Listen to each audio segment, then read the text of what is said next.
Found one device has added 0 successfully. I'm about to kill this thing.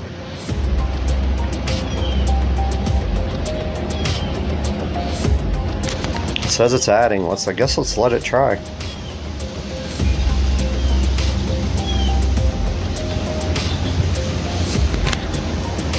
Oh, this thing is not doing anything. Oh, there it goes. I'm glad I didn't cancel it. Next. Done. Let's see if it actually will load. Last time it would not load here. So I literally just held the button down on the front of the device for 20 seconds and then I started the process of pairing. And it is just sitting there spinning for whatever reason. Let's see if it times out, I guess. Last time I hit back and it actually worked.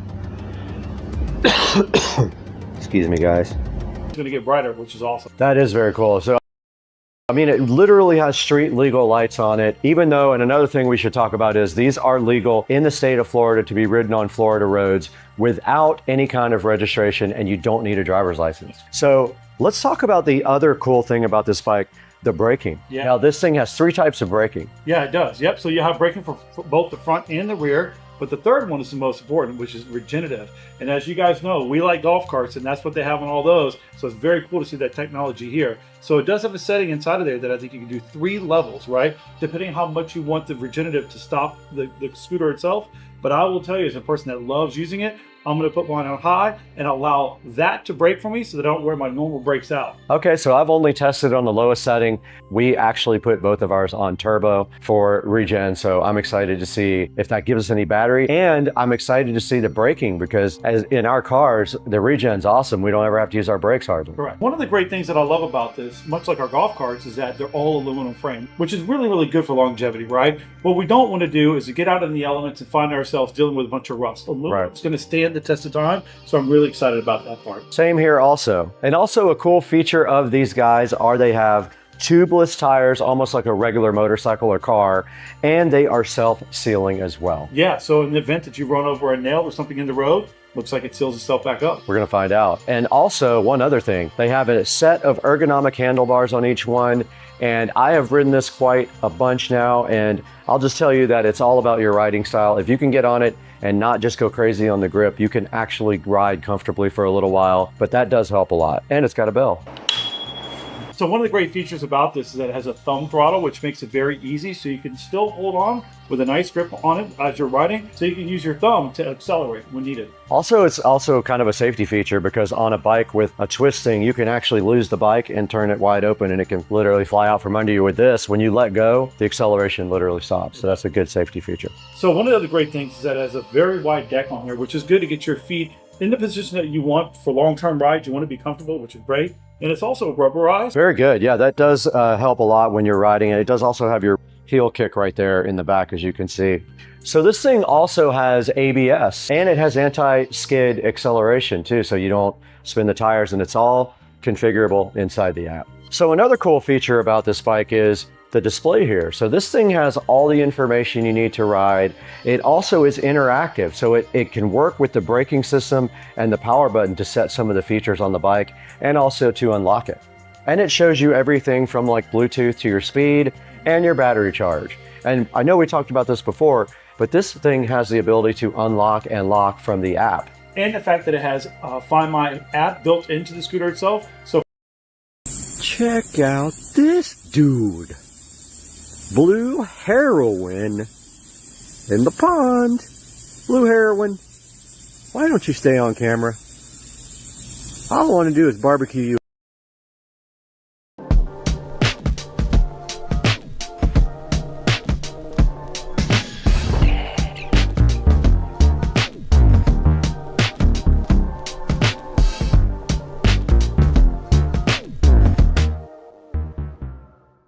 All right, so buckle up, everybody, because today we are diving deep into the age-old rivalry, the Golf Cart Showdown Club Car versus EZ.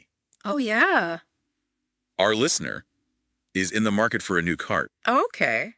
and sent us a ton of forum threads and articles to sort through. Wow. And let me tell you, there are some seriously strong opinions out there. I bet. It's like choosing between, you know, Coke or Pepsi, Yeah. or maybe even like Ford versus Chevy trucks. Oh, yeah. I hear that a lot. People really get fired up about their cars. We even saw, I think it was InSmallard78 on The Whole Truth, who actually made that Ford versus Chevy comparison. Interesting. And there were some pretty intense debates about some features that I'd never even thought about, like flag sockets. I mean, Fuel sockets. yeah. Yeah. Who knew? who knew those could be so controversial? Right. It is funny, though. You know what I noticed is that, well, everyone has their favorites. A few themes keep coming up over and over again. Okay. Like what? Durability is a big one, especially for people living near the coast. Makes sense. And then there's performance. You know how well the carts handle hills. Yeah. And then, of course, style. Everybody wants a cart that looks good. Of course. But it's totally subjective. Absolutely. It's all about personal taste. Well, let's tee off with brand loyalty. Okay. You know, like I mentioned before, we saw at Smallard78 making that Ford versus Chevy comparison. Right. And then there was this other user, Matty D MPLS, over on Hackers Paradise. Yeah. They actually switched from Club Car to Easy Go Oh, wow. because they really liked the new Easy Go body style. That's interesting. You know, it seems like brand loyalty with golf carts goes even deeper than with cars. How so? Well, think about it. People use their golf carts not just on the course, but also around their neighborhoods, sometimes even for errands. Yeah, you're right. So it becomes part of their lifestyle, you know, like an extension of their community. Yeah, I can see that. So, you know, that sense of belonging, of being part of like a club car family or an Easy Go crew, I think that plays a big role. Like a badge of honor. Exactly. But okay, let's get down to brass tacks here. Let's talk about the actual carts. Sure. This aluminum versus steel frame debate, that was a big one, Oh, yeah. Huge, especially for coastal areas. especially for our listener. Exactly. I remember Autobahn 70 and 904 polarized on the Firm Truth. They were really going back and forth about this. I bet. And it seems like Club Car, with their aluminum frames, Mhm. they get the edge when it comes to rust resistance. Right. Just because 804 on Reddit mentioned that too. Yeah, and there's a good reason for that. Definitely saltwater is brutal on metal. Oh, yeah. The salt just eats away at it. And then when you add in things like battery acid spills, which, let's face it, they happen, it just gets even worse. Steel just can't handle that kind of abuse in the long run. Okay, so aluminum is the way to go if you're near the coast. Pretty much, yeah. Yes. Aluminum forms this protective oxide layer, you see? Okay. And that acts as a shield against corrosion, especially from that nasty battery acid. So aluminum is like the superhero armor for golf carts. Huh. Yeah, you could say that. But wait a minute. I also saw some people on Reddit arguing that steel frames are stronger.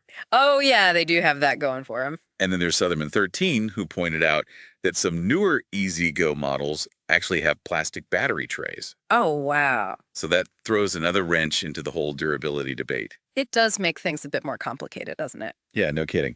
So maybe durability isn't a clear win for either brand. You got it. It really depends on what you're looking for. All right, well, let's move on to performance then. Yeah. Specifically how these carts handle hills. Okay.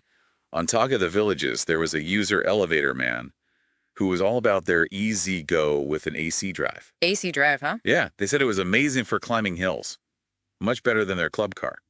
Interesting. You know, for those who aren't familiar with the lingo, AC stands for alternating current Uh-huh. and DC stands for direct current. Okay. And generally speaking, AC motors are more powerful. They offer more torque, which is that rotational force you need to get moving, especially uphill. So more torque equals more hill climbing power. So does that mean Easy Go automatically wins in the performance category?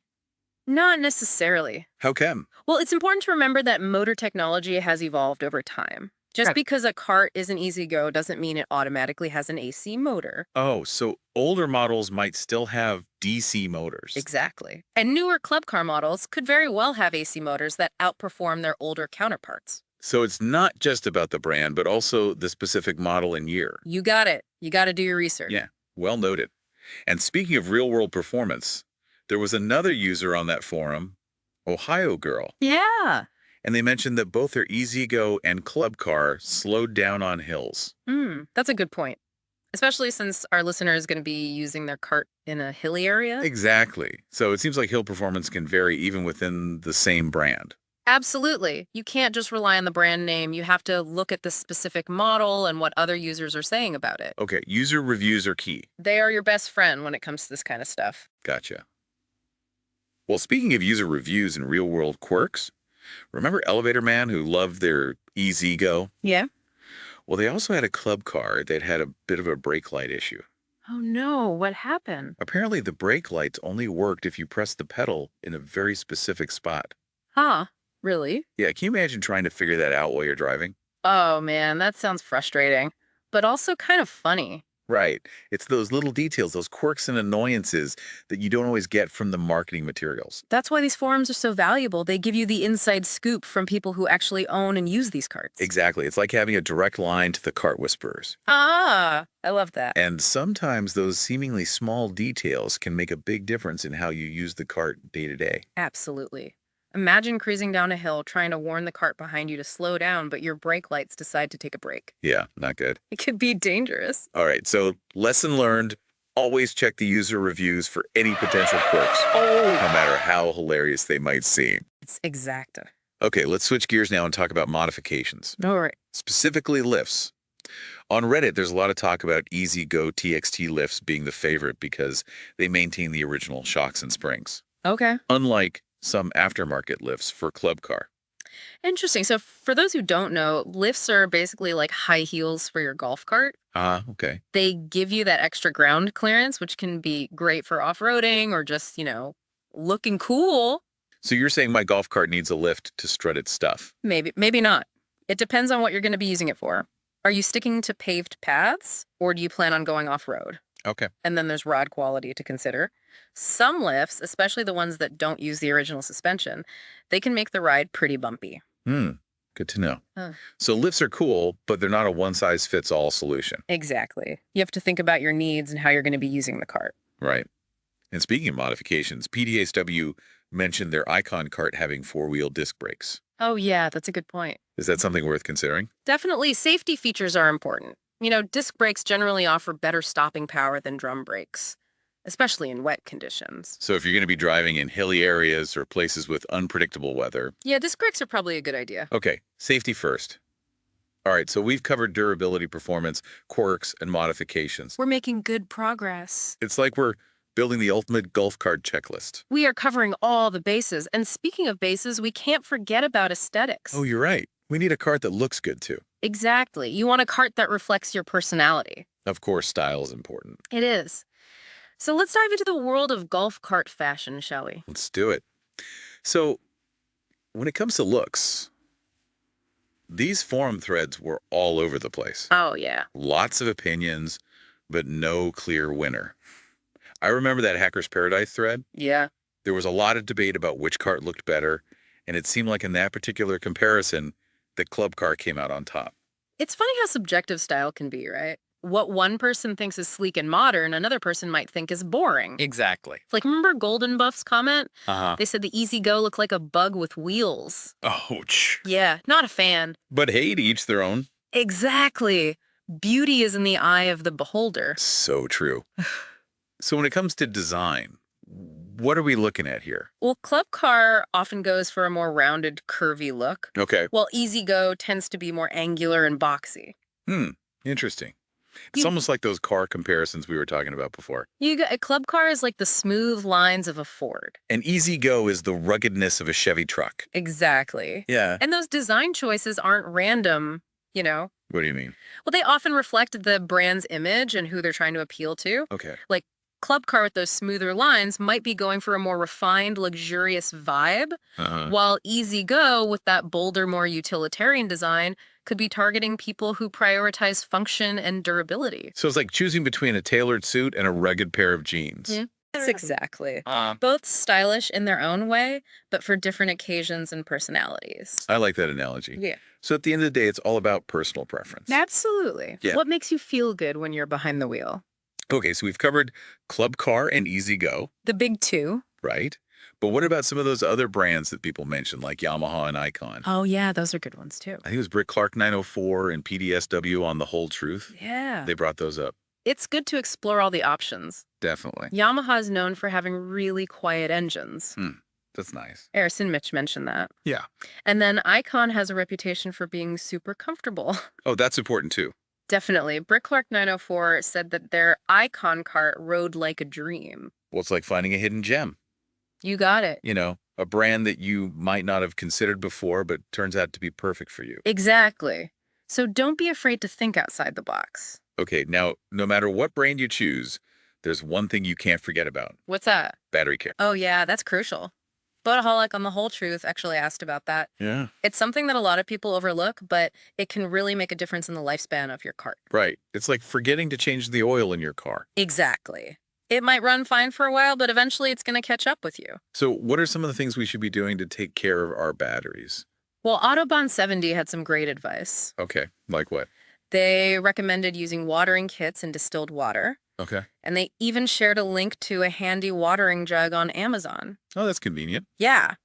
So watering your batteries regularly helps prevent them from drying out. Okay. And using distilled water is important because it doesn't have any minerals that can build up and cause problems. So it's like giving your batteries a spa treatment. Haha, pretty much. All right, so we've gone from brand loyalty and frame materials to hill performance brake lights and now battery care. We've covered a lot of ground. Who knew there was so much to think about when choosing a golf cart? It's a lot more complicated than it seems on the surface, right? Yeah, no kidding. But that's the beauty of a deep dive. Exactly. We get to explore all the nuances and uncover all the hidden gems of knowledge. We're like golf cart detectives, Ah, love it. sifting through the clues to find the perfect ride. Well said. And remember, this whole deep dive is for you, our listener. That's right. So let's shift gears and focus on what matters most. Your needs. Exactly. Your priorities and your vision for the perfect golf cart. Right. We've given you the tools. Now it's time to build your masterpiece. What are the things that stand out to you the most? What features or factors are most important to you? Think about where you're going to be using your cart, how often you'll be using it, and what kind of terrain you'll be driving on. Are you sticking to paved paths or are you planning on going off-road? And of course, don't forget about your budget. Yeah, that's always a big one. It's like planning a dream vacation. Okay. You have to consider your destination, your itinerary, and how much you're willing to spend. I like that analogy. So choosing a golf cart is kind of like planning a trip. It is. You have to do your research and make sure you're making the right choices. Now, throughout our deep dive, we saw people mentioning specific models within the EasyGo and Club Car lineups. Oh, yeah. Names like RXV Precedent and Onward kept coming up. Right. People were pretty passionate about those particular models. And that brings us to an important point. What's that? The model itself might be even more important than the overall brand. That's a great point. You could be all about EasyGo's reputation for durability. Yeah. But if you choose an older model with a DC motor, you might not get the hill climbing power you're looking for. Makes sense. Or you could love the sleek look of a club car, but if you end up with a model that has a rough suspension, those bumpy rides could get old fast. So it's like choosing the right trim level on a car. Exactly. Yeah. You might get all the basic features with the base model, but those higher end trims offer those little extras that really enhance the experience. Right. So you've done your homework on the brands. Now it's time to get specific and look at the individual models. Exactly. It's like zooming in on a map. Okay. We've looked at the big picture. Now it's time to find the perfect address for your dream golf cart. And remember, each model is going to have its own pros and cons, its own user reviews, and maybe even a few of those quirks we were talking about. Right. So don't skip this step. Do your research. Exactly. It's the difference between making an informed decision and just winging it. All right. So what's next? Well, you have all the knowledge about the brands, you understand the key features, and you know what's important to you. So the next step is to dive into the world of specific models. Another deep dive. You got it. We're in this together. From casual browsers to informed shoppers. And who knows what other hidden gems we'll uncover. It's like an archaeological dig for golf cart knowledge. It really is like we're on an archaeological dig for the perfect golf cart. I like that analogy. Yeah. So as we dig deeper, what are some of the things we should be looking for when comparing these specific models? Okay, yeah, that's a good question. You know, we've got the brands narrowed down, but now it's time to get down to the nitty-gritty. Exactly. So first off, don't be afraid to really get into the details. Okay. Go beyond those flashy brochures and those marketing slogans. I get the real scoop. Exactly. Look at the user reviews, check out the spec sheets, Okay. and even try to find the owner's manuals if you can. Oh, wow, really get in there. Yeah, the more information, the better. When you're looking at those specs, Pay close attention to things like the motor type. Okay, AC versus DC. Exactly. What's the battery capacity? How far can you go on a single charge? Range is important. And then how about the suspension system? Is it designed for a smooth ride or is it built for off-roading? Okay, so it's all about matching those specs to your needs. Precisely. It's like comparing different types of coffee beans. Okay. They all make coffee, but some are stronger, some are smoother, some have a more complex flavor profile. Oh, yeah, I see what you mean. You got to find the one that suits your taste. And in this case, your golf cart needs. Exactly. And don't be afraid to ask questions. Yeah. Reach out to dealerships. Talk to people who already own the models you're considering. Get that firsthand experience. Exactly. The more information you gather, the better decision you'll make. So it's like putting together a puzzle. I like that. You know, finding all the right pieces to create the perfect picture. And remember, this is an investment. Okay. A golf cart is more than just a vehicle. It's a lifestyle choice. Yeah. Yeah. It's about enhancing your leisure time, connecting with your community, and maybe even showing off a little bit with your stylish ride. So it's about the whole experience. Exactly. It's about enjoying the journey. Well said. So as we wrap up this deep dive, what's your final piece of advice for our listener? Take your time, do your research, and most importantly, have fun with it. Yeah, this should be an exciting process. It should. You're about to get a new golf cart. That's right. And hey, once you make your decision, send us a picture. Oh, yeah, we want to see what you end up with. We've come a long way together on this journey. Yeah, we have. From casual browsers to informed shoppers. And who knows, maybe we'll even bump into each other out on the course someday. That would be awesome. Until then, happy karting. Happy karting. And to all our listeners out there, thanks for joining us on this deep dive into the world of golf carts. We hope you learned a thing or two. And that you're feeling confident and ready to make your decision. Remember, knowledge is power. So stay curious, keep learning, and keep on rolling. Okay, me and Patricia absolutely hate onions, so we're going to see if this alligator will eat them. Get it. Oh, here we go. Here we go. Here we go. Nope. That says that's level, but that looks horrible. How is that level?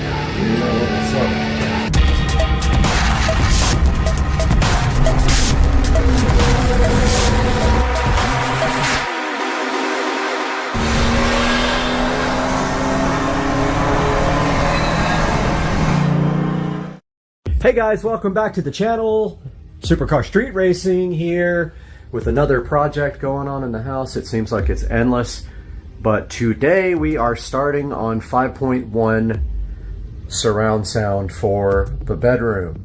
So in the bedroom now, we have in-ceiling speakers, but these are for the whole home audio. So what we are doing is we are going to be converting these existing speakers, particularly this front one, will become the center channel for the new setup. I did order a 4K Amazon Fire TV, and I'm waiting for that to be shipped on Tuesday. But meanwhile, we have a lot of work to be done in this room to get this ready for in-ceiling 5.1 surround sound. You can see here in the center of the wall, I have marked the center. That is where maybe the TV will be mounted, depending on how big it is. It's a 65 inch, so it's rather big. This is only a 42, so you can see it's going to be quite a bit bigger. But that will be the center, and then I'm not sure if it's going to have to go higher, but my amplifier is going down here. My Pioneer 5.1 receiver will be going on this guy here. So it has to be high enough to clear both this dresser and the Pioneer 5.1 receiver, so another maybe 5 or 6 inches above here, maybe 5 inches. Let's take a look at that. So the receiver measures out at 6.5. So we need 6.5 above the dresser in order to accommodate the receiver. That is all that's going on top of this dresser, so we'll make it look really nice and clean it up. It is getting old, but I might repaint the top white on it. It's got the distress, which I and my ex did. We distressed this guy from IKEA. So anyway, yeah, so that's the center of the wall. That's where the mount will-ish go. And then I'll either have to move it up or down from there, depending on where the top and the bottom of the TV reach. We won't know until we get the mounts. Here we measure from where the TV hangs on the mount to the bottom of the TV, and we will know where the bottom of the TV will land compared to that. Now, moving on to the speaker installation, you can see here we've got some 6.5 in-ceiling speakers. Those will remain, and they also will remain connected to the whole home audio. And my plan is that if we're using the whole home audio, we switch these guys off completely, or on, and then if we're using 5.1 sound, we switch them off with the switch that is with the home audio system over there. Now, the next thing I have to do is, I have a couple of steps to do here. First thing I have to do is figure out where my new they're actually going to be 8-inch in-ceiling speakers like I have. I'll show you guys real quick. So these are 6.5s and they've been in my room for quite a long time. But they are going to be 8-inch two-way in-ceiling speakers on the sides here. So that will be the front left and the front right. Will be 8-inch. The center will remain the 6.5-inch old one for now, and eventually it can be replaced. That rear one is not going to be used for surround sound, but we are putting 2 more 8-inch here and there. When I did my home theater room originally, I made a huge mistake. I tried to wing it and drill a hole without checking, and I actually ran into a stud. So tonight, I will be getting in the attic with my template for the surround sound speakers. I will go into the corner, which is very difficult to reach. I will come out about 2 inches from the wall, 2 inches from each wall, if I can even get in there. I'll be literally crawling on my belly, and I will poke a hole. I'll put the template down, the speaker template down, and I'll poke a hole in the center of where it's going to go. I'll match that over here as closely as possible, so I'll just, go out 1.5 inches or 2, and I will poke the other hole. And then up here, I will do the same thing. As close as I can get to that corner, and as close as I can get to that corner, I will poke the holes. That will also allow the speaker mounting brackets to swing open and grip the drywall. Because don't forget, there has to be a little bit of drywall around the edge of the speaker in order for that little clamp to swing out and grip the drywall. At least on 2 sides. You can get away with 2, but you really need all 3. So I have a task in front of me because it's 90 degrees outside. I want to get up in the attic as quickly as possible. But the first step here is going to be cleaning this mess out, because this has had stuff under it for years. And all that stuff needs to come out and it needs to be cleaned. So I'm going to go work on that now. Taking a look at the existing wall, we're going to be mounting the TV up here on this TV mount. And then we're going to be adding this wall plate here. It's got power, HDMI, Cat 6, and even USB for 5 volts if we need it for something like LED strips. Then we're going to get our existing power from down here, and we're going to feed off of that. But first, right to the left of that, we're going to have our 6.1 surround sound HDMI wall plate. To the left of that, we're going to put the new power in, which we're going to tie the TV into. And the subwoofer jack will go over here. Alright guys, I just did the worst job ever. I cleaned underneath this dresser, and I cleaned all the baseboards and the floor. And from now on, I will make sure I tell the housekeeper to get underneath this dresser, because I'm not going to be storing anything under there. I was prohibiting her from cleaning under it, so there's some dust bunnies under there. And the next awful step is, well, there's 2 awful things. I got to get up there and drill through the cap to get my wires down through here. So I'm going to come off maybe 4 or 5 inches from where that speaker is and drill through the cap. And these wires will run right down the wall here on this side of the baseboard, which I have to find now. So what we do is we get our stud finder out. Now we know that there's a stud there, so likely 24 inches. Let's see. So we got our stud finder on stud scan.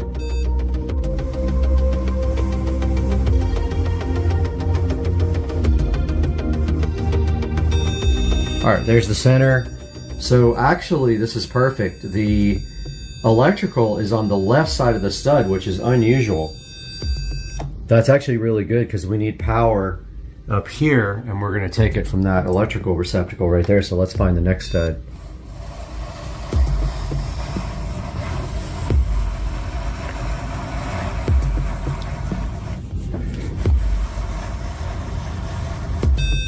Next stud is right there, so I'm going to grab some tape and mark it, and I'll be right back.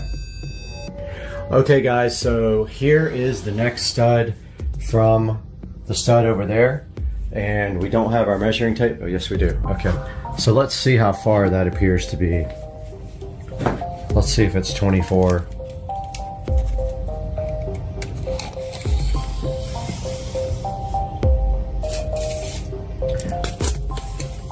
So let's get our tape out. Yep, looks like that's 24 on center if you look at that, because the stud falls on this side of the electrical outlet, it appears.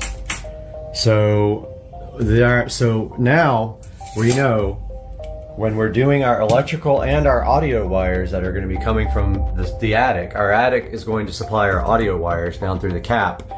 We need to basically take it down in the center of the wall here. So if we line up with this speaker up top, we should be fine, because if you look up here, this is the center of the wall, and if we go straight down here, we can put our wires right up through the cap there if my battery works on my drill. I've been having issues with it. I need to really just get a new battery, but yeah, so that's my plan. I'm gonna line up the hole in the cap with that speaker. So I'm gonna drill through right there. Now remember, this is an interior wall, so there's no fire breaks.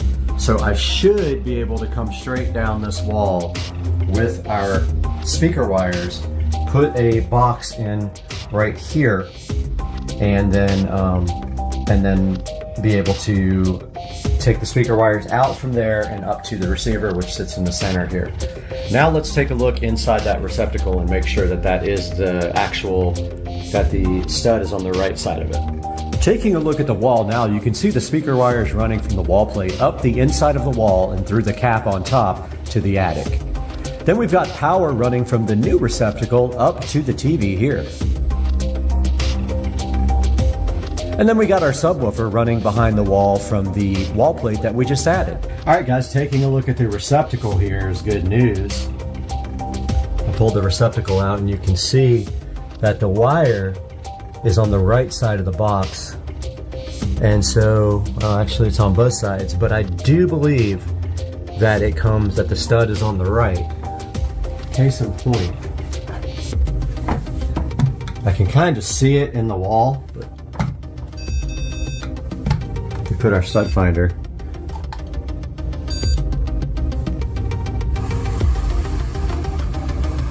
It says that's the edge, and that's the center, and that looks to be on the right side. If you're facing the wall, it's on this side, and you can see an indentation in the wall. Boy, this wall needs to be repainted, so I think that's going to happen too. So what we're going to do now is drill through this side of the box and just verify that we can get our wire through there, and then we will pull our wire up to where our TV is going to be as soon as we know that we can put the TV there.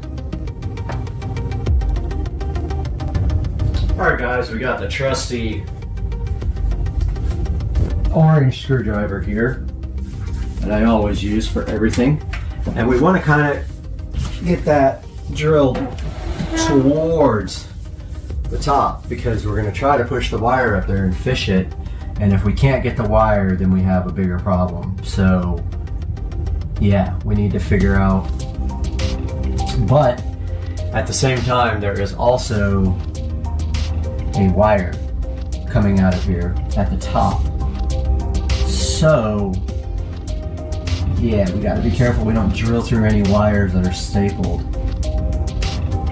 I need to take another look at this because we may have to put a receptacle down here first and then go up, and I think that's what we're going to end up doing because I don't think I'll be able to get that. I don't think I'll be able to get that wire up there. I mean, I could try, but so basically what you do is just on an angle, you know, as close as you can.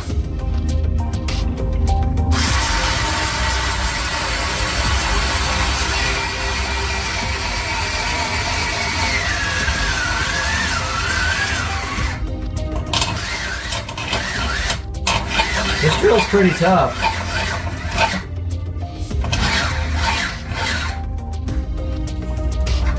However, we might not be able to wire next to that right there. And then have to go deeper.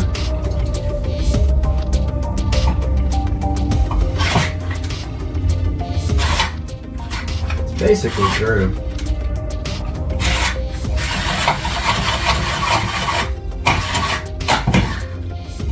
So I broke the box, but that's okay.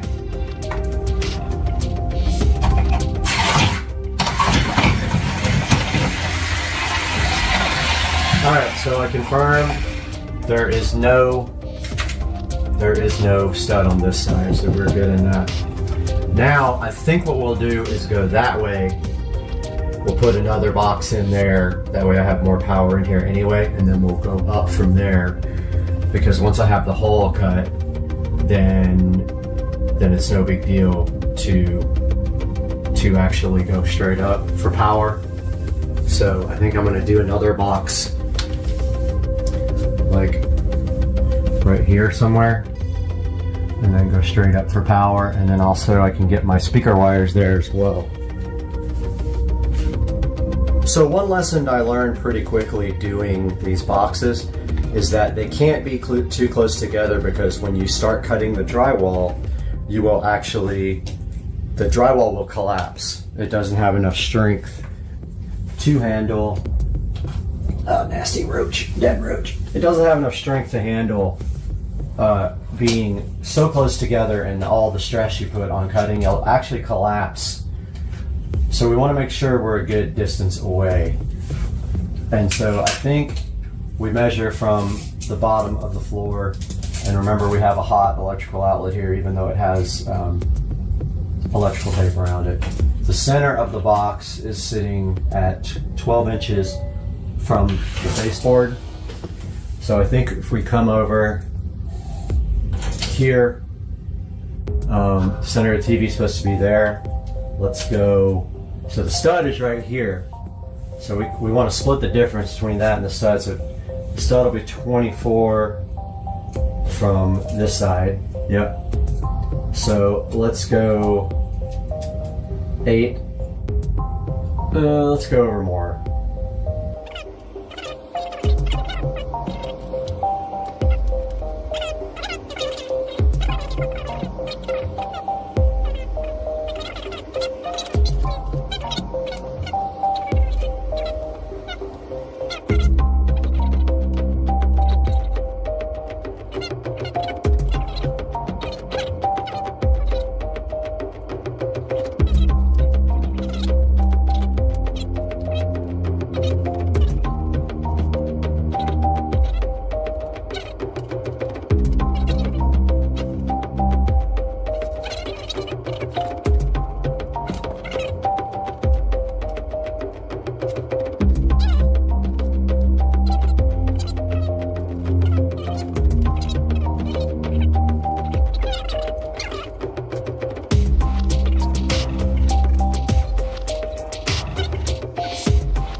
Here's a look at the front left, the front right, and the center.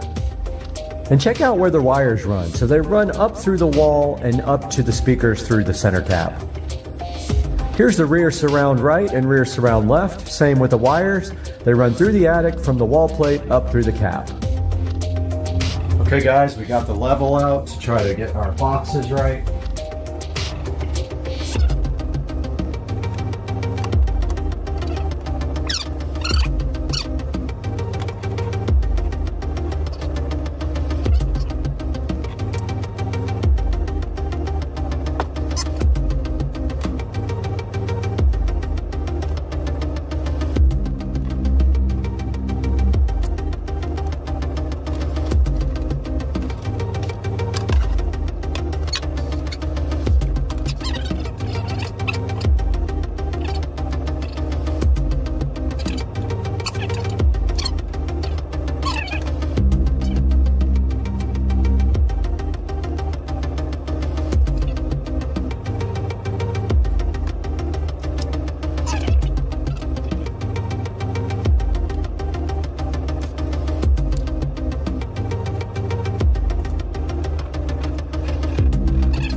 So they actually make a low voltage ring that you can just put where you have speaker wires and HDMI or anything like that that doesn't have high voltage in it, or more than, you know, regular low voltage. So you don't have to have a full box. I think they have those at Lowe's. I'm gonna run over to Lowe's and Home Depot after work and check. So we'll need a box wherever there's gonna be electrical, and that's gonna be right here. Now the reason we just didn't pull off of this one and go straight up, it's super hard to fish the wire through that way. And you can see right here, all we have to do is, now that's it. I mean, we're pretty much tie into these two here, these two, this neutral and this hot here, and then come through our box here, and we are pretty much ready to go on this guy. So we need to get two receptacles, one for here, one for up there, a new work box, and hopefully they have the audio ring for this. If not, I'll have to order it online. But yeah, we're going to be ready to go here momentarily. Now it's cleanup time. Little update here. Some decisions were made, and I decided that I would order the correct wall plate for these guys, and we are shockingly close to the receptacle on the other side of the wall here. So close that I don't think I can get a triple gang this way. So what I decided was we are going to put electrical here, triple gang here for 5.1, actually 6.1 plus HDMI. That will run from the receiver to here for speaker wire and HDMI, from here up to there for HDMI, from here up to the attic for speaker wires, meaning I have to drill the cap still up there and lay out the surround sound speakers, and it is 93 out, so I'm not getting in that attic until first thing in the morning. Hopefully my drill doesn't die. My battery in my drill has been giving me problems, and my manual drill, I don't have the chuck for it. So that's where we are. I went ahead and pulled the electrical wire for this guy, and it has to go through the box that I have to pick up at Home Depot. I ordered all the supplies. I ordered the 5.1 speaker plate for here. I ordered a power and HDMI and Ethernet and TV cable and USB charger for up there. It's really cool. It's a 2-gang, and it's got all those things in it. So I'm stoked about that, because that can actually power, like the USB part can power things like LED strip behind the TV, or anything else that, like any 5-volt USB devices up there will work as well. So that's kind of cool. Plus, if I ever want to run wired Ethernet to the television, I can run it up through that box right there now. Yeah, so I think this is going to work out better. I think this wire is going to be just long enough once I pop it in the back of this outlet to make it to this guy. Then from this guy, we're going straight up the wall or straight down the wall to feed our electrical up there. So I don't know where that electrical box goes yet. That's the only problem. We have to get the wall mount in, at least the wall mount kind of close to where it's going to be first, so that we know where to cut our hole. And so yeah, that's where we are right now, and I will let you guys know when we are going to do something else to this. Alright guys, probably the worst experience of my entire life and the closest I've been to death. I got up in that attic like an idiot, and it is 95 degrees outside, and I thought I could get this done very quickly and get out, but I felt to a point where I probably would pass out, and I felt lightheaded. Now, I was able to get up there and make the pilot holes, and it does look like it's back a little bit. That's literally as far as I can go without hitting the stud. If you can see, that hole is going to be the front right,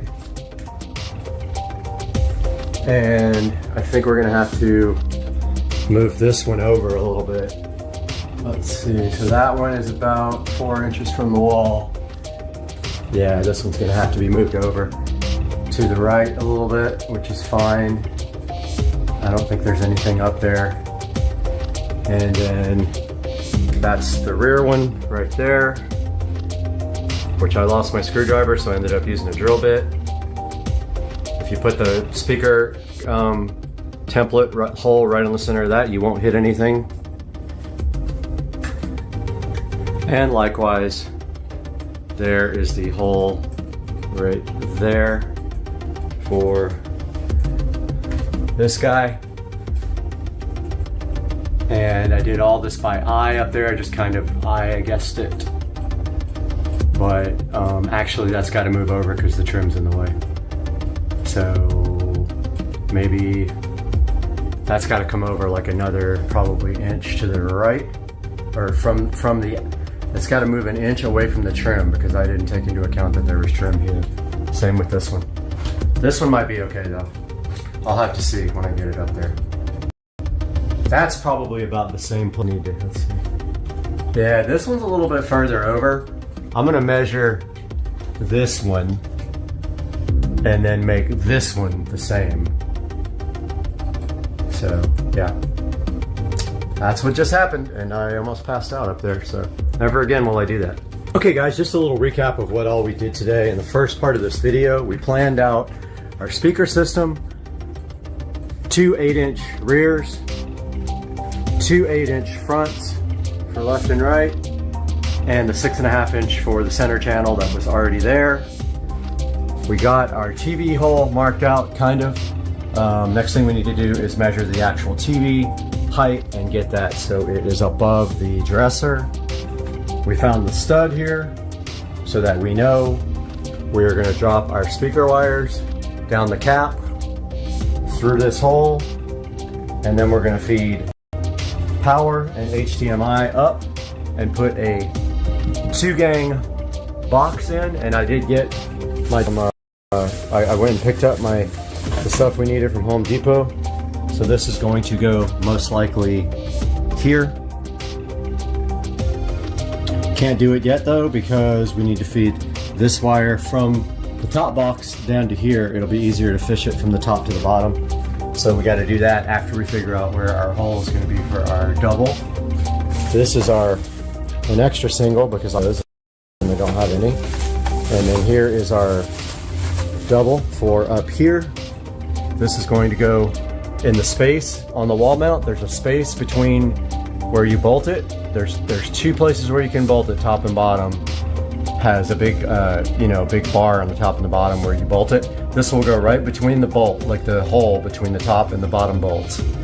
So we just got to figure out where to put that. We know we can't put it here because there's a stud, so it'll be over here on this side. The inputs of the TV are also on this side, and HDMI will come out on this side as well. And I ordered a 5.1, it's actually a 7.1 triple gang wall plate. We're going to extend this guy out to a triple. I ordered the triple gang bracket, the low voltage, so it doesn't have a box, it's just a frame.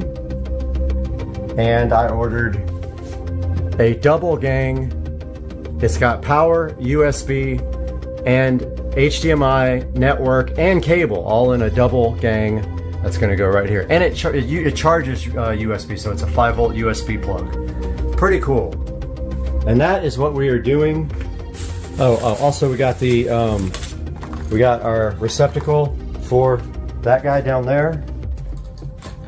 And we got our wall plate for that guy as well. The only thing that I'm not doing is banana plugs. Every time I do banana plugs, I get frustrated, and they're kind of pointless, really, honestly, because the ones that I bought were so cheap that they just caused me frustration. So we're just going to do wires. Now, the other thing we're going to do to make this guy network ready, because it doesn't have Wi-Fi, I have a adapter that adapts. It's a line adapter, so it adapts power line to Ethernet. So we've already got one right there, and it is on. I think I have a few more of these in my closet, so I'm going to connect one to power back here and power, and then put network to the back of that receiver so we can control it from the phone if we need to. And guys, that's going to do it for today, and we will see you on part 2. This is day 41 of my keto weight loss diet. Let's see what I weigh now. 149, a new low, of 149 on the keto weight loss diet. All right, folks, today we're going to be working on this paddle shifter conversion. And we started this video the other day with kind of an unboxing and an overview of what's going to have to be done. But I'm going to go ahead and open these paddle shifters. There's the paddle shifter G paddles in these bags here. So basically, what you have here is, if nobody watched the first video, go back and watch it for kind of an explanation. But the older AMG cars didn't have paddles, they had buttons behind the steering wheel. So somebody really smart invented these G paddles, and they replaced the factory shift buttons. And they are still not going to make the transmission shift faster, obviously, but it's better than paddles. They're a lot easier to get to. So what you're going to need for that is the paddles. You're going to need a hair dryer. Reason being is that the factory shift buttons sit in a carriage. If you can imagine, like a bolt going through a hole, and that hole is plastic, and to get the factory buttons out, you have to heat the factory buttons with a hair dryer. So you pop them out of the steering wheel, you heat them until they're all too hot to touch, and they become more pliable, and then you can take a little screwdriver and pop out the buttons. Now, I haven't taken them out yet, but I'm about to do that and see exactly what I'm up against. Or, you see those tabs right there? You can just file one of those off on the factory buttons if you're never going to use the buttons again, and it makes your life way easier. They come right off. So I'm going to take a look now and see what that's going to be like and show you how to get the buttons out of the steering wheel. Got the top down for easier access and lighting. But if you look back here at the factory shift button, it's a housing that just pops out. So I am going to pop that right out, and then we'll take a look and see. I know the wire's not very long, so we're going to take a look and see exactly what we're looking at here once I get this housing out. Supposedly you can just pry it out with a little screwdriver on the edge there where you see the opening. Alright, so I used this small screwdriver in my jeweler's kit. At first I was kind of nervous because they weren't coming out easily, but if you take that screwdriver right there and you put it right on the corner there and you just pry towards the steering wheel like this, that way, they will pop out. And here's what you're looking at. So this is the part that breaks. Everybody breaks off. Where the paddle, where my finger is. Whoops, I was hitting the zoom button. Right there. Right on the corner. If I had two hands, I could show you. But it's literally, let me grab the camera a little bit better. Right there. So now, apparently you can file that center section out and these buttons will pop right out. Or you can heat it up and pry them out and hope you don't bust that little tab right there. If you do, you got to super glue it back together. You cannot buy these. Mercedes does not make them for a reason, so you have to buy the whole entire steering wheel. So I'm going to take a look at this off camera and figure out the best way to get this off. I think if you break that middle section off, you can squeeze this together easier. So I'm going to give that a shot right now. I think I'm just going to go ahead and break it. Okay, this is what I did, because I don't care about the existing paddles. I took this awesome set of little wire clippers that I have here, and I stuck them inside between the paddle and the housing, and I just kind of chewed the button up until the notch on this side fell through. So now that side is free, and as you can see, the paddle pops right out. Super easy. Now I'm going to attempt to put the G paddles in, and I will show you how I did that. I got my hair dryer here. I'm going to take this hair dryer and heat this up a lot till it's almost too hot to touch so that the plastic becomes pliable, even though I may not need to now. I heard that they're a lot easier to get in than take out, but I'm going to go ahead and as a precaution, I don't want to break this housing. So I'm going to heat this up really good right now. Got the other side out. I decided to do this so I could figure out which paddle goes on which side. You can see I did not damage the holes, but I did figure out a way to make this stronger. I don't have anything with me to do this, but a washer, a little metal washer glued to both sides would definitely make it so you would not break it, or you could repair it with that as well if you did break it. A little tiny metal washer or a ring of some kind glued right there would fix that problem for good if you wanted to do that before you tried to pop the paddles in. I'm going to see if I can figure out which side goes on which now. Alright, I got the first paddle installed. It was simple. I heated both of these. I literally held the gun up to the housing right there for a good 20 seconds, got it very hot, and then with my finger I just kind of bent this part right here outward and popped it right in. But it's got to be very hot. If you don't, you will crack that housing. Now the next thing is, a lot of people have trouble with that button being partially depressed when you insert this unit, so I'm going to go ahead and do the other side and I'll report back quickly. Just a little bit of clarification here. If you put this in there like this, put that side in its hole, very difficult to do with one hand, but if you put the one side in the hole, the other side you stick your screwdriver in and kind of turn, it will move the housing outward enough for you to pry that button in right there. I'll show you once I get this one installed.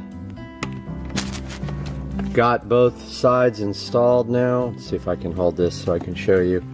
So with the screwdriver, if you can put it right in there and turn to the right, it will pry the housing out enough for you to slide that right in there. But heat that thing up really good. I put that thing on there for a good 30 seconds and got it very pliable. Once you do that, you're not going to break it. You just need to be careful. Now the key is, does this work or not? This point right here, some people, the button is partially depressed when you put this back in the wheel, and you have to take this out and file the bottom of this button down a little bit, which will be not fun because I don't think I have anything to do that with. I'm going to test it right now. Okay, I screwed this up and I don't want you guys to make the same mistake I did. I had to take the paddle back out because right there, that tab right there was on the wrong side of the housing. It was on the back side right here and the button couldn't press. Make sure that little tab is on the inside of the housing before you seat the carrier. Okay, I had to take it completely back off, so I had to heat it up and now I have to put it back in without breaking it. Okay, lesson learned. It was so easy before because that notch wasn't in the right place. It's very difficult now because really the whole entire housing back here needs to be spread outward. So I'm going to see if I got some needle noses that I can spread this outward while I push the buttons in. Alright, I finally got the button in there without breaking the housing. As you can see there, they're in good shape. I don't know how I did it, honestly. I heated that thing up so hot it almost burned my hand with the hairdryer. So that's how hot you have to get it to make it pliable. Alright, I'm going to go ahead and install this right now. Wanted to get this part on video. I'm going to go ahead and heat up this housing.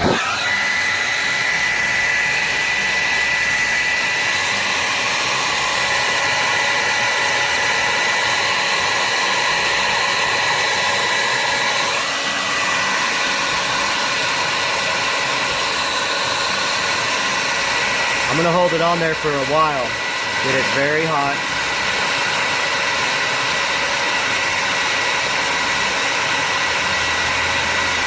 Good and pliable.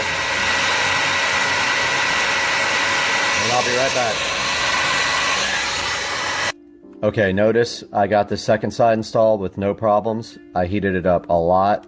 I got one side in with my finger And the other side I did with the screwdriver. I put the screwdriver right inside that little tab and turned it with the housing to come out enough, and it popped right in.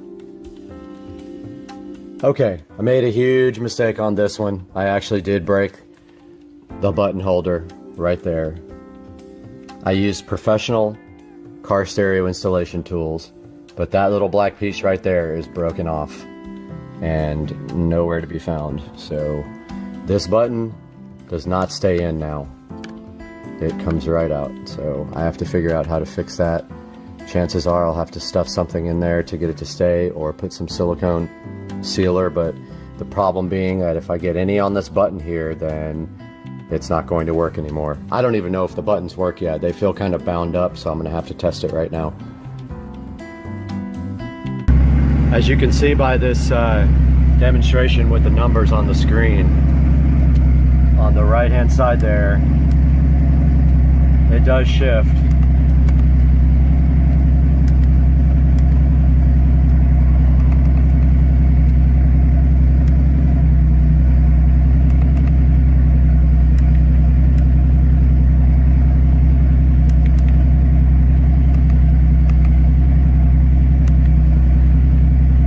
So this button though is completely loose, so I got to figure out how to fix that.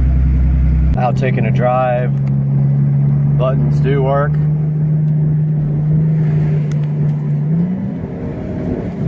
don't know why it wants to go from 4 to 1, but that's the behavior of the transmission, not the shift pedal conversion.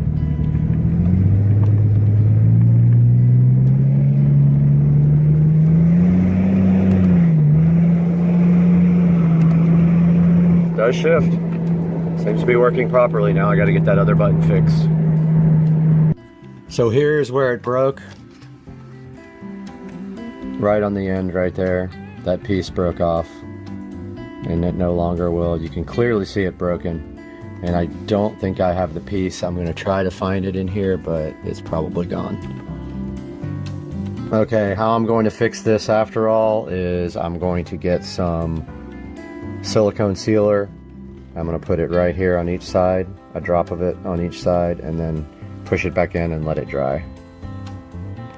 Alright, this is all finished. I got the button mounted back in there. I put some fast dry silicone sealer around that edge, verified that the buttons do still click. So this project is done, but I'm just going to warn you, I did everything possible when I took out this button. I used a professional installer tool, put it in the edge there, and if you push too far in there, you're gonna break it off. So this one I did not. I used a small screwdriver to remove this one, so lesson learned. You might be better off trying a small screwdriver, a very tiny one, but I couldn't get it in there, get the button out with that. So I broke this one trying to pry it out. Doesn't matter, I'm going to get it glued back in and it's never going to come out again, so no big deal. That's going to wrap up this project, folks. I hope you like the AMG button to paddle shifter conversion, and please subscribe for the next video. Hello, Mr. Binks. How are you today? Baby Black Panther chilling on the driveway floor like he always does. He's just like, I just roll over and be in the dirt because that's what I like to do. That looks like the car.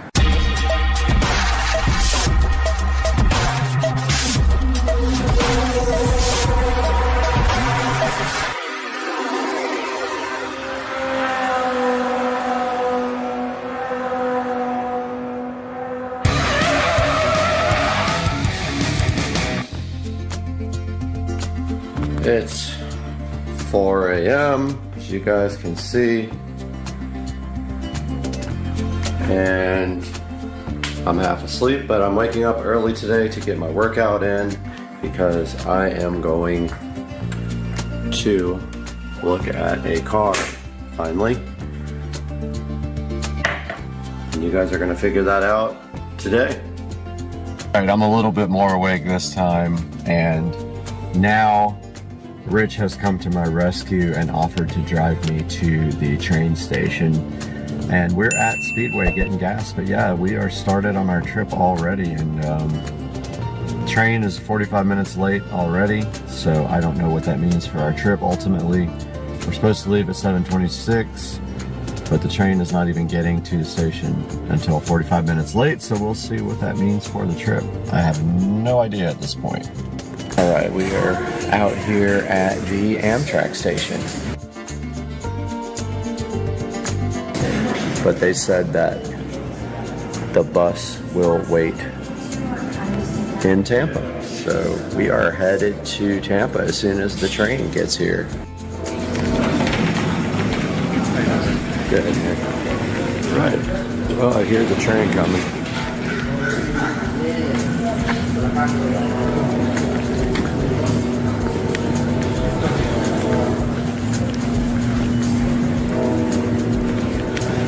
Let's see if we can see it.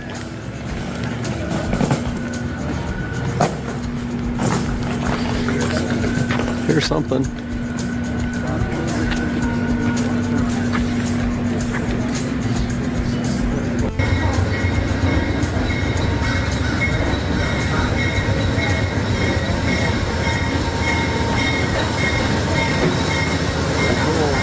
Silver Star.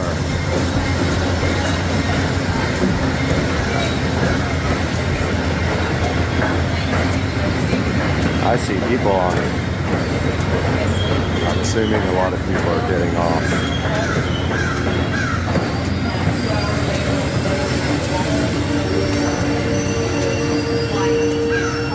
All right, let's get on.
All right, we're on our way.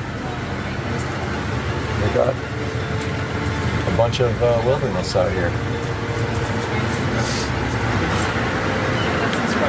And here comes the conductor to check our ticket. We already had to clean all the junk out from the last person and then check for bed bugs.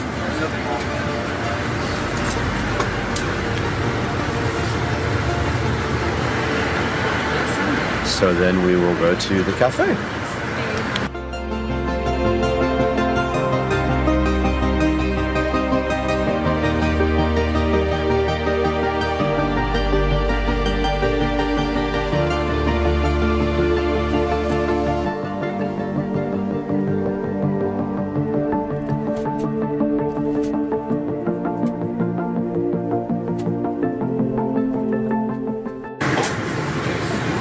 We are in the dining car now with our breakfast here of champions with this Tito's, and it's actually glass, pretty cool.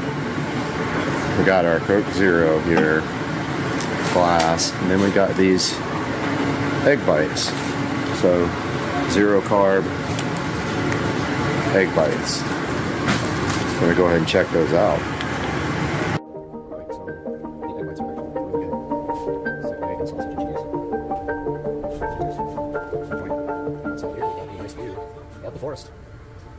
So I think we are on top.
We're pulling into Orlando now. There is Orlando Station. About 45 minutes late to an hour late, I think, right now. And there is the train.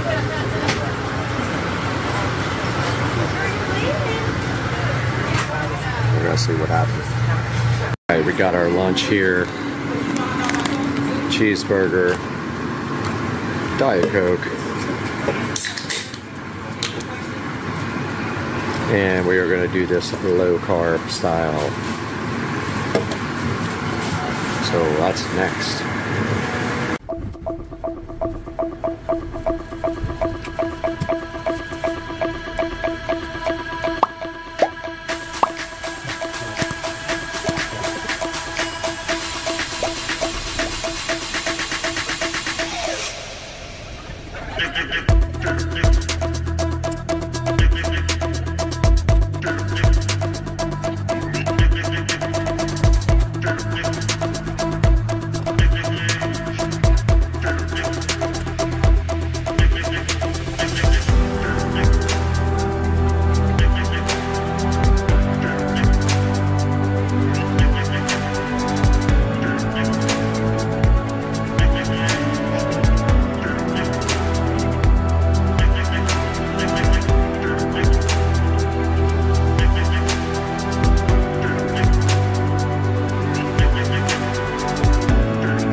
All right, we are almost in Tampa.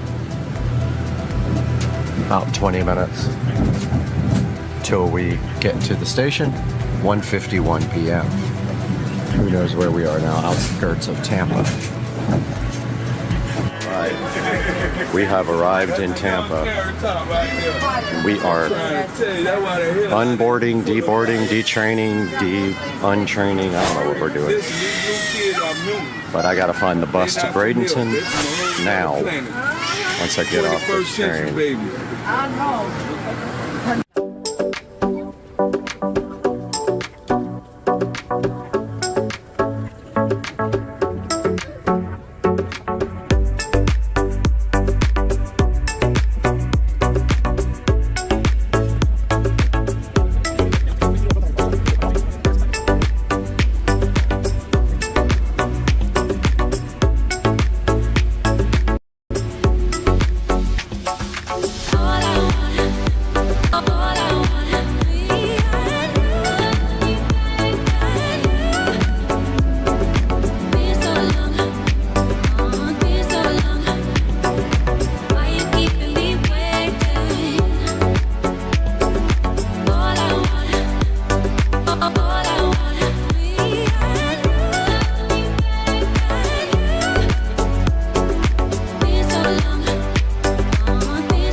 right, we are in Bradenton, waiting for the mystery car to show up. That is not it.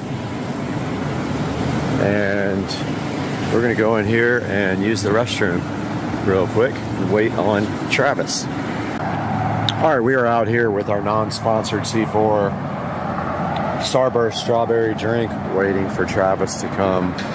We are at the Bradenton Ellington bus stop, and Travis will be pulling up with our potential new vehicle any moment. I would like to get that coming in if I can, so you guys will know immediately when he pulls up what it is.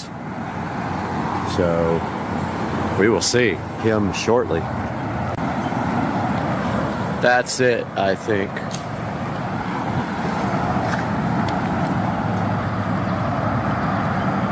Yeah, that's the guy right there. That's it. That looks like the car.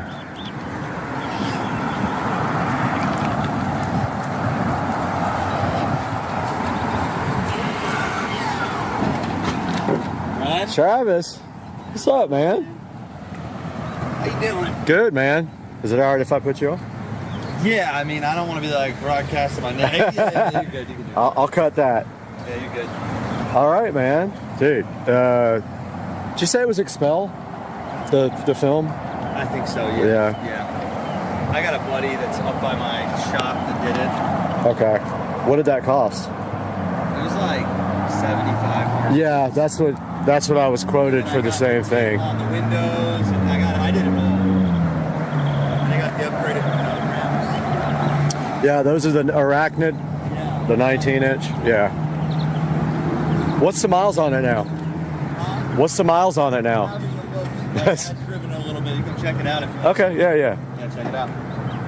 Dude, I like the, I mean, It looks good with the mat, doesn't it? oh yeah, that's the key to the whole car to me, you know, is the Expel stuff.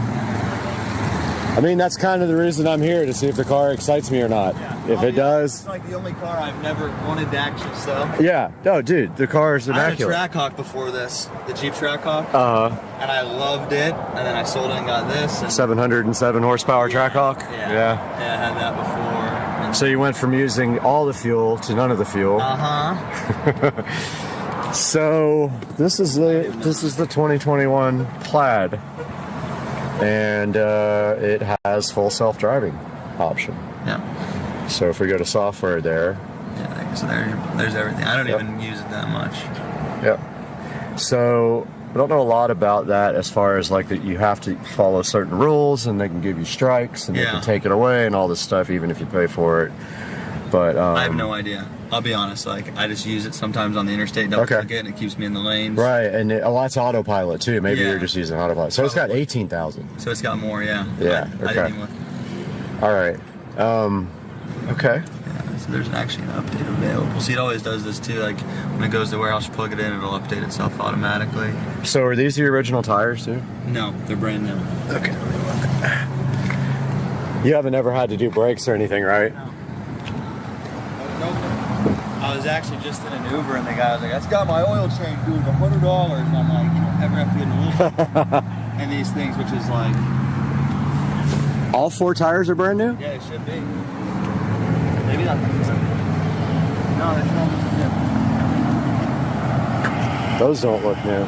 Those do. It was the back. So I put new ones on the back, but that's what it was. Front tour.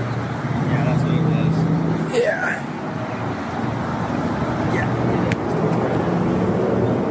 So I would have got like tire shine or something.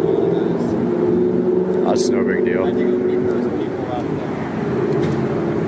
Rent.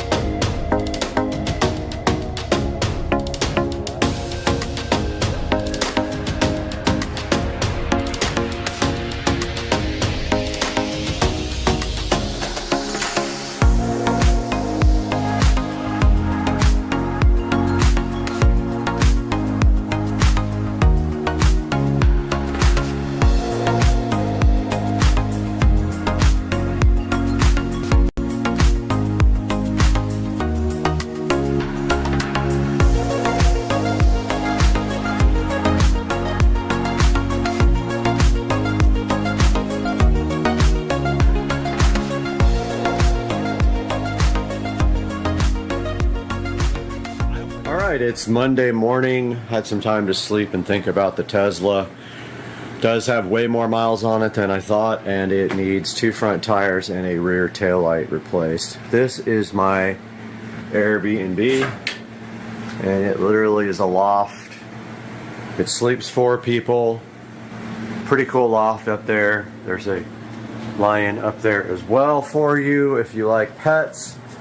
And this is the other side, and it has a little fridge, AC, and it was about $100, and this is all I needed for the night. It has an outdoor shower and bathroom, so kind of interesting to take a shower in the cold with hot water. That does work. It just takes a while to get hot, but that is the good look at the Airbnb, and we're about to be heading to the bus station to get on the bus.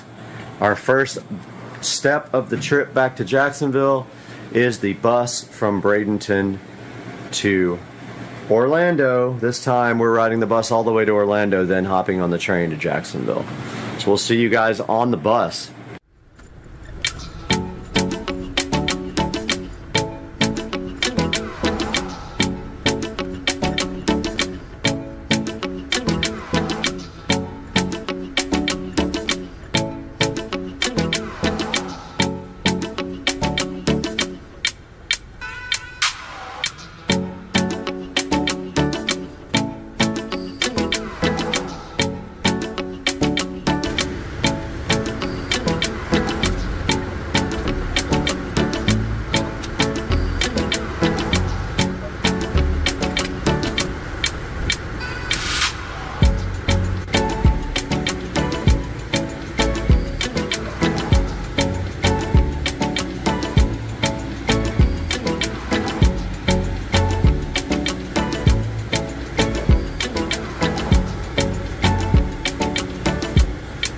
As you guys can see, I made it back to Jacksonville in one piece, although we did have a crazy Karen on the train. Take a look at my other video about that. I'll put a link in the description, but it was kind of annoying and it ruined my trip. But we're back in Jacksonville, and we're here to talk about this 2021 Model S Plaid that I went to look at down in Bradenton, Florida. Talk about what I liked about it, talk about what I didn't like about it.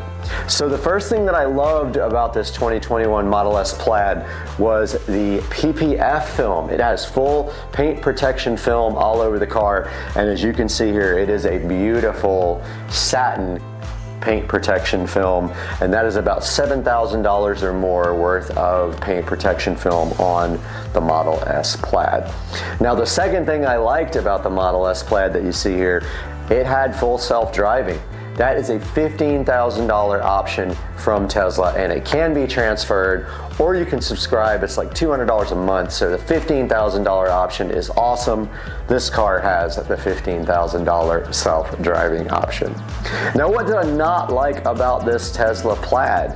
So the first thing I didn't like about it was it had more miles than he actually said it did. He told me it had 9,000 miles back in December.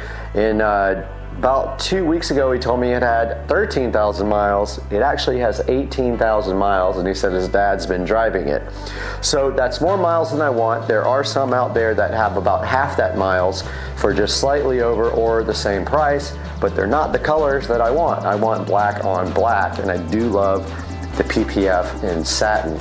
The other thing I didn't like about this car, the front tires are worn out, and they are the low noise tires right from Tesla. There are no, in this size, there are no tires available in the, the Pilot Sport 4S on Tire Rack. So I don't know what's going on with that particular size, but they are 21-inch Arachnid wheels right from, I think they're Arachnid, right from Tesla. They're either Arachnid or I forgot the other model, but I'll look that up for you and put it on the screen. So I'm not sure about the 21s. It takes off the range, but it does look a lot better, so I'll let you know down here on the bottom of the screen what wheels those actually are. And what else did I not like about it? Well, it had a kind of a cracked taillight with a weird issue. Like the cracks were all around the taillight, and I don't know what that was caused from, but he said he was going to get that replaced. So those are the things I really didn't like about the car. The other thing that I really loved about the car that I forgot to mention is the car is actually in immaculate shape. It has zero issues except for that cracked headlight. It looks, or cracked taillight, sorry. It does look brand new inside and out. One more thing I don't like about the car though, it has the ash and wood interior trim instead of the carbon fiber, and I'm huge on the carbon fiber. In a car that expensive, I kind of want it to look sporty, and it does look more luxury with the dark black wood ash trim inside the car. So guys, I hope you enjoyed the video. I really want you to put in the comment section what you think about this 2021 Model S Plaid. Let me know if I should buy this. I have the money to buy this now, and he is waiting for an answer. I'll see you guys soon on Supercar Street Racing. I really appreciate you tuning in, and please like and subscribe. Phone or a tablet. So if you want to use it for that, you have the ability to do that as well.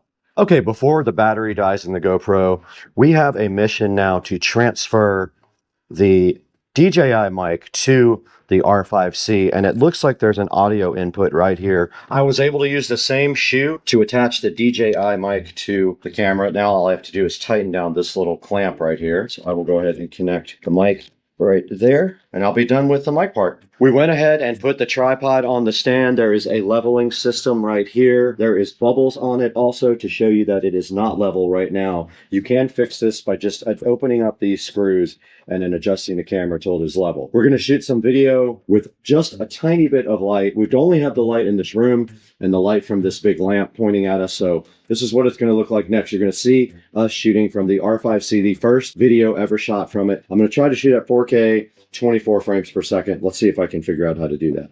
All right, guys, so I poked around a little bit inside the Canon R5C menu and watched a couple of videos. I went ahead and changed the lens out to the 24 to 105. You're looking at this lens right now zoomed all the way out. It is shooting in 4K at 24 frames per second. I want to see how that looks in DaVinci Resolve as well. So that is the first look at the Canon R5C at 24 frames per second, 4K with no light except for just available light right inside of this room. Now let's take a look at how you can get your own Canon R5C on Amazon.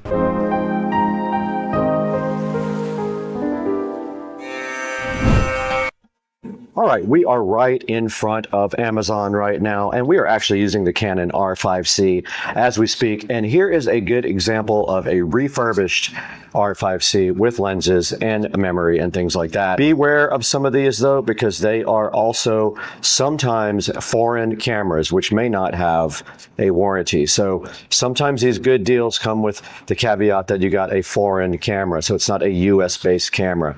There is a body right here for $29.99 available. That is no lens. That is what the camera is going for right now. $29.99. You would have to buy your lenses completely separately. So the 24 to 105 is what we are shooting on right now. That is a good lens for a starter lens. I am going to buy a 15mm wide angle lens too to do vlogging on. Go ahead and check the link in the description. I'll have some options for you for the R5C. And we want to thank you guys for 108,000 subscribers now.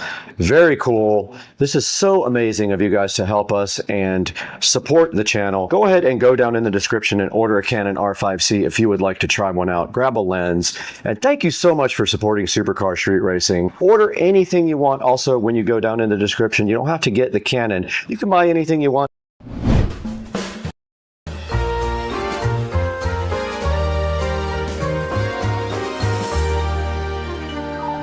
Welcome back to Supercar Street Racing, and we're out in the Supercar Street Racing awesome compound garage today, and we're teaming up with Navi once again. Navi sent us the ST3 Pro that you can see right here behind me. They actually sent two of them to us, and Joe and I took those out and did a whole video with them and absolutely love them. But Navi reached out again and asked if we want to look at their XT5 Pro, their scooter that's designed for off-road, and we said absolutely yes. And they also sent us something else as well, but that's not for this video. But right here behind me, we got the Navi XT5 Pro. We're going to be unboxing today on Supercar Street Racing. Hang out with us and let's check out this badass scooter. Let's get moving.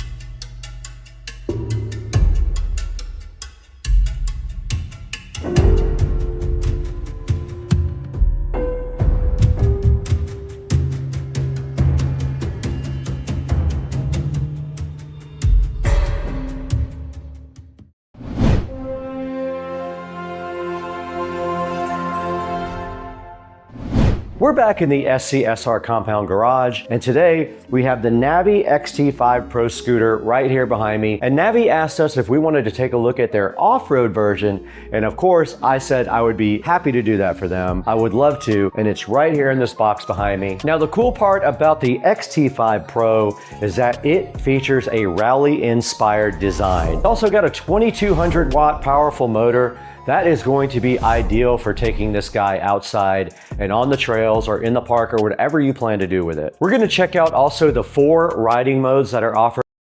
Hey guys, welcome to Supercar Street Racing. We have something special for you today.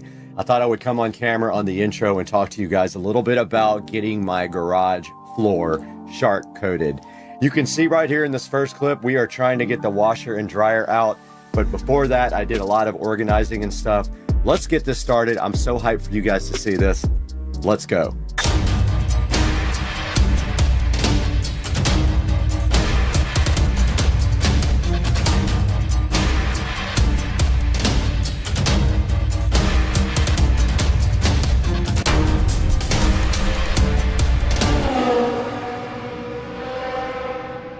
Welcome back to the channel. We are Supercar Street Racing. You can see right behind me here, it says it somewhere. And today we have something special for you on the channel, and that is we got the garage shark coated, and you'll see what that means in just a little bit. But first, we had a lot of organizing to do, so let's get straight to that. We had to get a lot of stuff out of the garage, and so we did it, and we moved stuff around, and we made it happen. Let's watch. All right, so what you're seeing here basically is me in the kitchen. And I have already taken the cabinet out of the garage at this point. So what I'm doing here is there's a space over my pantry where we were keeping the cleaning supplies, but I decided that I was going to put the car cleaning supplies in here instead, and then move everything from the cleaning supply area for the house underneath the sink. So let's watch.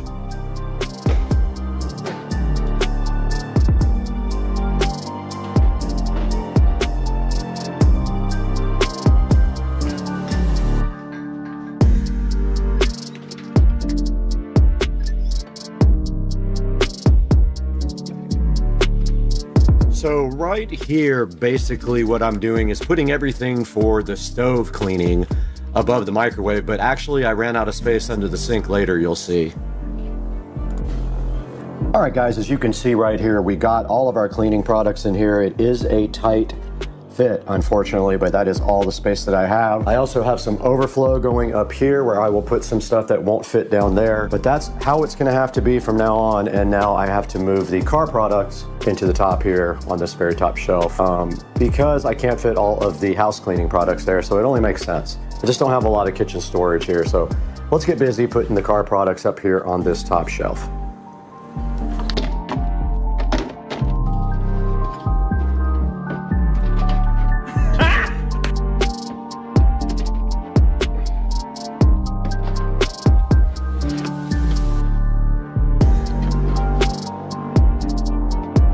Okay, we have finished mostly cleaning up. No, we haven't. We gotta do the rags. We gotta do rags, and then we'll be done with this automotive area. Now, this is just temporary until we get some real nice garage cabinets installed. This is what I have so far. A lot of this stuff is really just in here for the moment, so things like that aren't needed can go up top. Then all my supplies for my car cleaning go right here. Now let's get all the towels folded up and inside of here as well.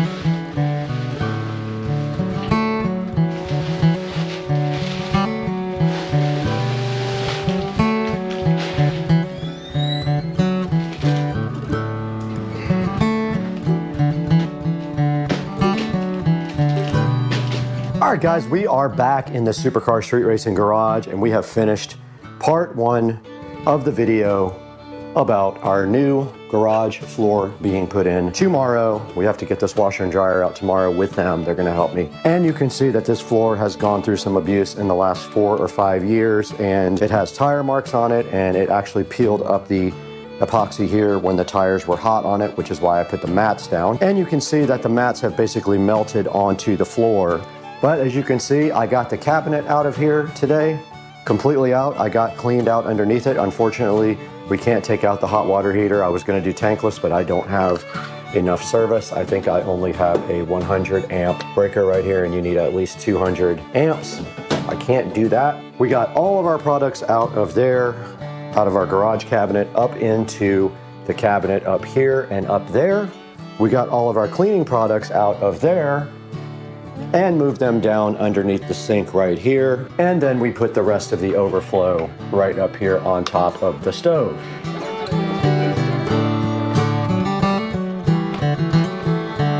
Now in this clip here, you can see the guys from Shark Coatings did get here pretty early in the morning, actually earlier than they were scheduled to, so I was kind of not ready at the time.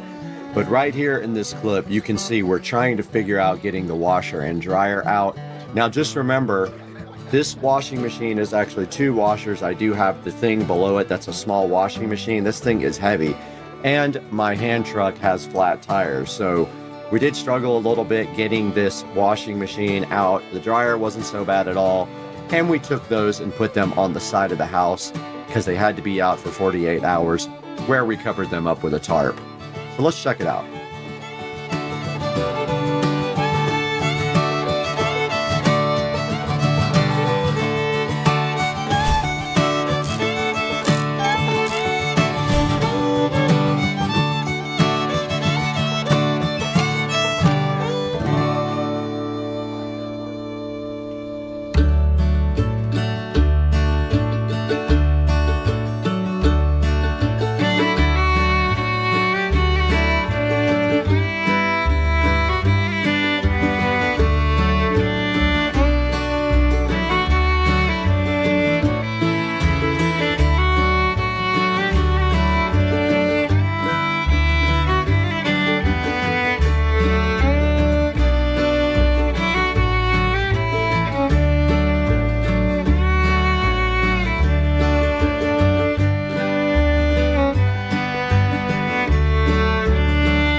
All right, guys, you saw my garage floor get shark coated. Such a cool process.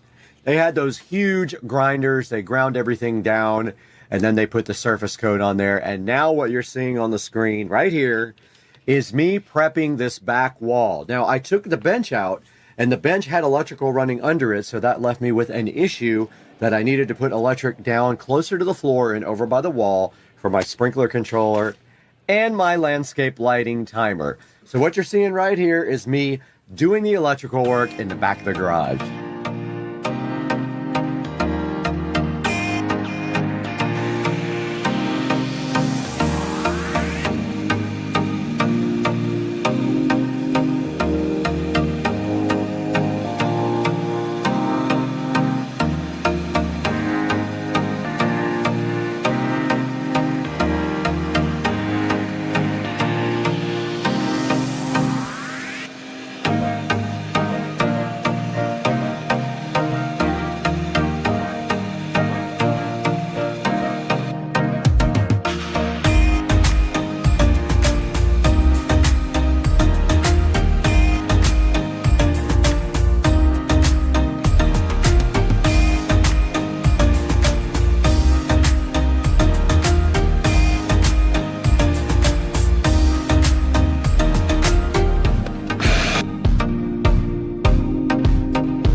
We are out in the supercar street racing garage, and you can see right here and right now that the floor has been sharp coated completely. They did that yesterday, and I let it dry overnight, and it is safe to walk on, but not safe to put the car on yet. It will be later tonight, and then tomorrow we can move the washer and dryer back. But as you can see over here, I'm already working on electrical for this wall, which you guys saw me doing a minute ago. I basically cut holes so that I could run power down to the corner for my landscape timer and for my sprinkler controller.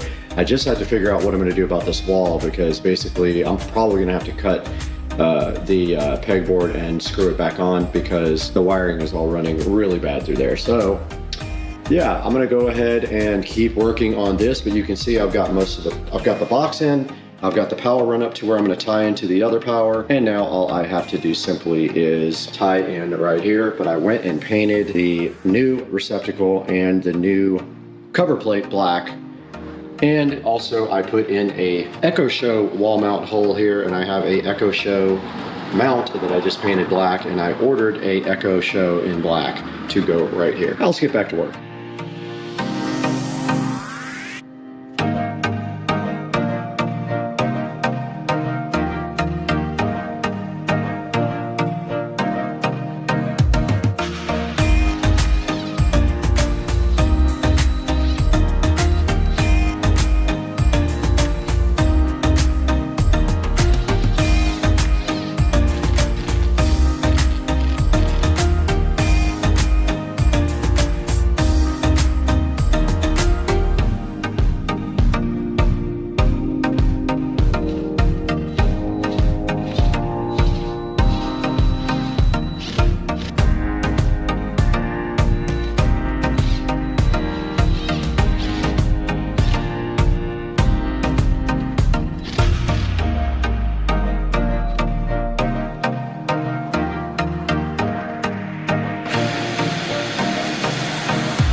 right, guys, you just saw the last scene where I was doing electrical work. And basically what I had to do was tap into the existing electrical outlet so that I could get power for my Echo Show 5.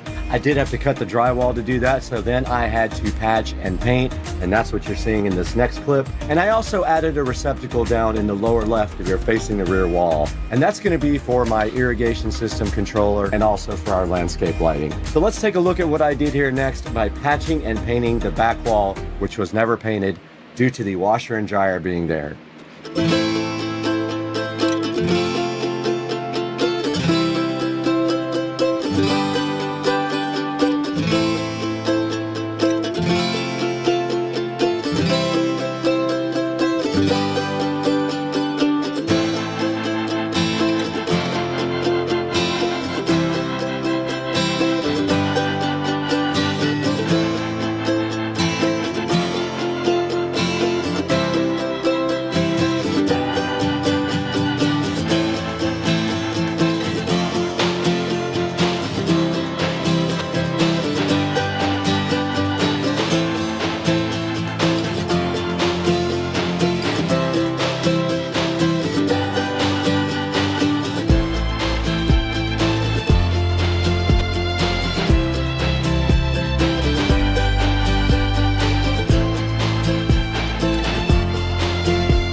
All right, a little update from the garage, and I have finished the paint project.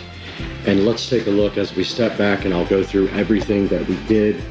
Ah, yeah, that peel satisfaction. We did have the floors sharp coated, and then we put the washer and dryer back up against the wall here on the newly sharp coated floors. We also removed the workbench, added an Echo Show 5 there, and ran power down to this brand new receptacle, which is also a USB-A and USB-C charger. We moved our landscape light controller over here. We had to cut the wall, so I have to repair that somehow. I haven't done that yet. And I did a terrible job patching the wall, probably one of the worst jobs I've ever done. However, there is a banner going right here that hopefully will cover most of that. So it's 4 feet by 3 feet. It'll cover a lot of it. And so taking a step back, you can see right here and right now how everything looks after the garage project. Now, I am considering getting a cabinet for right here. A really nice cabinet that covers up this ugly breaker box. We'll see if I can get one found, and it would just be as tall as I can possibly get it, and then cover from about here to here, or all the way across here to cover up this hot water heater. Eventually I would like to go tankless, but for now I don't have enough electrical service. Let's get the car pulled in here and see how it looks. All right, we did get the car all pulled in now, and we have the golf cart in as well. And stepping back, you can see how much space we have now. And I did pull the car in kind of sideways, but you can see there is a footer down here that you have to be careful of. I could go back more and over maybe another 6 or 8 inches, but now we have much more room in the back because the workbench is now gone. I could come back another foot easy there. And you can see I moved the charger cable to the wall here as well, and there is our Echo Show looking so fly in the wall. And so we have the Echo Show ready to go there as well. And stepping around, we have plenty of room here now to detail the car. And we have plenty of room for the golf cart as well. And I did keep this thing that was found in my yard randomly to put my car cover in. But yeah, guys, this is going to wrap up this part of the project. The only thing left to do, I have black blinds for that window. That's the last part of this project. And now let's take a look at it with the brand new garage door closed. And there you have it, guys. That is the garage project that I have been working on for months and months and months, coming to a close. And I do say it looks fly. Don't forget we have the hex lights, we have colored lights up here that we can change, and there they go, looking so fresh and fly. And guys, I hope you enjoyed the video, and I hope you enjoy all this hard work I do for you guys. Guys, welcome back to the Supercar Street Racing 4K production studio. I'm Brad, and you just saw my whole garage project come mostly to a close, besides getting the blinds up on the wall. And now I want to take a look at this Shark Coating website with you guys. Go ahead and go online to sharkcoatings.com and check out the website. And you can see they did a great job on my garage floor, and I would trust them with yours as well. Guys, thank you for liking and subscribing, and we will see you on the next video. I'm so happy to have you guys with us. We got to get out of here. We spent way too much time sniffing paint fumes.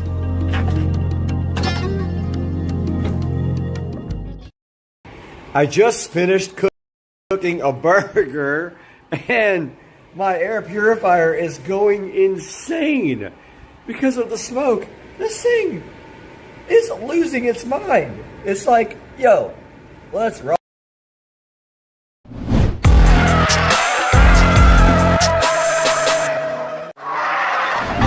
We are back in the Supercar Street Racing living room right here, as you can see. And after a short vacation, we did come back to go ahead and get to work. We did take a whole week off to go take care of some business, but we are back in full force now. And we need to take care of a problem with the Supercar Street Racing editing setup, and that is located directly behind me right here in our D-Mark. Now right here is where everything comes into the SCSR compound, and you can see right here we have our Eero 6 Pro. That does feed a Netgear switch down below right here, and connected to that we do have our ASUS Store NAS here. Now our ASUS Store NAS does have two 2.5 gig ports on it. The editing machines in here have 2.5 gig ports as well.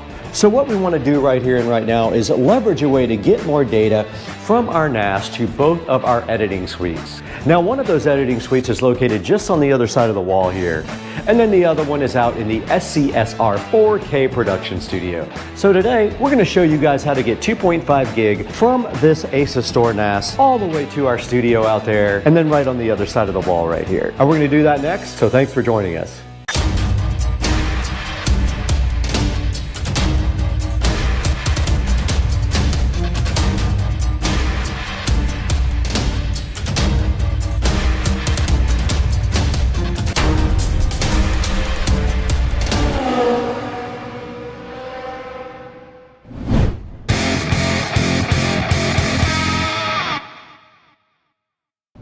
Guys, you got Brad here, and you are on Supercar Street Racing, and if this is your first time on the channel, I would love to welcome you, and I hope that you would like and subscribe. And today we have a mission, and that is to figure out our bandwidth issues on our editing rigs. Now both of our editing rigs are working off this ASUS Store NAS here that's sitting so fresh and fly underneath our little entertainment console right here. That ASUS Store NAS is connected to our Netgear 1 gig switch, and that distributes everything to the house and the studio. Now the problem, of course, is that the Netgear down there only does 1 gig, where the ASUS Store and the computers all do 2.5 gig. So in order to alleviate some data congestion issues, we're going to go ahead and upgrade this whole thing to 2.5 gig Ethernet. Now all you need for 2.5 gig Ethernet is a Cat 6 cable, and in some cases a Cat 5e could do it as well. We do have Cat 6 running all the way out to the studio out there, and then also to the next room right here. So it should be pretty easy. All we should have to do is implement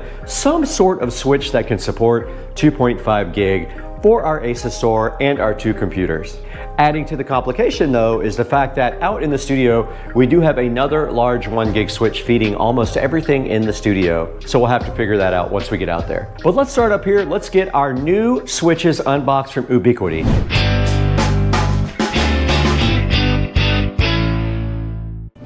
Back in the Supercar Street Racing awesome living room here, and right behind me we have a solution for your 2.5 gigahertz needs, and it is a low-cost solution as well from a high quality manufacturer.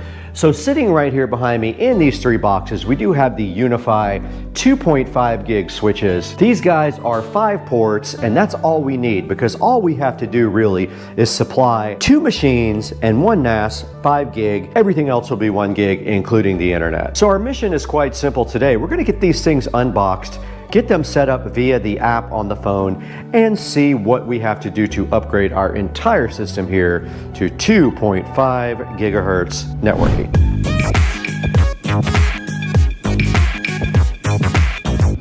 Right in front of me is this Cinema 70S from Marantz, and it is so happy to be joined by this nice Ubiquiti switch. And you can see right here at the bottom, this is a Flex 2.5G switch here. And there is a nice little pull thing here to get the Flex out of the box, like that. And there we go. So the 2.5 gig Flex from Ubiquiti is officially getting unboxed. And you can see right here, they have the website for Ubiquiti, and there is an installation guide via a QR code scan right there. And inside of the box, there should be an Ubiquiti switch. And there is the Flex 2.5G switch. Very simple, no complaints online about overheating like the other cheap, dumb 2.5 gig switches from China or elsewhere. And then also they were kind enough to give us a power brick. This thing does use USB-C 5-volt power. Let's get that out of the box. Here's a look at the actual box for the Flex 2.5G switch, and inside of that box there, we do have a little USB power supply of 5 volts, assuming any 5 volt will work. And there is also an instruction manual in here, which we probably won't really need. So what we now have to do is figure out power, because we have used up all the power here, but we don't need this NAS anymore. So I think I'm going to end up removing my old MyBook Live NAS finally, because we replaced it with this modern solid state ASUS Store NAS. Let's get this WD MyBook Live removed from the Supercar Street Racing abode. Okay, we did get the cat cable unplugged there. All we really need to do now is get the power unplugged from behind here, and it is this little tiny power cable right here. All right, I gotta cut some zip ties here to get this out. Let's go ahead and do that to free up some power for our new switch.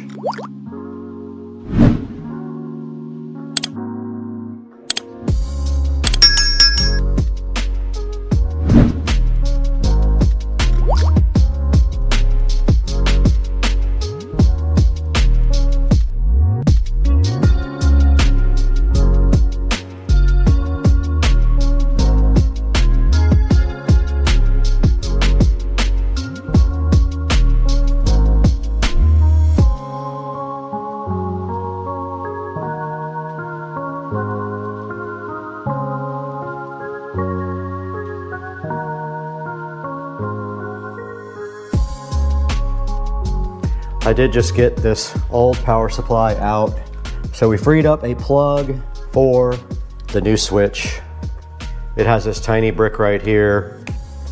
And all we have to do right here and right now is plug this guy in. Or we could use a USB-C to USB-A adapter, because we have ports on our power strip right there. But let's just go ahead, and for now, we'll come back and clean the wiring up later. For now, we're just gonna feed this into our switch bay here, where we're gonna put our 2.5G switch. We fed it right there. And then moving down here, we should be able just to get our switch connected right here.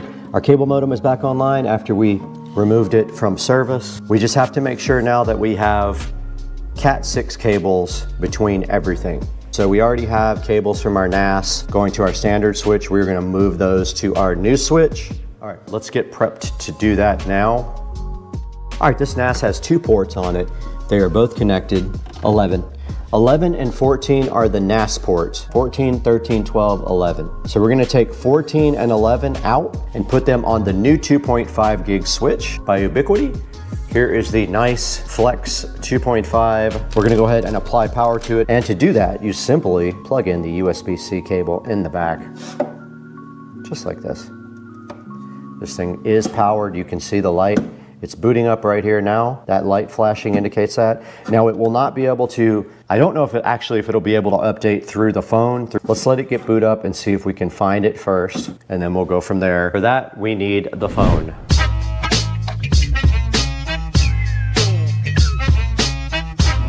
Okay, we are recording on the phone now here, as you can see, and also on the GoPro. We have our UniFi switch up here.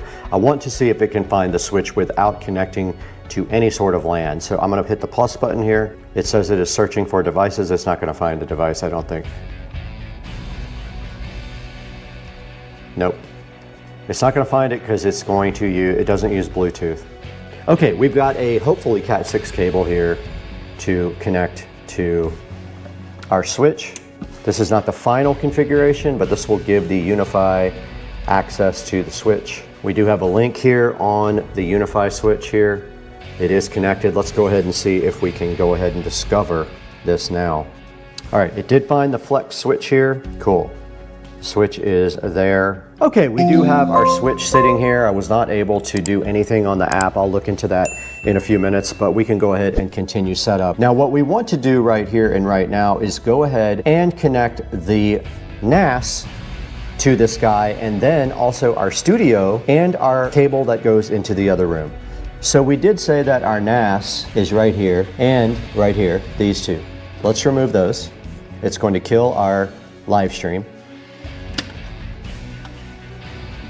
Now, these two guys go to our NAS, right?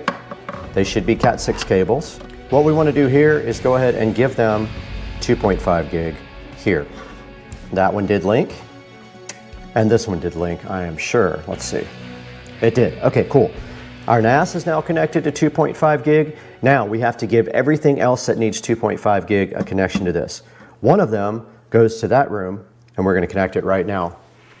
Okay, this cable right here that comes from the other room that says studio, hopefully it is a Cat 6 cable. It does come right through here. It is a gray cable. It is then right here. That needs 2.5. We're gonna go ahead and unplug it from that switch, give it 2.5.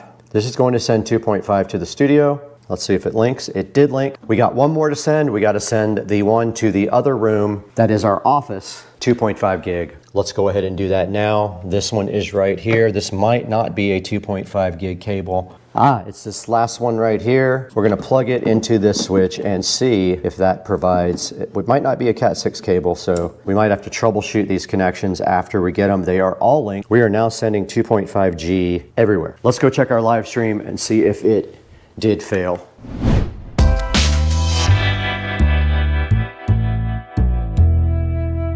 Right in front of the Supercar Street Racing editing rig here, and it is still up, so that's good news. We have another 1 gig switch here that feeds these two laptops. We're gonna go ahead and replace this switch with the Ubiquiti as well.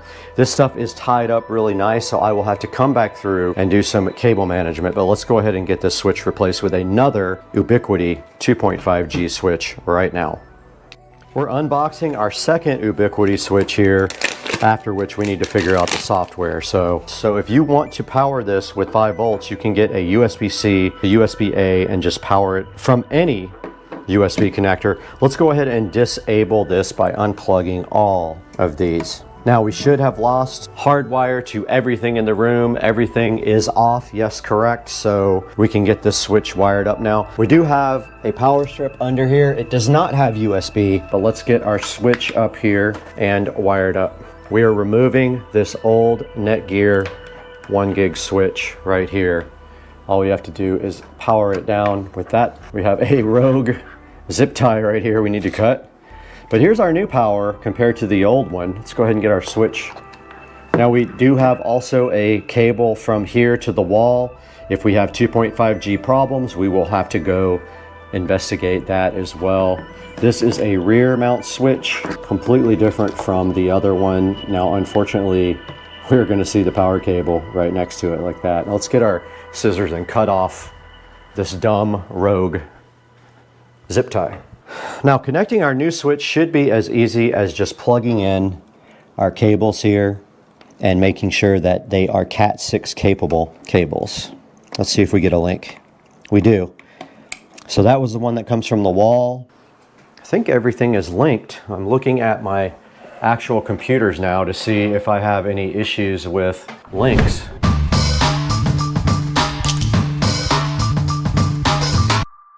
First signs of life from 2.5 gig are showing up right there. We have a 2.5 gig connection to our editing machine here, and these will only do 1 gig. Both these laptops are only going to do 1 gig, so that's just that. We went ahead and downloaded the Unify Windows server here and downloaded it to this local machine and set it up. A long story short, I did figure out how to set the local server up on the network, and you can see right here we have both of the switches that are currently on. They are onboarded onto it's actually called adopted onto my local server here with the Unify hosted at localhost 8443. It did update the firmware on both of the switches. The one that's in here in the office, you can see it uplink at 2.5G. That's the one that's supplying to this computer, and this computer is linked at 2.5 gig. If you go into the network settings here, you can see right there it is linked at 2.5 gig. Now all we have to do is get out to the studio and go ahead and set up this last switch here, which will require some rewiring out there. Let's go ahead and get that done.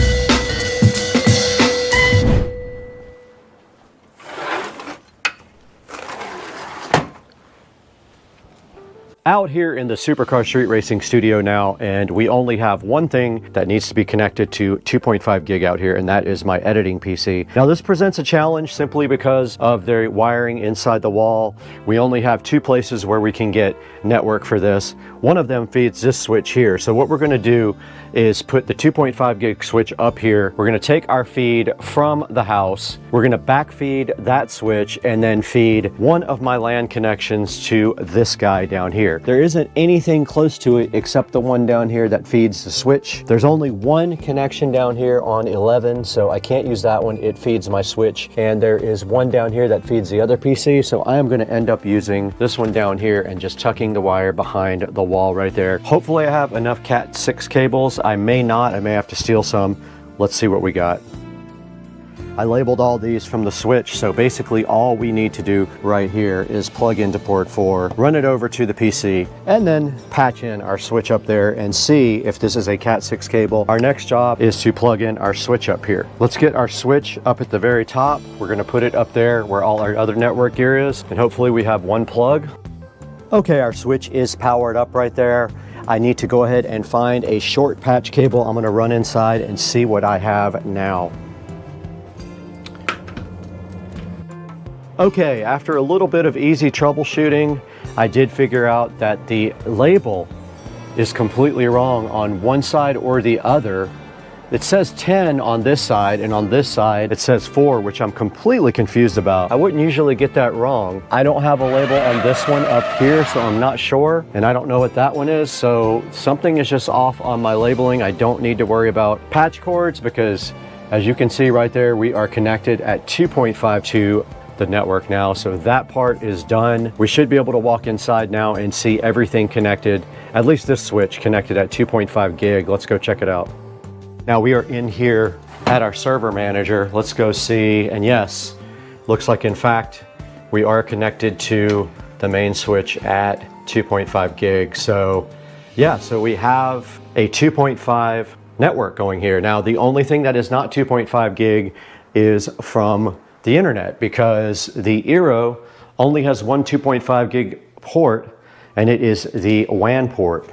You cannot use both. All I have to do right here and right now is get some zip ties and start cleaning up this mess that I created right here. So let's grab those and start working.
final check here, we do have a 2.5 gig link here now in the studio. So we are connected to our NAS at 2.5 gig.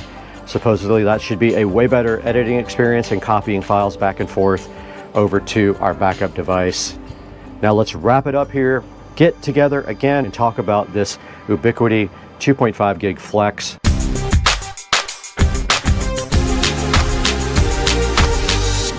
All right, I just wanted to get back together with you guys and end the video here by showing you the Ubiquiti Flex Mini 2.5G on Amazon. There will be a link in the description to this guy. Please make sure you like and subscribe and order all your affiliate links through our official links on the bottom of the video here. And you can see it does have 5 stars. Only one person has rated it. It is way cheaper on Ubiquiti's site, but since I have an Amazon affiliate program, I am going to put this one here. Doesn't look like you can order it, but I'm going to put a link to it anyway and let you guys go from there. And checking out some of the pictures, there is the 2.5 gig ports there, but this one has PoE actually, the right hand port, and you can see the USB-C input right there. There's the dimensions, 21 by 90 by 117, and you can see right there it absolutely does come with a power supply, and even if it doesn't, you can use USB-C. There's a good picture of it connected up to all 5 ports. Another picture of it, and then also you can see here them connecting computers to it and another switch. And then there's a good little network diagram about how you can actually hook yours up as well. So guys, thank you for watching. Go ahead and pick up a switch and click through our official links, like and subscribe. We need all the help we can get, and we will see you on the next one. We got a couple of bangers coming up. Stay tuned. Happy Monday morning, guys. And today is a holiday, but unfortunately, you can see here, I am actually at work. Today we're going to talk a little bit about how to get your crud, black, soot, and just terrible exhaust systems looking polished and brand new. So Saturday morning, we took the SL65 over to the exhaust shop, and the technician who was working on the exhaust was going to polish up the exhaust tips for me. And he showed me this very cool thing to use. It's this stuff that usually is used for freeing up bolts and nuts that are stuck, but he was using it for polishing the exhaust. Take a look at this video. This is a combination of that stuff and metal polish to get your exhaust tips looking fresh again.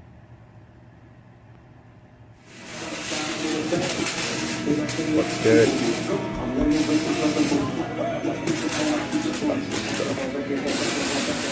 Open shut.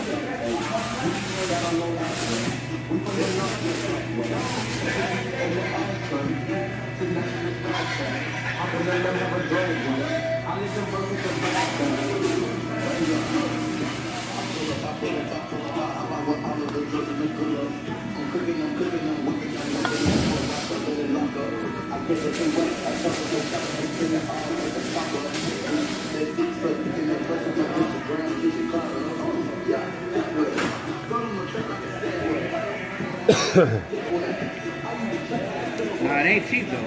Stuff ain't cheap. Like $20 a can. Oh yeah? Damn. And they don't have it at any auto parts stores, huh? Nope, you'll never find it. And if you do, let me know.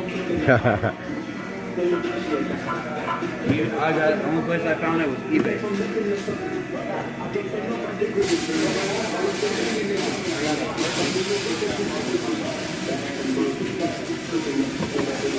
Came out good, man.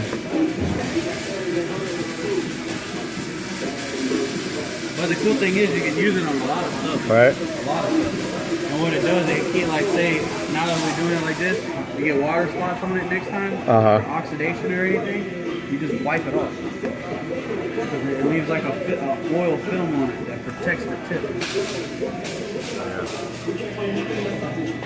Came out good.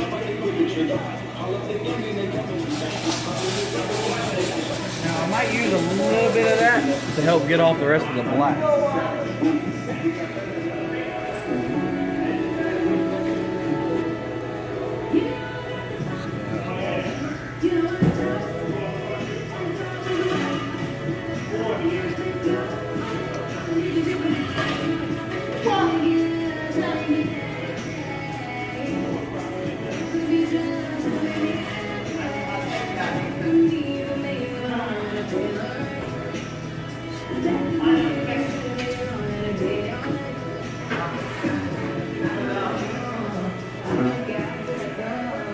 don't think it works that great.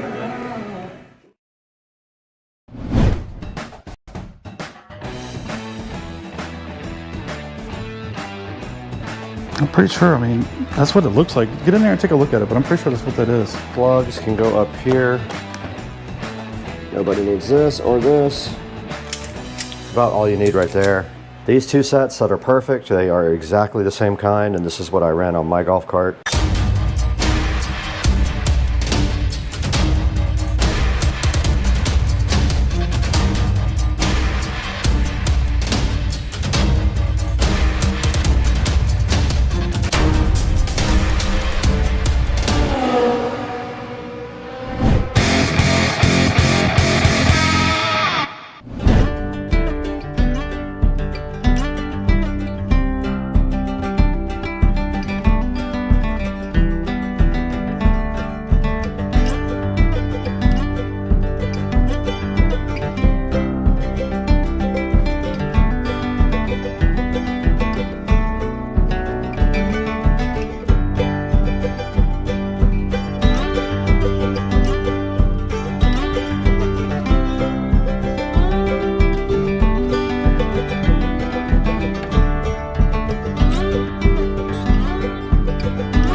Nice. Oh, it sucks. It's almost like right on an angle. No, it's good. It's perfect. This will go up here. Actually, I want it to be the reverse. Yeah, that'll work. Probably take a little bit more off. So that one's ready to go. We got to start removing this dash. So the speakers will drop in there. That's good to go. We won't put those in until we're ready. Wires will go down underneath and back up. We got we got holes all through here that we could use. 4 speaker wires, three technically for the back. 4 RCA cables. They'll go into the front, right? Yeah, this is just for the back. Oh, right. 2 to the back. Yep. I mean, we can start pulling the steering wheel off. Yeah, well, you got my impact gun out, you might as well. All right, just a little update here. We went ahead and dry fit the tar amps amp right there. You can see we made some standoffs for it because it's not exactly on level ground there. So we made some standoffs out of drywall anchors. And now what we're gonna do, just go ahead and pop off this steering wheel real quick. Does this thing have screws in the back of it? What's that? Steering wheel. No. Oh, yeah, it's been a minute, so let's, Right there? hold on, let me see. That gets the cover off? Yes, that gets the cover off.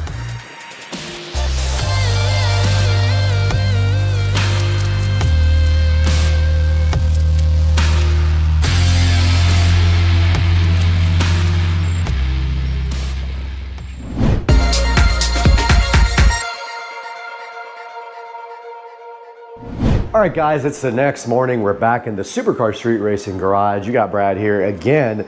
And today, the first thing I want to do is start looking at my wiring situation to see what wire I have and get that all organized. So I am gonna get this wiring out of this bin. I wanna see if I have any wire to wire these back speakers with here. I only need a couple of feet for each one. I do have to redo the wiring for the amplifier power because we don't have enough here. We were gonna put it on the ground, now it's over here. I'm gonna run wire all the way around the top here, behind the inverter here or under it, around this. So I'm gonna come from here, all the way around here, down to underneath the amp and power the amp right there. And also the ground, maybe long enough, not sure yet. I guess we'll go this way since we already have wires going that way, I guess. I'm not sure. But I do have to pull both of these out. I don't think think we have nearly enough here. We made 2 power wires for some reason.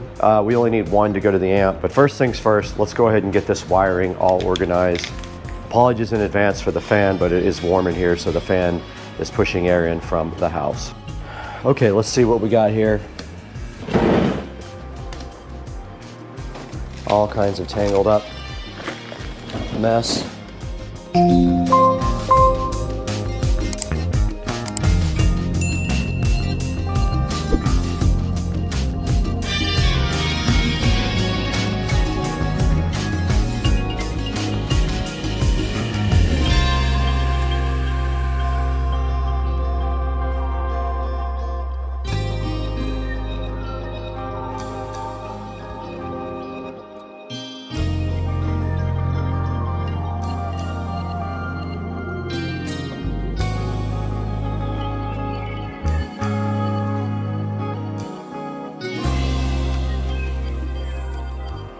All right, so now I'm gonna take the power wire for the amplifier and run that again because we don't have enough length here to go all the way around and I want the installation to be clean.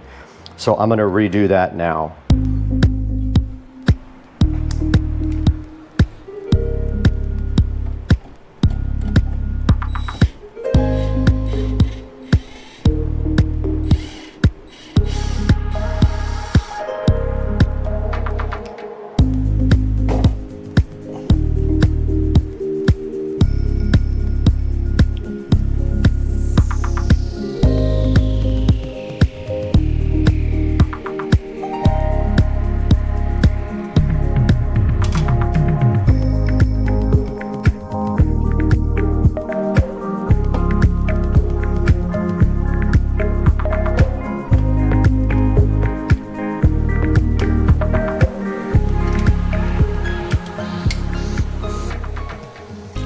All right, so that'll feed from there like that. And then I need a new power to go all the way around. Oh, I do have enough red. Okay, found my red, so we are definitely in business here. So I need to put a loop on this one. Go ahead and strip this back.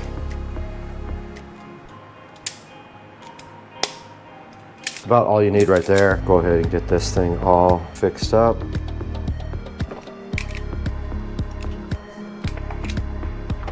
Good to go. That's going to be going around and down to the amp power. So that's all of our power.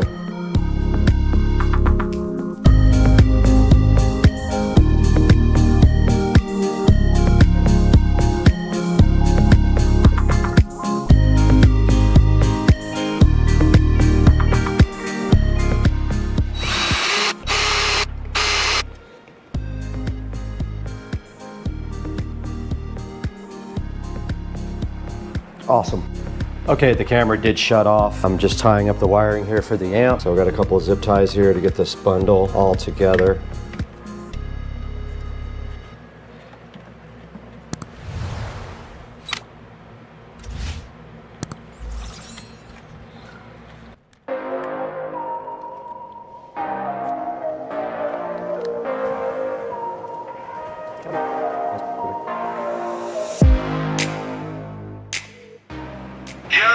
Hey. What up, dog? I'm rewiring the amplifier. Since we moved it across the bay, there's not enough wire, so I redid all the wiring on that. And I have enough speaker wire to go ahead and do the rear speaker, so I'm gonna go ahead and do those as well and get that over with since I'm already doing the amp and all that. Okay, I did find the correct bit for this, so we're gonna go ahead and loosen up the power. All you do is spin that open, and we need to create a jumper as well for the remote turn-on wire because we are using the battery to power everything. I'm gonna leave a little bit of extra wiring here so I can move the amp around. There's gonna be empty space behind it.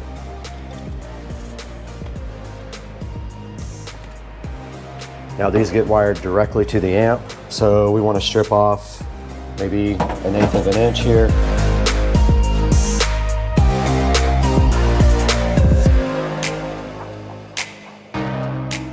But let's make a remote turn-on wire jumper. So we just have this little turn-on wire. We really only need to go like just a little loop.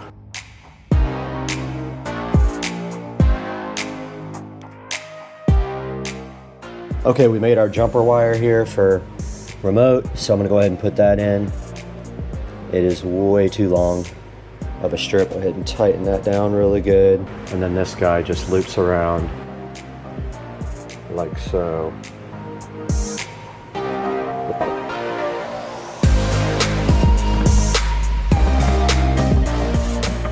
These can be very tight. We don't want them coming out. That's not going anywhere. And our ground. Now we need speaker wires for the rear. These two sets that are perfect, they are exactly the same kind, and this is what I ran on my golf cart. So we have a short piece here to go to these. Now you notice on the back of this tar amps, you only see 3 connectors here. It's very weird the way this thing wires up. You have to wire the plus from one channel and the negative from the other channel into the center terminal, and that's how you get stereo. It's different for most amps, so make sure you look at that when you are installing your tar amps, because it is not the same as the other ones. Now we are going to be Y adapting to the front speakers. We're going to be running 2 ohms, so we're going to go ahead and do that behind these speakers rather than right at the amp. It'll make sure that we have less clutter in the wiring, and also I'm going to go ahead and tie these up really nice before we get this installed so that we can go ahead and put the amp in.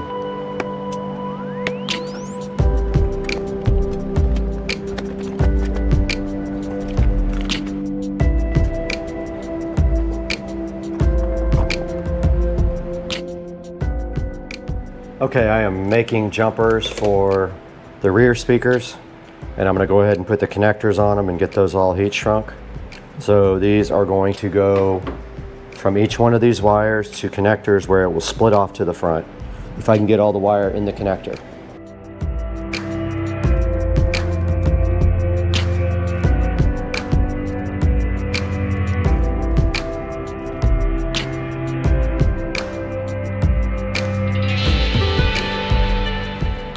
From the amplifier, and it will also split off to the front, hopefully, if we can get all the wire in there. I don't know if we'll be able to. I really want to try. We're not using electrical tape. We're going to have to strip off much more than that, though. Yeah, I don't know how we're going to get 2 wires in there. That's not going to work.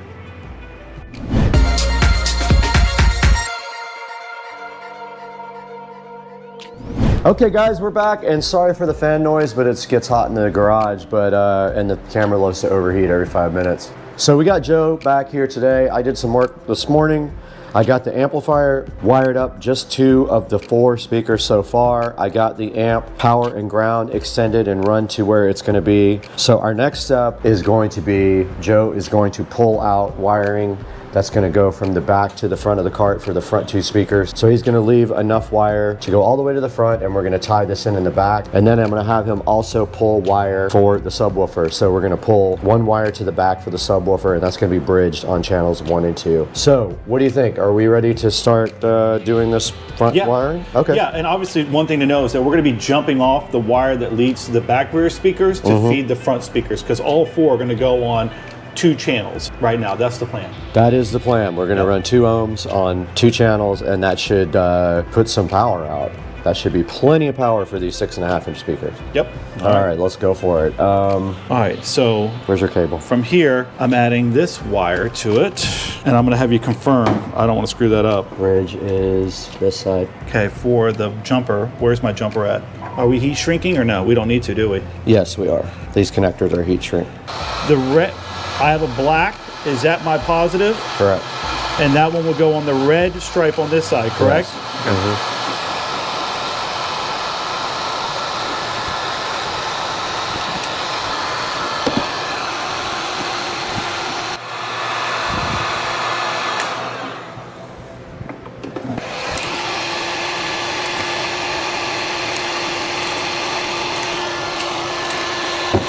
I forgot to crimp it. I had to crimp it afterwards.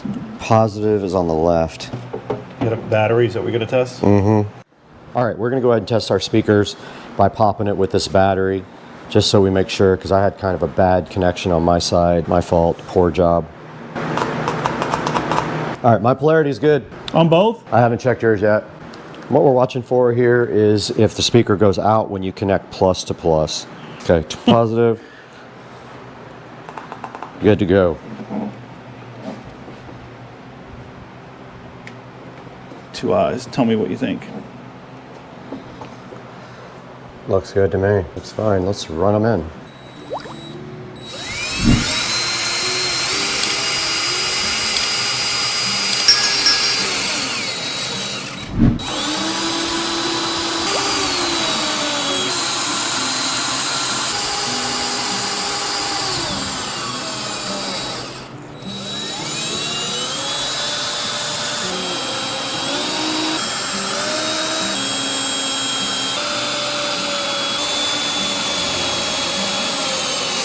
All right, that's done. Good to go.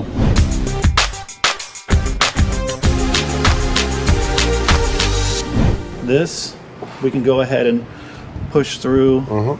This will come actually all the way over to the corner. Keep pushing. Hold it there for 1 second. Okay. Let me get some cleanup on this wiring real quick before we pull it all the way through.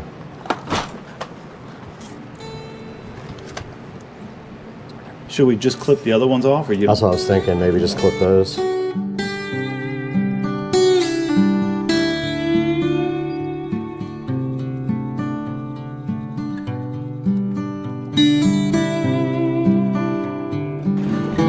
So that's what my wiring run's gonna look like.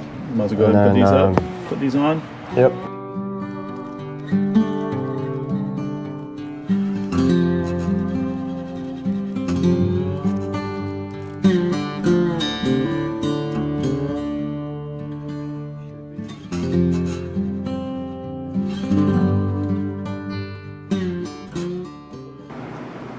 It's too bad we can't come over to the side because we've got this plastic under here. I'll let you take a look. Tell me what you think. But... Okay. Oh, and this needs to come up. We're walking on this. What is this?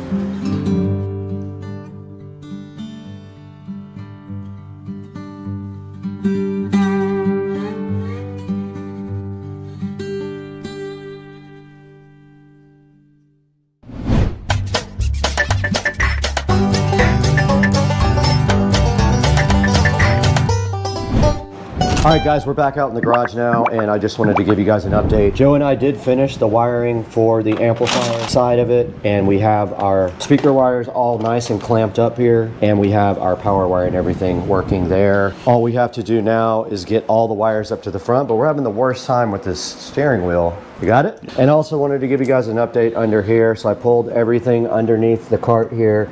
I got all the wires tied up nice. All we have to do is get it to the front from there, but this part came out good.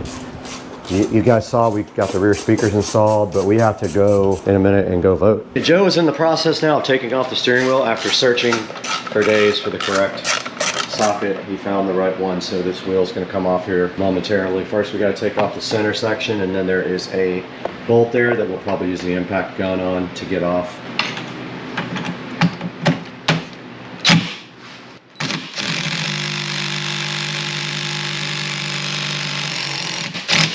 Things are always a pain. All right, Joe's gonna just try to yank it off of there. Let's go. That's it. Good job, man. Got it off.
All right, guys, I left for like 15 minutes to do some work, and I came back, and Joe has the entire golf cart torn into shreds, and he has the dash off, and he also needs to be vacuumed out under the dash. So I'm gonna do that now. I've got our vacuum right here, and we have to install a bus bar up here in the front under the dash because we have several devices that we're gonna be powering.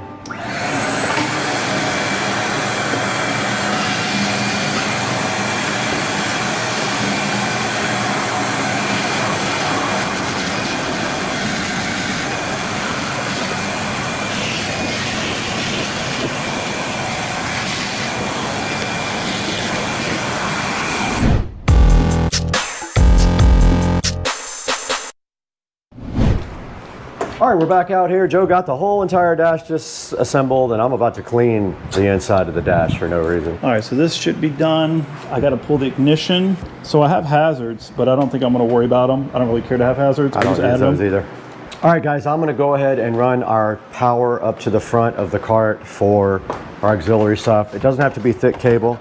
So I'm just going to use this really small gauge wire to go up front. So all I'm going to be doing right here and right now is putting ends on this, connecting it to our fuse block and running it down through the bottom of the cart.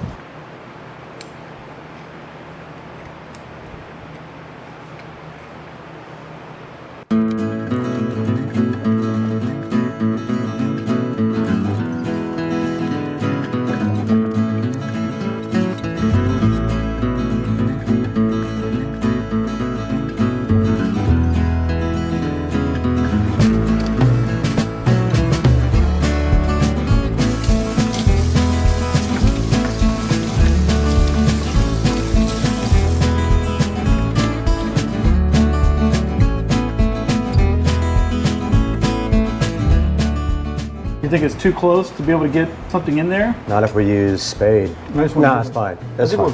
Yeah.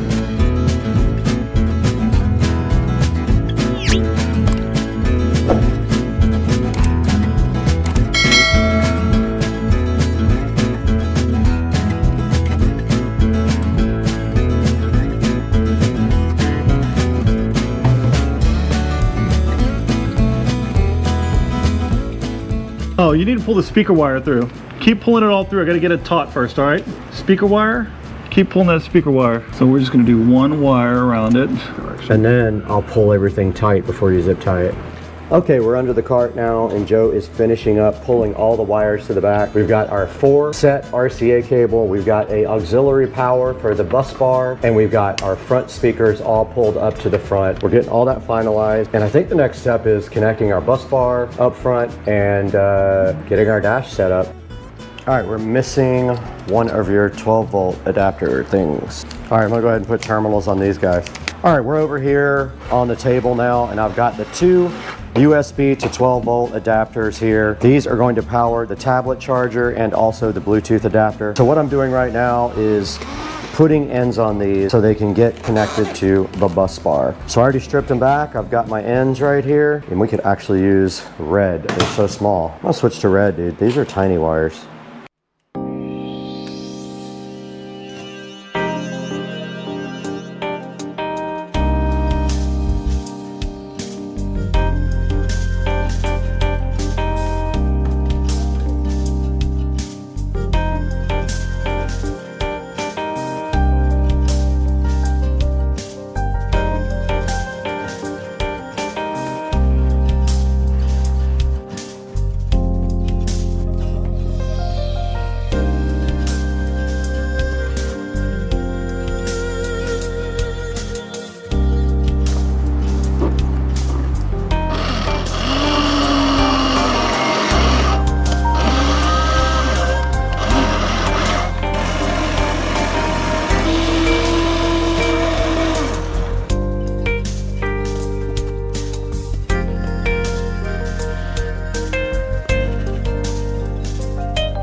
Okay, I'm here, my friend. He says I don't give a F, but I don't give a F. But here, buddy. Here's an F. Okay. I gave it to you. Thank you very much. You're welcome.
turn the volume up on your phone or something? Because you got control of the radio.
I don't usually play these tees either. I'll take it.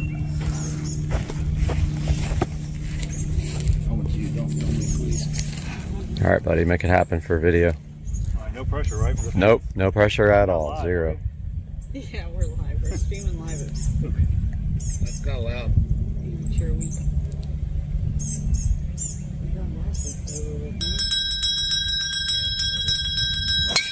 Money.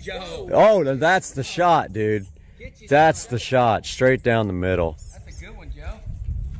Better than you. You performed on camera. That was awesome. Guys, welcome back to the channel. On a kind of a bad note, I laid this bike down a couple of days ago, right after the last video we made showing Rich and Trish driving the bike, and subsequently messed myself up pretty bad in the process. And first of all, this thumb is beyond sprained. It looks like a log now. As you can see, it's black and blue. Don't think it's broken because I can slightly move it. Does hurt like crazy. The bike took some damage. This headlight got pretty scratched up. I already touched that up with a paint pen. This fender got pretty scratched. The bike came down on this side and the peg got pretty scratched. This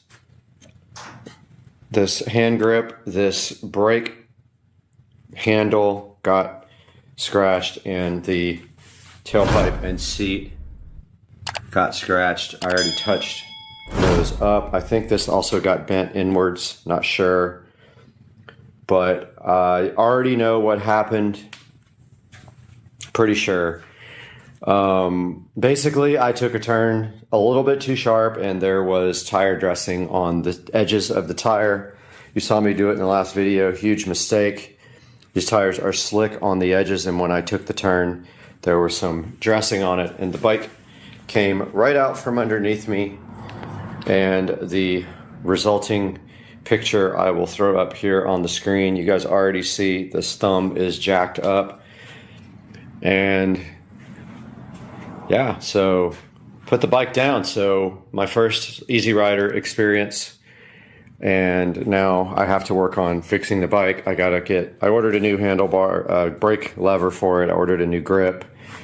I think I just need to bend this back out. And yeah, that is all. And then next I will tell you what the next modification is for this. Okay, so we have this battery, and that is going to be the next thing that we are going to install on the bike. I think it will fit nicely right there up against the motor with some zip ties. And I bought a switch for the handlebars with a little LED light. And then the plan after that is to basically charge the battery when I'm not using the bike with a battery tender. And I don't think I have one anymore. I think I gave it to the guy that bought the cart. Let's see.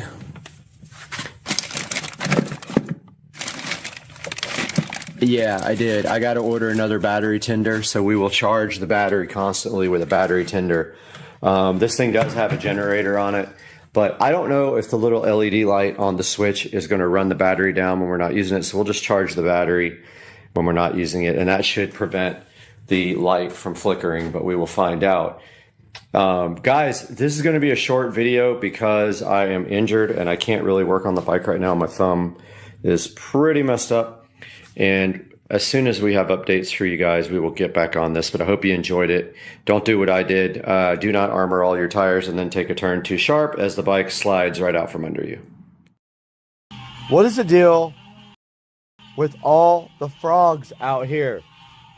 They're insane. Why is it so loud? Guys, the frogs. What is happening? Hey guys, welcome to today's video. Today we are taking a look at something that I really messed up on my ID4 installation. That was my USB cable for the flash updates for the instrument cluster. Today we're going to be showing you how to install a flush mount USB the correct way, because let me show you what happened with this one. Yes, that's right. It was directly in the trash can because... So I did this, and actually the paint came out terrible, so I would have had to sand this down anyway. So I did this thing, it didn't come out that great. It's got like issues and all that. Turn it around, you notice here, see this? There's absolutely no way you can push this back in.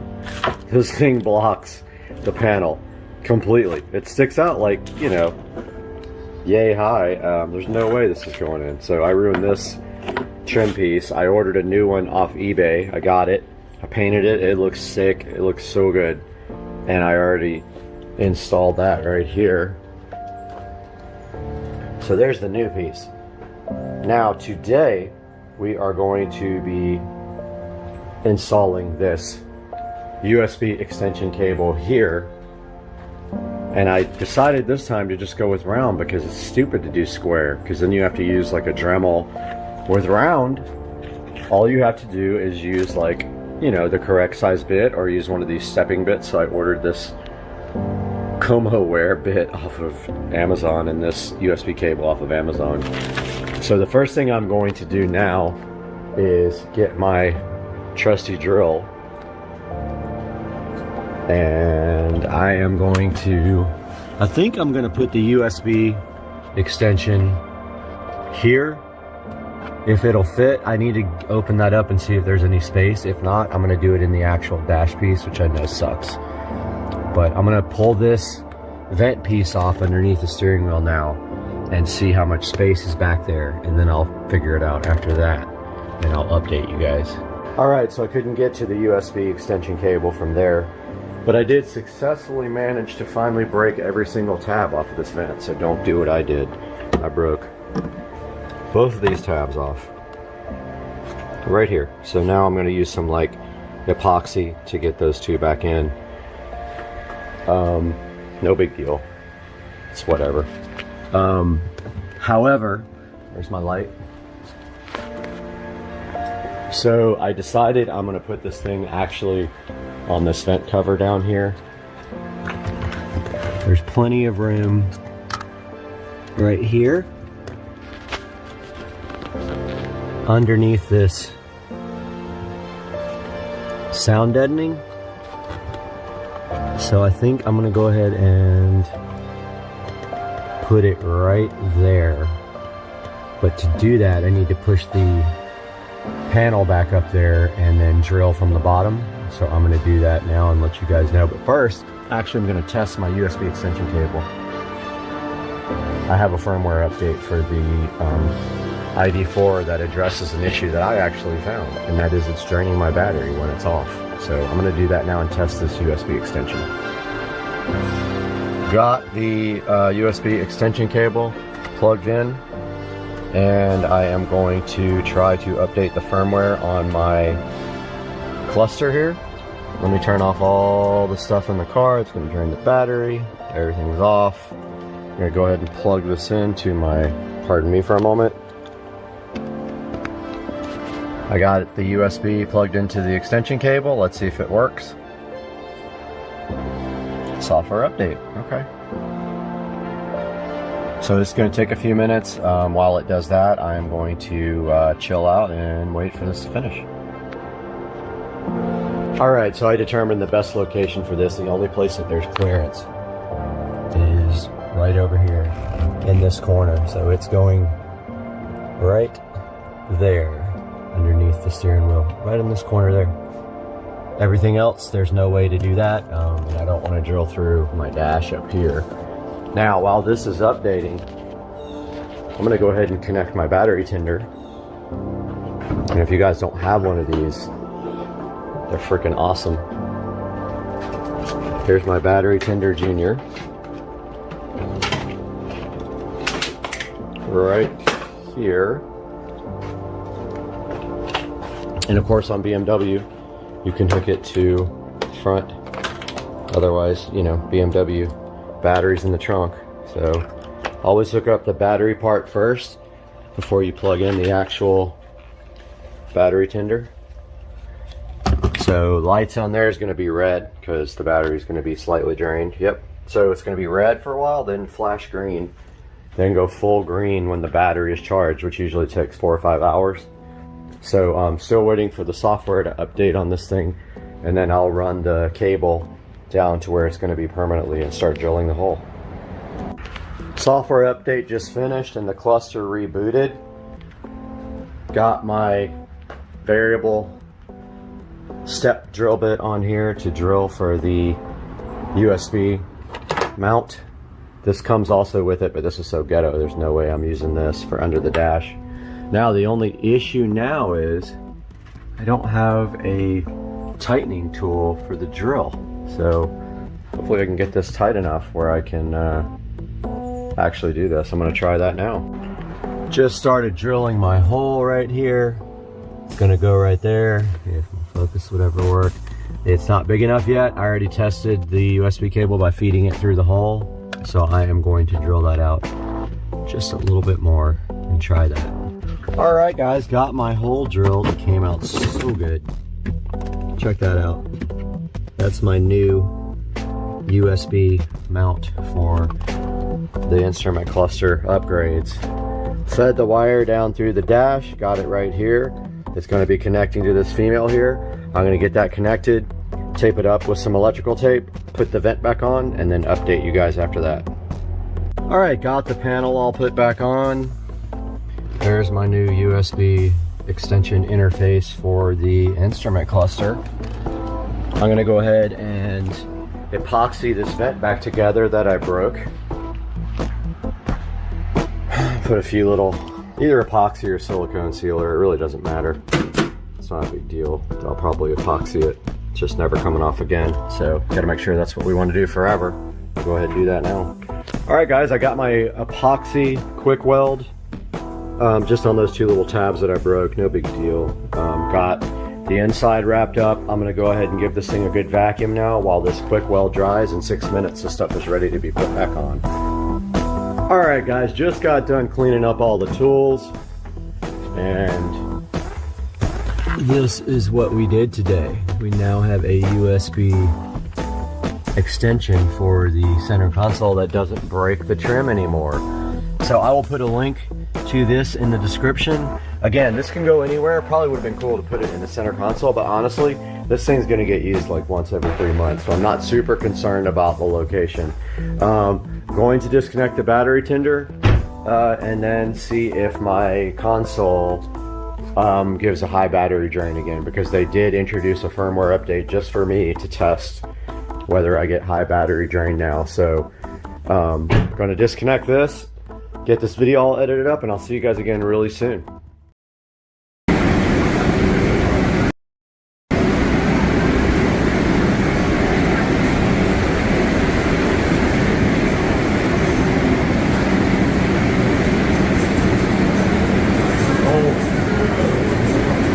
History down here, man.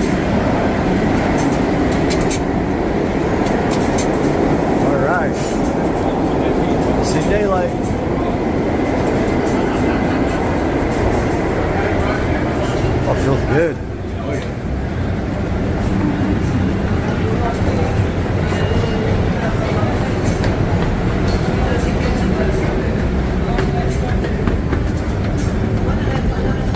Oh yeah.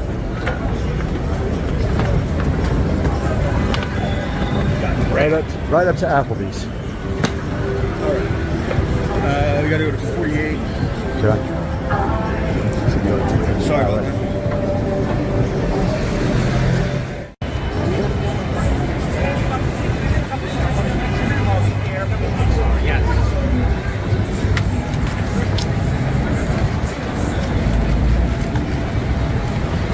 Love it.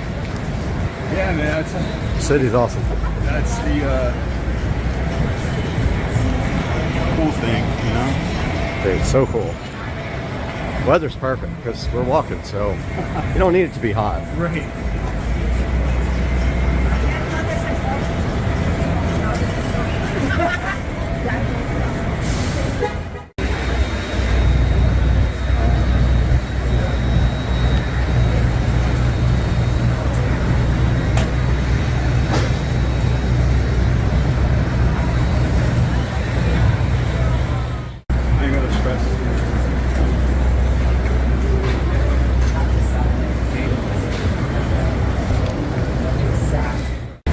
The Woolman rink, the ice skating rink. Oh, cool.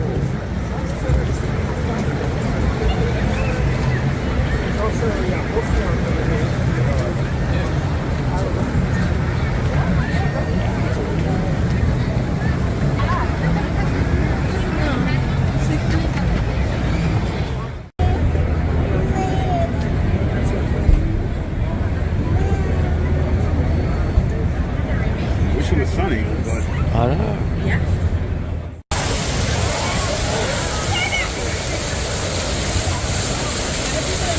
He's inside it, not getting wet. It's a miracle. That is cool. This thing goes up far, huh? yeah, this is two of the cool with it. I mean, like I said, they say from the history of television and all that stuff. Yeah.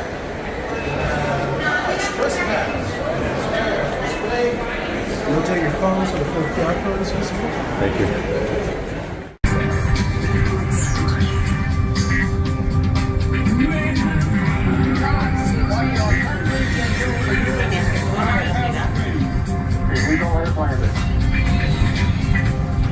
I covered mine.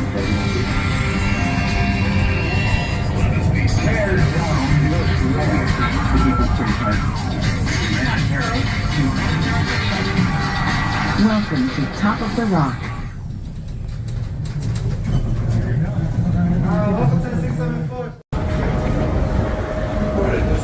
All right, here we go. Top of the rock. The tip top of the rock. Wow.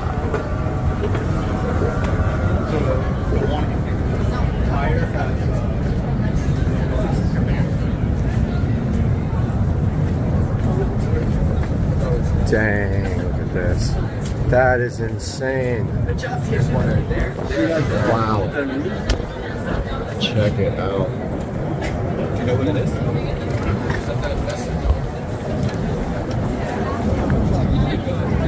We go up again. No way.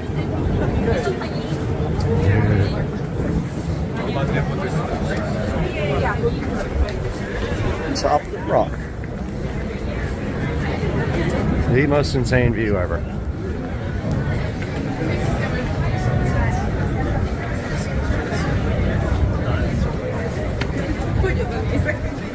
And we keep going. Oh. Cool. If you're scared of heights, this is not for you. I'll tell you right now. Oh. Check it out.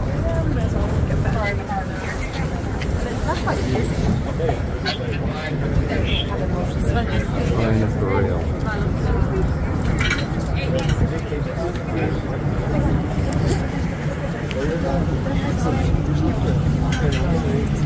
Let's pick her up. Pelo ścianę jak na tym jednym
저도 오늘 아까 거기에 틈질을 갔다 와가지고 한번 이렇게 쫙 거기 여기 사이는 안 갔으면 여기만이라도 갔다 왔잖아. 중심거리만이라도. 저도 갔다 와가지고 그래도 이거 본 거야. 근데 이런 세세한 거 있을 거야.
They put big, they look like Christmas ornaments in the middle. Oh, nice.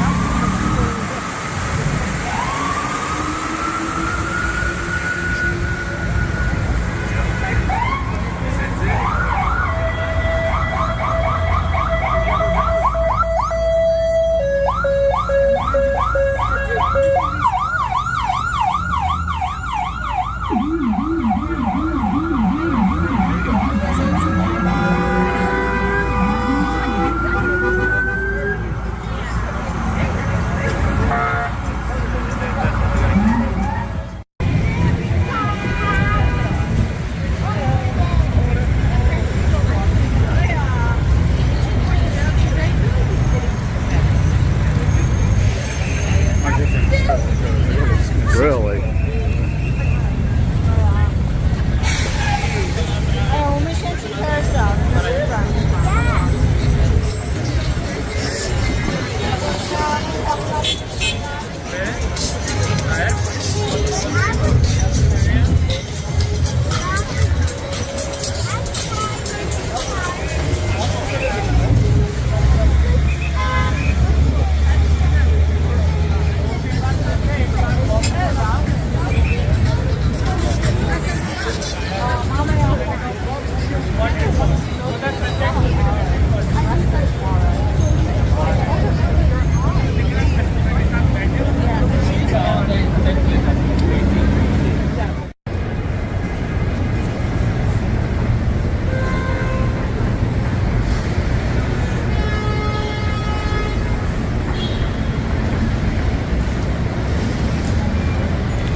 MSG, man.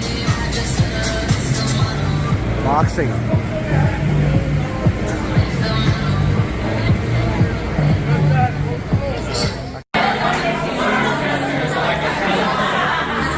Loud.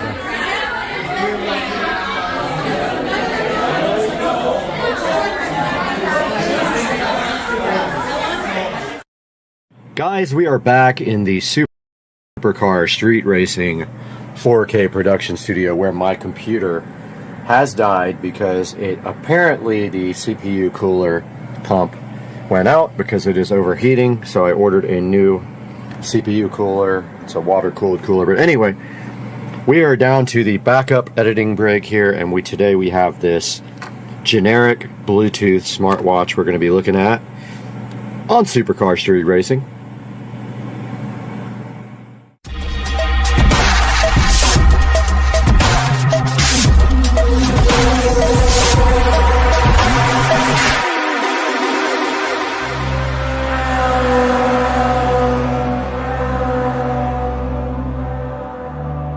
Good afternoon, guys, on a Saturday here in the Supercar Street Racing Studios where it's going to be 100 degrees outside today.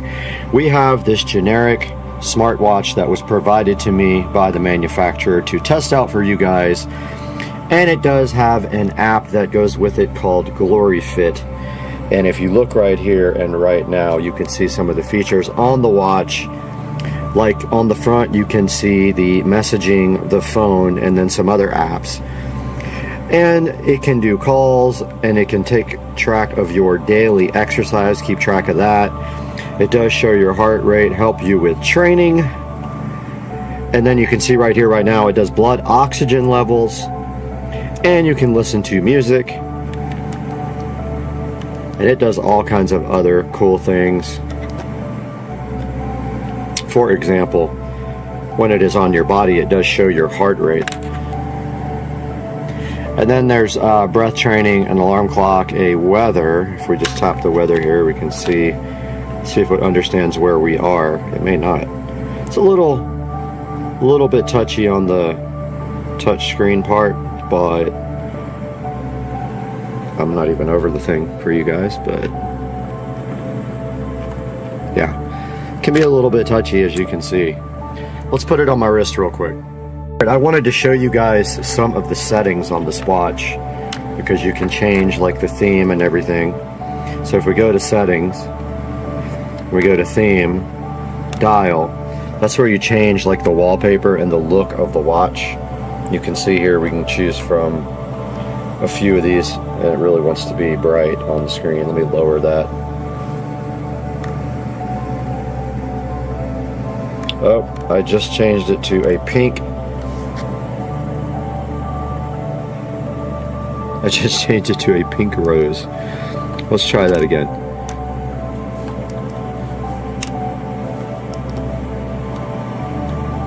Alright, settings. Theme. It can be a little finicky on the touch screen. Dial. And then here we go through the different ones. Pretty cool. Let's try that one. Shows your heart rate and everything on the front. So yeah, you can change the themes of it. I'm actually trying to figure out how to change the weather because I'm not sure where that is set up. I'm going to look for that. But like when you go to weather, it's hilarious because the weather is like translated wrong. Check it out. Very stronger. And it's also in Celsius, and I don't know how to change that. There's the future weather, current weather, right there on the face of the watch. And I was actually looking for that in settings. It may be on the app, I don't know, not a whole lot is set from the app. But like info just shows you like the version. System doesn't have anything in it about the, well, maybe it does. System. Okay, no, there's nothing in it about the Celsius or Fahrenheit.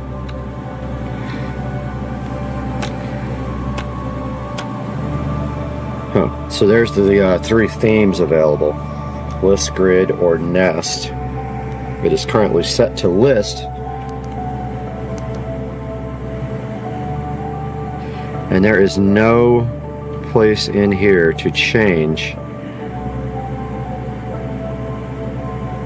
Yeah, there's nothing in here to change the Fahrenheit to Celsius or vice versa. Let's check the app.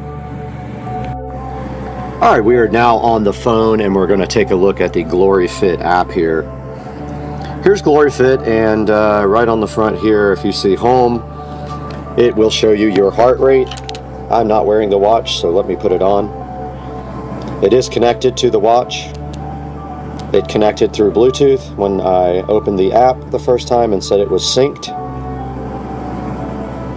And now I am wearing the watch. And it says that my heart rate is 73 beats per minute. I have taken no steps today. And it doesn't have my blood oxygen level. But what we're looking for first is the settings. Device. Let's see. Universal settings. Unit.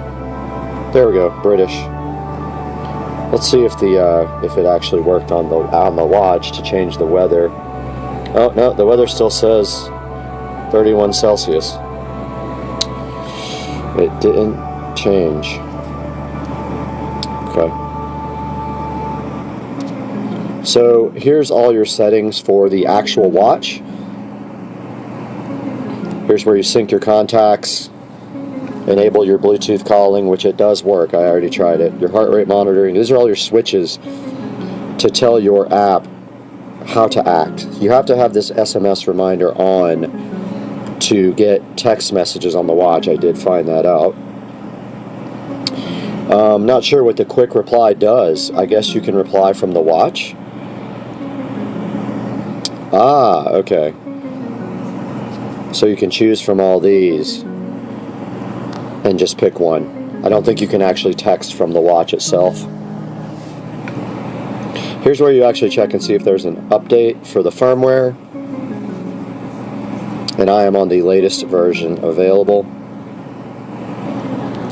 And here's like some of the sports settings: running, cycling, jump rope, badminton, and it can keep track of that with the watch. And if we go back here to me, there is my email, my training plans. You can set goals for yourself,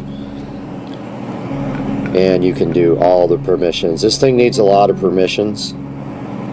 It has to be available in the background all the time to receive alerts. Right here, it doesn't. I don't understand how you. Let's see. Permissions. Well, I thought I already had that set up, the background permissions. It hasn't complained, but that's your permission settings.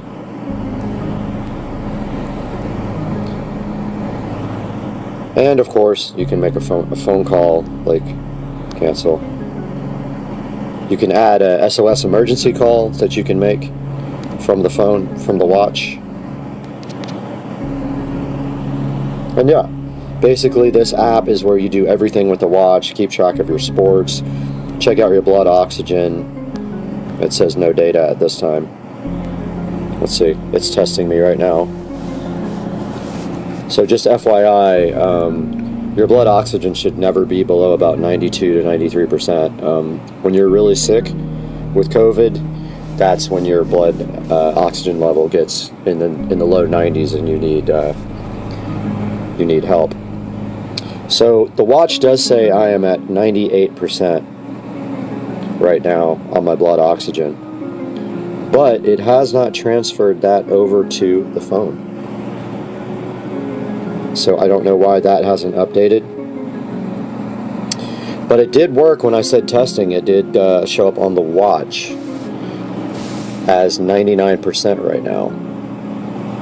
So I don't know if it actually goes for a while before it can show your blood oxygen level on the phone part. The watch now says 99. and it just vibrated, so I don't know. Oh, there we go. It already transferred over to the phone. Very cool. All right, awesome. And here's the heart rate. And you can see here that I am tranquil. But I still don't know how to make the phone, the actual watch, go to Fahrenheit. It's still set on Celsius, which I can't change. I'm not sure why. There's actually no place to do that.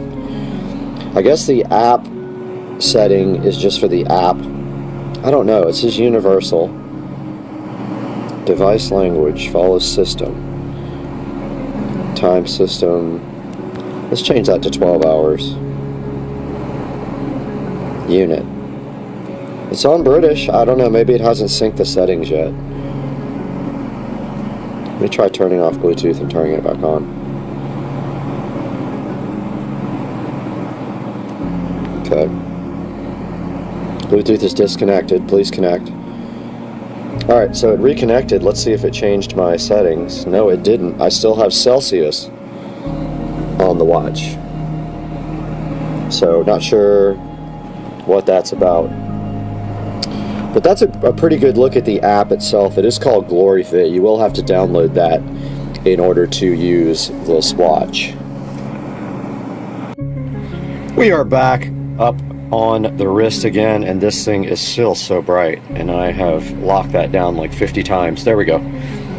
It is the exposure level on the camera that is killing this. So yeah, that's a look at what it looks like, and you just shake your wrist for it to wake up, and that is the theme that I picked, and there is my heart rate showing, and it should wake up when you shake like that. The channel is operating at less than capacity right now, and we have this smartwatch that we kind of want to give a conclusion on. And honestly, overall, I don't have a lot of bad things to say about this thing. For a generic smartwatch, it is actually pretty good. It does deliver the text messages as it is supposed to. It's inexpensive.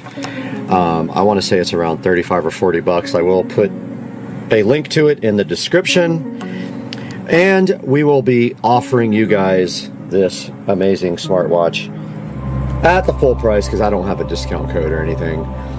But always, I love it when you guys support the channel, and like, I encourage you to get this, especially if you're doing a lot of fitness stuff, and if you need a inexpensive watch, this will not set you back like a Apple Watch would.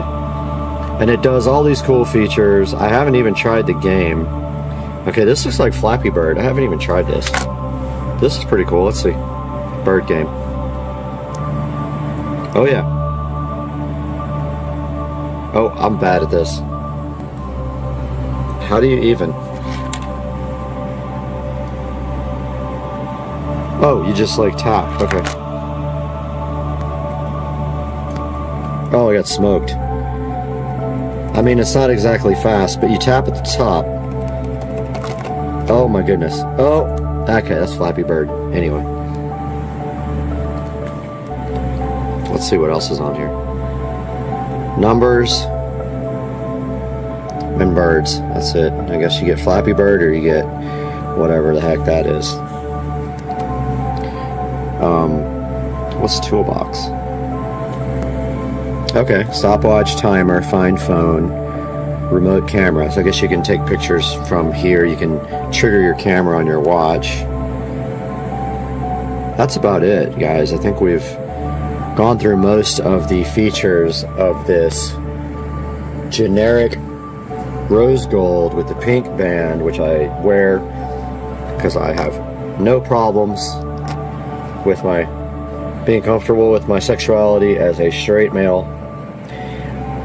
And you can see right here, right now, it is 11:59 on a Saturday, and my housekeeper is probably going to be gone soon. She's over.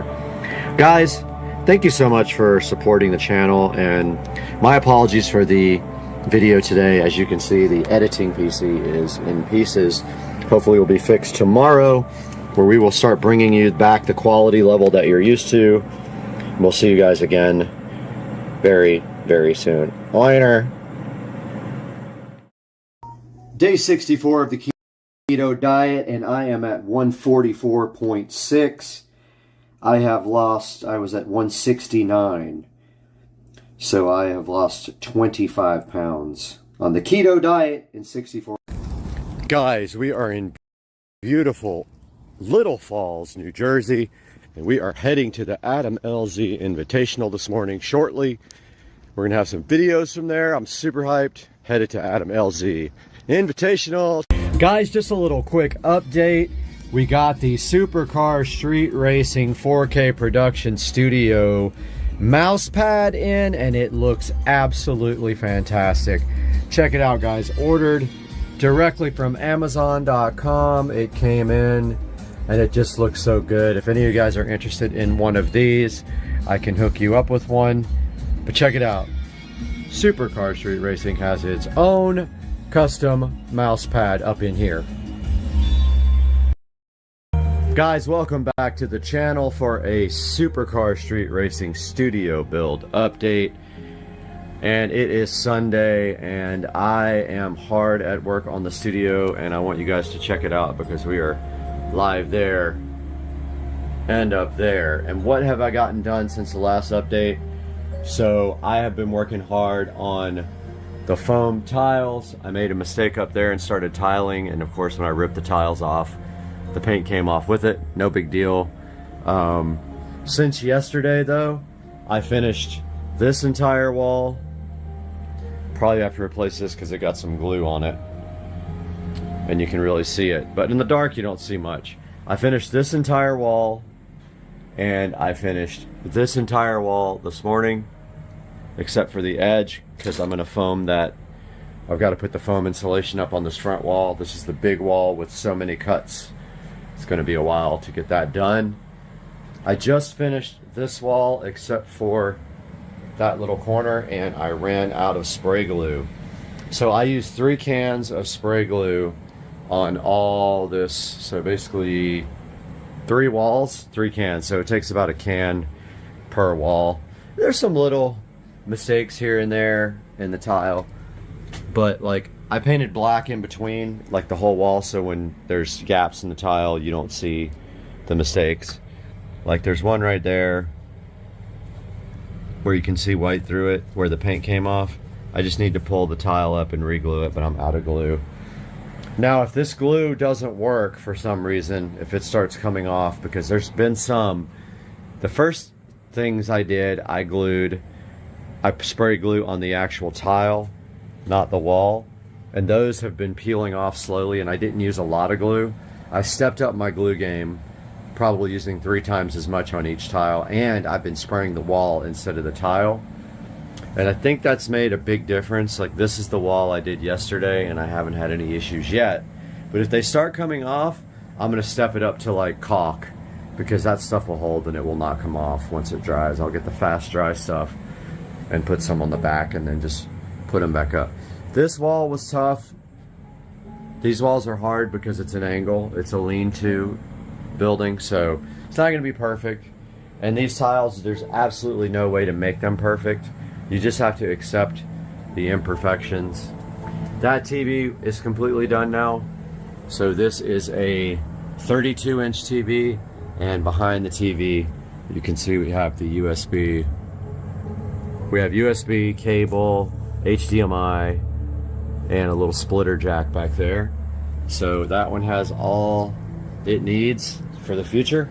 And the HDMI jack actually runs from there down to there, so you can actually connect a workstation or laptop or anything, tablet, and you can project up there if you want to. Same with this. We got the USB network. And by the way, there is Cat 6 run to all these televisions. This guy doesn't have a Cat 6 jack. You could add it to the Fire Stick that's on this guy. This is an older television. This guy has a direct network connection that is actually plugged in, but up in the corner up there, I have not installed the switch yet. Once I put the switch in, then we will have network, hardwired network to these televisions. Same with the 50-inchers up there. So guys, I have to make a run to Ace Hardware here in a few minutes and try to get some more spray glue. I think I'm gonna buy like 5 cans because I used 3. I've got this whole ceiling and this whole wall to do. So I think 5 cans will get me through it, I hope.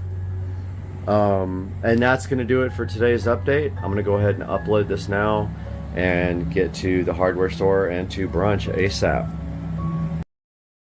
Alright guys, welcome back to Supercar Street Racing, and in front of me today in the SCSR office we have something that is neither a camera or a duck, but it is a cam duck, and it did come in a plain brown box here with just this duck on top, and we can see it also right up here on Amazon if we click on that. So today our mission is simple. Cam Duck asked us to get with you guys and take a look at the cam duck and see if you like it. And I have one right here in front of me, so I am going to be opening this momentarily with you guys. Yes, this is the Cam Duck XN BK. There are 2 versions available up here. One is with a SD card and one is not. So let's take a look at this today on Supercar Street Racing.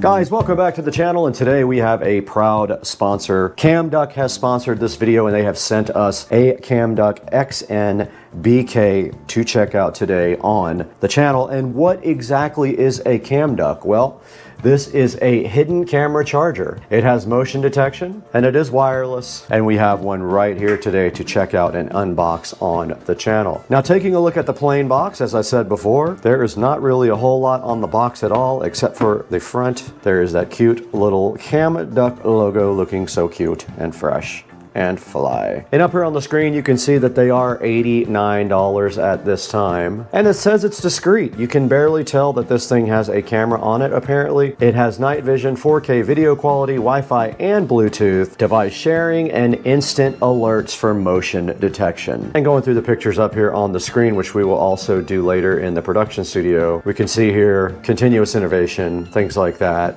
Completely hidden, ultra wide angle, etc, etc, etc, remote viewing. You can connect directly to the camera without Wi-Fi using Bluetooth if you have to, and there is an app to go with this camera. So let's take a look at what's inside the box now.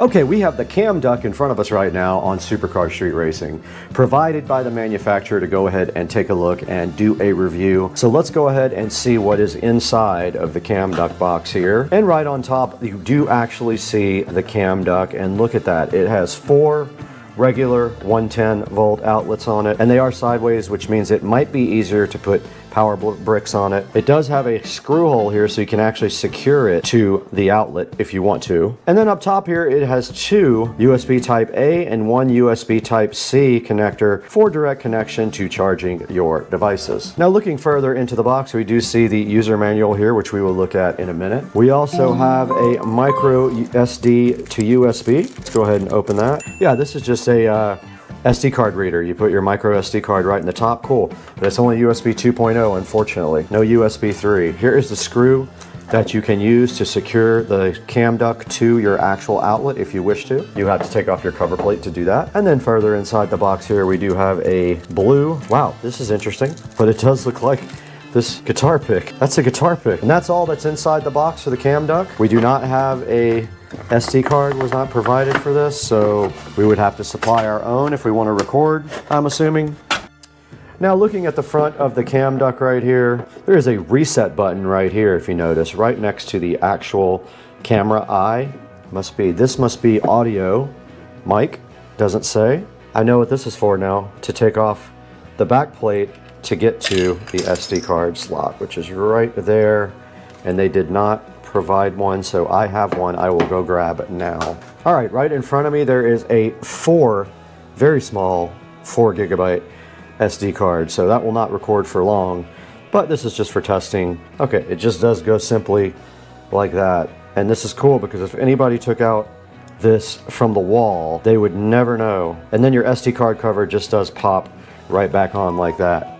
Okay, we just did insert our SD card in the hidden pocket beneath the back of the cam duct. And now continuing through the manual here, it does have an infrared lamp on the bottom. This part right here is an infrared lamp. These are all charge ports, USB Type A, USB Type A, and USB Type C, and it does provide 5 volts and 2.1 amps. Now we will go over the lights and what they mean when we go ahead and plug in the cam duct and start configuring it, but there are different colored lights to let you know what is going on with the operation of the cam duct. Now downloading the app is pretty simple.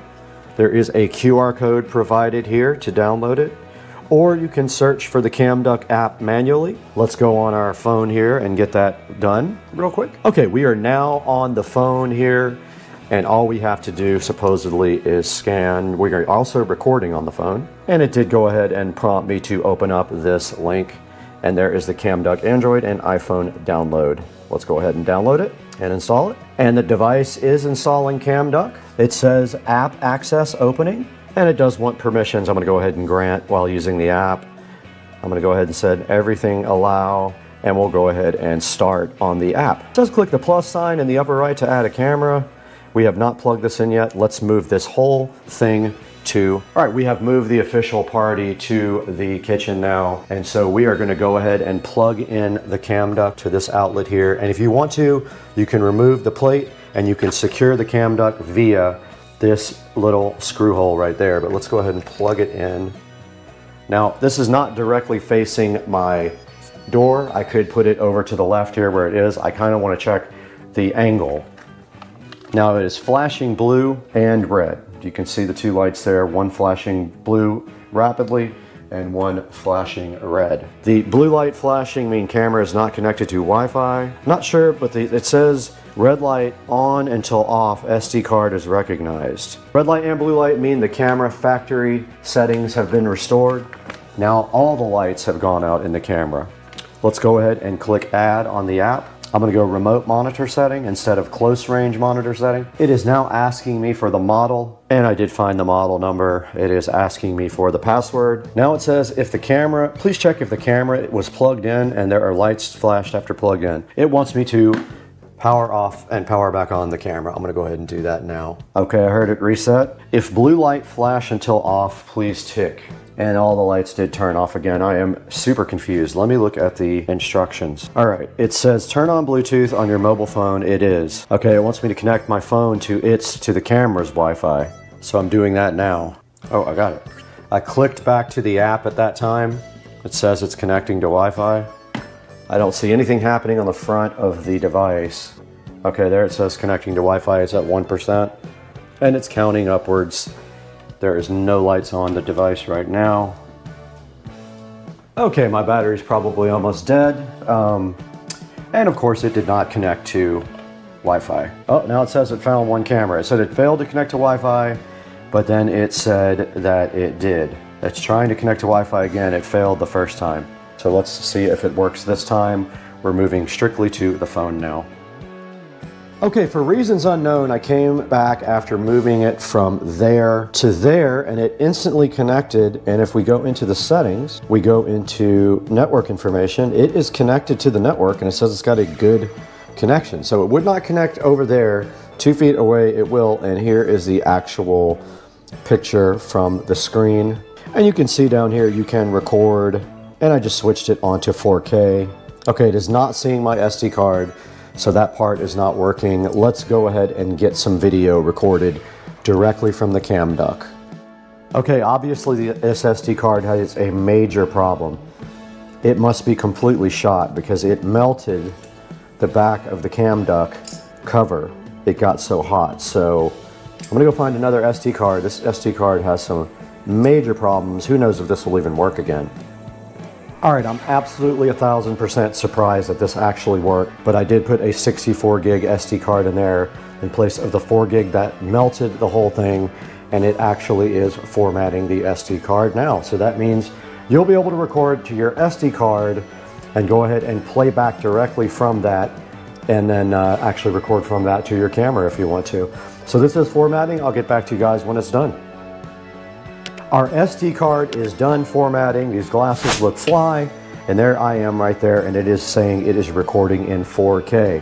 Now, it should be continuously recording, meaning I would be able to take the SD card out and get the video directly off the SD card.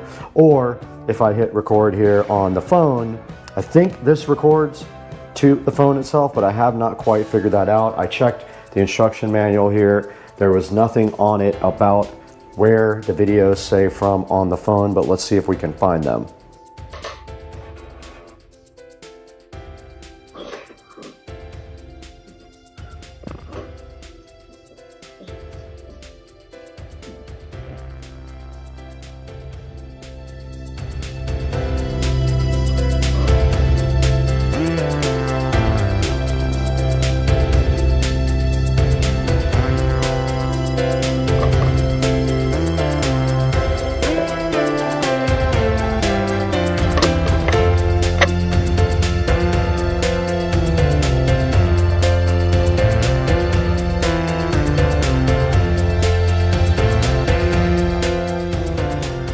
Alright guys, it is the next day and we did have to restart the cam duct this morning to get it back onto Wi-Fi. It lost its Wi-Fi connection last night, but it came right back on when I started it, and I am going to let the manufacturer know that I had a little bit of issues with that. Yes, we did get video off of the SD card. You guys saw that, and I am showing you a recording now in the corner of the actual screen grab of the live view of the cam duct. The cam duct is sitting right here in front of me, plugged into the wall, and as you can see right here, it has a great view of the door here in the kitchen and the windows. So this is a good security device to have at your external perimeter like I do here. I am working on getting a new garage door. I already ordered it. It'll be about 4 or 5 weeks before it comes in, and it is clear, so we will have a clear door to the garage, which is going to be very cool. But I am working with the manufacturer for cam duct to improve the product and work on some of the English problems in the app, because the app is hard to understand and it is very difficult to connect to Wi-Fi because you can't understand the app. And I'm going to be working with them on some of the bugs that I find and making sure we improve this product for cam duct, because they were so generous to send us a cam duct to go ahead and review for you guys and throw up on Supercar Street Racing. Guys, thank you so much for being a Supercar Street Racing watcher. Thanks for liking and subscribing to the videos, and please remember to go ahead and buy all your Amazon products through the links in the description. It helps us out so much and we really do appreciate it. And we will see you next time on Supercar Street Racing. We have another review coming up of another type of camera, and that'll be up this coming week. So stay tuned for that, and we'll see you guys next time.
Go in the back way to Cliffs. Stay off the main street as much as possible. Even though this thing will go 33 to 35 miles an hour. Can't listen to music because it's copyright, and they'll shut the stream down.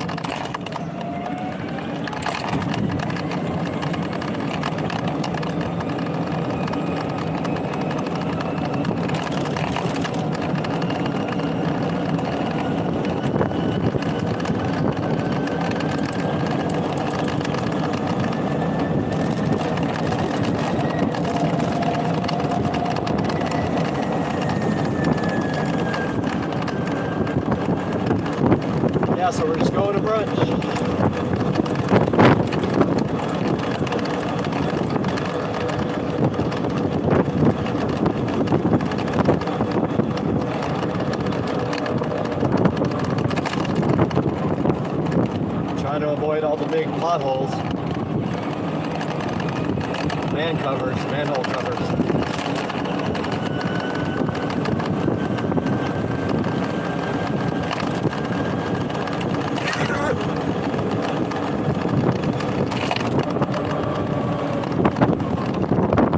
Yeah, I usually go the back way.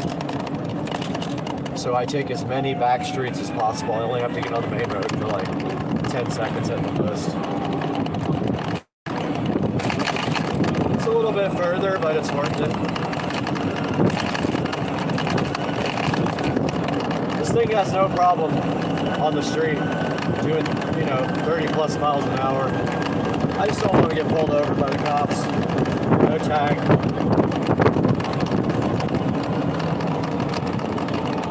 This is the main street we're getting on right now, but only for about 5 seconds. So I just wait till there's nobody coming. And we got traffic right now.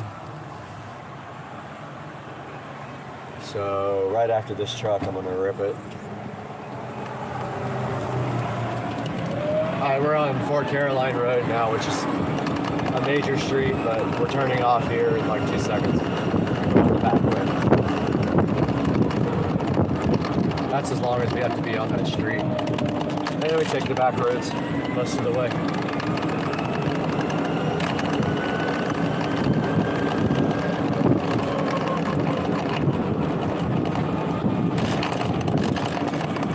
This is a big hill. The cart has no problem.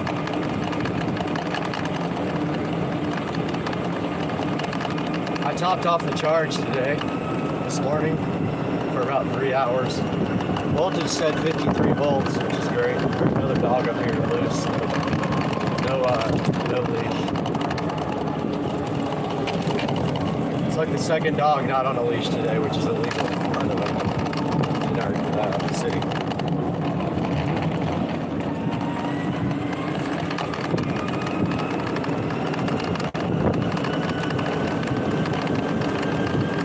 Alright, so we're coming back up on the main road again, but we just have to cross over it and then head into the Hidden Hills area.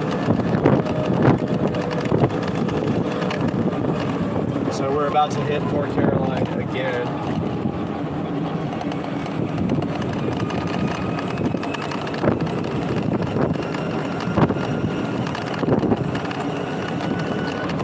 Alright, so we're at Fort Caroline and Harbor Cove. And we have cross traffic a little bit. That's clear now. Now we're in Hidden Hills neighborhood. And I like to go the back way here because there's no speed bumps. There's like 3 on the main road. If we take the back way, we only get 1 total.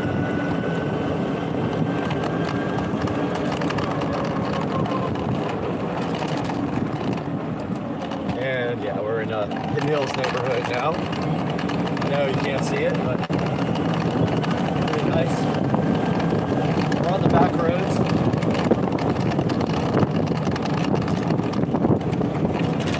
Beautiful day. It's probably 75 right now. It's going to be 80 something today.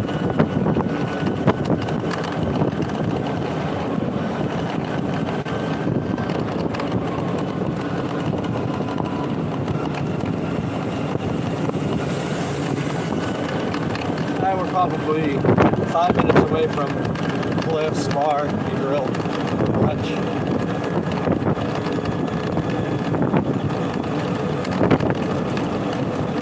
I'd say we're probably doing about 31 or 32 right now in the back roads. Oh, dang.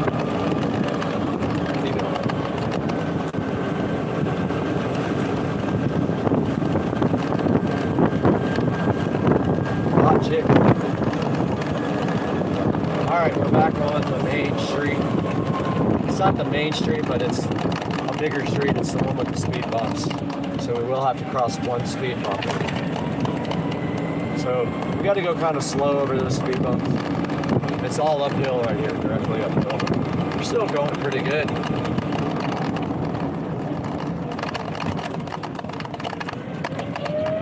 And up here, I'll probably get on the sidewalk rather than take the main street.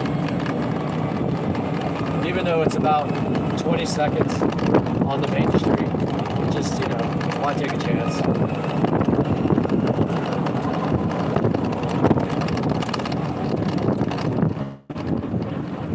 So this is actually the sidewalk, and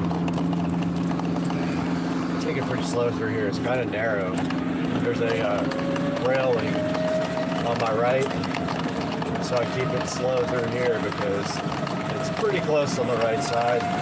If we keep it on the sidewalk and don't go in the grass, get the cart all dirty. And now we are in a bigger, wider sidewalk. I just take it kind of easy here.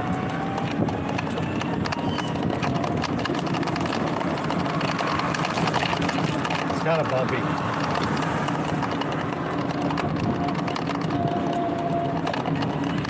Then up here we'll get back out on the main street just for about 5 seconds.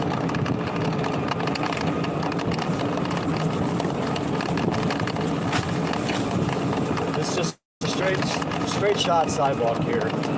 But I'm going to get out on the street here.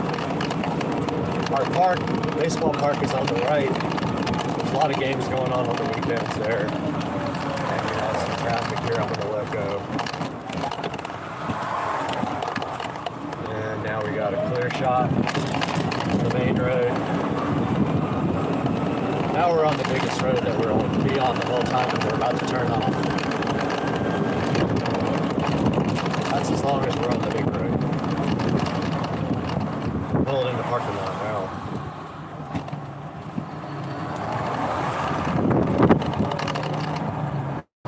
And this is the parking lot.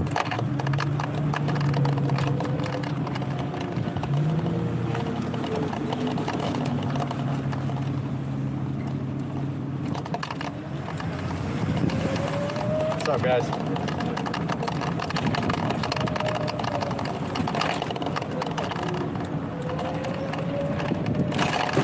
Alright, this is the parking lot to Cliffs. We're basically here. Just gonna pull up and park.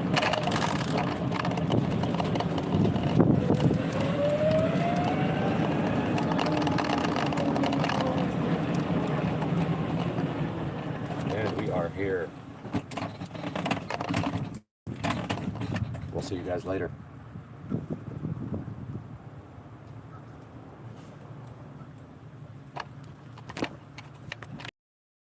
Happy body, welcome back to the channel. And can you believe that this is actually Florida back here? It is 2023 now.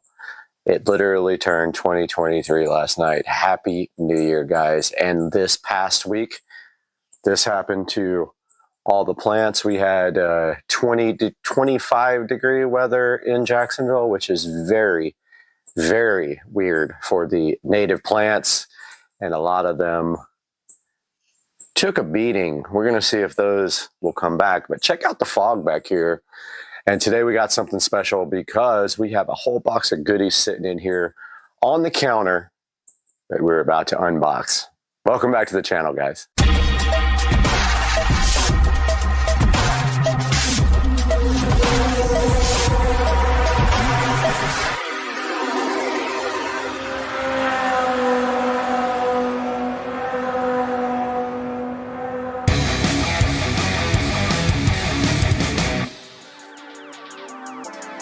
Alright guys, welcome back to Supercar Street Racing for 2023. As you guys can see right here, we have a whole bunch of goodies starting to come in for the car audio project for the golf cart. I know I call it car audio, but it's actually golf cart audio. And here we have the first bag. Let's go ahead and open this. Let's see. Pull to open. Okay, save this resealable bag for returns. Okay, here's the first one.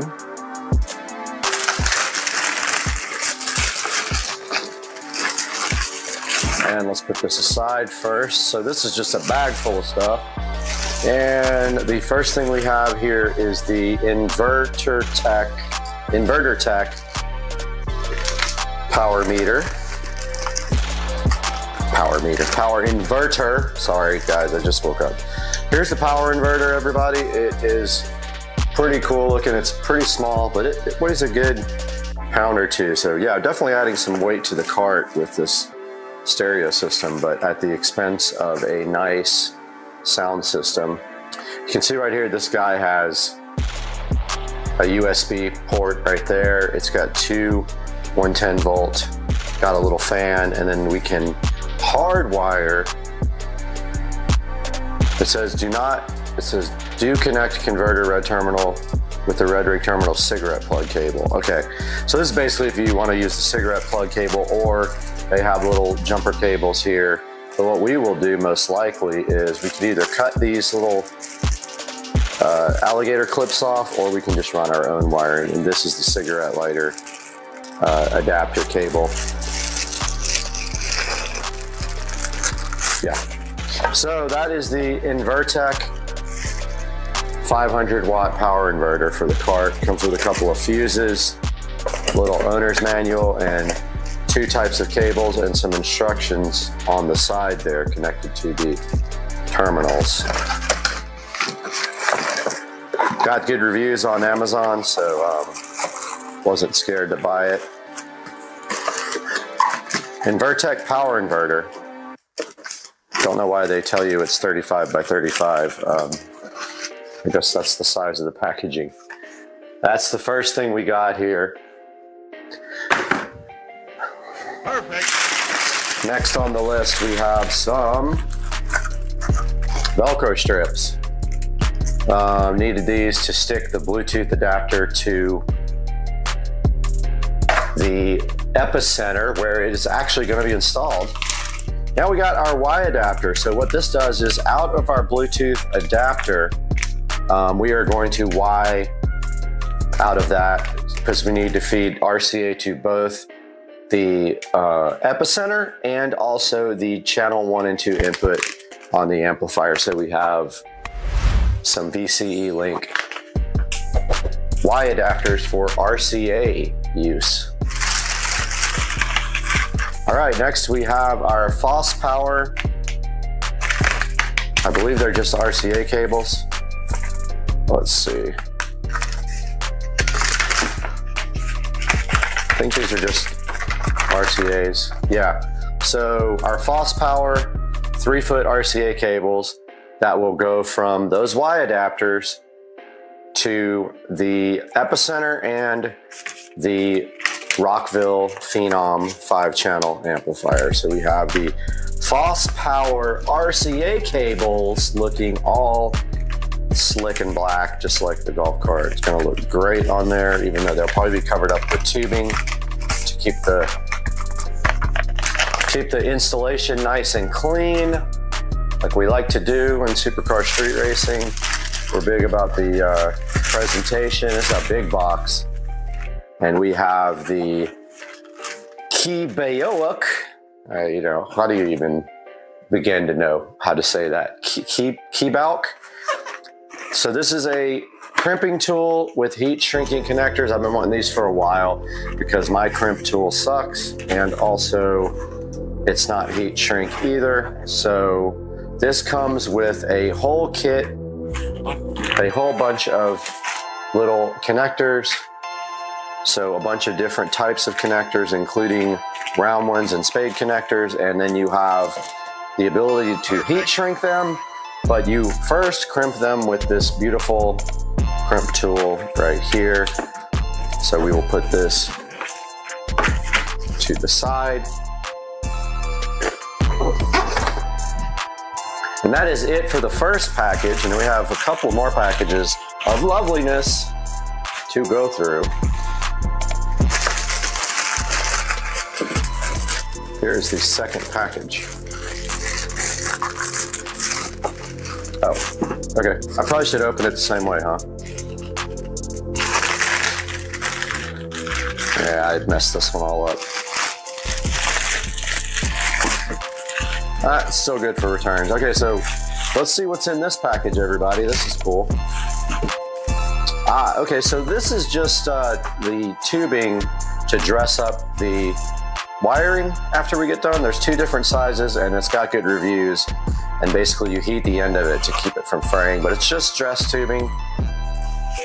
So there is 2 different sizes here. There's a 1/2 inch and a 1 inch tubing. And that feels like that is it. Nope, see, I almost messed up. We have another package in here. Let's get this to the side first. And we have a little white package here to open. Let's see what this goodness is. Okay, this is a USB power for 12 volts. So what you do is you wire this guy to 12 volts and it provides you with a USB to power things. And I have a Bluetooth adapter that needs USB power. So I'll just use this little adapter and feed the USB to the Bluetooth adapter. That is all for that one. Now we have this big, lovely, massive box to open here. And let's use our brand new Christmas gift. Get this box opened up so you can check it out.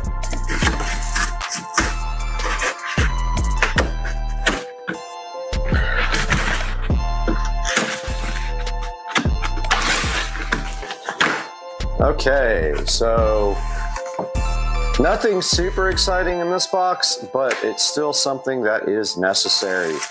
Here is our fiber fill. So fiber fill is used in car audio and home audio to dampen enclosures, basically to make smaller enclosures seem bigger is the effect it has on the audio. And here are our 2 fiber fill packages. Oh, there's one other goodness in here, right here. I don't know what this is. Let's get this knife out and take a look at this goodness. I'm not going to look at the label because I want to be surprised with you guys. Let's get this opened up. Aha! So this is actually the master on-off switch. Comes with a few screws here. It is going to be hooked up to 48 volts. Oh, it's a big old thick daddy. Yeah, I don't know how I'm going to wire that up yet and hook that up, but basically somewhere under here there is you just put one positive on one side and you basically run it out of one of these little side thing. You just put positive through it. So this will have 48 volts from the golf cart. And this will actually go feed the 12 volt voltage reducer to power everything on the cart that's going 12 volts. So yeah, it's just a master on-off switch. That's on, that's off. We will mount it underneath the seat, close to the batteries. And we still haven't determined all our other mounting locations yet. So now that we have all this stuff unboxed, we can take a look at maybe kind of a mock-up of how this might be connected. So we are back here on Supercar Street Racing, and on my table, we have the Rockville Phenom. This is a 5-channel amplifier. The 5th channel does provide for mono for the subwoofer output, and we have our Blaupunk EP1600X, which is a Epicenter clone. Does exactly the same thing as an Epicenter, but it is about $35 compared to $150. We have our Y adapters here, we have our RCA cables, and we have our USB power. This is our Bluetooth adapter. This will actually feed the audio system from the tablet or the phone, but most likely we're getting the Samsung tablet. Notice the Bluetooth adapter here has RCA outputs, and it has a power, which is USB. All right, so here's how we do it. We take our Y adapters here, if we can open them, our VCE Y adapters. Here is our Bluetooth. Let's unplug the power for now, but we will come out of the Bluetooth. That's left, that's right. Now we have a set of stereo outputs. We will need our RCA cables after that.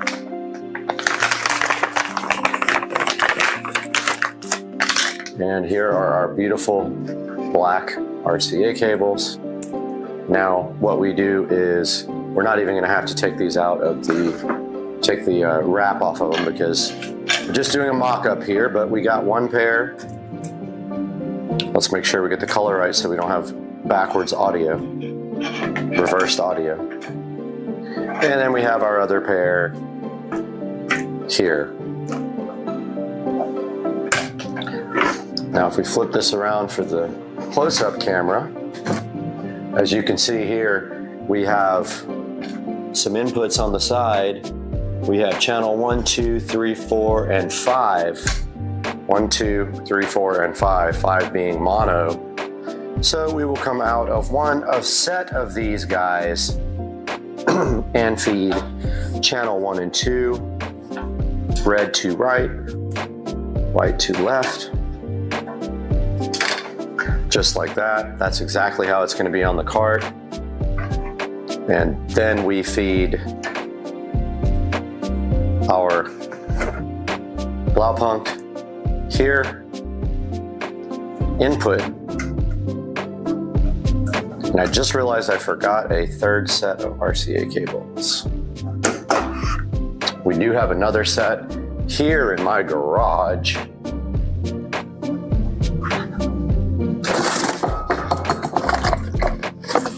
Grabbing the other set now, off camera, but here is, I will go ahead and order another set of these, but yeah, here is a third set. So what we would do out of our epicenter, these are very loose.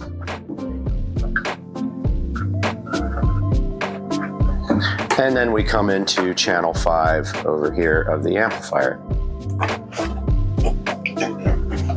Some mock-up of how this will be connected when we go for our final run. We will have to figure out how to clean the wiring up, of course. Now, the outputs here, channel 1 and 2, we still have a channel 5 connected here with some tiny speaker wire, but channel 1 and 2 out of the Phenom will feed the Infinity Kappa two-way speakers going into the dashboard. Channel 5 out will feed the Scar Audio 12-inch woofer going into the footwell for bass, and we'll take a look at where that stuff is going to go now.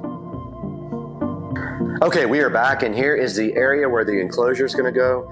Now, it is wider than that indention part there, so it will actually hang over about maybe an inch or two there. Sorry for my throat issues, but I just woke up. But yeah, the enclosure goes there. It is narrower than where these rails sit, so it'll fit right in there, and I don't have to disassemble anything. Also, my hope is that we have room for mounting things on the back there, even if we have to remove this panel, which we probably will do. That just literally feeds underneath here. This part right here, it feeds. It's just actually no, that goes to the engine compartment. Sorry, this part goes down to where the amplifiers and everything will be mounted. So yeah, we're gonna hopefully mount the inverter back here somewhere. We're going to mount maybe some other little things back there and then put the enclosure right up against it to hide it. And then we'll permanently wire the inverter to a actual outlet somewhere on the cart. And I'm thinking the best place might be up here somewhere, but I don't know yet. I gotta kind of think that over. I don't want it in plain view, even though it'll be cut off when we don't use it. So that is the current plan for the golf cart. And we're going to take a look now at that diagram that we created the other day using technology based from Minority Report. And you can see that on the screen. That has all the connections and the design plan and everything for the cart. Once we get everything in, it'll be a few days, probably another week before we get everything in, we can continue. And I hope you guys enjoyed the video, and I hope that you will have a great new year. And please like and subscribe to Supercar Street Racing.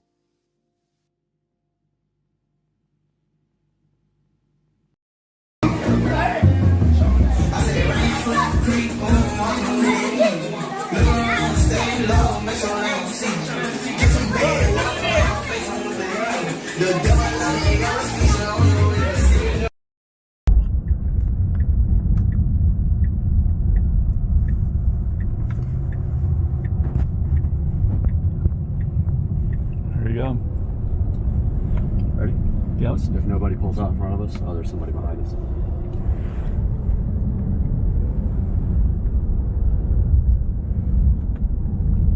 There's another one coming, turning right from right behind him, so hold on. Okay.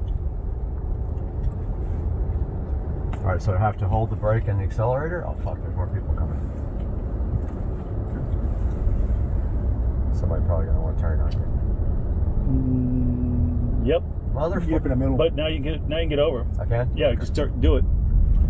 I gotta stop. Is it ready? Yeah. Stay in the left lane. Stay in the left lane. Stay in the left lane. Just do it. All right, ready? Yep.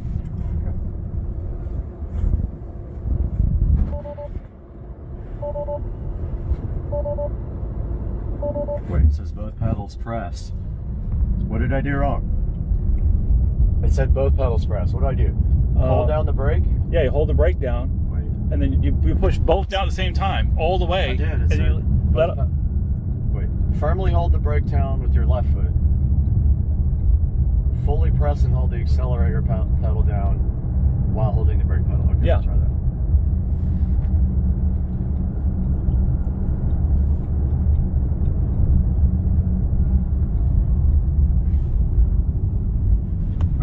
Still? Yep. Okay. You're good. Got a car coming, but... Car coming? Yep.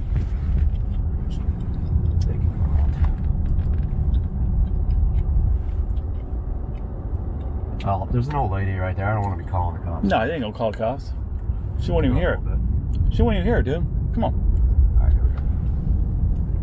Yeah, there's another car coming. That's okay. They're gonna be in the right-hand lane. Fully depress and hold the brake. Okay, hold the brake Fully down. Press and hold.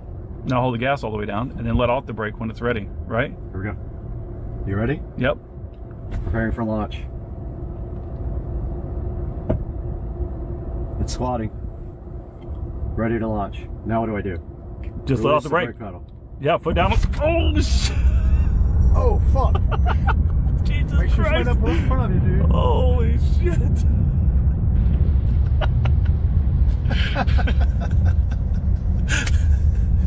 Oh, shit. That's crazy. Woo!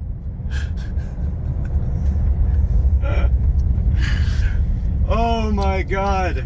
Lieutenant Mitchell, Maverick. Zero noise, and it was just...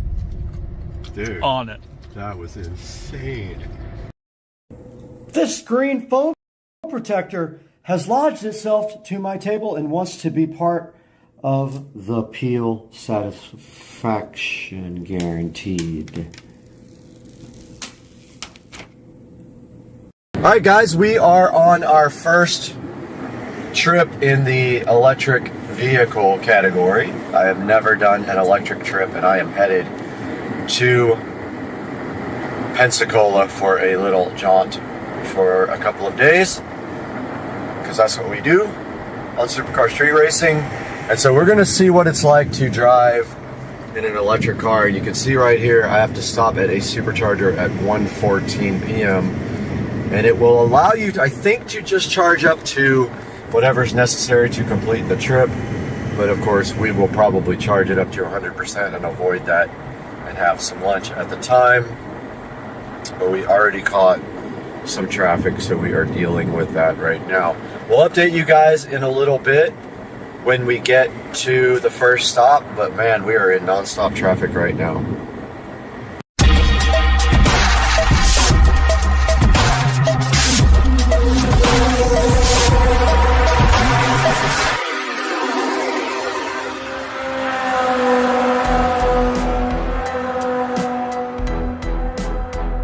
Guys, welcome to Supercar Street Racing. Today on the channel, we are going on our first ever trip in an electric vehicle, which will require charging on the way. Stay tuned, this should be fun. Alright, so I figured out how to enable full self-driving. It was not enabled. There was a button that said request full self-driving beta, and I turned that on and now the car is driving itself. I don't know if it's going to warn me about grabbing the wheel or not. I'm going to find out real quick, but it was doing that with autopilot. So if I like this, I'll probably buy it for my car. I don't have it for my car, but you can see now I'm not doing anything except being ready to take over, because it tells you to do that. It says be ready to take over at any time, so I'm going to do that if I need to. But yeah, the car is basically driving itself now. Pretty cool. Alright, a little update from the road now. We are a mile from Lake City, as you can see right there, and I did learn very quickly that if you take your hand off of this, it will actually warn you to apply force to the steering wheel probably about every 45 seconds to a minute. You just keep your hand right here on this little crease, it pretty much will drive itself, and it takes a turn signal to change lanes. See, it just warned me right there to apply force. And I don't know if it realized that I wasn't looking at the screen or I was doing something else, but I just touched the steering wheel and applied a little bit of pressure, and it did go back into auto steer. So we have a stop here in Madison, Florida, at a supercharger, and so that will happen here at about 50 miles. So for now, everything's good. Just wanted to report in from the road with the full self-driving on the Tesla. All right, we are out here at the supercharger in Madison, Florida, and we have the P100D right here charging, and it has already added, I think, 35 miles to the trip in about 10 minutes. And so I'm gonna let it charge all the way up and eat some lunch here, and then I'll update you guys on what's happening. All right, I would say we've been here about 45 minutes and we are up to 90, like with 1% charging, and I'm gonna go ahead and let it top off, even though the last like 10% takes longer. It does say I have enough to get to my destination right here. You can see I'll have 8% when I get there. Just gonna go ahead and let it top off. I'm not in a hurry right now. So that's where we are now with the supercharging. Well, this has officially become the worst trip I've ever been on. I have been sitting in traffic now for an hour. It has not moved. There is some kind of accident way up there, and I looked it up online and there is a fatality. This is not moving at all, and we are in the middle of nowhere. Fortunately, we did charge up, so we're in no danger of losing charge, but there is a lot of traffic backed up right up there, and it has not moved. The people are not even attempting. A couple of cars went over the median to go back. I'm surprised they haven't just redirected everybody back to the last exit and through a different route, but nope, that is what we're dealing with right now. 1 hour of this so far. It's so frustrating. I mean, can they not just clear this out? Come on. Back, guys, I was stuck in that traffic jam for an hour and a half, and it was still going. And I noticed some people starting to cross the median and go back the other way.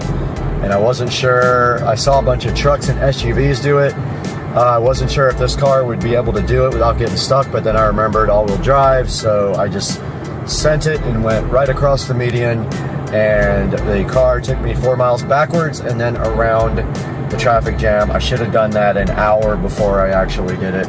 So now we're on the road again to Pensacola, and we are headed to a supercharger where we will have 11% or 12% left, as you can see there on the screen. And that's where we will charge up for the remainder of the Pensacola visit, and also getting back to a supercharger to go home. All right, guys, so I just stopped at the supercharger.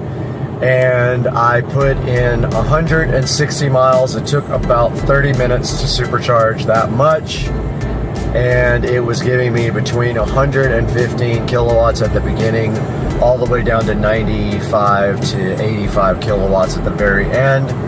So you can see now we have a range left of 153 miles, which will get us to our destination of Pensacola, Florida. I won't need to supercharge again until I go home to Jacksonville, most likely, and I might find a charger to drop the car off here and max it out while I have nothing going on. So that's our current status. We are about, let's see, 39 minutes from the destination now.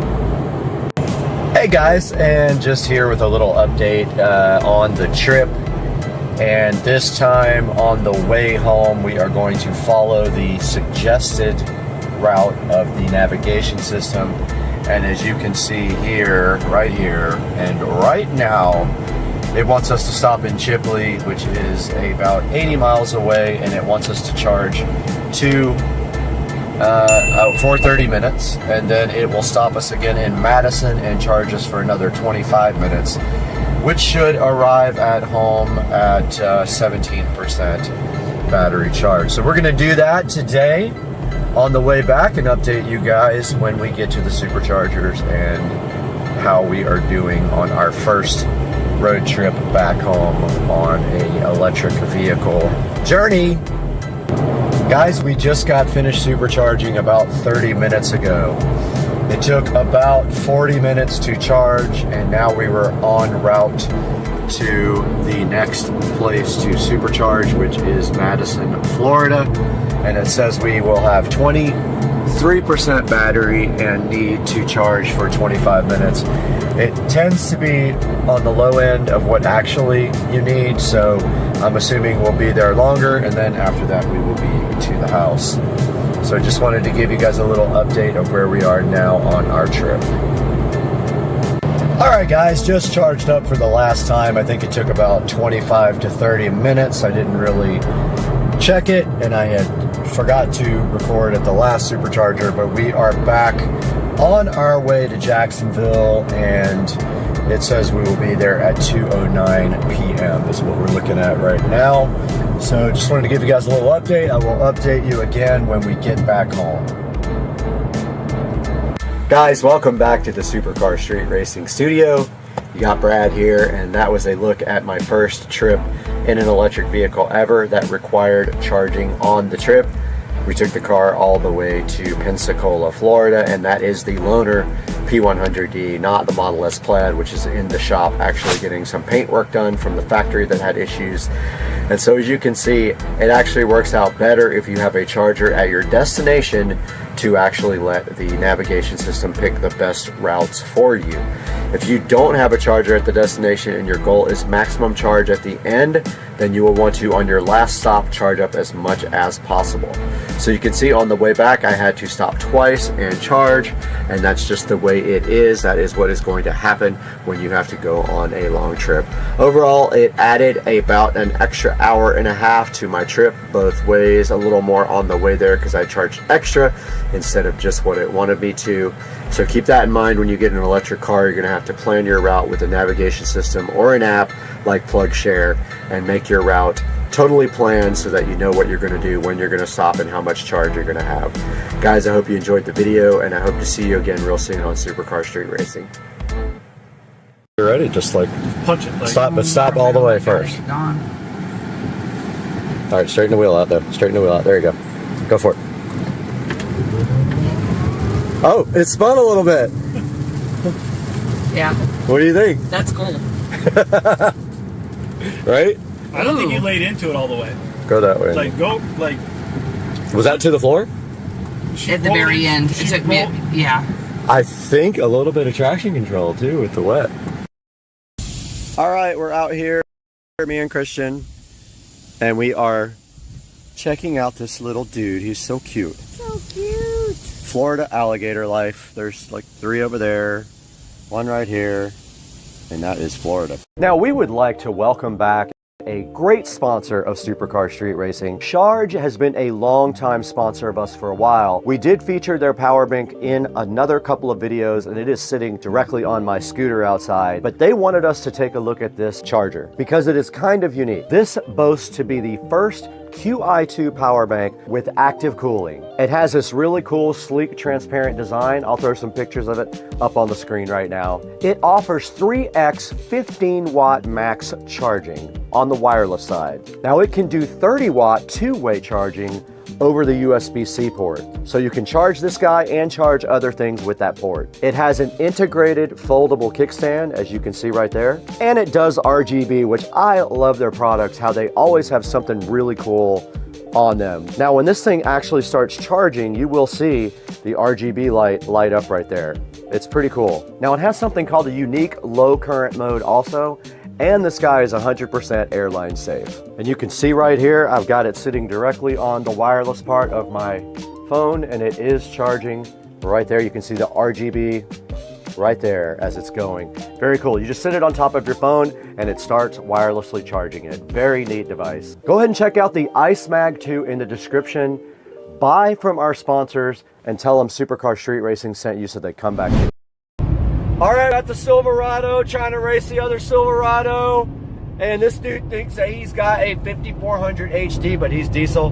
He doesn't burn regular fuel, he burns diesel. Correct. Right? So is that truck slow? Not as slow as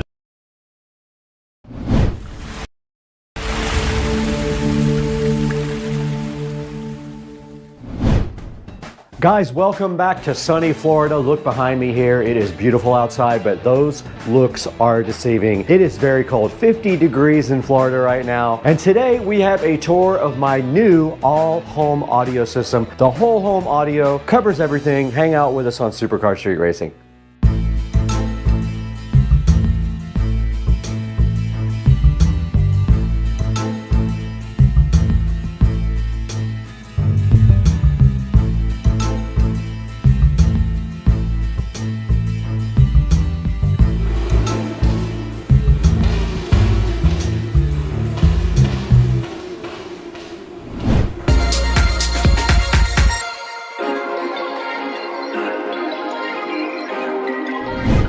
Welcome back to Supercar Street Racing. Brad here, and right behind me is my whole home audio system. Today we're taking a tour of the house. We're going to show you how that works in the entire house today, and it is all going to be brought to you by Juke, who was kind enough to give us a small discount on something for this whole home audio system, and hoping we get to work with them in the future with the Juke Plus, which is their other model. This is the 8-zone Juke whole home amplifier, and we have that today to look at, and my whole house on the channel. We're going to go through everything. I'm going to show you all the speakers, talk about the brands, talk about this whole home audio system that is done and complete, and we're going to go over all that right now, so hang out with us again today on Supercar Street Racing. We're back in the Supercar Street Racing Humble compound today, and today's video is sponsored by Juke Audio. I promised them I would talk their brand up today, and we are going to do just that because I have been enjoying this Juke Audio amplifier that we've had now for a couple of weeks. Now right here in front of me is the Juke 6 and 8. It is their base model. The Juke Plus is a little bit higher model. This thing is awesome though. It has 8 zones. You buy it with 6, you can upgrade it to 8 with just an email and a few dollars. They will upgrade it remotely for you. This has 6 and 8 powered zones depending on how much you spend. It does have 40 watts per speaker per channel. Do not let that confuse you. That is not a small amount of power for these in-home audio speakers. That is plenty of power, at least for what I have, and I'm not running a sub or anything with the power out of the Juke. It is app controlled. It has a smart app we'll be showing you guys a little bit later in the video. Now this thing supports analog inputs, USB input, AirPlay, Spotify Connect, DLNA, and Bluetooth. So that covers pretty much everything you'll need, because you can do almost everything with a tablet nowadays, and you can just Bluetooth right to this guy right here. Now let's go ahead and show you this guy getting unboxed and then start the tour of our whole home audio system.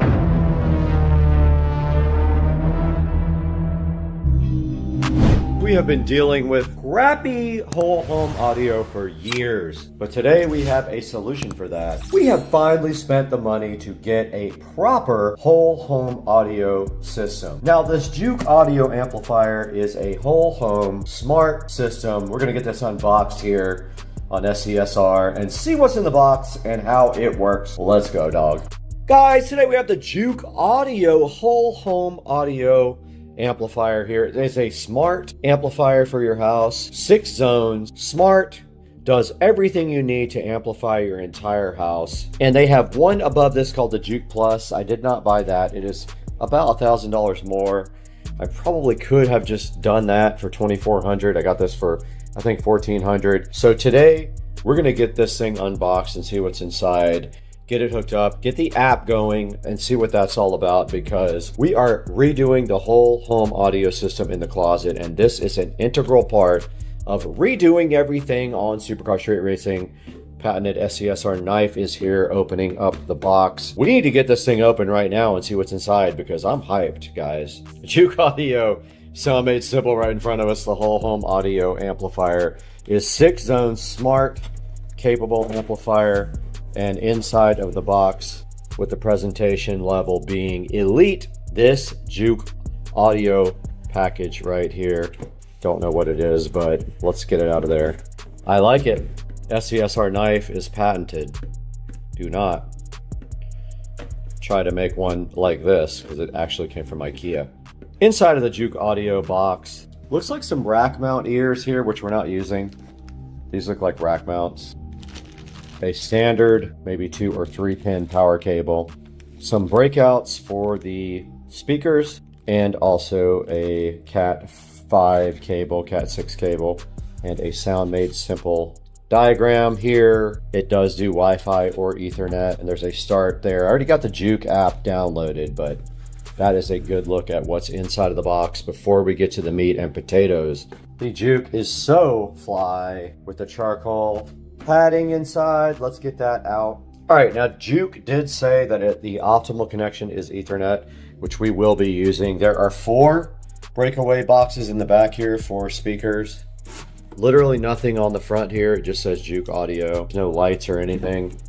And then also in the back right here, there's 2 USB ports. If you want to do analog audio, you have to connect to these USB ports with an adapter that I will put in the description. It is a USB to audio adapter. I ordered that. It will be here tomorrow. They give you an Ethernet cable right here. We don't need that where we're going. We have an Ethernet cable. We're going to put this into the SCSR closet, power it up, see if we can update the firmware and all that, and then see if we can interface with this guy, the Juke Audio on Supercar Street Racing. Let's get it in the closet.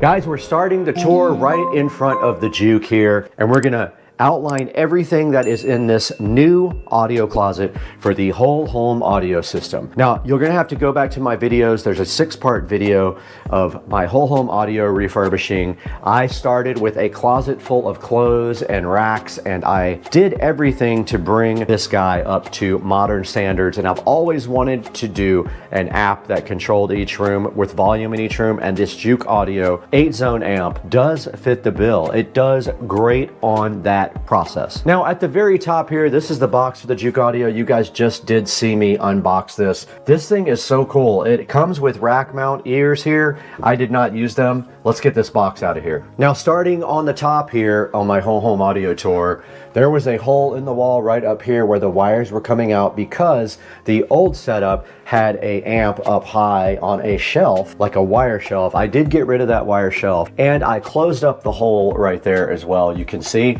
And then right over here, we had a wall plate with RCA jacks that fed subwoofer preamp output to the whole entire house. And then up here we did add an outlet where we have some power going into the bathroom. This is a good future expansion if we ever need power up high. Let's say we want to add another shelf right here. We have the capability to have power right next to it here on the back. Now moving down in the closet, we have our WIM here. This is our WIM streaming audio player. There is a dedicated video up with this, so I'm not going to get into too much detail about this, but this actually can do everything streaming wise that even the Juke does not do. It can do a lot of cool things like internet radio and things like that, Spotify, Pandora, you name it, this guy does it. It does have subwoofer outputs as well, which is awesome. It's very high quality. It does accept optical ins and outs. It has RCA level ins and outs, and it has coax ins and outs as well. So this is the WIM streamer. Go see my video on the WIM if you want a more detailed explanation about this guy. And that's what we are using right now for currently streaming to the whole house. Now below that, the sponsor of the video, this is the Juke Audio. This is the 6 and 8 zone amplifier. We currently are using 8 zones. And on the back of the Juke, it is just literally a bunch of green plugs with screws in them, and that is how we got our audio back to the entire house. That is what powers the speakers, is the Juke whole home amplifier. And then back on this side, there is a USB adapter that goes from USB to analog audio, and that is what we are using from the WIM to feed the Juke all of the audio that it then transmits throughout the house. We'll show you that on the app a little bit later in the video. Now on top of my Juke here is the remote for the WIM, and then this remote here is for the LEDs that came with the shelf, which are right under there. Nothing special, they just do cycling between colors or flashing. Think it's pretty cool. I just have it on cycling right now. All right, right below that on the shelf, some important things for the whole home audio system. We've got our Ubiquiti Flex 2.5 gig switch right there, which is providing Ethernet to both the Juke and the WIM there. We've got our dot right here. That is providing smart home. If we want to use that, we can. We don't necessarily have to, but we can feed that to the analog input on the WIM. Next to that is a 4-port RCA splitter. That is taking the output of this Behringer Ultra bass processor and feeding it to both the sub down here and to the house via some wall plates, which we will show you momentarily. Underneath that, we have our Panamax MR4300. This is a power conditioner surge suppressor for the whole system, and it does keep the voltage steady and also suppresses any lightning or anything like that if we have surges in the power. All right, right below that on the very bottom, we have our PSW10. This is a Polk audio subwoofer that I actually got off of Marketplace. The screws are a little rusted. I never touched those up with black. I'll probably have to go back and touch those up to make it look better. But what you can't see behind that, you'll have to go back to my video, is we have wall plates back there for sub. We have wall plates for Ethernet, and we do have power right behind this sub right here. And that was all put in my video, so please refer to my whole home audio closet refurbished video. There will be links for all this in the description. Okay, that is going to round out the tour of the theater closet. Let's go into the next room here, which is the home theater.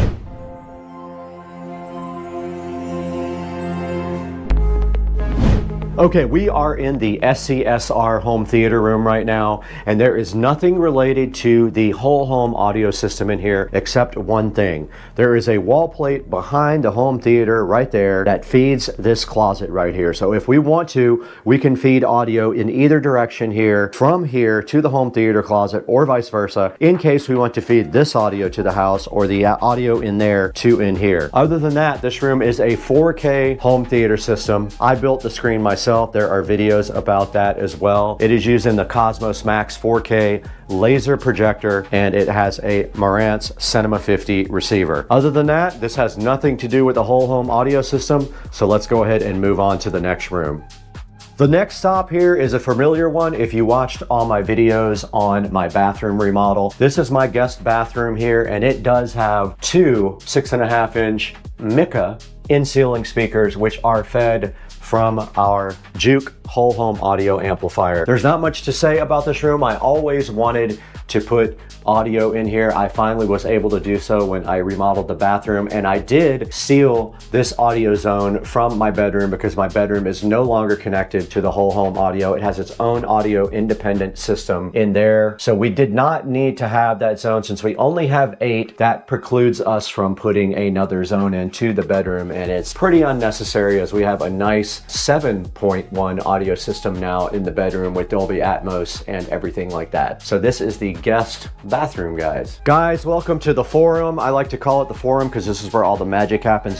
It's pretty dead most of the time, but this is the Supercar Street Racing bedroom, and you can see it is nice and sunny outside. And inside the bedroom, this is not connected to the whole home audio system. It used to have that speaker and that speaker connected. Those are disconnected, except this middle one here is now feeding center channel from our Marantz receiver right here. So we do have front, left, and right. We're using the speakers from the old theater. So we have left, right. These are Atmos. So the left and the right up top are height for Atmos. That's the center. And then we do have our surrounds back there. Nothing else of interest in this room ever happened, so we won't spend too much time on it. There is also a Polk PSW10 there in the corner as well. One of my favorite subs of all time. And in here you also see the Cinema 70S. I do have two of these guys, one in the living room and one in here, providing the audio output. And that's gonna wrap it up for the bedroom tour. We're back in the beautiful SCSR sunroom, and I wanted to briefly show you guys what was in here. I have a whole project plan for the sunroom to get this TV up and in the air and some surround in here. But for now, the only thing we have to worry about in this sunroom is these in-ceiling speakers that have been here for a minute. Two 6.5-inch in-ceiling speakers. They're supposed to be 8s, but in reality they're 6.5s. And those are fed by one of the zones in the amplifier closet over there from our Juke amplifier. Nothing else to worry about in here. Eventually I would like to get that TV up in the air there just like that and put some 5.1 surround in here. But that is a pretty large project that's gonna take me a lot of time in running wiring and stuff like that. So for now, that's all we have right here.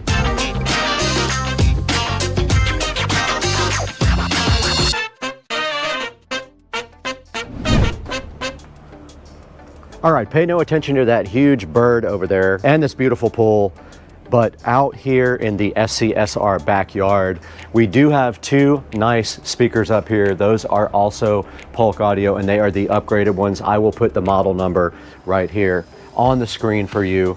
We have our 4K TV out here, and we also have these speakers fed by the internal system. This is on its own zone. However, that speaker over there is not working, and I don't know what has happened to our wiring, but it is not getting audio from inside the house. It appears to still be connected, but not 100% sure. I have to get in there and check and see why.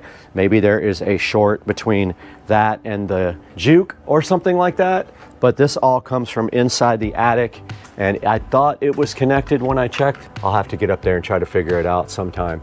But yeah, this is the outside. I plan on actually putting another amplifier out here, back up here to power these outdoor speakers, because I don't really need to use the indoor stuff. I just want to get audio from this TV onto these speakers, and right now I can't even do that. So that's going to wrap it up from outside in the SCSR backyard. We are in the Supercar Street Racing compound kitchen right now, where you can see we have all these beautiful Samsung appliances just chilling. We have the nice Samsung stove, which we can wake up right here. Yes, it did come on. We have this nice Samsung microwave. We have our Samsung dishwasher and our Samsung internet fridge. Here we are in front of our internet fridge with the Supercar Street Racing channel up. And that is going to go ahead and play right here and be loud. All right, go ahead and pause that. So in this room, we do have two 6.5-inch in-ceiling speakers right here. They're actually 8s. They're marketed as 8s, but they actually come down to 6.5, which is annoying.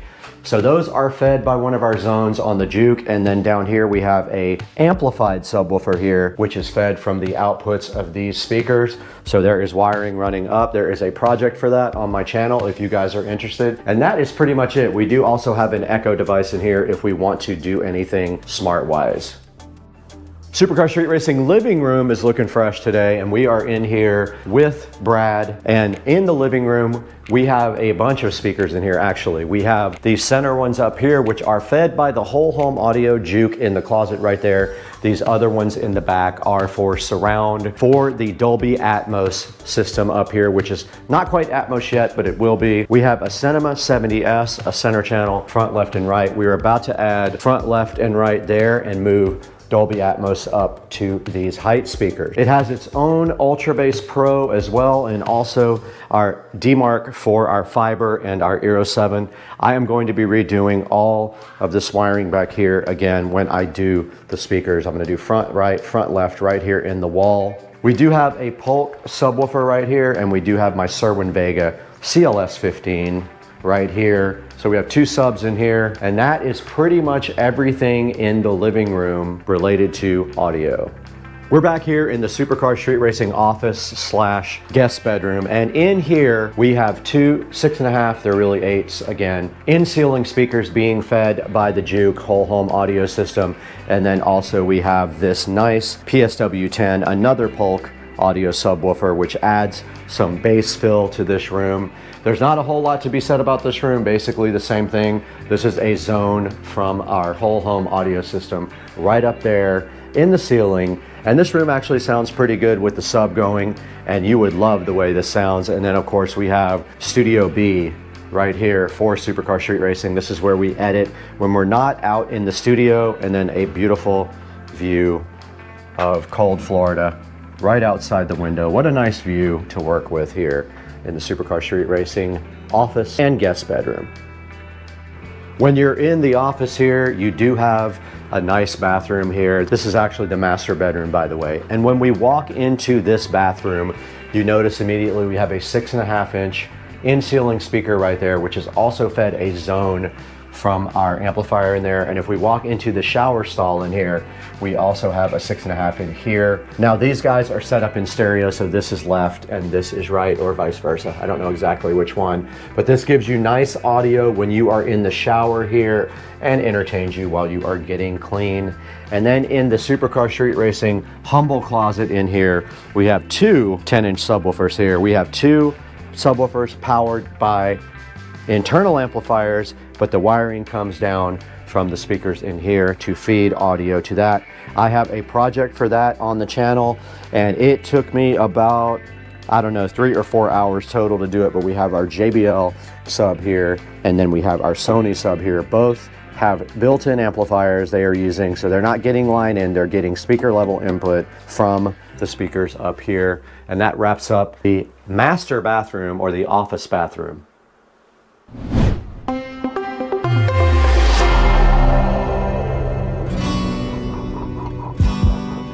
Let's go out to the Supercar Street Racing garage now.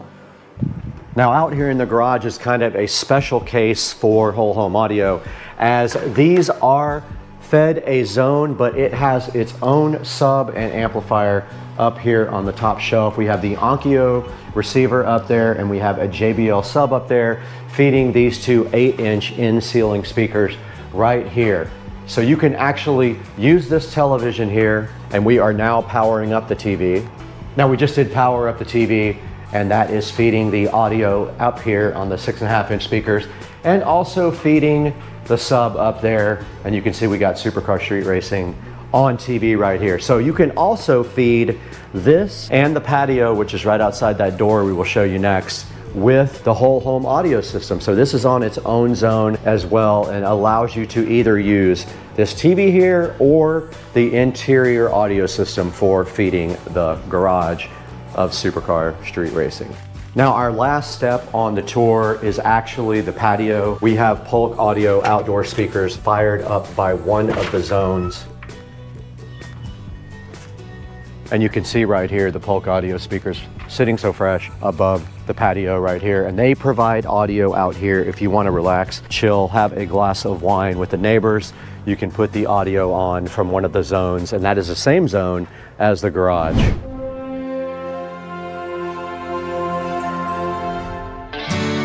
All right, guys, we are directly in front of the Juke Audio app, and you can see right here on the screen all 8 zones that I have set up. And you can see here master bathroom, master bedroom, kitchen, pool, guest bathroom, living room, patio, and sunroom. All of the zones are active except the patio and the pool, and that is how I run it most of the time. Now, when you go to settings, you do have to put an admin password in. You guys can't see this. Okay, in this part of the Juke setup, you can set your network up right here. You can see we are connected via Ethernet.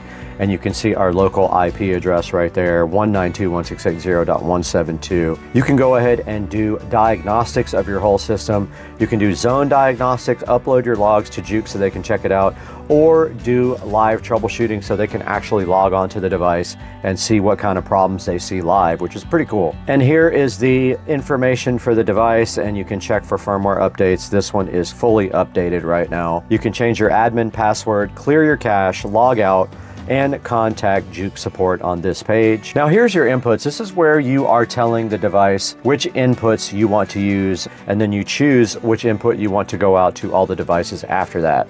This is where you set up the desired zones that you want this group to go to. So right now we have analog. You can see it at the top left there, going to everything except pool and patio, because we're not using those at all right now.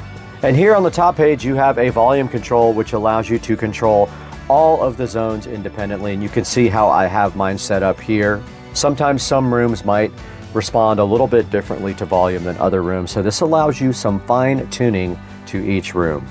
And then if we go into one zone like master bathroom, you have a little icon you can set up for it, which is cool. You can see the little shower icon, and then you can also adjust the volume here, and it shows you the active input is the analog input for the master bedroom. And if we look at bedroom here, it has a little fireplace by it, which is pretty cool. And then you can also adjust the volume here independently on that one as well. And you can do that with all of the zones. And you can see here patio and pool are not active right now. I don't use them most of the time, so I just left them off for now. So when you're using your group inputs, you have to tell it which ones are enabled or disabled. Right now I only have the analog input enabled. All right, so that is gonna do it with a look from the app of the Juke Audio. Pretty cool, has a lot of different controls available. If you need more than that, go to the Juke Plus, where you have individual EQs for everything. You have a subwoofer output, and you have native analog inputs. It costs about $1,000 more, but if you need it, then you just need it. So go ahead and grab it from the description below, and let's wrap it up with Brad. All right, guys, so that wraps up the whole home audio tour with the Juke amplifier there, the whole home audio amplifier feeding 8 zones of audio into the entire house. If you have questions about anything in my house or you need assistance, just let me know. And that's gonna do it for today. We're gonna wrap it up, but we're gonna show you the Juke audio amplifier on Amazon real quick as well.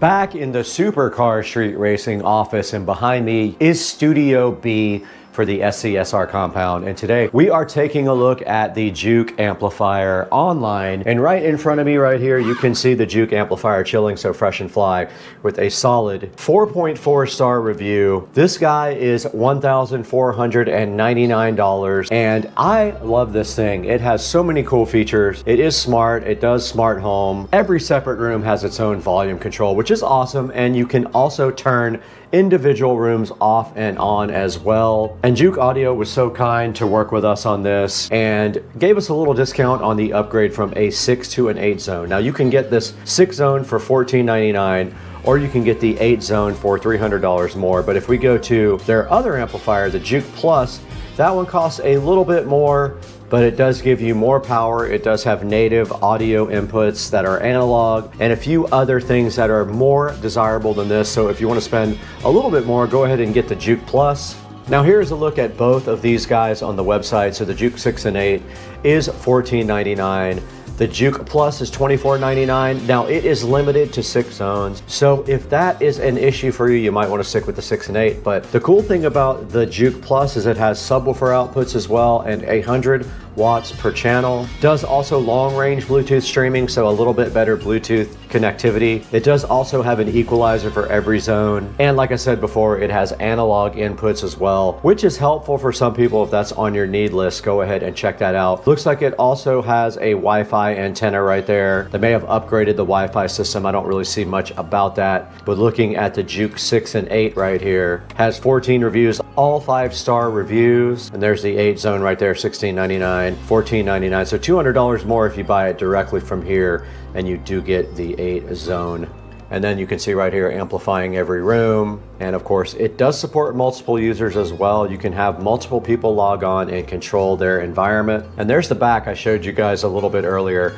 Up to 16 channels. It has an Ethernet port and it has 2 USB connections that when coupled with an adapter, which does not come with it, you can actually do analog. It is 2 rack units tall. So go ahead and check out the Juke. And thanks again for supporting Supercar Street Racing. You guys are an integral part of the channel, and please like and subscribe. It helps us so much with the algorithms. It helps keep our videos up at the top and shows people that we do have support from our fans. So go ahead, like and subscribe, buy all of your products, anything from Amazon you want. Click on any of our links in the description and you can buy anything you want, and it gives us $1 or $2 here or there to keep the channel up and running. But we got to get out of here. We have to go to Cliffs.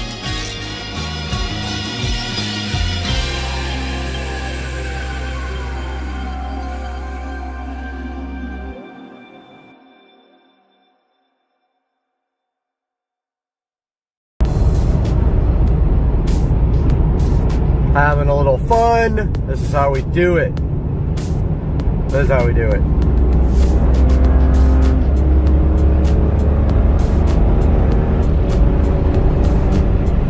That's what we do.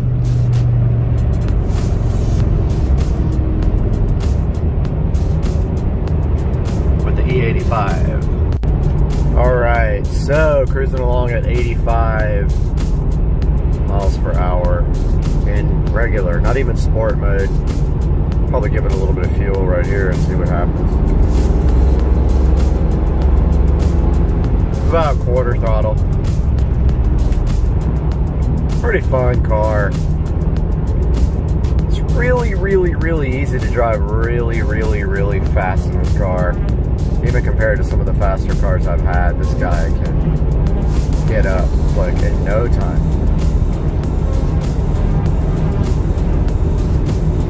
Oh, look at this little guy like passing somebody.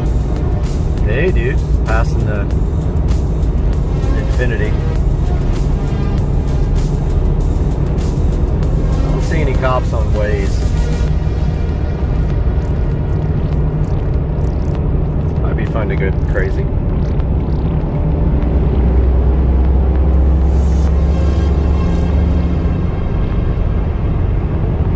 That's pretty fun.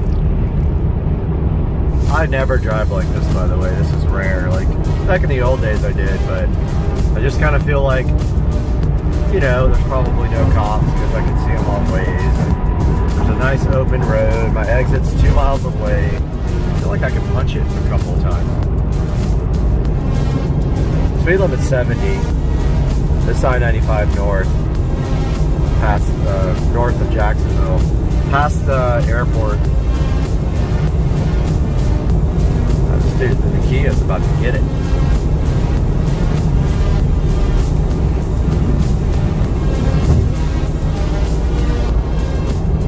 Doing, you know, 85-ish. Got a little bit of room here. Punch it.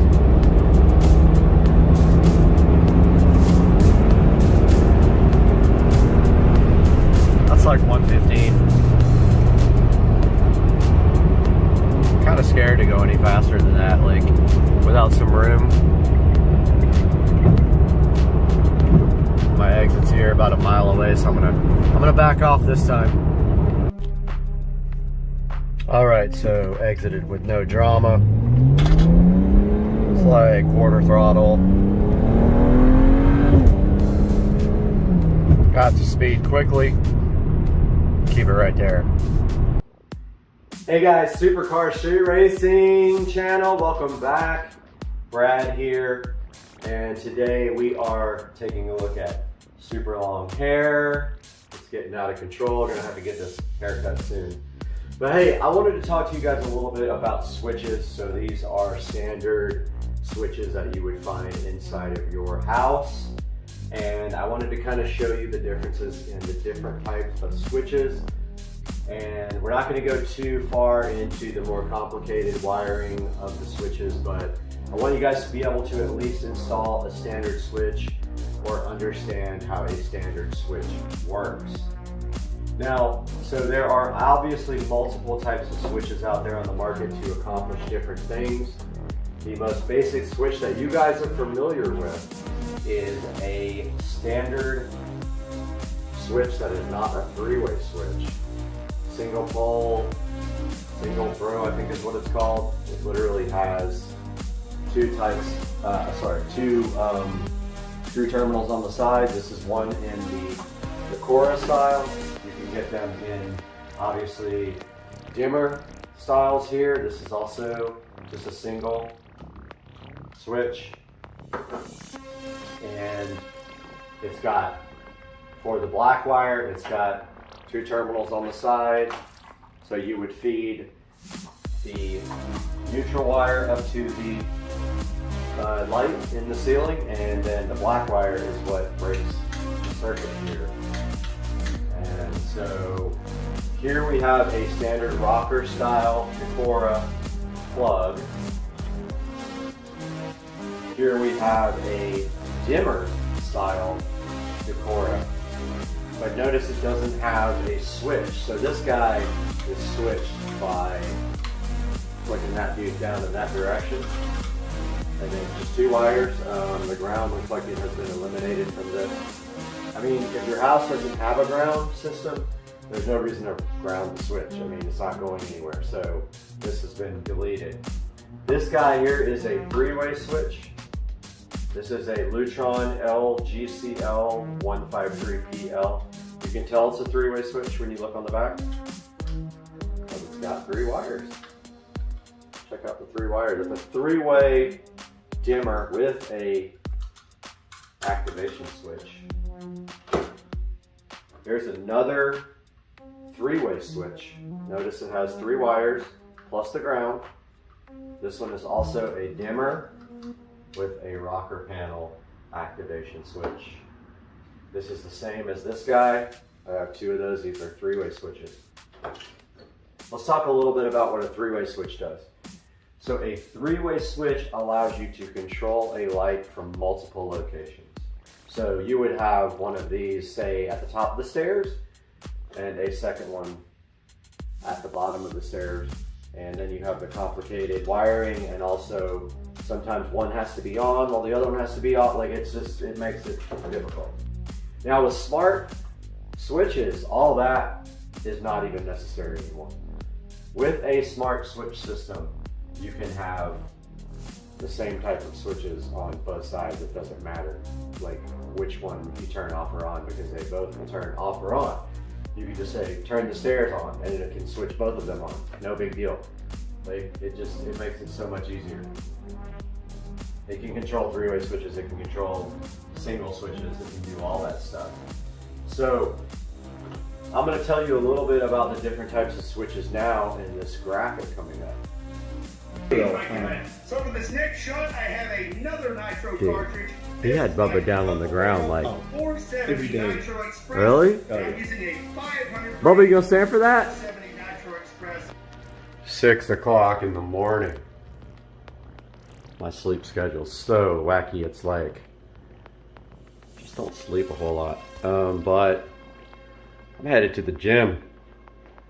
I guess I'm gonna go ahead and get this over with today so I can enjoy the rest of the Saturday. But yeah, 6 o'clock this morning. Saturday morning, wide awake. Gotta make my energy drink though first, guys.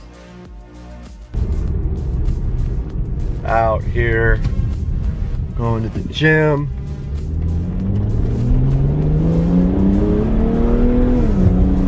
Don't want to rip the car too hard, it's not even warmed up yet. But I will up here when we get it a little bit warmer. So yeah, the car's going into Sam's Automotive. I hope to do like a little video of those guys, because I really enjoyed going over there and meeting them, and they checked the car out to see there's a slight oil leak. I actually have two. There's a slight oil leak on the back of the valve cover gasket. Valve cover gasket's leaking in the back of the valve cover. And also the oil pan gasket is slightly leaking. Like, we're talking it might do a drop over a month's period, but yeah, so those guys are getting replaced. Well, just the valve cover this time, because it's super expensive. It's about a 6-hour job, and they don't sell just the they sell the gasket, but you don't ever want to do just the gasket. You want to do the valve cover as well, because it has an integral PCB valve that fails, which I already hacked my PCB valve together. So he's doing valve cover gasket, and while you're in there, it's free labor to do coils and spark plugs. So I'm gonna go ahead and get the coils and spark plugs replaced. And that's on March the 2nd, man. So like a $1,500 purchase for this car. All right, guys, just leaving the gym and workout for Saturday morning. Gonna go home and cook some healthy fake eggs momentarily. God.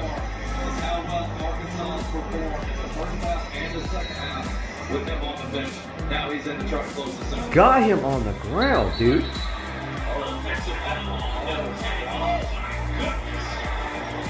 Oh, Bubba's like, really? Look at Bubba came back for more.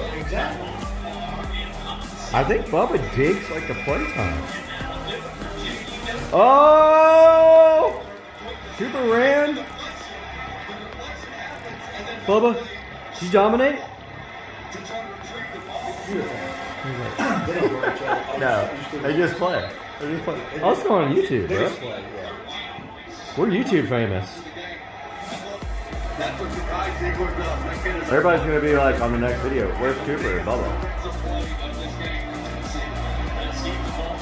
Alright guys, so I decided to just, instead of putting a graphic up, to do some shopping with you guys and show you some of these switches that are available. And so let's just go for electrical switch. Let's see what pops up here. Okay, so here's a first good example of a regular standard electrical switch. Now, notice it says single pole, so it has just one screw on two screws on one side, and then your ground screw, so your hot wire goes here. Hot wire in, hot wire out, and that goes up to your light box in the ceiling, or even to a receptacle if you want it to be switched by this switch. Now these are the old school type of switches, these old small off-on guys. Now if we go further down here, here is a Decora switch with a rocker plate. And notice, let's see. Yeah, this is just a single pole as well. So this works just fine for just turning a light switch off and on. If we flip over here to three-way, here's the same version of this switch, but it is a three-way version, allowing you to turn this light on from two different locations. So we'll have more wires in the back in order to do that. These are all contractor packs here, so they come with a ton of them. If you wanted to change out all your switches in your house, you could do it with just a contractor pack. And then here we got some more single pole stuff. We got a push button style here. Some more of the Decora stuff, some toggle switches that have nothing to do with electrical. Here we have a three-way single pole dimmer. So this is actually, if you notice the wiring on the back, this is for doing dimming from two different locations for the same light. Notice the wiring here. So that's a three-way dimmer with a little toggle. Now let's take a look at some dimmers. Electrical dimmer. Alright guys, so here we got a smart dimmer. Now notice this is a Casa smart dimmer. Notice it says needs neutral wire. Most of these smart switches need a neutral wire to function properly. However, there is one type that does not, and it is a, I believe believe Lutron Casita has one, and I do have one on my pool light because my pool light does not have a neutral wire and it works just fine without it. And there's just enough current in that hot wire to make that work without neutral. It's really cool how they made it work. But this is a regular Casa smart switch that works with Alexa and other smart devices. And it shows you a wiring diagram on the back. And this guy probably uses their app to interface. I think I have a Casa in here somewhere. Most likely it uses their app. If it doesn't use their own proprietary app, then it uses Smart Life to connect. So here's another type of dimmer.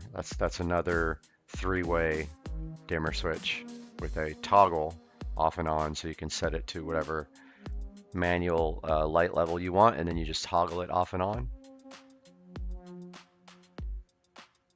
This is Z-Wave, so that's a different type of technology for doing smart switches. It needs a hub.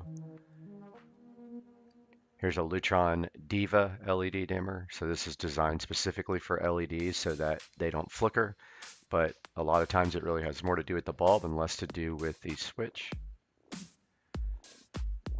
Here's another dimmer, three-way LED dimmer that we can see here. And here's your Lutron Casita wireless, which I have some of these in the house. They work great. Some other smart Wi-Fi dimmers here as well.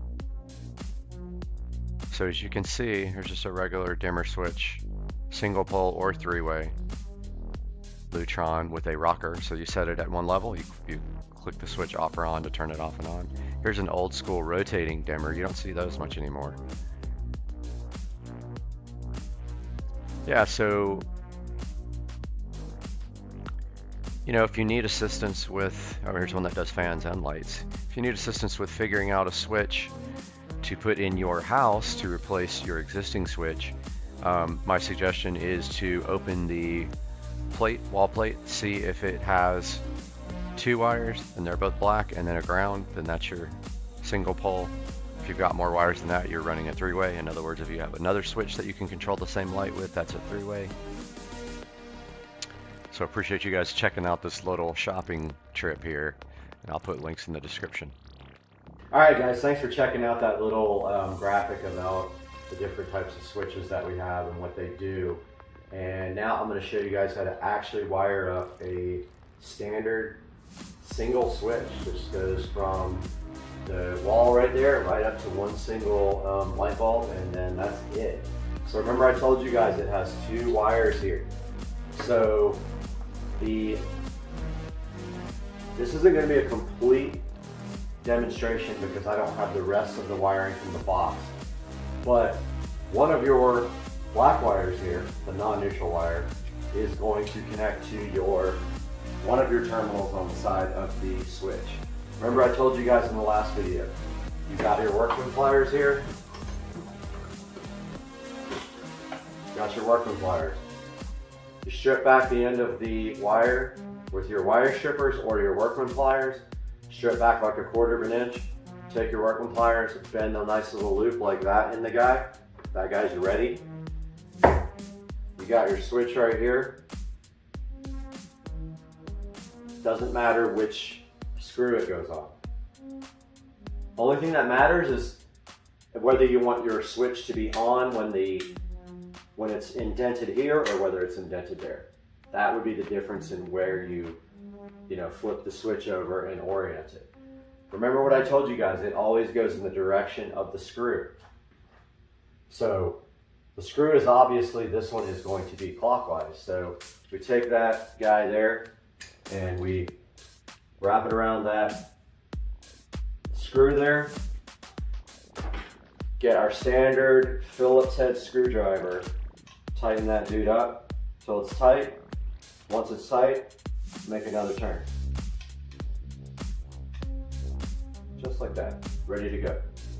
So now you're going to say, well, what do we do with these other two wires? Okay, so the neutral wire here, the white wire, goes to the neutral bundle inside of your electrical box. It uses wiring nuts, which are right here. We got wiring nuts in here somewhere. We did have wiring nuts in here. So it's just a standard like wiring nut that connects all the, there's some right there. There's some wiring nuts, drop something. So those neutral wires all connect together in your electrical box. The ground, super easy. So I took my workman's pliers here and I bent the loop there. Now the ground on the switch has a little guard to keep it from coming out. Throw that guy in there, use your standard screwdriver, and you put pressure on that with your thumb and tighten that up and then give it a good extra turn. So you've got this. Now the other hot wire, the other black wire here goes up to the switch. All right, so you're gonna have at the light in your ceiling or lamp or receptacle, you have a neutral wire up there, and then you have this coming out of this switch here. There is going to be a black hot wire running up to your ceiling box for your light. So that would go to this bottom screw right here. So take the wire that runs up to your light box and hook it to that bottom screw, and then tighten that down with your screwdriver here. Remember what I told you guys in the last video? Always take your electrical tape, which I have some right here. And now, of course, this is sticking out of your wall box now with all the wires connected. Take your electrical tape and run that guy. Take your electrical tape and run it around. Probably easier starting on this side. The exterior where your screws are. This will save you some heartache when you turn the power on if you happen to have a short. And it will look a little something like that when you're done.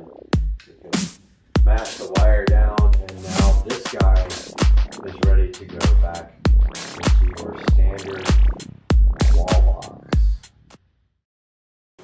Welcome back to the channel, and what I have right here in my hands are 2 drones that were bought from AliExpress. We're going to be looking at both of these today on Supercar Street Racing.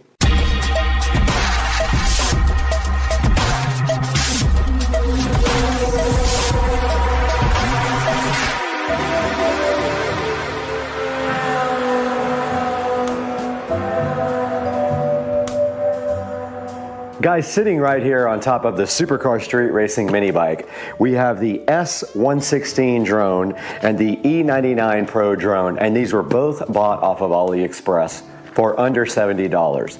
We're going to see if one is better than the other, get them out, charge them, unbox them, do everything fun today, so hang on.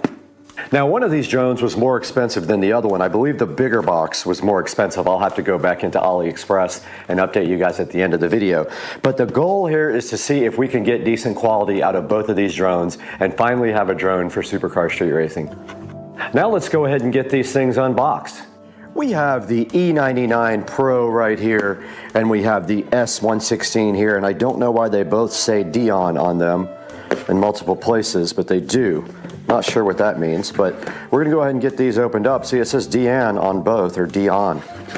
Let's get these opened up and see what's inside. I'm hyped. They came kind of damaged, but the box was just damaged, and hopefully not what is inside. And so inside of the S116, we already see a nice carrying case for the drone.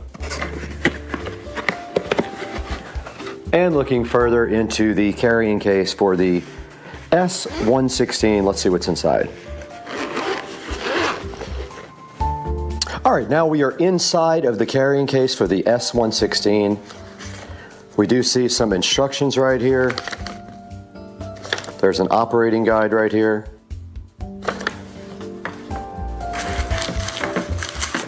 Then we have another user guide here, so I don't know what the difference is between these two guys. but there's this one and this one. Look inside, that side is in Chinese, I think. And then here are the actual operating instructions for this guy. Let's put that aside. Looks like they gave us some spare rotor blades just in case. Four spare rotor blades, a USB cable, and a small screwdriver included. And then here is the actual drone. Good look at the top and the bottom. There's the camera. And I don't see any plastic peel on the camera, so no peel satisfaction for you. But I do see this.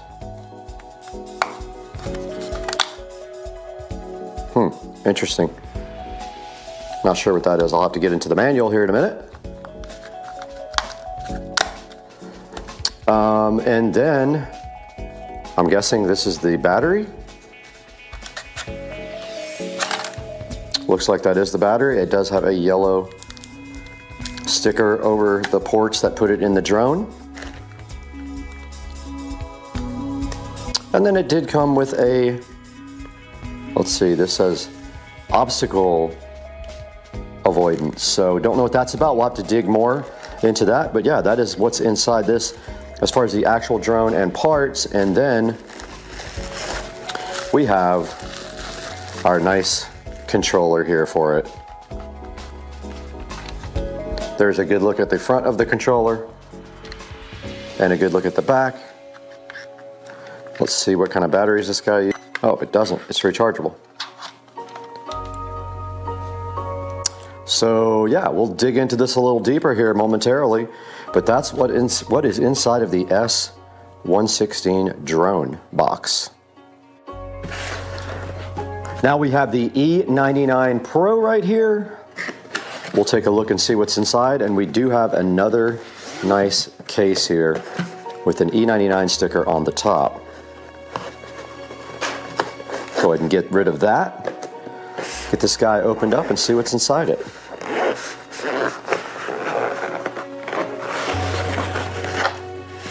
All right, so we have another controller here. There's a good look at the actual controller with the two antennas. Feels really cheap though, really light, really cheap.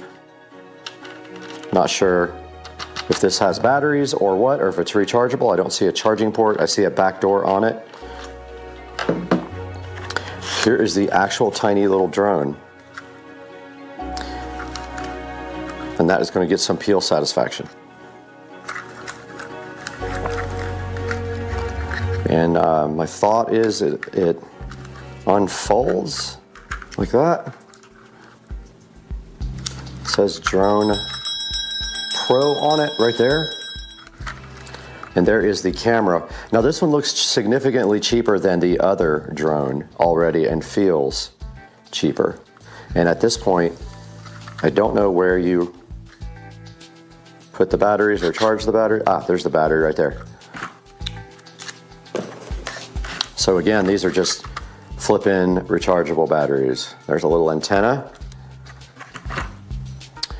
And then inside of this bag, we have what appears to be, actually I don't know what these are. I'm not sure what those are for.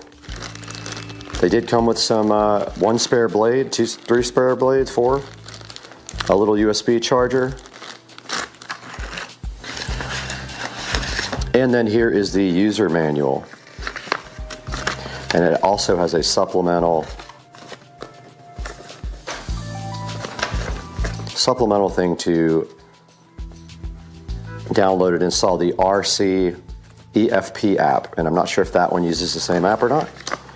But then here are the instructions, and they are in both Chinese and English for you. And then that is it. That is all that is in the box here. So let's figure out getting these guys charged. Now that we've gotten a good look at what's inside both of these boxes, we're gonna go ahead and get these guys charged up. Let's do it. All right, we've got both of our drones here. Let's go ahead and take the battery out, which I already did on this one. And here is the actual battery. And then on this one, the battery is right here. And then we just need two little USB power adapters. Any USB power adapter will work. Or if any device you have has a USB type A, you can go ahead and use that. Now I do have some brand new USB power adapters here in my hands. There's one and two because I started running out of these. So I bought some for LED lights. So there's a second one. And then we have our little cable here that it came with somewhere.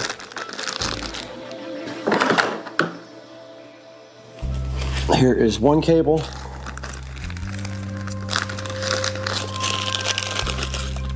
I'm gonna go ahead and put this back over there.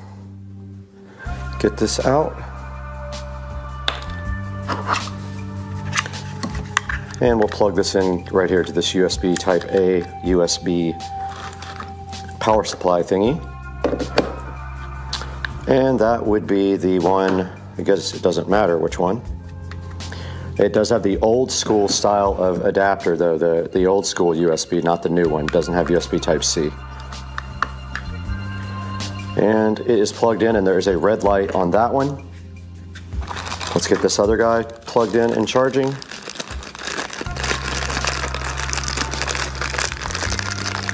So here's the other cord.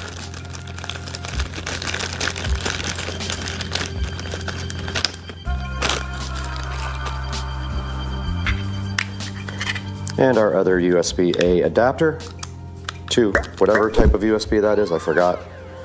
And we will plug that right into where? Oh, there it is, blind. And it goes right in here. And we do have a red light on the back indicating that these are charging. Now let's figure out if we have to charge our handsets. All right guys, so we have the controller here for the bigger drone. For the S116, I had to go get another cable to charge this one. And I have another USB adapter here. Go ahead and plug that in. And we have one of these multi-cables. So the other end goes on the side of the drone right here. Just like that. And we do have a red light on indicating I believe we are charging it. And now this guy, I cannot locate where you charge this. Maybe this is not rechargeable. Let's look at the instructions. So I'll go ahead and open this up.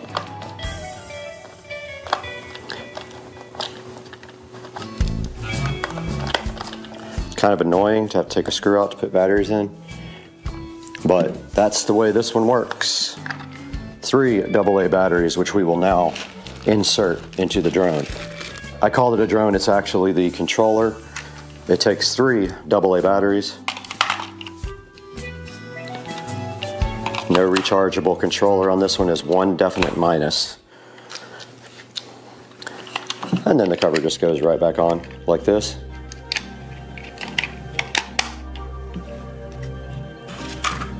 And the tiny little screw that will get lost for sure goes right back here. I decided the screw isn't that important because it clips back in without it, so we're just going to go without a screw there.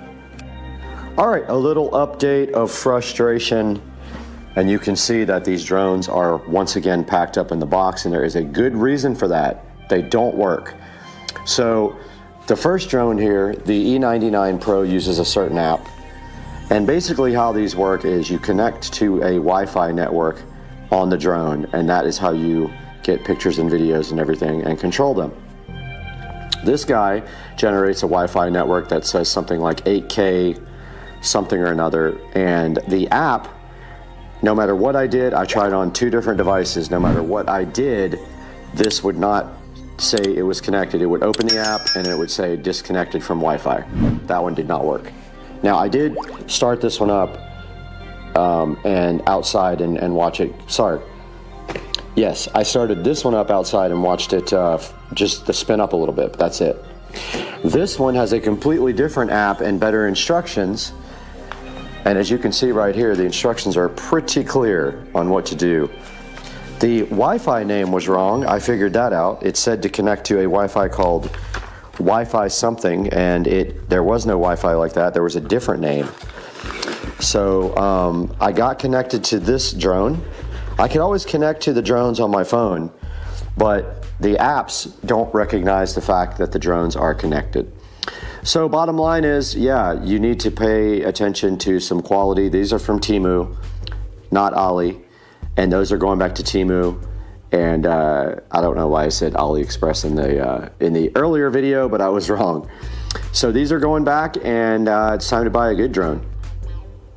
And now for a final conclusion, we're going to throw it to Brad in the Supercar Street Racing 4K production studio.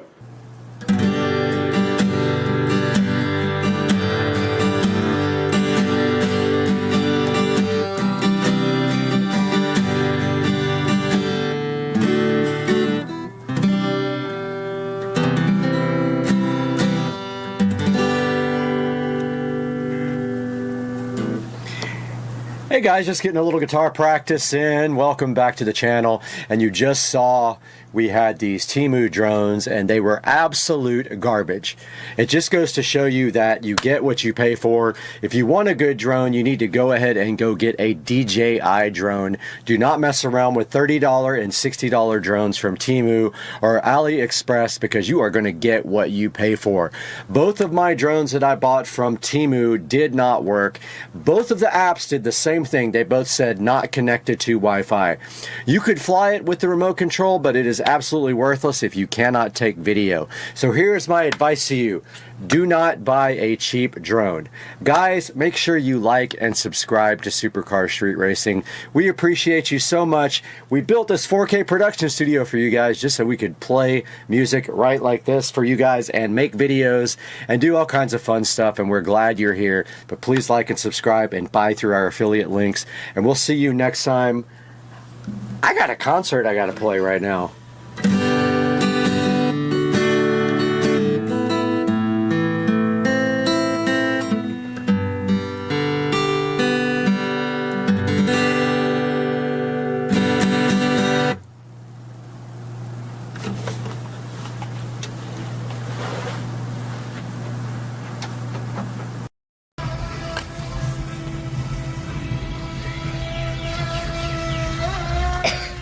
This thing's so sick. And that's a slow one, man. We need a 80-mile-an-hour one. Say hi. Let's see if this thing will start. This thing is not staying.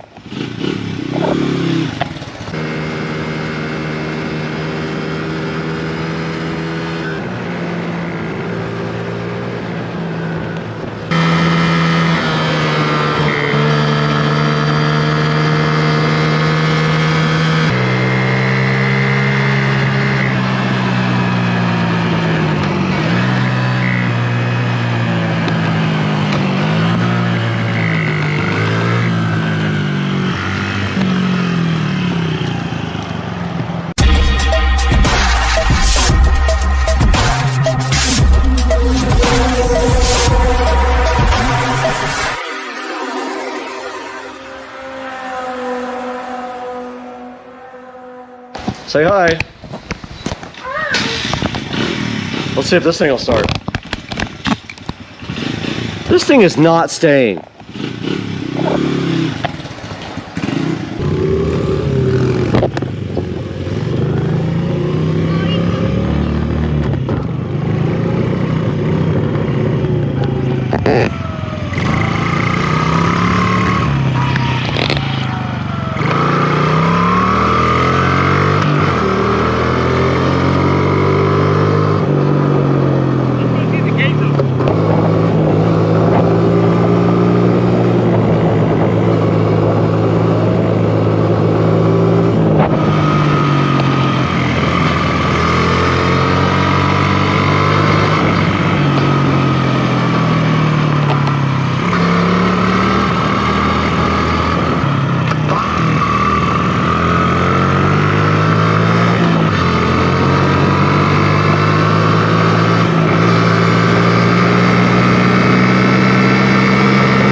Got him! Got him!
Sick, boy. Dude, we ran a whole battery out.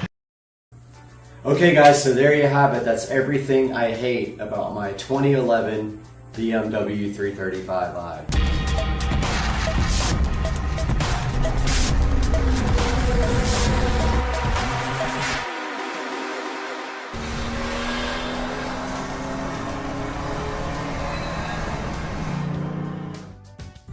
Hey guys, Supercar Street Racing here again with another video, and welcome to the channel. Today we have a video that almost everyone puts out. and that is the 10 things that you hate or love about your vehicle. Today we're going to do the 10 things I hate about my 2011 BMW 335i convertible. Now some of these things you're going to see I've already corrected, and some things actually need to be corrected in the future. So some of these will be things that will get done pretty soon. Some of them have already been done, and I will tell you what I did to correct those items. Now my 2011 BMW 335i convertible comes from the factory with a single turbo N55 engine. The N55 engine is the upgraded version of the N54, where they corrected a lot of mistakes with the engine, and they simplified the design by going from 2 turbochargers, so a twin turbo setup, to one single twin scroll turbo to reduce the complexity of the engine. They also corrected a number of other items as well. Now the 2 engines actually make similar power and respond similarly to modifications, but the N54 has a lot more of an aftermarket available for it. So sometimes it's difficult to find parts for it. For example, the valve cover, there are a lot of options for aftermarket valve covers for the N54. For the N55, there's only 1 or 2, and they're very expensive. So also a lot of high pressure fuel pump issues can be corrected on the N54 with an aftermarket high pressure fuel pump. No one makes one for my year model. It has to be a little bit earlier, N55 I believe, in order to get that aftermarket pump. Now my vehicle is called an LCI, so it is actually improved over the version before. They made some improvements here and there that changed the style of the vehicle.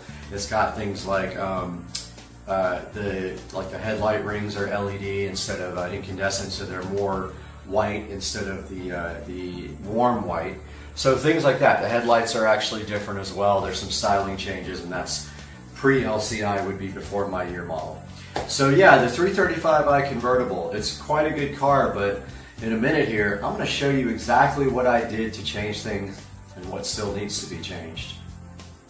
All right, guys, we are out in the garage, and let's talk about the first thing that I hated about my BMW 335i when I purchased it, and that was the chrome trim around the windows here. You see how you can see that it is now black, because that was Plastadipped black to match the rest of the black in the car. Now for the convertible, that also goes for this strip here that goes around the car, and when you open the roof, you can see it very clearly underneath here that there's a big wide black strip. Now admittedly, some of this Plastadip is already starting to peel off, so it's going to need to be redone. For example, right here we have a little issue, and right here we have a little issue. So that is the first thing I hated about my 335i convertible. The second thing that I hated about my 335i convertible was the brakes. It seems like BMW didn't care in these year models about brakes that look nice. So this has also been corrected with an aftermarket stock brake conversion. So basically, what is that? So these brakes were ordered from eBay. I think it costs a total of about $400, which is a really good deal. It does come with brand new rotors and powder coated brake calipers. So the one bad thing about the stock BMW 335i is these look terrible from the factory. Now, what can you not fix about that? You see that white plate right there? Yes, it looks bad, and there's no way to fix that without getting an aftermarket brake kit. That is the factory caliper, and it looks like that no matter what, and I only wish they had powder coated that part red, but it is clearly silver. So the second thing I hated about my 335i that was corrected, the factory ugly brakes.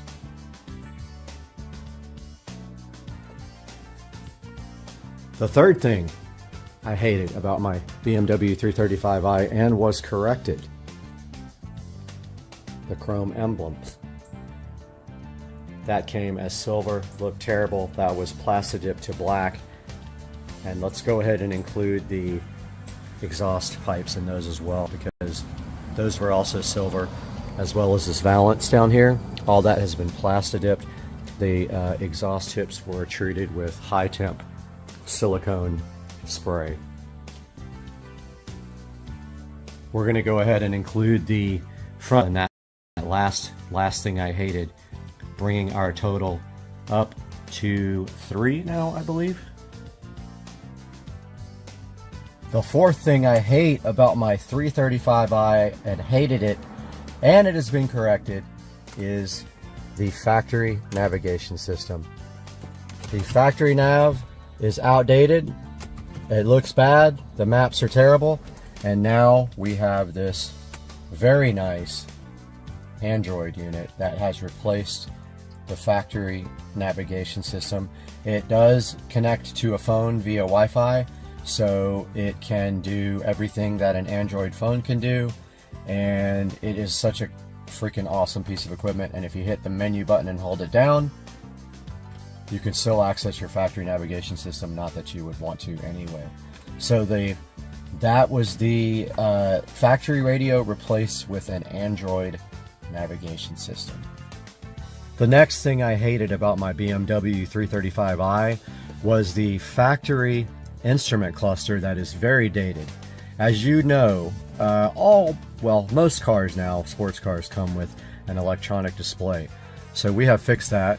We have this ID4 digital instrument display that replaced the factory display. It is fully programmable. You can change the maps. Sorry, you can change the display. You can do custom from them, and this just gives the car like a whole new updated look. So yeah, that was another thing I absolutely hated about my BMW 335i. So the next thing I hated about my 335i was the factory trim that was wood trim. All this trim here on the dash and on the doors comes from the factory in either silver or wood. I happen to have the wood trim, which I did not like at all. That has since been remedied. I did paint the trim black. I do have videos on how to do this on my channel if you're interested in doing this. It looks so much better now. You can see the trim on the doors all done in black now. That's the trim at the bottom. The top is already black from the factory. And then my center console, all done in black, and it makes the car look so much more sporty than from the factory. I just love that.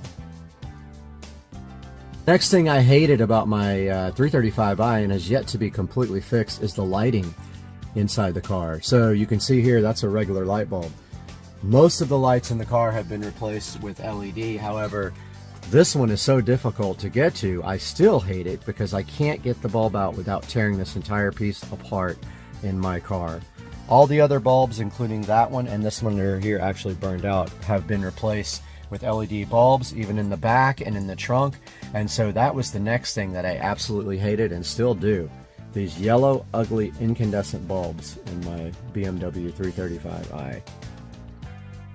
The next thing I hate about my BMW 335i is how cheap the plastics are in this from the factory.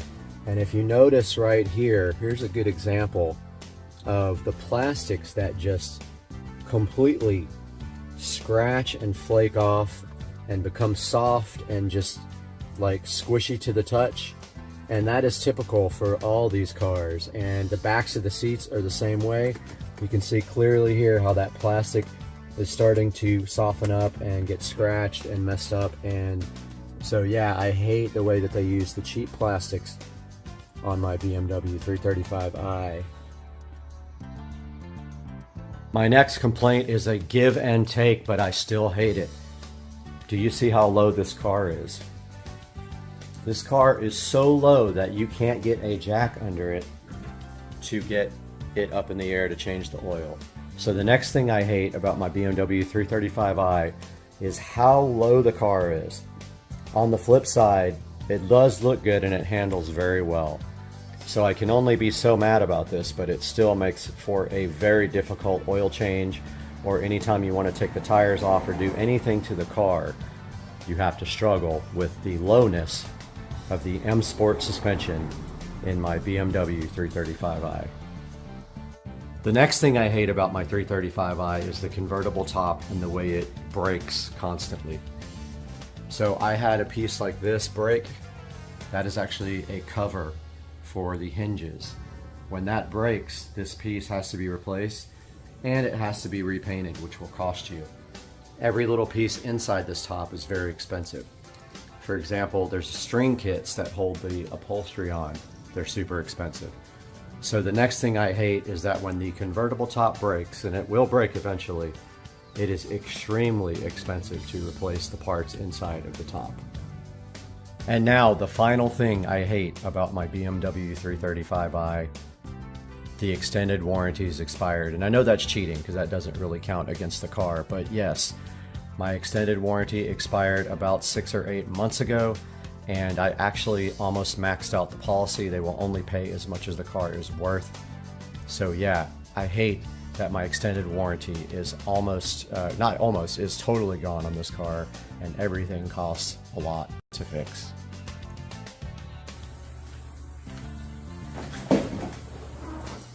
Okay guys, so there you have it. That's everything I hate about my 2011 BMW 335i. A lot of it are minor cosmetic things. Like we had the brake calipers. They come from BMW just looking absolutely terrible. Getting them powder coated can help, but make sure you get the little plate inside the caliper powder coated as well. BMW started changing that in newer models like the 135i. It has some really nice looking brakes. There are swap kits available out for the brakes as well if you want to do that, and you can actually swap in other model brakes into the 335i. The trim pieces, unlike the 335is, which has black trim pieces, the trim pieces are all chrome or silver, along with the exhaust tips. I do not like that. The grille is also silver. I don't like that. The emblems are silver. I don't like that. So you can remedy that. It's not gonna last forever unless you get painted by a body shop, and that's what I recommend. Take your trim pieces to a body shop and have them sand and paint them. Your slide marker lights, those are also ugly. I didn't put that in the video, but that's all part of blacking out your trim. You can actually plasti dip those or sand and paint them matte black. On the inside of the car, the plastics are very poorly made and they will start softening up and peeling off over time. All you can do really is either sand and paint them or buy new pieces. On the inside of the car also, the trim is all wood trim on my car, and you probably have that if you have a 335i. I believe silver was optional, and I don't know about black. The navigation system on a 2011 335i is completely dated. So there's not really much you can do about that except get an Android aftermarket system. Unfortunately for the E90, E92, E93 is very, very available out there, even on eBay. You can pick one of those things up for $200 and replace it yourself and get rid of that old dated BMW navigation system. The instrument display, some of you might not agree, but I think the instrument cluster is completely outdated in that car, and so the ID4 Motion instrument cluster is worth taking a look at, even though it is incredibly difficult to install and the support is lacking on that device. I just want to warn you ahead of time, it still does not fit, and I still have battery drain issues with the ID4 instrument cluster. So that's about it. That's all I can think of at the moment. If you got any other ideas about what you hate on your BMW 335i, please throw them down in the comments. We will do about 10 things that I love about my 335i following this. Guys, have a good day. This has been Supercar Street Racing. We got this Kingston HyperX microphone. We got this brand new webcam. We got the microphone and the webcam and the peel satisfaction. Let's go. Hey, and welcome back to Supercar Street Racing. I'm so excited to have you guys back today in our brand new 4K production studio. Today, we're going to take a whole tour of this beautiful brand new facility and tell you what this is going to mean for the channel, because this was built specifically to enhance your experience with Supercar Street Racing. And you can see behind me here this beautiful editing rig set up and ready to go. So let's take a look at the Supercar Street Racing 4K production studio.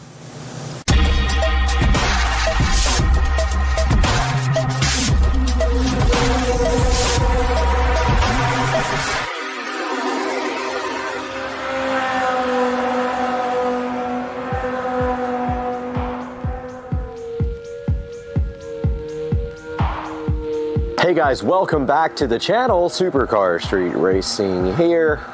You got Brad, and today is the day to give the formal studio tour. The studio is 98% done. I just have a couple of lighting things to do. So we are going to start here on the outside. So this is a lean-to building, and yes, the fence is crooked, not the building. The building is straight 100%. The fence goes on an angle, so there is a narrowing path right here. But starting on the outside here, we have the LG super quiet dual inverter air conditioner system, and that is the same unit that I have in my bedroom. It is a 10,000 BTU unit that runs on 110 volt AC, and you can see here I did frame around it and cut into the wall to mount the AC, then sealed up everything really nice around the air conditioner.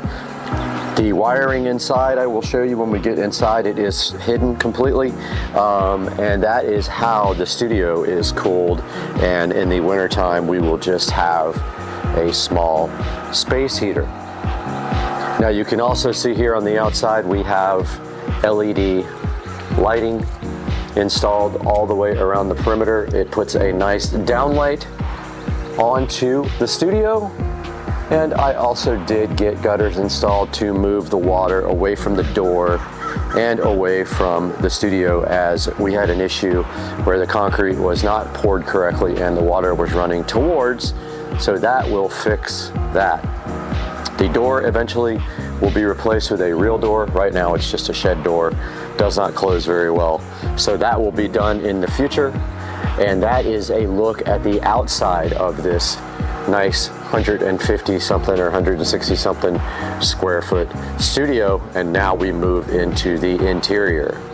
Guys, welcome back to Supercar Street Racing, and you are in the Supercar Street Racing 4K production studio, and we are going to give you guys a very quick tour of the studio and show you all the amazing features. And the studio is 99.9% done. And so let's start the tour, guys. On this side of the studio, when you enter, you will see the LG dual inverter super quiet air conditioning system. This is a 10,000 BTU unit. I have a review on my channel. I will post a link in the description to this guy. It is Wi-Fi controlled with the ThinkQ app. It is very awesome. It makes very little noise. You don't hear when the compressor kicks on whatsoever. This is how I'm cooling the studio. I did build it directly into the wall, sealed it really nicely, and then with my foam tile skills, I foam tiled all the way around it. And then the wiring actually goes right over here inside the wall and plugs in right there very nicely where you can't see it. I didn't want to do it inside the wall, so I did it on the external there. Moving to the right of the AC unit, we've got a wall plate here with a Cat 5 or Cat 6, whatever you want to call it, jack, and an HDMI. That Cat 6 goes to the switch, and the HDMI cable goes up here to the Psyche or whatever you want to call it, 32-inch monitor. Now, we have the HDMI down there, so we are capable of plugging in anything to this guy and displaying it from either the corner of this desk or whatever you want to do. You can easily just plug right there, and there's power conveniently located there as well. So that is the Seiki 32-inch television / HD monitor with a Fire Stick 4K plugged into it. Now this is the only guy that doesn't have Ethernet. Now we can add Ethernet. I do have an Ethernet adapter for these Fire Sticks, so we might do that because I want all Ethernet, not Wi-Fi on my monitors. So yeah, so that is the first thing you see on the left. For reference, the door is right there. You walk in and look to your left, and the television is right there. Stepping back and looking towards the door, we have the Echo Show 15. You guys are familiar with this from my video review, and I will put it to that video also in the description. Now this Echo Show 15, I did flush mount completely into the wall.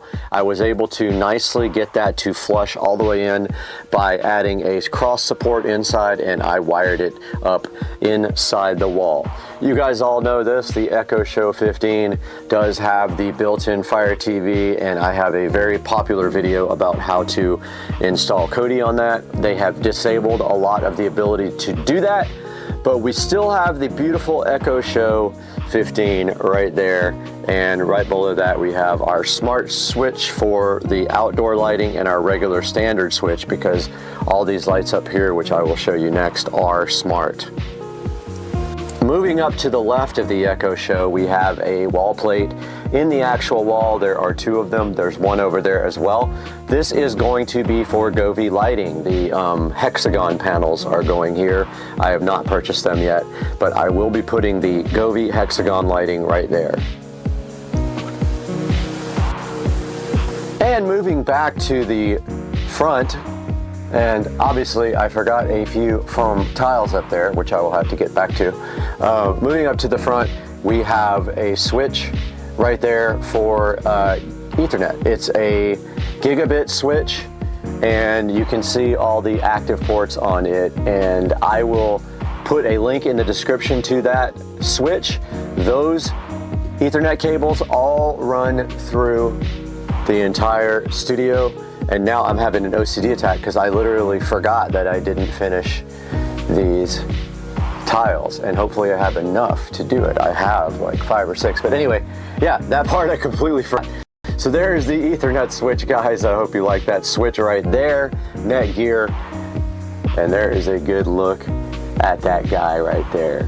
Now you notice I did put the power in the wall as well, because right below the Netgear switch we have the Harbinger 12-inch powered studio monitors right here, and the input from those goes down to the receiver below. On the left side of the desk here, the editing desk, we have a HP all-in-one computer. Now this one is the one that I have a video on my channel for. I will put a link to this guy in the description. This is the one that we got for free and we refurbished, and you can see here it looks absolutely fantastic sitting on the corner of the desk. And I have a smart bulb lamp back here with a Govee smart bulb. So that sits on the left side of the desk with a stool, and then we have the Fire TV remote, and I put labels on the back of all these, and that fits right up there nicely. So that's the left side of the desk. Moving underneath the desk, you can see the editing rig sitting there nicely under there. You can see my wiring skills. I did all the cable management under the desk, and then you can see here how I did all the stuff inside the wall. We have a dual Cat 6 plate there. We've got RCA plates for the front speakers. Those go to the preamp output from the Marantz 1711. We then have our HDMI that feed the monitors. So two HDMI go, one goes to the Marantz, the other one goes directly to the back of the editing PC.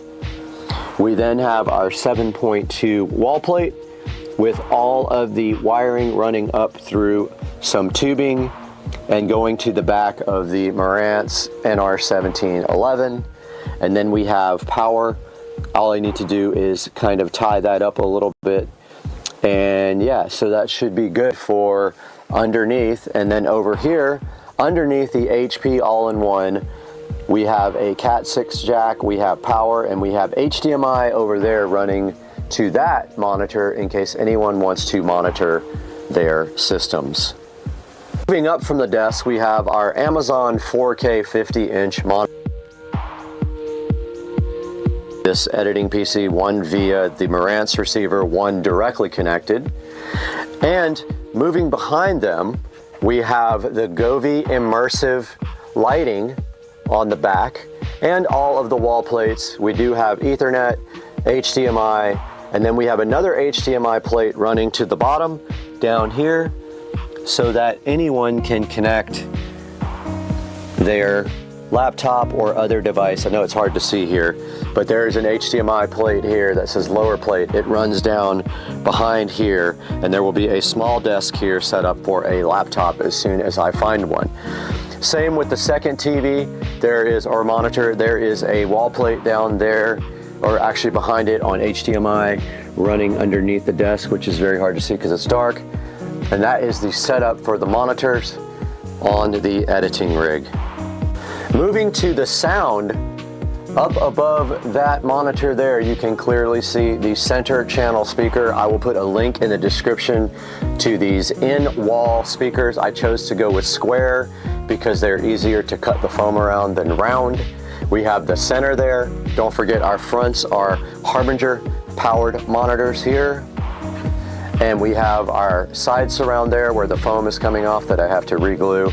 And we have our rears there. Those are all the in-wall speakers, completing the sound system here for the 7.2 surround sound for the audio rig. Okay, moving to the bass part of the sound system, we have the Polk PSW10, and that is from the house, and I got a brand new one in the house, so I will be showing you guys that at another point when we review it. So that is the sub for the sound system. I wanted to get something that would fit there, but it's not gonna happen, so this one will probably go somewhere like in the corner here or somewhere inconspicuous. I'm not 100% sure yet. It depends on what I do with a desk here. It actually could go way under here and be fine, so we will get to that when we get to it. But that is the sound system bass, and then above that we have our refurbished thrift store Mac that may or may not stay in here. Moving to the corner, I originally had planned the subwoofer here, so we have our subwoofer wall plate there with RCA cables and power conveniently located, but for now that is not possible because this is just too big, so I might move the sub underneath the desk over there where it's not in the way. And then moving to the rear, we have a futon with some nice pillows, and that is the rear, along with this nice black coffee table that I refurbished myself. That is the rear of the studio for guests to hang out while I edit, or to sleep in here, it's possible as well. And that's the rear, or sort of the side. If you're looking at the door here, you rotate around this way, there's the editing, and if you keep going to your right, there is the futon and coffee table. So if you come in the door and you immediately look to your right, we have up here in the corner another wall plate with receptacles for Govee hexagon lighting. We have our 43-inch Amazon TV here, which was not on, but I will show you guys that now. And for whatever reason, it affects both televisions. I don't know why that is the case. They're supposed to be locked to their own guy, but this one is affecting the one behind me, which is hilarious. When I pushed the home button, this guy went home too. So yeah, so this is a 43-inch 4K Amazon TV monitor, and that has its own built-in, obviously, Fire TV system, and behind it, it is hardwire Ethernet to the switch up in the corner right there. And that completes this side of the room. If we look down here, we have a Cat 6 wall plate, so you can hook up here and chill and have wired Ethernet. If we look down here, we have Cat 6 and HDMI. HDMI feeds the second input to this monitor, and then you have power. So this is capable of also displaying up here, and that rounds off this side of the room. Guys, moving up to the top of the ceiling, we have the Govee canned recess lighting. It's actually just pucks lighting. It is smart lighting. There are 6 of these. There are 4 in the studio part here, and there are 2 behind the televisions up there. And they are all smart controlled. Alexa, set the studio switch lighting to blue. Alexa, set the studio switch lighting to 5%. Alexa, set the studio switch lights to red. Guys, there we have the Govee puck lighting, and I will have a link in the description to these. They can be synced with the Govee immersive lighting behind the television, or they can run independently, and I have them set in different groups, so these can come on separately and do some backlighting there. And that is rounding off the amazing lighting at the Supercar Street Racing Studio. Guys, that's going to wrap up a tour of the Supercar Street Racing Studio. I'm so glad you guys decided to join us today. If you like the studio, and we will see you next time on the channel, hopefully soon with some more exciting things your way.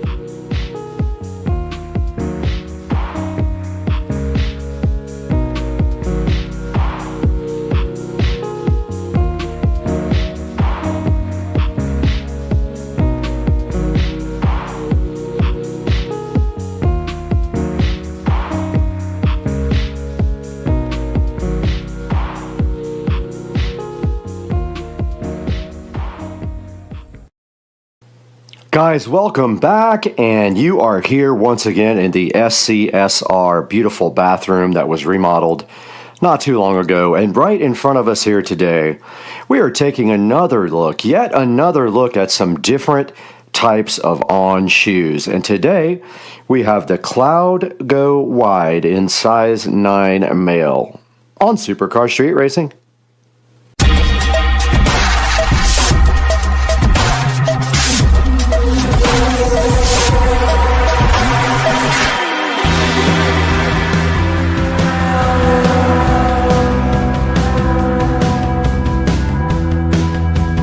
Back in the Supercar Street Racing awesome bathroom, and sitting right here on top of this beautiful vanity are the Cloud Go Wides, and these are in the color black and shale.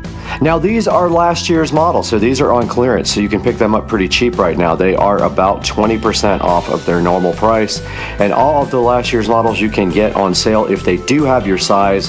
One of the problems is though that usually my size is not available, so I have been buying these up as I can.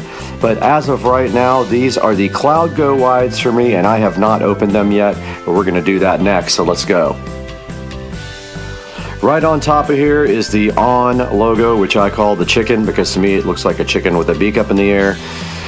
But it is an On, not a chicken, and inside of this box there better not be any chickens, because today we are going to be unboxing the On Cloud Go Wide in size 9 male. And I do need wide shoes.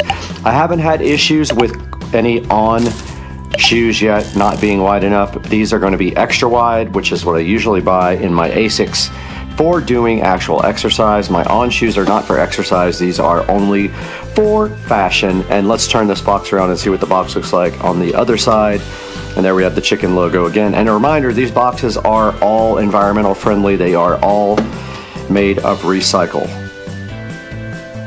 The Cloud Go Wide's looking so fresh inside this box, I would almost guarantee it. So let's go ahead and open this guy. And inside we always find the On promise here about the 100% recycled cardboard right there. And only water-based inks, no oil-based inks as well, which is better for the environment. And then we have some recycled paper right here with the On chicken logo all around it. And then we just go and open it just like this. And there is the On, looking so fresh. The Cloud Go Wides, and that is in color black and shale. There weren't many left, and I thought this might be cool, so I went ahead and ordered black and shale Cloud Go Wides. The Cloud Go Wides looking so good in front of you guys today, and that's a little bit what they look like. Now let's get them out of the box here, and then inside of them they do come with a protective shoe condom that keeps them from losing their shape in the box, keeps them fresh in shipping. We'll go ahead and pull that out of the left shoe and go ahead and unbox the right shoe for you and pull off the protective shoe interior shoe condom for you guys, which it is very stuck. Yeah, got it. Now we see a good look at the CloudGo wides.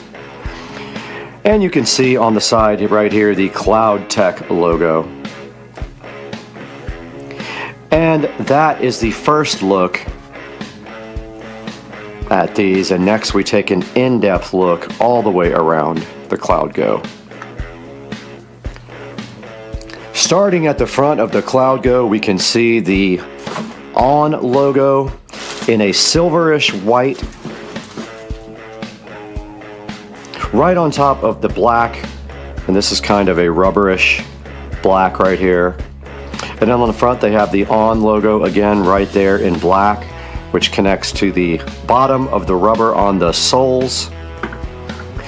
And then right here they've got the CloudGo logo on the top that runs right underneath the laces. And this is kind of cool. It has another lace up front here. So the front lace is way further up than these laces. And then here's the black breathable material on the sides. Good look at the side. You do see these holes in the bottom of the sole and the ON logo again in like a silverish.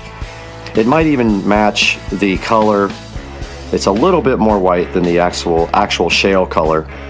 And then moving towards the back, we've got these fashionable stripes that run both right here and right here. And then they go all the way and continue around the back here and repeat the same pattern on the other side. And on the back there is just a slice up the middle right there from the bottom of the sole that heads up to the top of the shoe. And a good look right there at the top. Checking out the sole, the bottom of the CloudGo wide shoes. You can see they're wide right here is why they call them wide. They're sized wide. But on the bottom, they've got a pretty fashionable mix of the black rubber and the actual shale colored rubber there that continues all the way from one side to the other. And then they have the ON logo right in the center in the channel that runs all the way from the front all the way to the back. Not sure what the purpose of that channel actually is, but we'll take a look at that online and see if they do mention what that is about. Right down below me in size 9 are the CloudGo wides, and you can see I am wearing my ASICs. These are my everyday exercise shoes, so I had them on from my treadmill session this morning out there in the Supercar Street Racing sunroom. And now we are going to take off these ASICs and give these CloudGos a fitment try. Now I do have pretty bad feet. I have pretty bad bunions and I have flat feet. So I'd rather not show my feet, but I will do it for this. And this is the whole point of having a wide shoe. And you can see those go on nicely, and they are extremely comfortable shoes already. I have some Pumas that I put on and they almost kill me, and I had to manually stretch them. But you can see right here with the low cut ankle white socks on, they look absolutely cool. The CloudGo.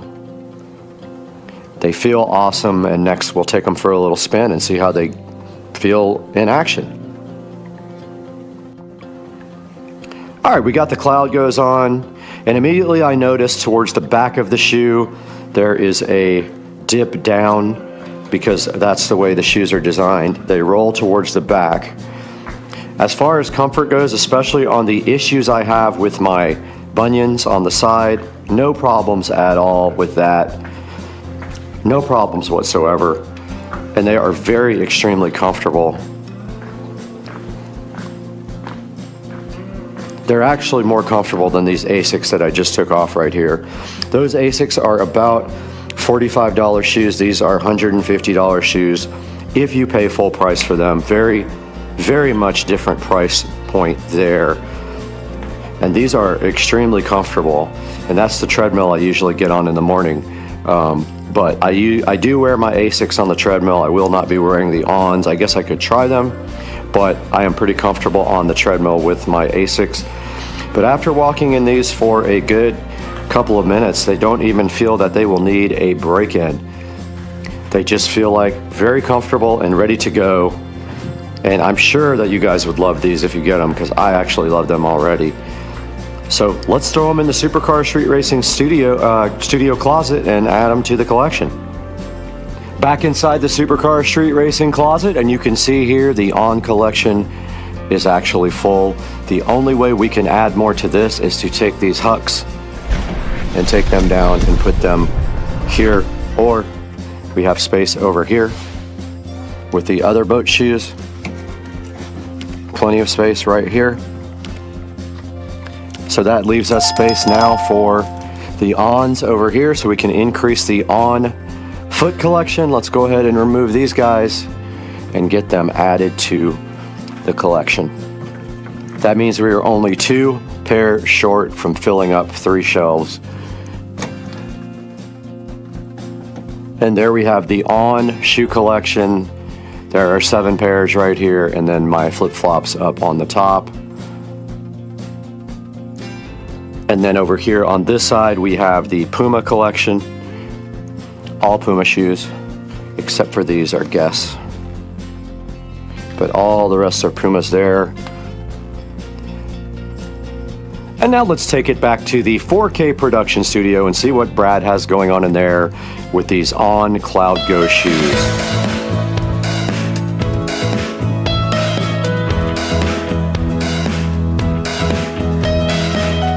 Hey guys, welcome back to Supercar Street Racing once again. It's going to be a little noisy today. I've got roofers up on the roof right now.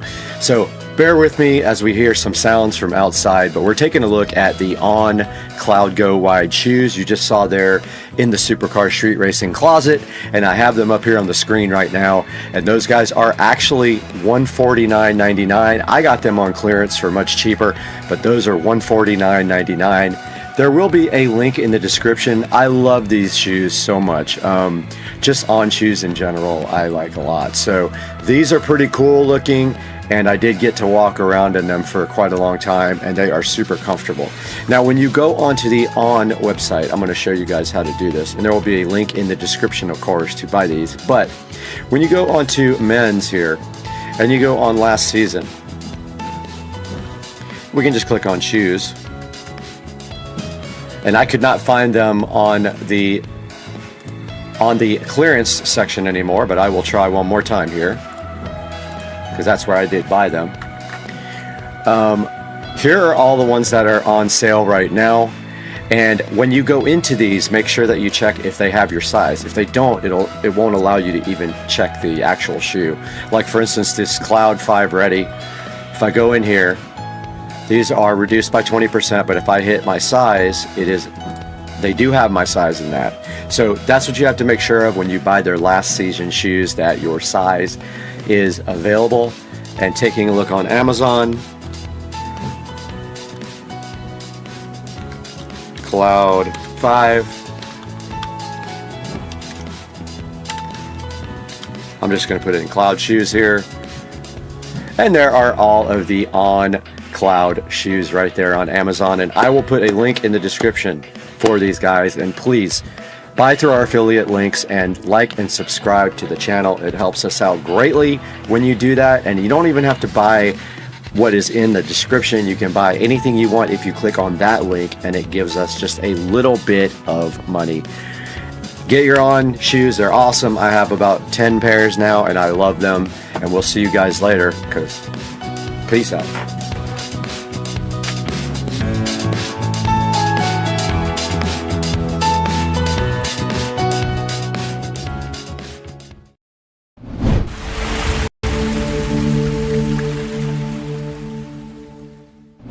Guys, welcome back to the channel. It is Monday, and today we have something special. An upgrade to the editing rig. Studio A is getting an upgrade today. I did not realize that I could have went up in processor speed from what I have. I thought the motherboard was too old to do anything with, but actually this is an AM4 Ryzen 9 5950X, and that is going, there it is right there.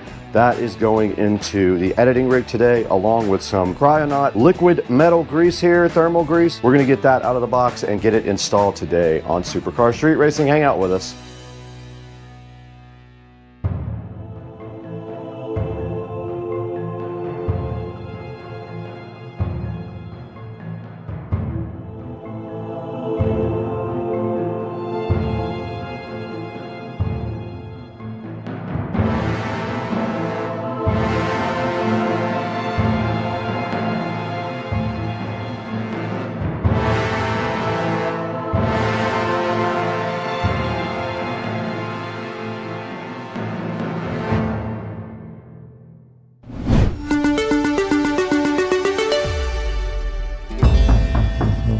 In front of me on the table here is a AMD Ryzen 9 5950X, as you can see, marked on the box right there. And it is time today to take a look at this and also this nice Cryonaut thermal compound. What we're doing is upgrading Studio A. Studio A has a editing rig with a 5900X processor in it. This will be a significant upgrade to the 5900X because it has more cores and it is way faster. So this should upgrade the outside Studio A quite a bit and help prevent some of the issues every once in a while with lag and not being able to scrub the timeline and things like that. I'm hoping this is a big upgrade for that. We already upgraded the RAM to 128 gigabytes as well out there, so this will be the second part of the upgrade. And also, we do have to remove the water cooling block from the old CPU to get it out. I have done that before because I did it with the old CPU when the water cooler actually died. So what we're gonna do today is get my editing PC out. We're going to put it on its side in the studio and take out the old processor and hopefully put in this Ryzen 9 5950X.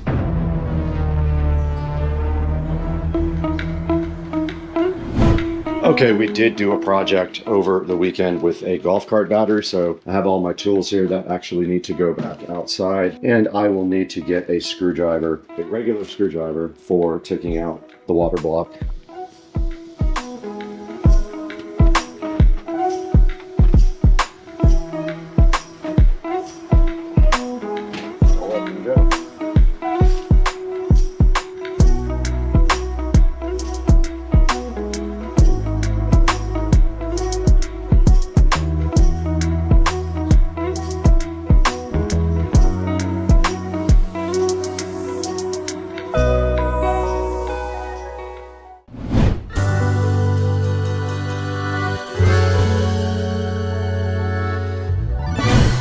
All right, we got the Ryzen 9 right in front of us, ready to be unboxed. Should be pretty quick and easy to unbox this. There's the actual processor. There's the Ryzen 9 5950X right in front of you. So that's it. There's not really much to look at inside the box. Let's get the Cryonaut open. There's a tube of Cryonaut thermal grease, and it has a verification code as well to let you know that it is 100% real. And a little paddle. It says to put a little drop 3x3 on this processor and spread it evenly. So let's just apply it with a little bit of pressure and evenly. So that's what we will do. We have to go disassemble the PC outside though. Let's get outside and get this thing installed.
And we're booting up to Windows.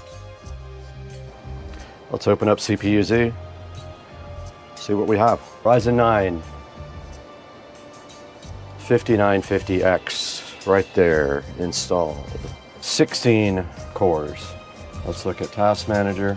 There's the CPU, there's the 16 core processor.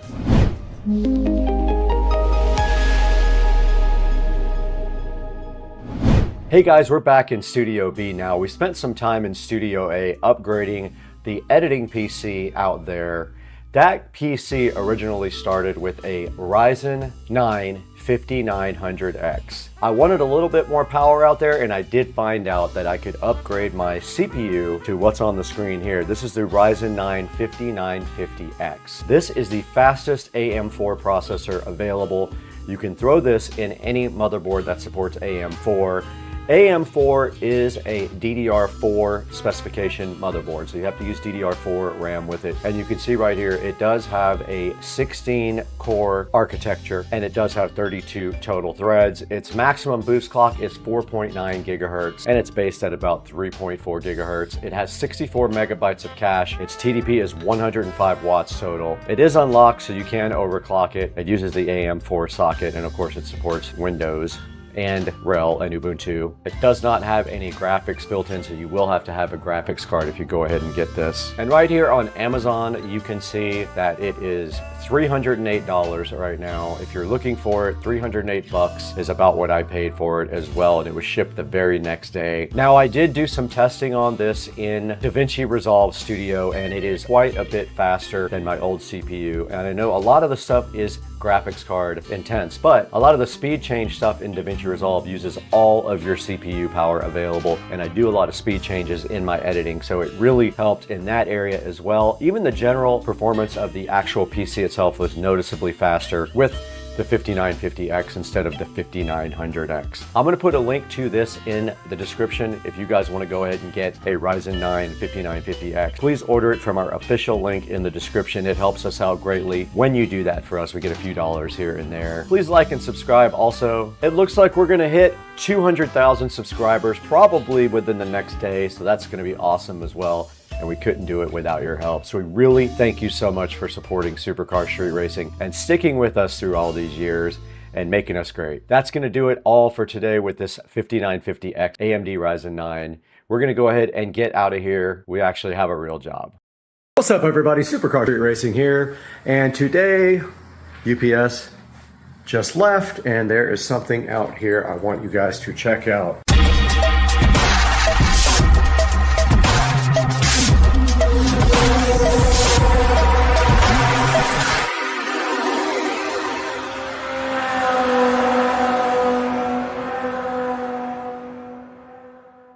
Guys, welcome back to the channel, and today there is a couple of awesome boxes here.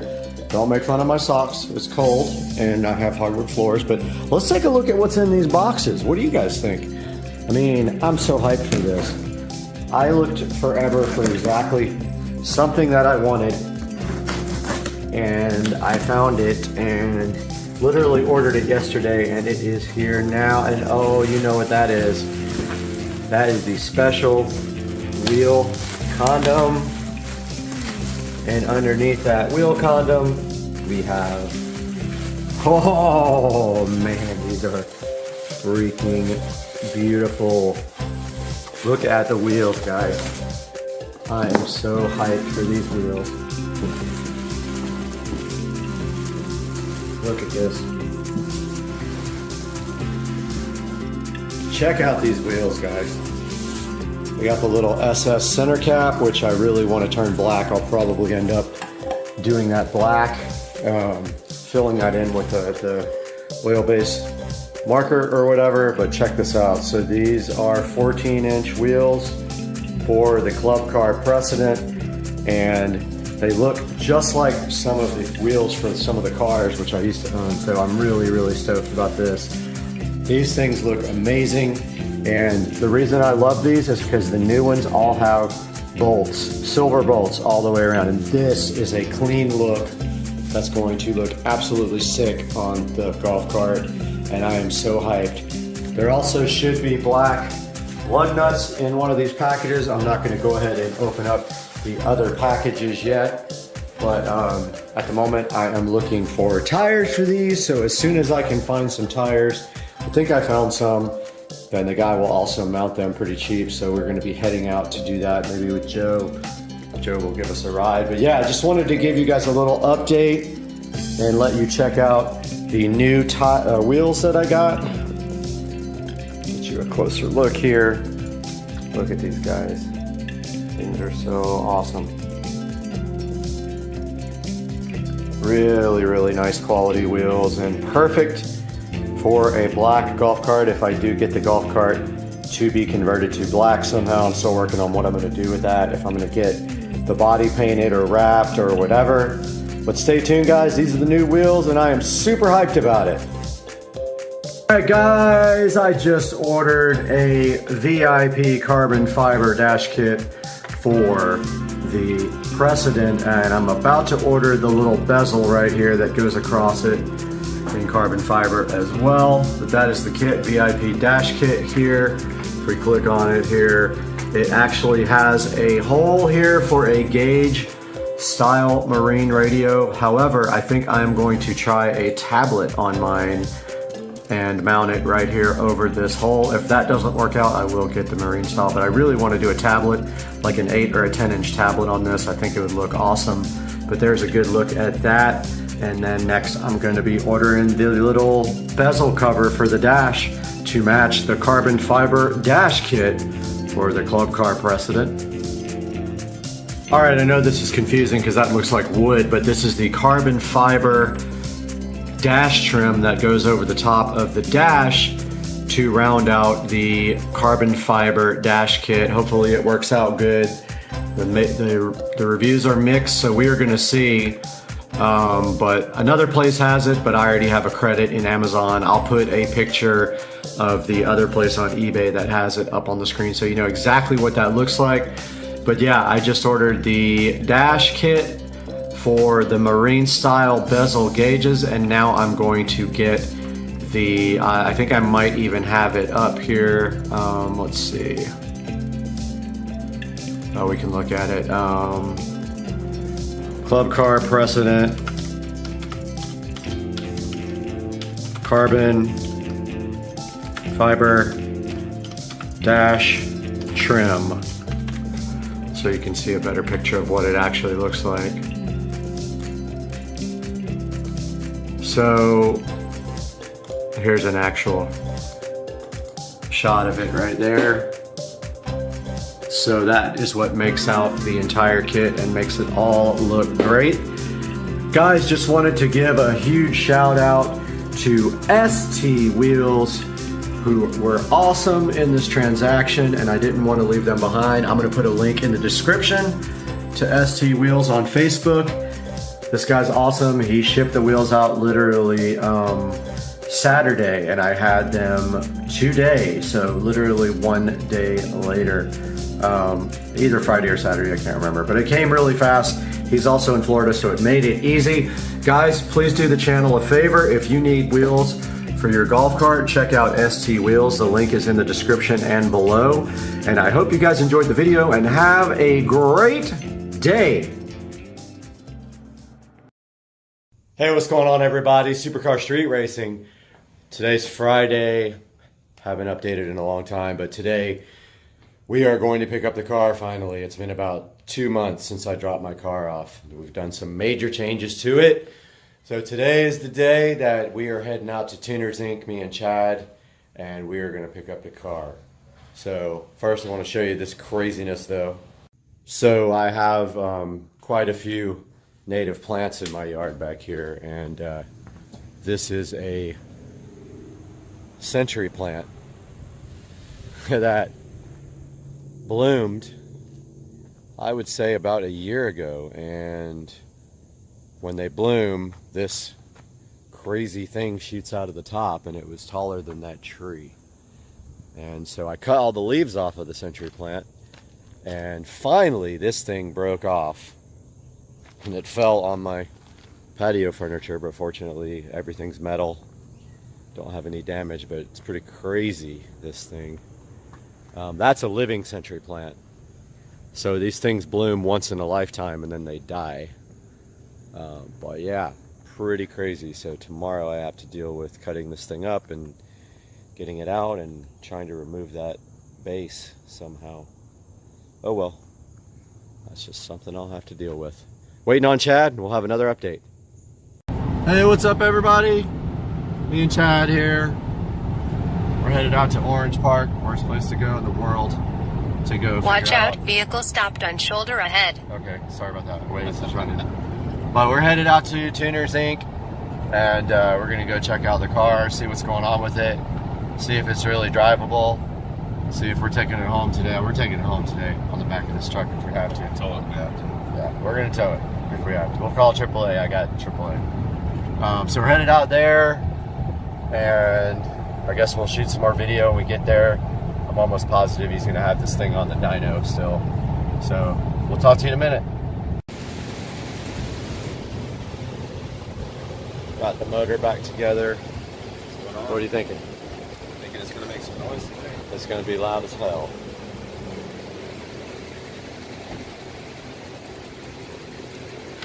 But need a bigger wastegate spring. Tighter.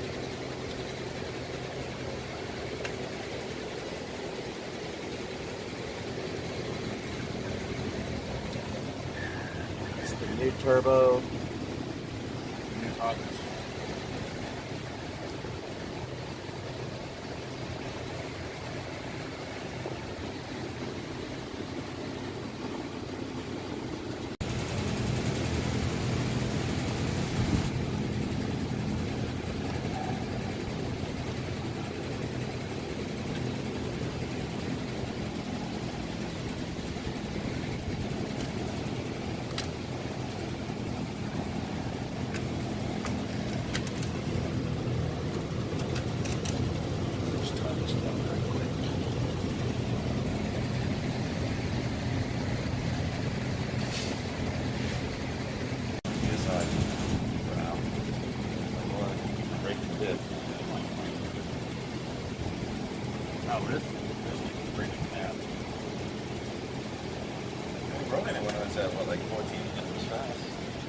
Yeah.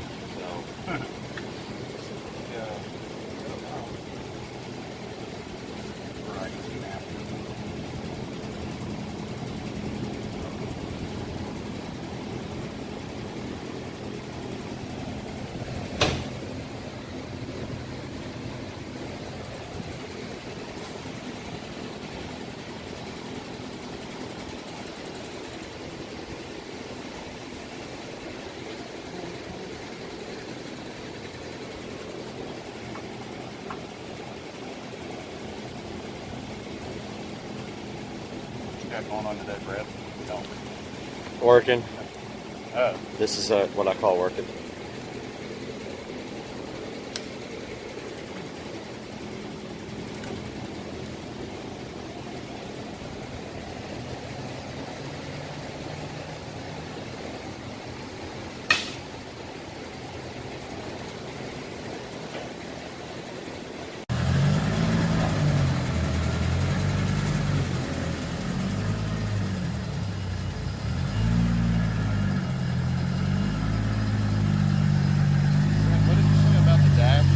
About what? What did you say about the dash, about changing the dash? Oh yeah, the guy's got my new dash ready to go. Oh, okay. And the new center console. So he's removed it and all that, sanded all that sticky shit off, right. Repainted it, polished it, and same with the center console. So we're just waiting to put all that in now. Oh, okay. Cool. Yeah, it'll be good.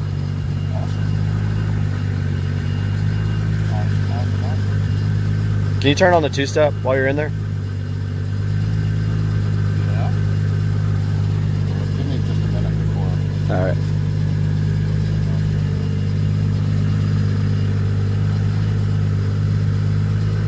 What do you want to control it with? This thing has no DSS wire to it. Oh, so we would have to have a switch? Okay, don't worry about it then. I mean, we can do it. We can do whatever we want. Nah, don't worry about it. He's good at the clutch. That sucks. Get some video of him going crazy. It's spooling already. Oh, yeah.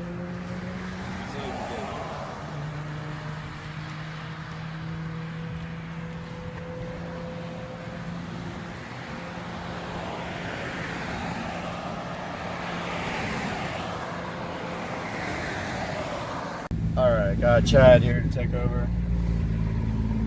See if I still can drive this thing. Haven't driven this thing in 2 months. I don't know about the clutch.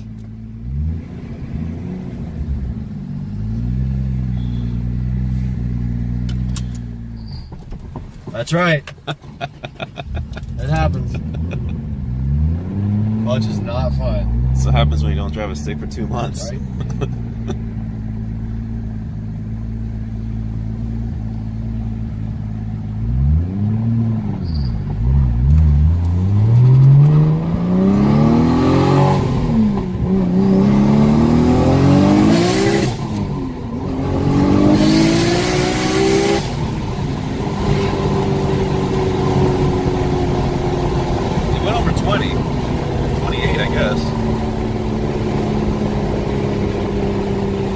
That external gate is loud.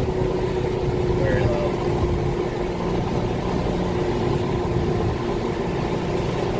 It spools quick. It does for big, semi-big.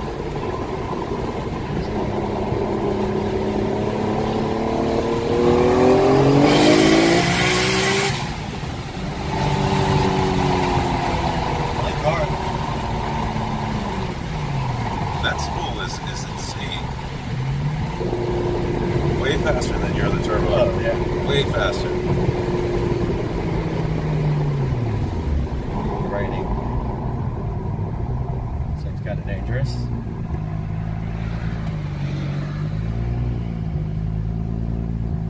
This thing needs gears. Dude, it's straight up on empty.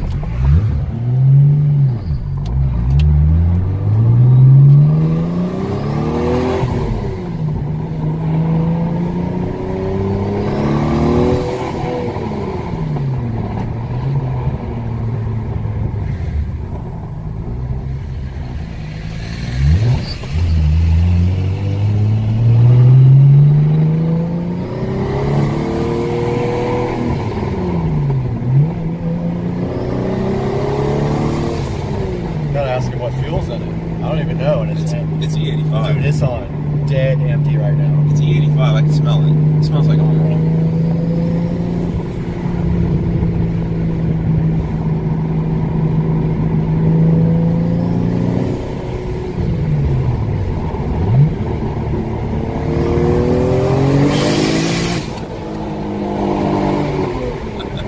It's pretty violent.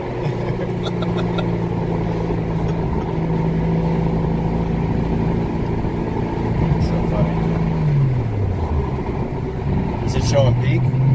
Yeah. Why does it say 26 right now? This thing's not working. It is working.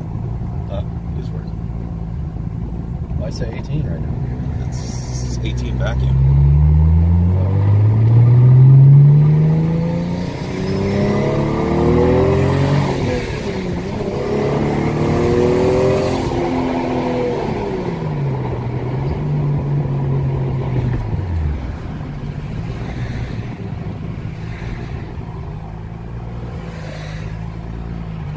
See if I can not stall it. Just have to give it a lot of slip. Your turn. Yeah, put some gas in this thing.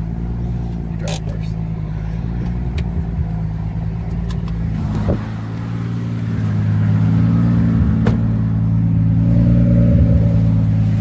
Switch places with Chad, or it starts pouring.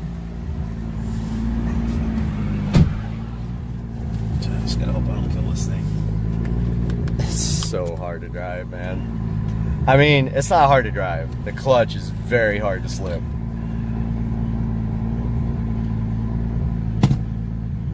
This dude's coming from an auto. Yeah, I haven't driven a stick since He's definitely gonna stall it. I sold that. I see. Shit, you did perfect. You drive better than me.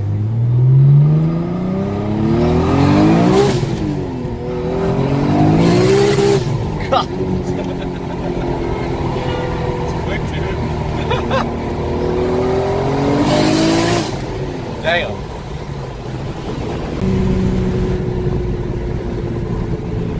It's literally out of gas, I think. Like, not completely, but We're gonna end up pushing this thing. it's on fumes. I mean, I need to put like a gallon of something into it or two before we go to before I hit that E85 station.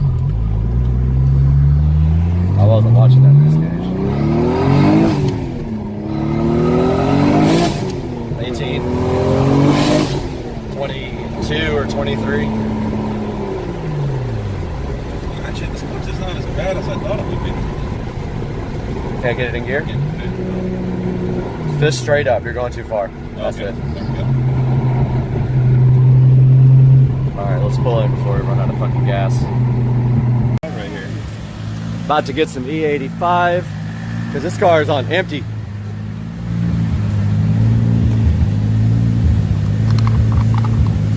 Like super empty.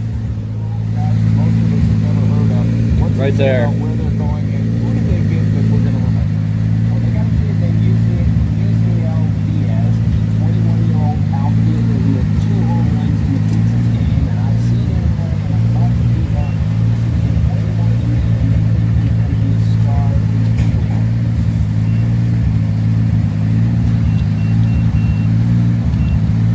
Got it. I got it.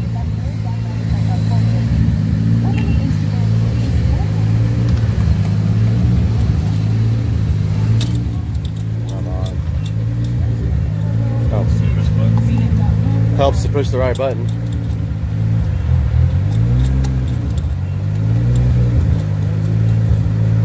My God, how long does it take? So cheap. 218, that's cheaper than that thing. That's cheap. Gonna fill this thing up. I think it was bone dry because the fuel gauge doesn't work anyway, but if it's on empty, it's on fucking empty. But the fuel light wasn't on, was it? Fuel light works. Okay, then it wasn't bone empty. It had some left. The gauge doesn't work. Gauge doesn't work, but the fuel light does. Well, the gauge works, but because of the way the AEM is interfaced with the factory computer, nobody can figure out how to make it work right. It comes down in like big chunks and it's not accurate when it comes down. But when it gets to empty, it's fucking empty. It just jumped. Did it jump up? Yeah, it just wouldn't jump like that. It just jumped. Weather's nice and cool today. Yeah, that's what I'm perfect for the tuning. Didn't even get a dyno sheet.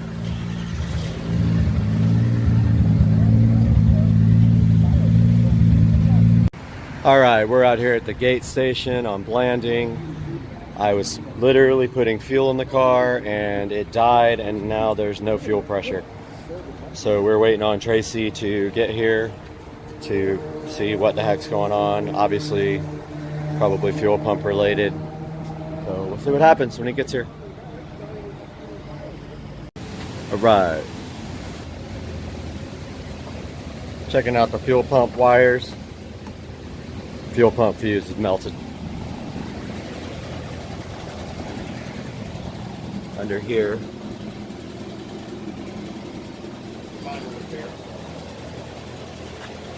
Fire averted. Minor repairs. All good.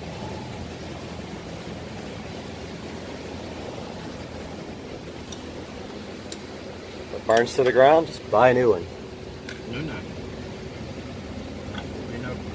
I got insurance. And if you can get that thing on. I can.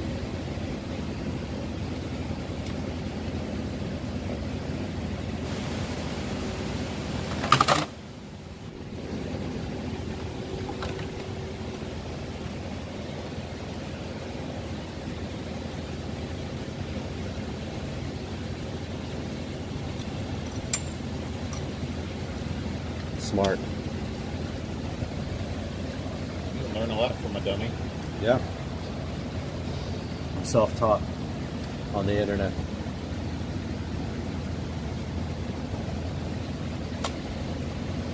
Yeah, this thing, that's motor strong shit, right? This thing runs really good. I think with good boost, it'll be a beast. It's not fast enough right now? No.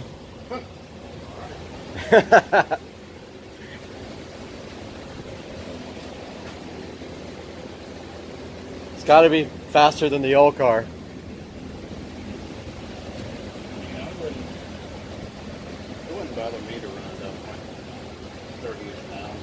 Let's do it.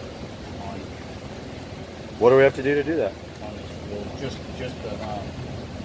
like I was telling you about the wastegate spring. What happens when the spring goes in? What is it going to make boost-wise? What's it tuned for? Oh, it's tuned up to 35 pounds. So it's going to make 35 pounds if we put a spring in it. That will do that? I would keep it at like 32-ish. That's what it's tuned for? It's tuned for as high as you want to turn it, but... Well, I guess I don't understand how we turn it up. In the software, right? Yeah. What's it set for now? Is it a percentage or something, or like? It'll make 31, 32 right now. With a bigger spring. Stiffer spring. Yeah, but we can tell the software whatever. We can tell it to make 40 pounds. It would. With the right wastegate. I would be on 30 is good enough.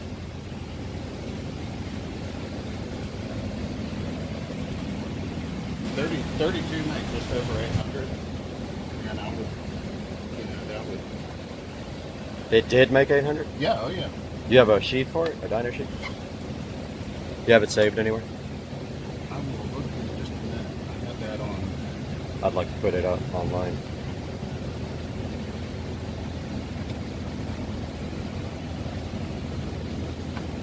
Got the new license plate because I had to.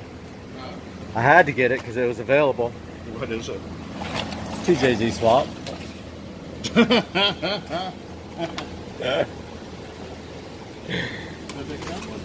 I know. That's what it's awesome about. Makes no sense, so it's awesome. What you need? Screwdriver. Just a screwdriver. I'm gonna swap the plates out. Hang on, let me check. Oh, nah, it's some stupid Allen wrench. It's gotta be some kind of Ricer Allen wrench thing. Is it a Torx or is it a... No, it's an Allen for sure. Yeah, it's like a smaller Allen.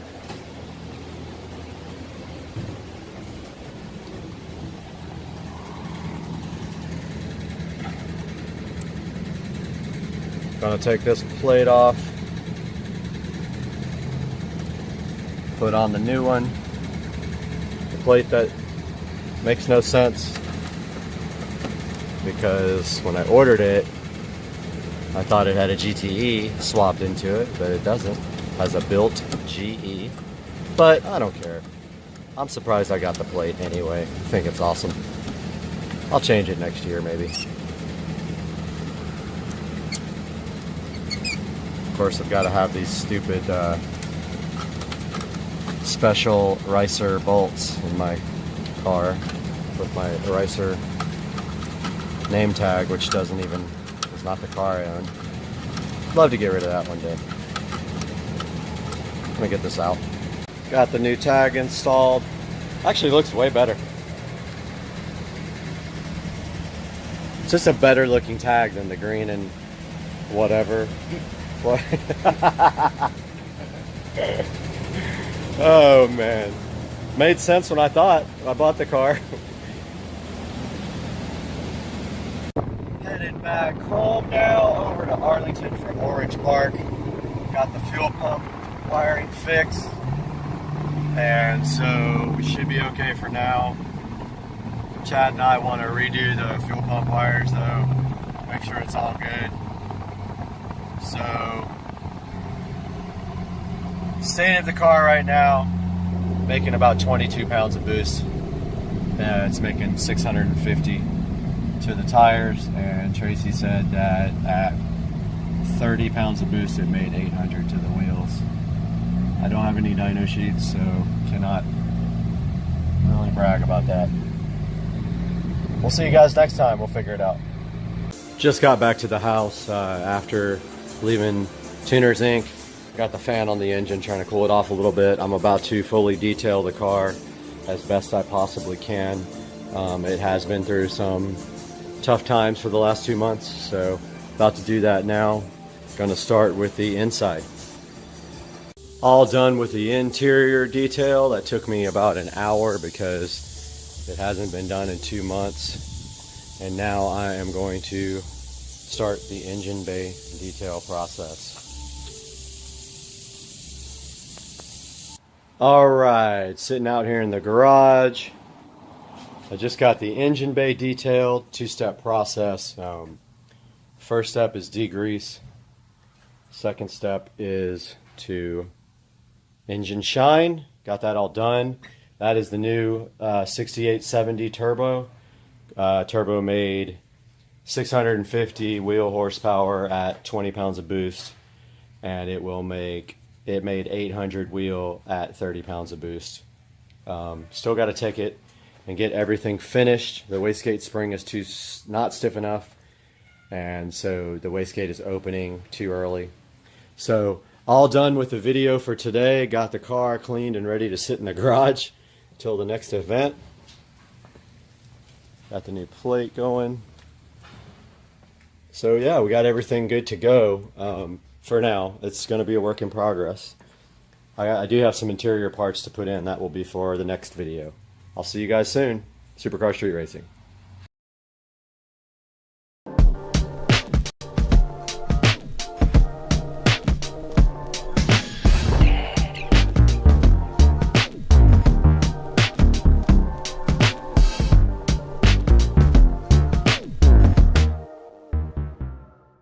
All right, so buckle up, everybody, because today we are diving deep into the age-old rivalry, the golf cart showdown club car versus Easy Go.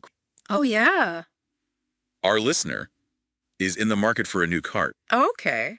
and sent us a ton of forum threads and articles to sort through. Wow. And let me tell you, there are some seriously strong opinions out there. I bet. It's like choosing between, Coke or Pepsi, Yeah. or maybe even like Ford versus Chevy trucks. Oh, yeah. I hear that a lot. People really get fired up about their cars.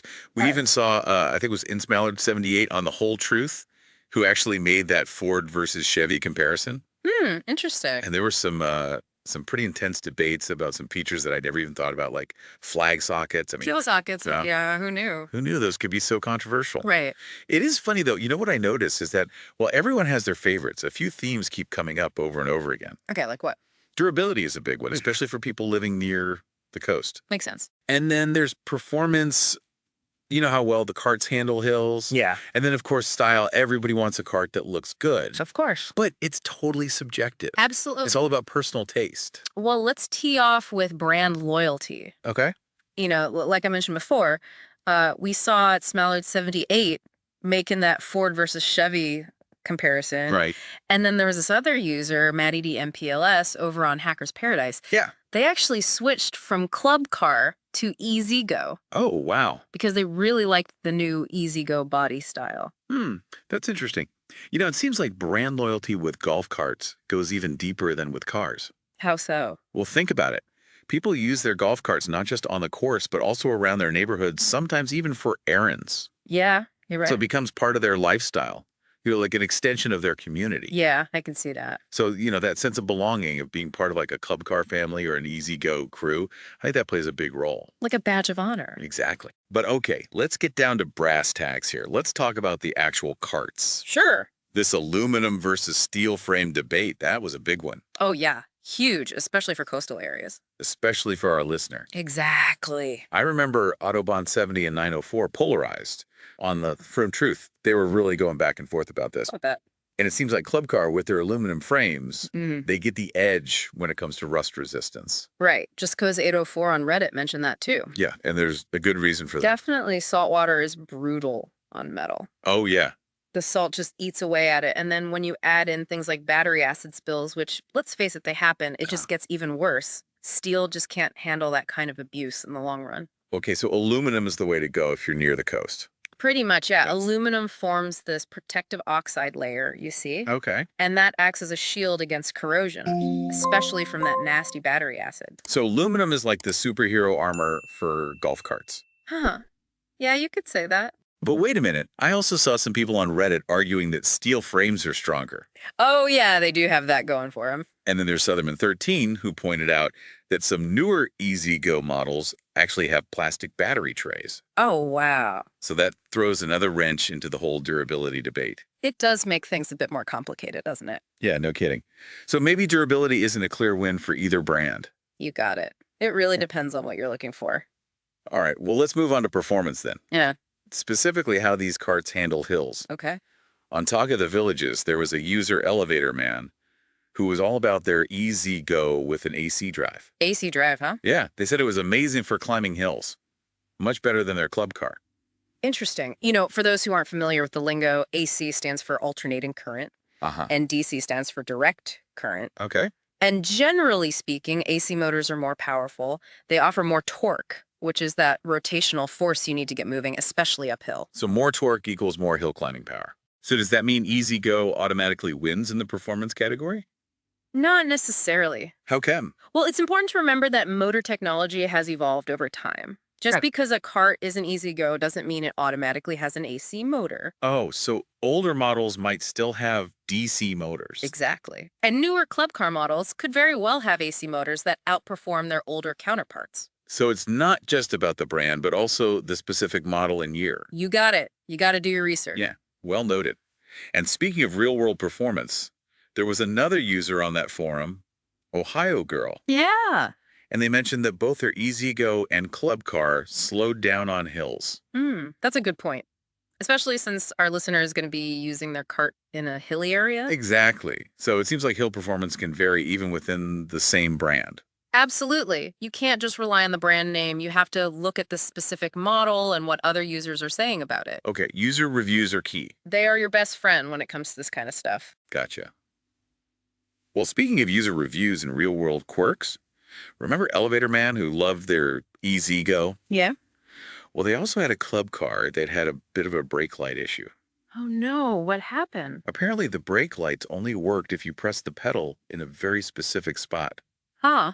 Really? Yeah, can you imagine trying to figure that out while you're driving? Oh man, that sounds frustrating, but also kind of funny. Right. It's those little details, those quirks and annoyances that you don't always get from the marketing materials. That's why these forums are so valuable. They give you the inside scoop from people who actually own and use these carts. Exactly. It's like having a direct line to the cart whisperers. Ah, I love that. And sometimes those seemingly small details can make a big difference in how you use the cart day to day. Absolutely.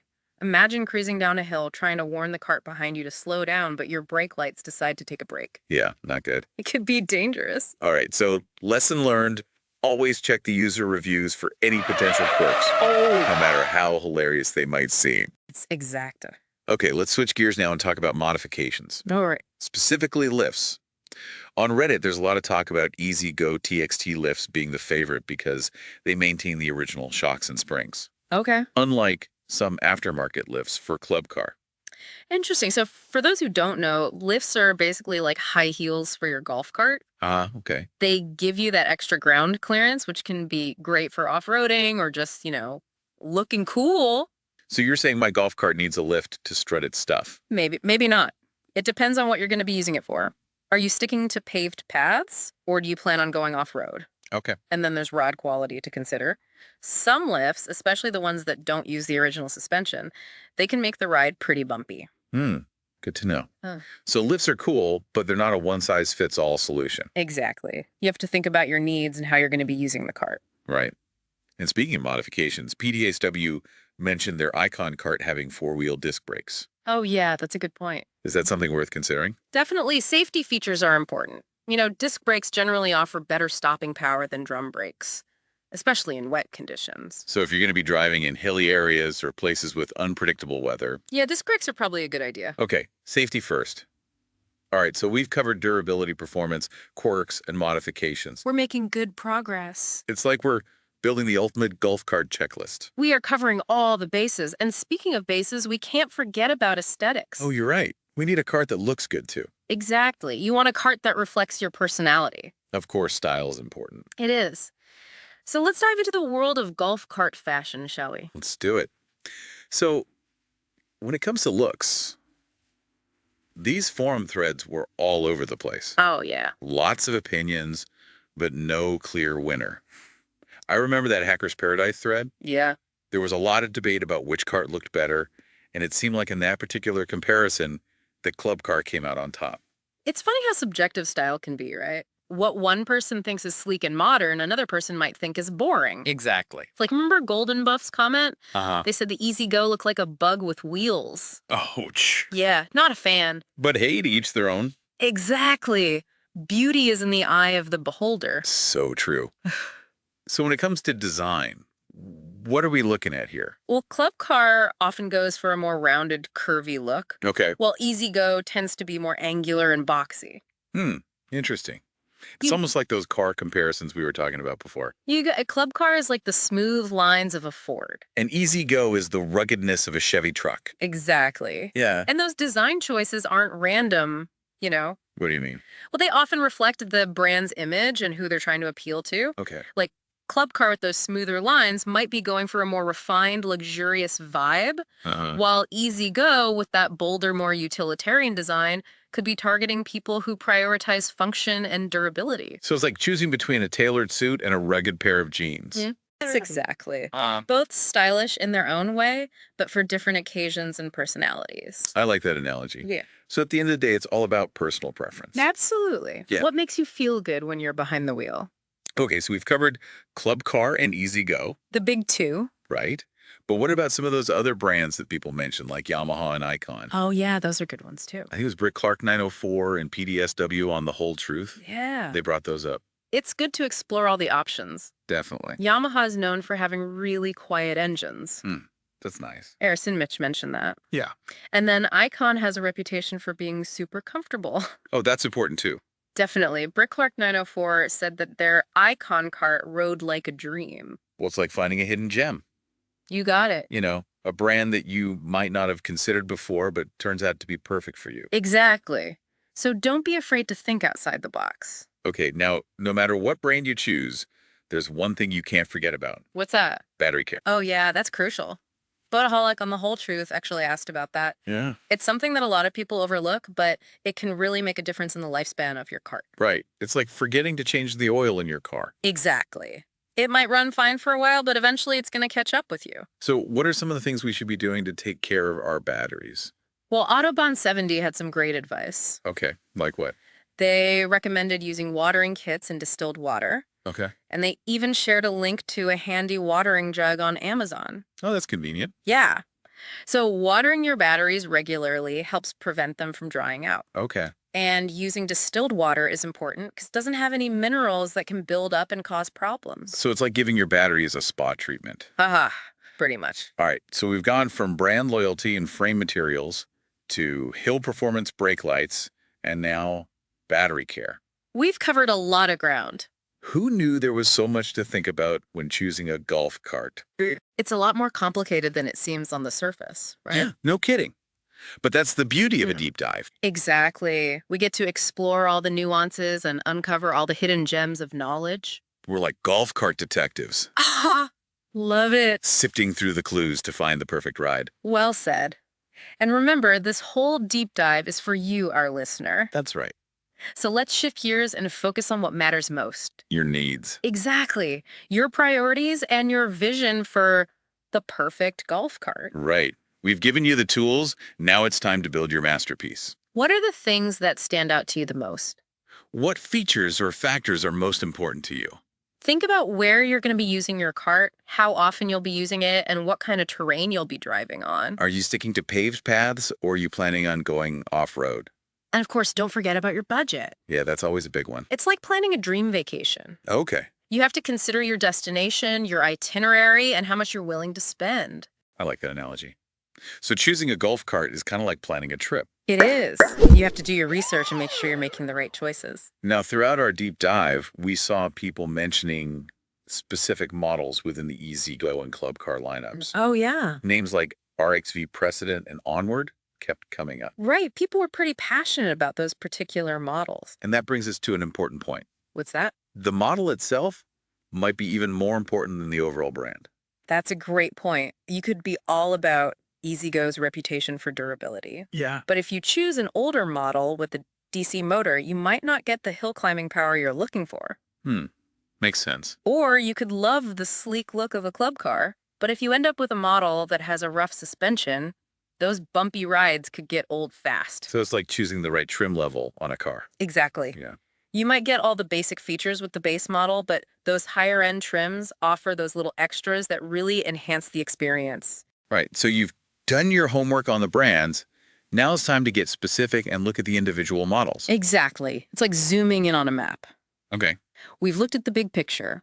Now it's time to find the perfect address for your dream golf cart. And remember, each model is going to have its own pros and cons, its own user reviews, and maybe even a few of those quirks we were talking about. Right. So don't skip this step. Do your research. Exactly. It's the difference between making an informed decision and just winging it. All right, so what's next? Well, you have all the knowledge about the brands, you understand the key features, and you know what's important to you. So the next step is to dive into the world of specific models. Another deep dive. You got it. We're in this together. From casual browsers to informed shoppers. And who knows what other hidden gems we'll uncover. It's like an archaeological dig for golf cart knowledge. It really is like we're on an archaeological dig for the perfect golf cart. I like that analogy. Yeah. So as we dig deeper, what are some of the things we should be looking for when comparing these specific models? Okay, yeah, that's a good question. You know, we've got the brands narrowed down, but now it's time to get down to the nitty-gritty. Exactly. So first off, don't be afraid to really get into the details. Okay. Go beyond those flashy brochures and those marketing slogans. I get the real scoop. Exactly. Look at the user reviews, check out the spec sheets, Okay. and even try to find the owner's manuals if you can. Oh, wow, really get in there. Yeah, the more information, the better. When you're looking at those specs, pay close attention to things like the motor type. Okay, AC versus DC. Exactly. What's the battery capacity? How far can you go on a single charge? Range is important. And then how about the suspension system? Is it designed for a smooth ride or is it built for off-roading? Okay, so it's all about matching those specs to your needs. Precisely. It's like comparing different types of coffee beans. Okay. They all make coffee, but some are stronger, some are smoother, some have a more complex flavor profile. Oh, yeah, I see what you mean. You got to find the one that suits your taste. And in this case, your golf cart needs. Exactly. And don't be afraid to ask questions. Yeah. Reach out to dealerships. Talk to people who already own the models you're considering. Get that firsthand experience. Exactly. The more information you gather, the better decision you'll make. So it's like putting together a puzzle. I like that. You know, finding all the right pieces to create the perfect picture. And remember, this is an investment. Okay. A golf cart is more than just a vehicle. It's a lifestyle choice. Yeah. Yeah. It's about enhancing your leisure time, connecting with your community, and maybe even showing off a little bit with your stylish ride. So it's about the whole experience. Exactly. It's about enjoying the journey. Well said. So as we wrap up this deep dive, what's your final piece of advice for our listener? Take your time, do your research, and most importantly, have fun with it. Yeah, this should be an exciting process. It should. You're about to get a new golf cart. That's right. And hey, once you make your decision, send us a picture. Oh, yeah. We want to see what you end up with. We've come a long way together on this journey. Yeah, we have. From casual browsers to informed shoppers. And who knows, maybe we'll even bump into each other out on the course someday. That would be awesome. Until then, happy karting. Happy karting. And to all our listeners out there, thanks for joining us on this deep dive into the world of golf carts. We hope you learned a thing or two. And that you're feeling confident and ready to make your decision. Remember, knowledge is power. So stay curious, keep learning, and keep on rolling. Welcome to Florida, where we had a hurricane. It's completely sunny and pouring down rain in Florida. Yeah, this is Florida. Guys, it's 7,000 degrees. And Mr. Binks is here.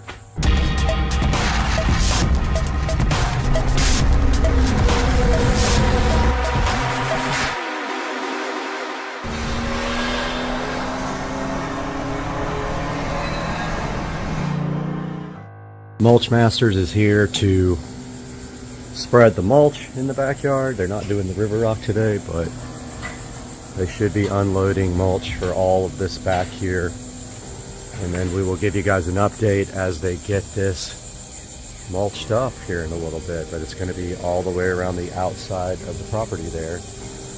And then this will be river rock right here. Guys, it's 7,000 degrees. And Mr. Binks is here to supervise the cleanup effort. But I got the sprinkler controller mounted facing the ceiling, so of course everybody in space can see it. And now we have to clean up this absolute disaster. Honestly didn't think it would be that hard, but seeing that I couldn't get any of the wires to fish through the wall, it took way longer than I thought. But I did get the wires fished through eventually, even though I had to make some extra holes in our pegboards. Which, by the way, I don't like the pegboard, but it kind of is what it is now. I'm not changing it at this point. So, the key to all good projects is to clean up. If you don't clean up, you won't have your tools for next time. I am a mess. I have been out here in the sweaty heat for hours. And it is time to clean this mess up now. So you guys are watching that. As I clean up the old... Mr. Binks, I know you want to go inside, but you cannot. Trying to keep everything together. But yes, we do have the new sprinkler system set up. It's not ideal because it's angled up towards the ceiling, which I don't like. It is working. It is a clean install. And that's what's the most important thing at this point. Cleaning up tools now. I literally disassembled my whole side of the garage for this, and I still need to clean all in this corner and get all the cobwebs and everything up that you have to do 2 or 3 times a year in Florida. But meanwhile, I'm just kind of putting everything back where it can go.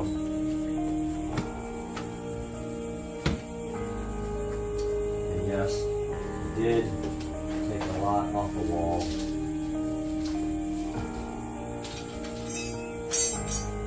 It even took a few pegs off the wall.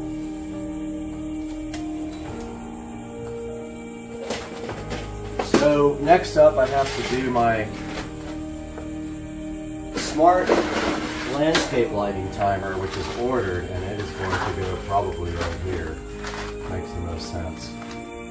But the cool thing about that is I can cut a pretty big hole back here because it's going to be covered to get the wires through. That was the worst because the wires did not want to fish through the wall at all. That sucks. But now we get the next box in, we'll cut a big hole there, use the same hole down here hopefully, fish all the wires through, and we will be done with that project too. And then that's just for this side of the house, but the other side will have its own Wi-Fi. Low voltage. I know.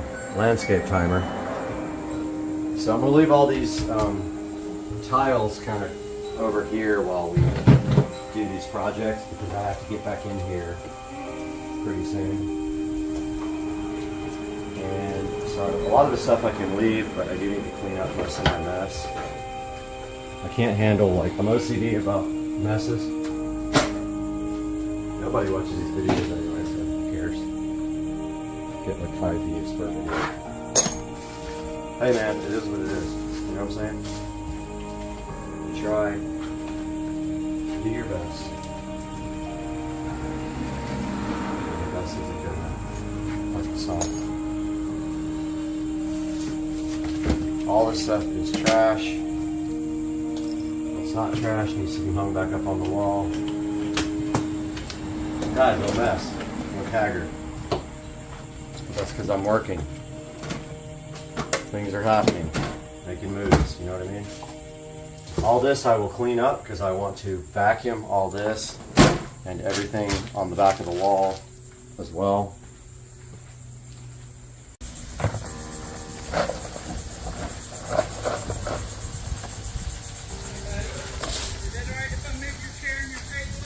Yeah, yes sir. Absolutely. Get it out of your way. Yeah, it's a big project, man. It's been going for like a year almost. Wow. All right, guys, they have spread some of the mulch here. Looks like they're just working their way down. Give you an update once they get a better idea what's going on.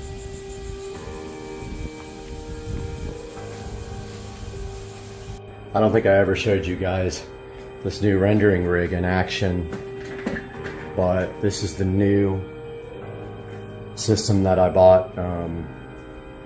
Been about a month now since I got it, maybe a little less, but you can see right here in editing, we've got a pretty long video. It's probably going to take way longer than that because there's a lot of picture-in-picture later in the video, and those take a lot of processing. It's right now, it's just rendering full screen video, which goes really fast, but once it hits that picture-in-picture, it's going to slow down tremendously. But as you can see here, our CPU, we got a 12-core Ryzen 9 5900X. We got a 3080, GeForce 3080, and it is maxed out, and the CPU is at 100%. I have the, it's actually water cooled as well, so the CPU is water cooled. So I've got the water cooler fans on high while it renders, and it is chomping up data right now. And there's a look at the CPU, GPU, doing its thing. So yeah, it thinks it's got 22 minutes left, but once it hits the picture-in-picture, it's going to be probably an hour. All right, these guys went to lunch. I started putting the mulch on pretty heavy over here. I asked them to give me a little less down here. I don't need it that thick, but you can see how good that looks now with it covering the nasty dirt. This area back here has never really been exposed, but when we put the fence in, we were able to cut all that stuff back. The only thing I'm really concerned about is right here. Just don't want it really thick so it flows over the wood, because right here is just going to be river rock all around this pool area, and it's going to continue all the way over here and keep going until there on the corner, and then everything from that point back will be concrete from that point all the way down the side of the house, so we don't have to worry about mulching that anymore. That should save, it'll pay for itself in a few years. This mulch is not cheap. You're looking at probably $1,000 worth of mulch for the front and the backyard that we have to do, you know, once every at least 2 years, sometimes more than that. Little front yard update too. Totally forgot about that. I did spend about 2 hours this morning here in the middle of my little island here cleaning up those plants which grow out of control. They got pretty beautiful flowers, but they grow like crazy. I removed probably 75% of these plants. I also changed my landscape lighting out. It was AC, so it was 110 volt landscape lighting out here, and it causes nothing but problems when it gets wet. I did convert that to DC, and I have a smart landscape timer on the way for this guy. That's going to replace the old school photocell timer. But yeah, he just finished with the island, and then they will be remulching that, this, and this little spot over here. It will stop where this board is because there's going to be concrete pad that comes out to where the sprinkler head is right here. But it goes on there, and then all that will be concrete as well. I did finish all the bush removal. The plumber came and capped off all the sprinkler heads on both sides that were never even used. I put them in way back in the day thinking I would need them, but I never actually used them. But all this will be concrete, and then there will be a shed right up against this AC that I will have to get big enough that I can get a golf cart in and out, because I don't want to park the golf cart in the garage, I don't think. But yeah, I worked on the landscape lighting here as well. We are moving that one into the garage next to the Y sprinkler timer, And so I converted the actual power wire that was out here to the low voltage wire to run the landscape lights for this side of the house. I bought 2 smart Wi-Fi landscape timers. One goes in the garage here, and it's going up against a wall that I'll show you here momentarily. And the other one goes here on this power wall, where that old school. This powers the whole side of the house. This side, entire side. The one in the garage will power the other side, and then we have a separate one in the backyard. This morning I spent the entire morning, about a good 3 hours, over here where the old Rainbird was, which is now for sale for 20 bucks. I spent the whole morning cleaning all this up, rearranging my tools, cleaning up my workbench, wiping everything down, and getting this ready for the low voltage landscape smart Wi-Fi timer, which is going to go right here underneath the Y sprinkler, and it will be powered right down there in the corner.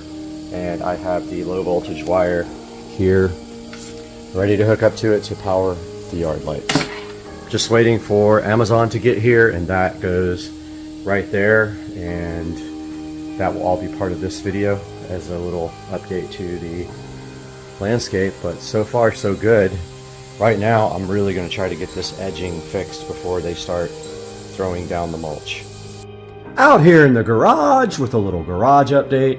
I spent a lot of time yesterday in the garage cleaning up this area and prepping it for getting the new outdoor Wi-Fi sprinkler controller for this side of the house, which is actually the mailbox side. We have 2 different front yard zones for landscape lighting, and they each are going to have their own 120 watt smart Wi-Fi timer. And I wanted to show you guys a little bit what I did here. So the first thing I did was clear this entire wall off. And after we got the Y sprinkler controller, I probably should just turn some light on in here, huh, with the nice blinds that I have now. After we got the sprinkler controller installed right there, I was really wanting to get the new outdoor landscape timer mounted below it and such where you couldn't see the wiring. As you can see there, the wiring is from the bottom. So I took everything off of this wall, all the pegs, all the tools, everything else that was on this wall, and I redid the whole entire wall. I had some old metal signs that I got from the market, from the flea market, and I hung those right there. And I went ahead and mounted the new DeWinwill's 120 watt low voltage landscape light timer controller. Right below it, it came out great. Here is the controller. I didn't show a lot of this because there's really not much to the install. I literally put 2 screws into the pegboards and then hung it, and I have everything zip tied nicely down there and power through there. Now the old system had 120 volts running outside, or 110 volts, whatever you want to call it, and the timer was mounted on the outside wall. I took this opportunity to use the same wiring for 12 volts to power the actual lights outside, so I didn't have to pull a new wire through the stucco and all that. I used the same ones. There's the Y sprinkler controller looking good and sleek, and then I hung some signs up around it to kind of give it a nice look, and my tools are all over here. So I did check the skill and routine last night. I have these guys coming on at dusk and going off at dawn, and it worked great. They did go off when they were supposed to go off, and I have 2 of these. I will have a third one. It'll be here today actually, and it's going on the other side of the house, although it'll be outside. I went ahead and took my label maker and made some nice labels for this. So that is a good update, and I also cleaned the entire, I redid the shelf underneath my workbench. I redid the entire top part. I cleaned it, I wiped everything down, and I moved a lot of the wiring that like extra wires that I had into this storage bin, which I still don't know where I'm gonna put that. But yeah, so it came out good. It looks awesome. Hope you guys like what I did with my work area. I'm a stickler about, you know, wiring and things like that in the presentation, and I think it came out great. Let me know what you guys think. Welcome to the front yard, guys. So all this was remulched. I don't think the backyard used as much as they originally said it was going to use, but they had a lot on their truck, and this hasn't been remulched in a while, so I told them to go ahead and let it happen. So over time, this mulch just blows away, it gets, you know, caught in your lawnmower, etc. So it has to be done. And this is what it looks like after the front yard got totally remulched. I spent about 2 hours in this garden yesterday cutting away most of these plants. I don't know what they're called. They're beautiful. They have really pretty flowers, but they were taking over this whole area. So I removed a bunch of those and got this landscape lighting updated to 12 volts instead of 110 because it was causing issues with power, obviously. Oh, we got moles in my brand new grass. Look at that mole. Climbed all the way under there. Yep.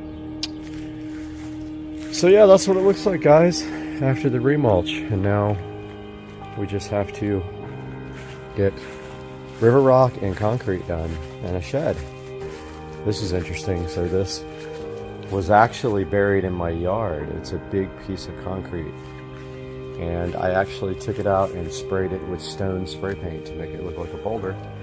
Now it's a nice little garden boulder.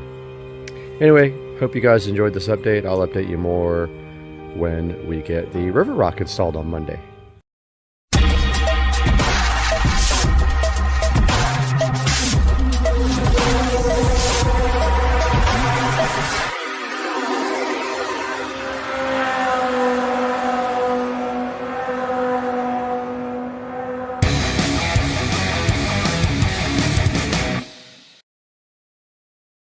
All right, so we got Joe here on the channel again. He's in every video. Oh, look at this.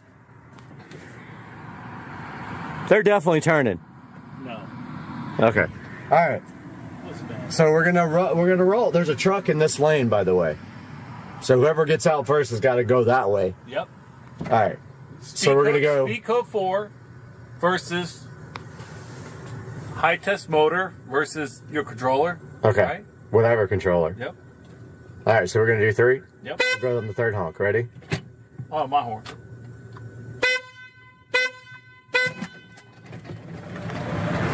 Oh, you smoked me!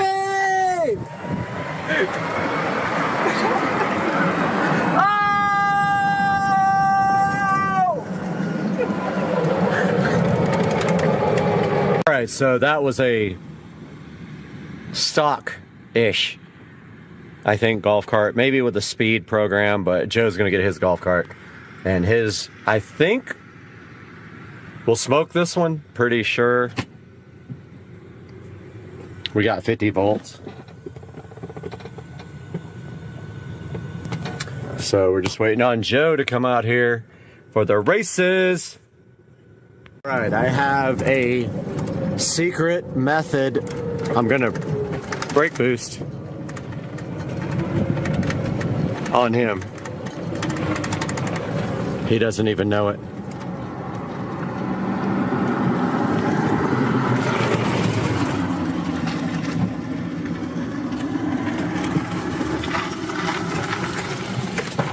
Shit. Stage. Ready? Yep. All right, here we go. Shit, I can't.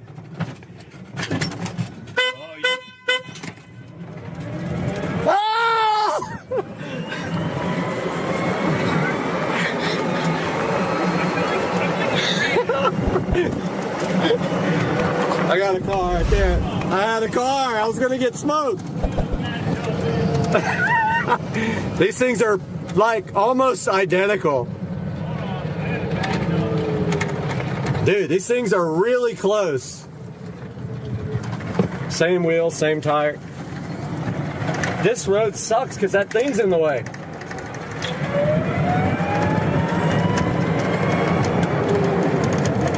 So I thought I could brake boost, but you can't hold the brake. No, you can't. It turns off the motor, so you gotta like, you gotta barely put it. Just say when you're ready. All right. 1, 2, 3, go. Oh! Yes! Smoked! They're literally exactly the same. They're literally, it's all about the launch. Well, so the way I have mine set up is that it's so jerky when you have it set up to like the highest. You have to tune it down. This one feels, this one feels tuned. It just hits you so hard, you know? I want that to, but I want the hit. Like, you can't hold it to the floor, and, okay, that time it worked, but if you do it for too long, it just turns off the switch. Yeah. But this isn't long enough to even do anything.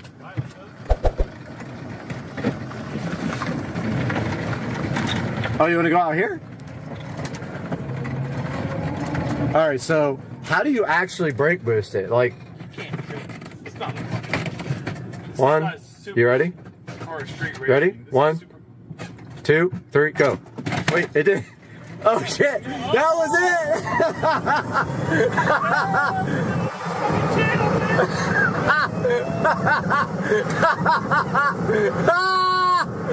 Yes! I'm coming up on you! I'm catching you! I'm catching you!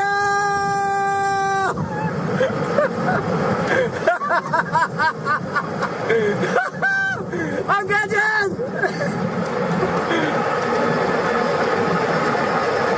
These things are like the same, man.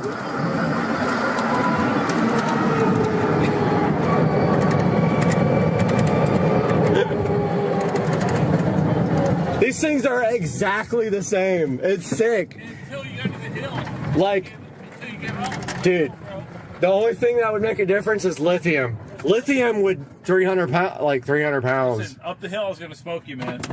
I know, and I had a bad launch. I was like, I don't know how to. No, I had a great launch. Ready? 1, 2, 3, go. That was.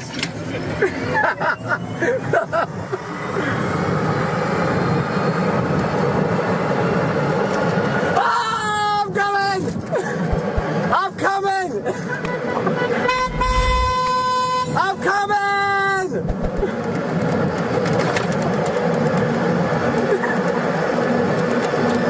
Oh!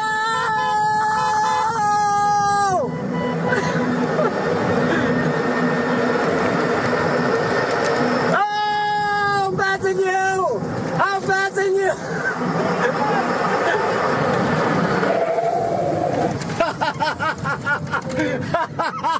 Oh!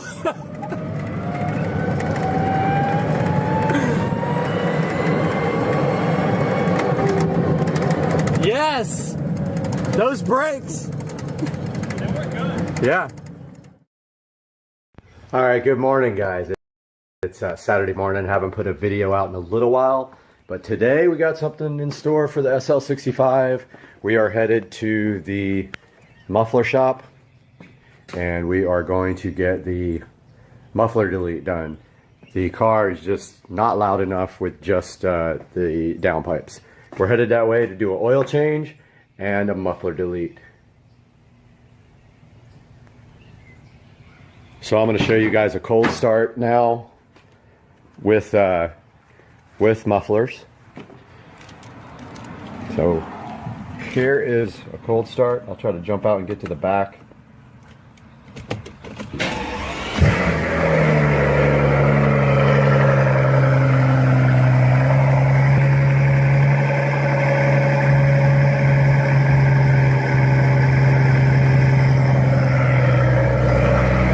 So as you can see, the car quiets down very quickly. And when it's warm, you can't even hear it. So we are driving now, headed to the muffler shop. And I was gonna give you guys a couple little pulls on here. Wow, I seriously still don't understand this multi-function display here. I really have to take some time to try to get that done.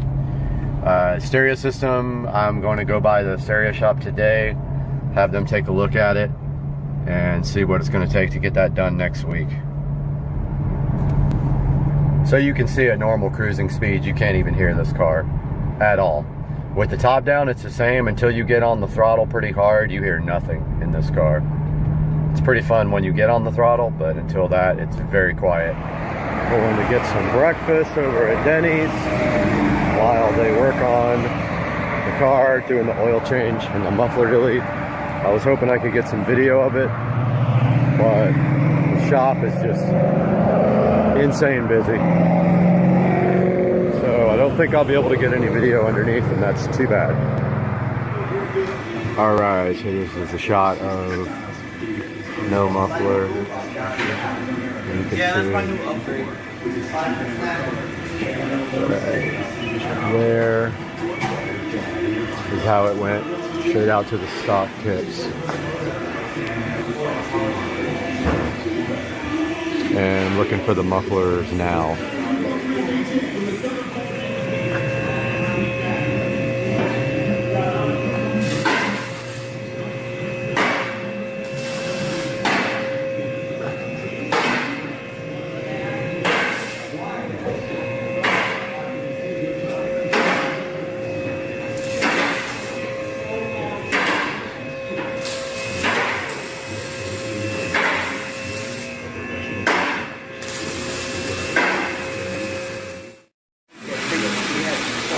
Here's a look at the factory mufflers.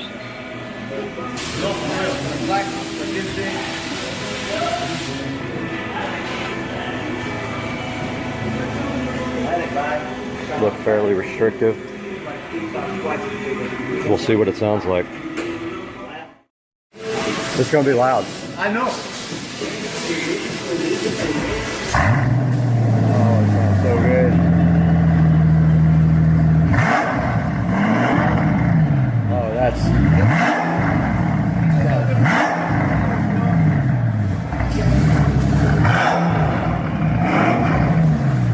So mean.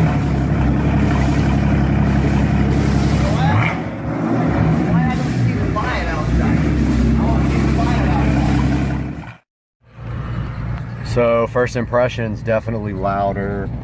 I like it so far. We'll see how it holds up in driving, whether it drives me insane or not with the top down, but so far very nice, and I will get some video of rolling in a minute. Getting the car washed now. Still got mud from last time because this place is being worked on, the roads. As soon as I left, caked with mud.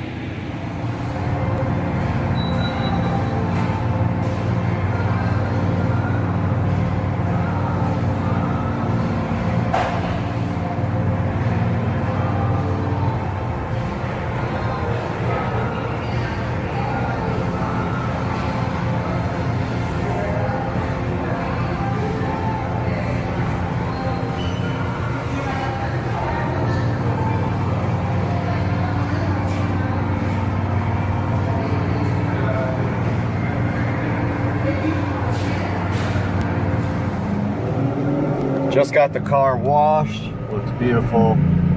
Doing some driving now. Definitely with the windows open, it's not loud at all. But it is louder than it was before. I definitely like it.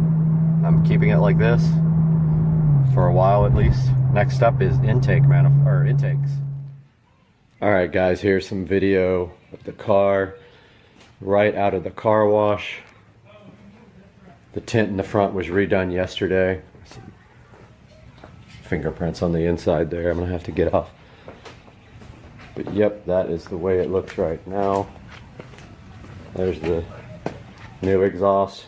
So pretty much the only thing you have to worry about when you take out your mufflers is drone. If you can handle a little bit of drone, then deleting the mufflers definitely is a especially on a turbocharged car. The issues with a non-turbocharged car is, excuse me, sometimes it can be a little bit too loud.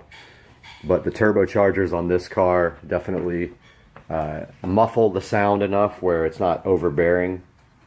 Now, if it's too much with the mufflers removed, then you can put back some glass pack exhausts, like some MagnaFlow glass packs straight through. And that's going to be it for this edition. See you guys. Guys, welcome back to Supercar Street Racing. And today on the channel, for that guy right there, there is something sitting on the table. And we're going to open that up right now and take a look.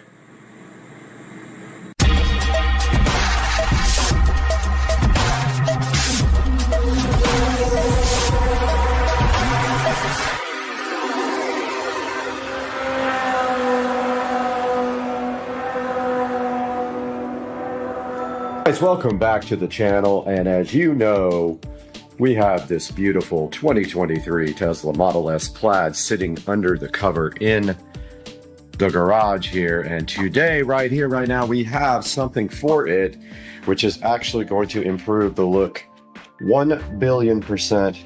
Let's get this open with one hand, and inside we see we have the wheel cap cover kit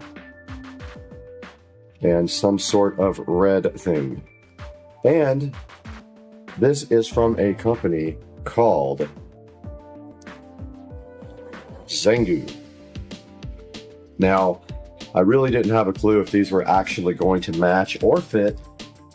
I took a chance and ordered it since it was Amazon, and I'm guessing that that is a tool to actually remove them if you have to, would be my guess. The center caps are pretty easy. Hopefully they go on and stay on.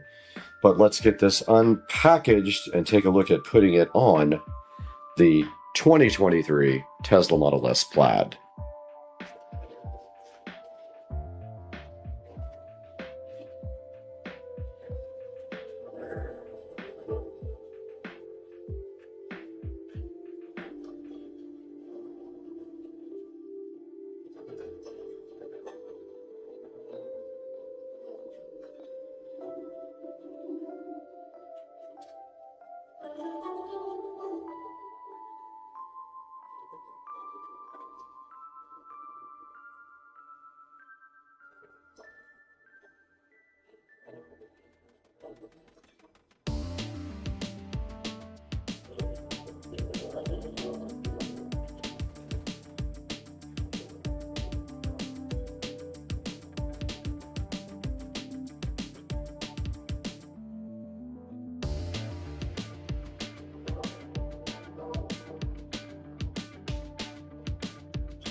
Put on.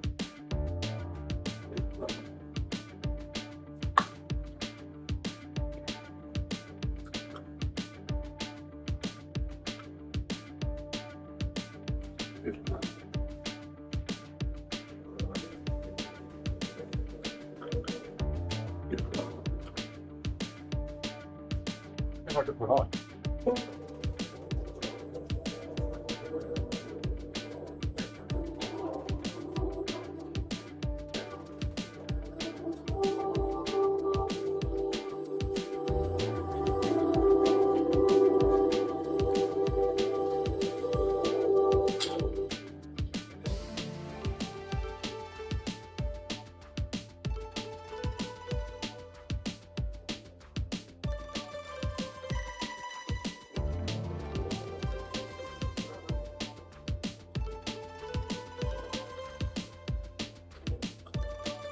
Off, that's for sure.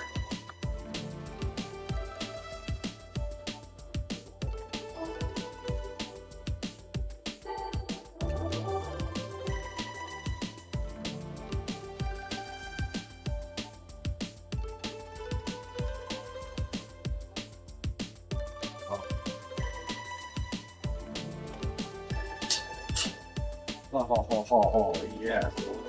Yeah. So good.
Guys, we got done installing the Tesla wheel cap cover for the Model S, and it does fit on all the other vehicles. And there you can see it finishes off the look of the Tempest wheels, but you cannot use the aero covers now with those on, so I will not be using the aero covers anymore. But the look is way better. My only complaint about this package of wheels and tires is they are higher profile tires. So the wheels look a little small on the car. It definitely could use 20s or 21s. And now let's go inside and take a look at these actually online, because there's many choices. Okay, they did give us a couple of spare caps here, and this is the removal tool that they give you for that. So I am going to go ahead and put this in a bag here, right here. Put these two caps in the bag, and then I will place this unit into the Model S Plaid in the trunk in a compartment where we will have them if we ever go to a wheel and tire shop, so they don't struggle trying to take off the caps. But they do give you two spare caps and a little red removal tool right there, which is pretty cool to get extras. Alright guys, welcome back to Supercar Street Racing. We are live, and you are down there, and we are in the beautiful Supercar Street Racing studio here, and we are going to be showing you now these wheel covers. So let's go, and it's actually called a wheel cap kit for the Model S Plaid. So if we go to Amazon, we go Model S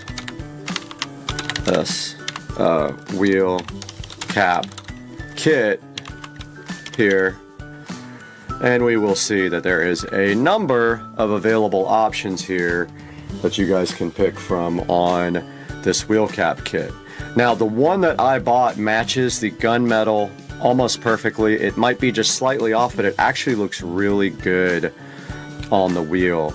Now, when you see here, this guy right here, they're all pretty much the same, except for the fact that some of them come with black center caps and some come with gray center caps. I did order the ones with the gray center caps, and let's get that called up right now on the screen. So this is the Zongyu, crazy cool name, right? The names on here are hilarious. This is the Zongyu dark gray, and you guys are right there.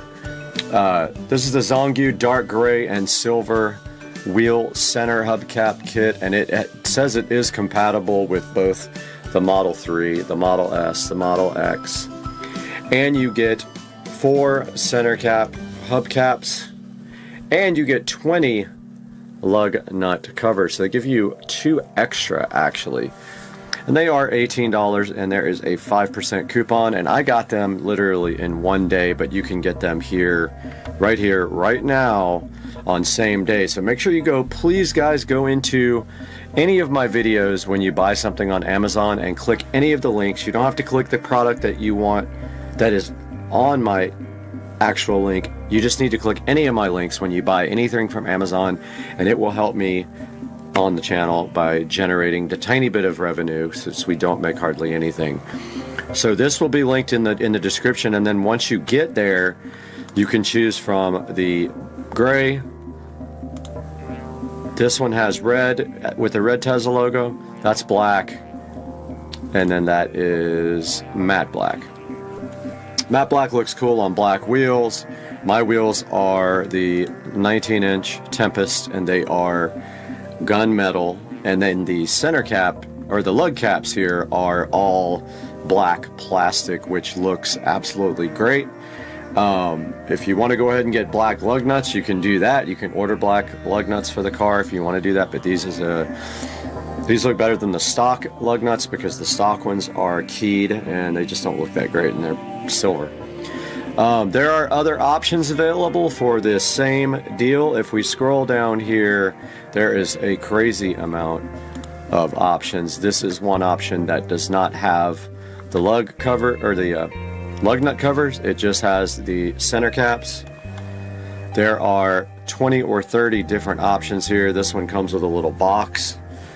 They all come with this little handy removal tool. Some of them have like chrome Tesla emblems in the middle. You saw my video that these are great. Says they give you customer support as well, so maybe if you need help with this, they will assist you. And that is basically it. There's so many different options that I would go with ones with good reviews, and you will be safe. And you're especially safe if you use the ones I bought, because they are great. They went right on with no problem. I did start using some needle nose pliers for it, but actually could have done it without. I just used the needle nose to kind of push the lug nuts in once I had them on the kind of lined up and ready to go. So guys, thanks so much for watching, and thank you for supporting the channel. And always remember that when I edit, I usually am live streaming, so please watch the editing sessions. It's a pretty cool creative process. And we'll see you guys again real soon on Supercar Street Racing.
I walked out this morning to see this amazing sunrise right before I'm about to get my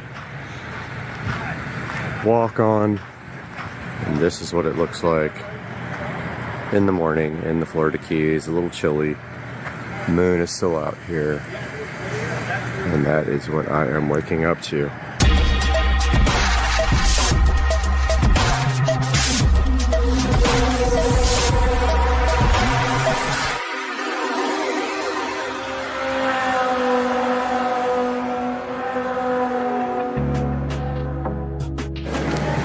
Alright guys, we are headed to the Florida Keys right now. We are at a service plaza. Check it out, guys. Service plaza. And there is Dunkin' Donuts. Looking for some hot tea. Hot tea. And that looks like it's over here. Let's see what they got. Alright, I ordered 2 hibiscus teas. Just waiting to get that now. Alright, me and the nameless, faceless one are on the way to Isla Mirada. We are in Miami, Florida. And I'm gonna be there in like an hour and a half. Not bad, right?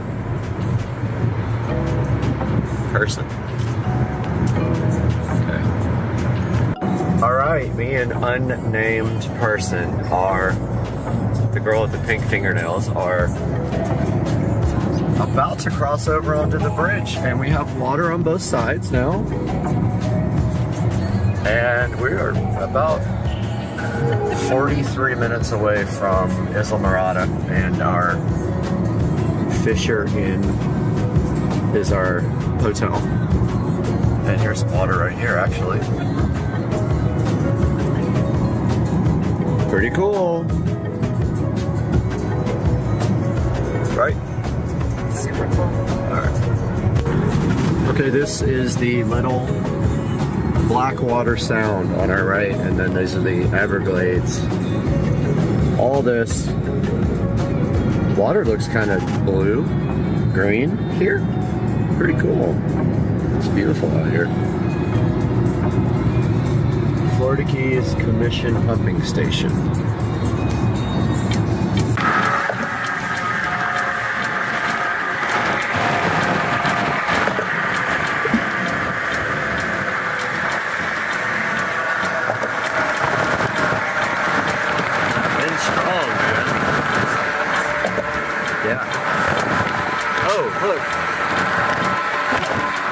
Motel Tiki Bar.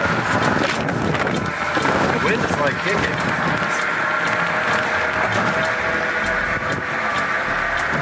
Oh, look at all the boats, man.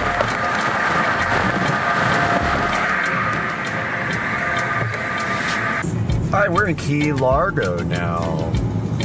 And we're checking out all the boats. And there's a lot of like diving shops, and there's a Lazy Lobster restaurant, and there's just like a lot of tourist shops and things like that. It's pretty cool. Lots and lots of these though. Look at that boat. Wow. 3 big old engines. And look, there's all the wave runners. That's what we need. Yeah. Cool. Well, this is the place. And that is the beach right there. We have this cottage right here. So awesome. We've got our little porch with our beachfront view here. Absolutely beautiful. This is our resort, and there's boats right there. And this is the spot. Wow. This is cool. This is the place, man. We got a little kitchenette, and we're gonna be opening this window.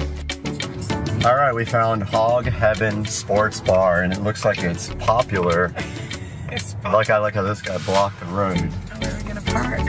Yeah, we should have just walked, huh? Yeah, this place is packed. Yeah, we can go in there. We can't go in that way, but we can park there. Look at the outdoor pool tables. You know, everybody's getting ready for the game now. Yep, they are. We might be out of luck. I think we're out of luck. Like, if you lived there, you would be at hog heaven. Every day, all day, party. And why can't we park right there? We can. Yeah, not reserved. Good deal. I think we're gonna get food into it. I guess whatever. Let's try it and see what happens. Well, we can just try. Yep. All right, lunch was so good. This place is so cool. And it's getting packed for the Super Bowl. And we found some cool people here for sure. All right, this is Super Bowl Sunday. I don't know the name of this place, forgot, but it's right on the water right there. And then we got the game right here. Fell asleep at like 8:30 on Super Bowl night. Didn't even watch the first whole quarter. But I'm out here in Isla Mirada at 5 a.m. getting my walk done. Sun rises until 7. There's a Starbucks here. No way they're actually open. But I'm looking for hot tea. I know they don't have any, but maybe by the time I walk back, they will. But yeah, it's pretty nice out here. The weather's in the 60s and it's perfect for a 3 or 4 mile walk this morning. Walking the bridge is cool. It's a drawbridge. And it's like 5:30 in the morning. Like, traffic's kind of scary right here, but it's pretty cool. Here's the little drawbridge station. I don't know if anybody's in there, but maybe, who knows?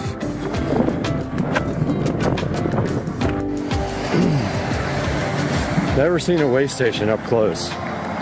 Guess it's nothing exciting, but it's one of those things you pass by constantly and never get a really close look at it. This one's in need of some pressure washing, looks like.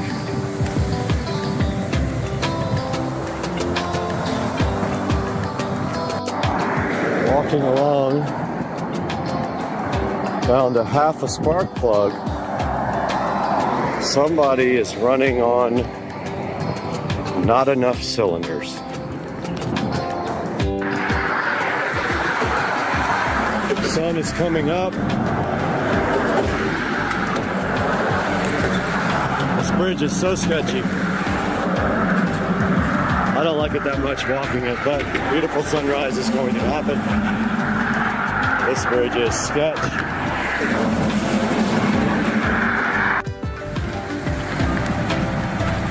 Sunrise on the beach in Isla Mirada. That's cool if that's a house. So I just walked 5.45 miles and then biked down to Starbucks, got some tea. Credit card machine wasn't working. They actually gave me the tea, which was really nice of them. Yeah, here's a view of the Florida Keys in the morning. This is the view of the Fisher Inn and our little thing, a little cabin. Look at all the trees in the water. So pretty. Breakfast over at Island Grill, hoping the music doesn't copyright me, so this will be fast. This is the view outside Island Grill. Pretty nice out here, but they've got copyright music playing. All right, on the beach here by myself, got some Maker's Mark, and I am enjoying the weather today.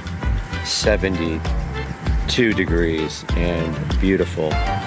Light winds. You can see we have had some really high winds yesterday, but today is just amazing. Had that fantastic steak and eggs on the keto diet, some avocado, a couple of little drinks, and now I am chilling on the beach in front of the cottage, which is straight behind me, right there. All right, walked out this morning to see this amazing sunrise right before I'm about to get my walk on. And this is what it looks like in the morning in the Florida Keys. A little chilly. Moon is still out here. And that is what I am waking up to. We are in Islamorada, huffing it right now. On the way to Starbucks to get some hot tea.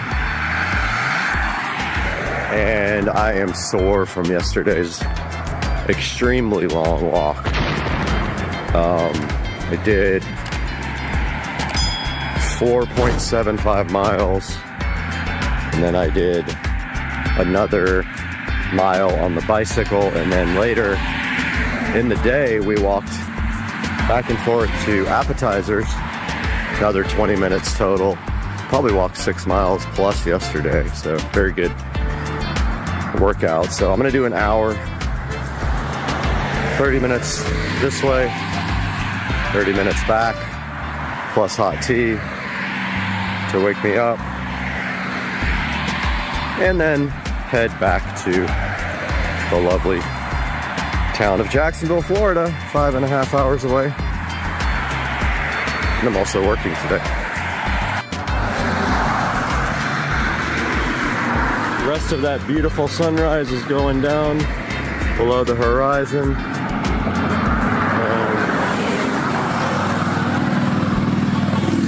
And this is my view on both sides. Of course, we got the gnarly traffic.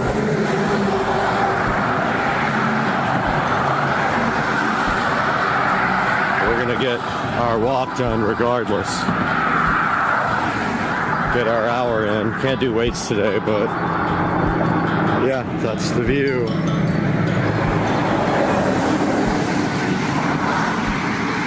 Of this beautiful city, Islamorada.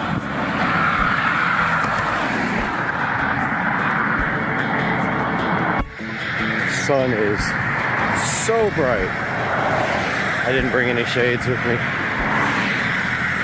Look at that, crazy. One time I need shades, of course, I don't have them. So we're on the way back now, heading across the bridge to Starbucks to get some hot tea. The credit card machine was broken for the second day in a row at Starbucks. I don't know how you have a business and don't have a credit card machine working after a full 24 hours of it being broken. But yeah, this is pretty out here.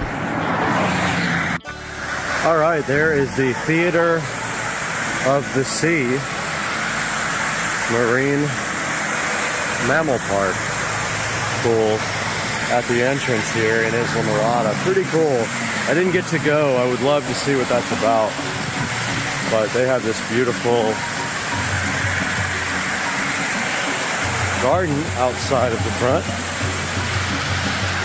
Goes all the way around the entrance. Very cool.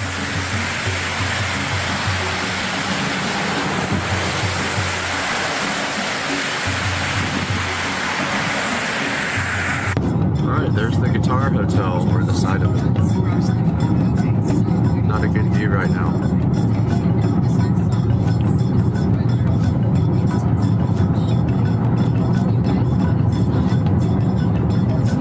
Hotel.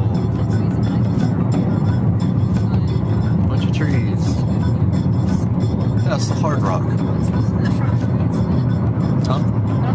It is. I just saw it. No, I know that. Hard Rock Hotel. What are you doing? We're going on a cruise. What are you doing? We're going on a cruise. But what are you doing? Going on a cruise. Let's go! Okay, so pool is getting drained today. So we've got the hose running over into the pond there. And he's got his pump over here. He's priming it.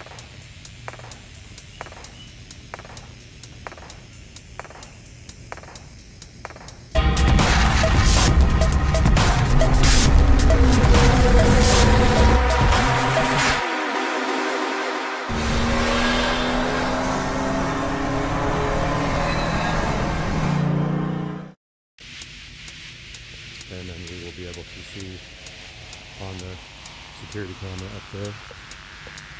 So he's priming the pump now to drain the pool.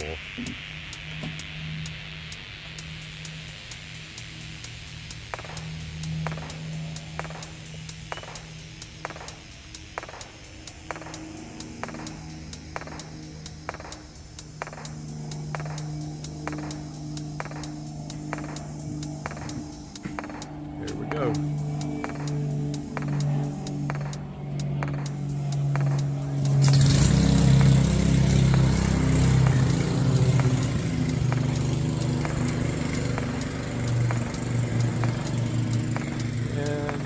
Going.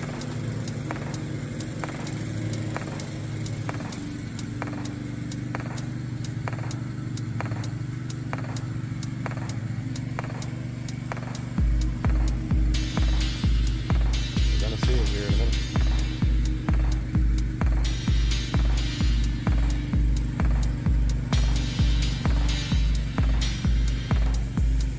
Nothing yet.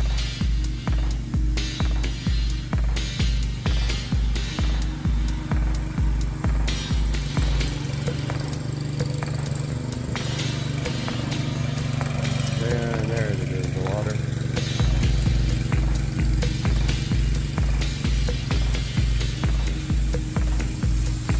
Check that out, guys.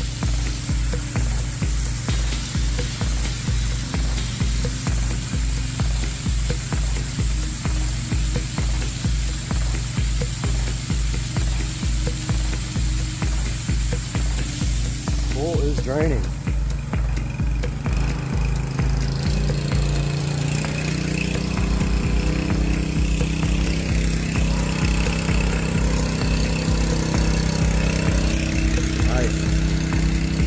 It's actually going a lot faster than I thought it would. That thing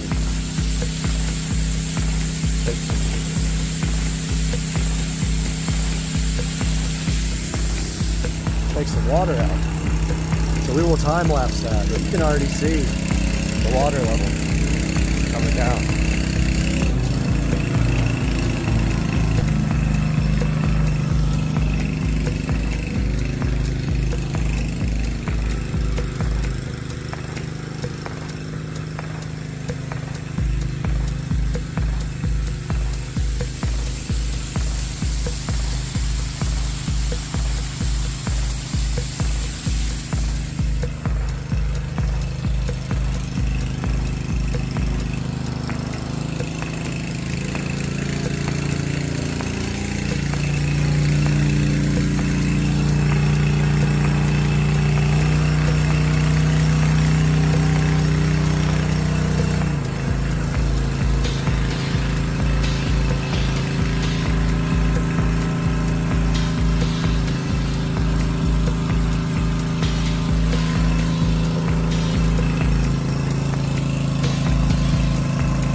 Leave that on.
What's up, everybody? This is, I think, day like 11 or 12 with no pool pump turned on.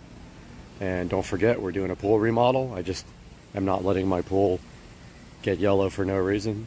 But look at this. All right, 335i 0 to 60 and more with a tune.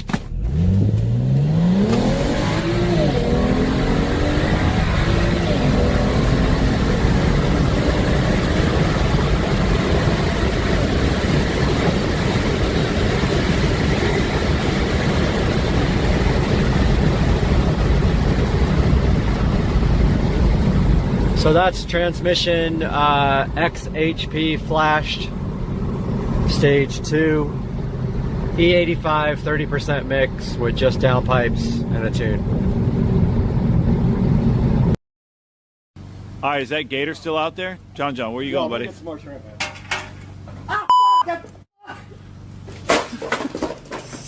Hot!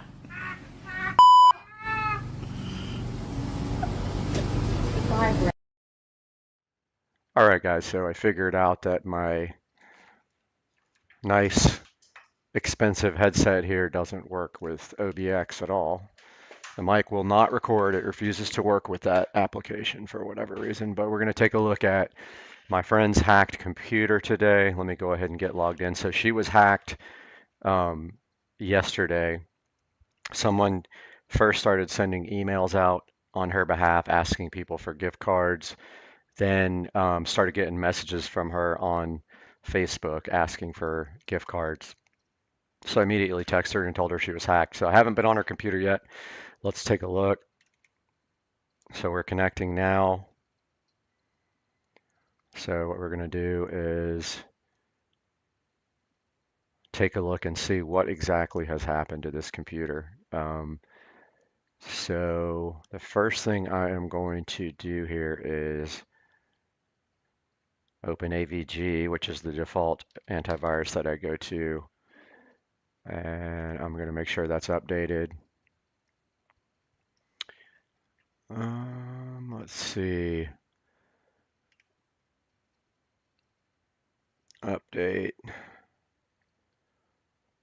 Virus definitions. Okay, so I'm going to go ahead and update her antivirus now. We also got Malwarebytes on here. It's probably really old now. I haven't been on this machine in a while.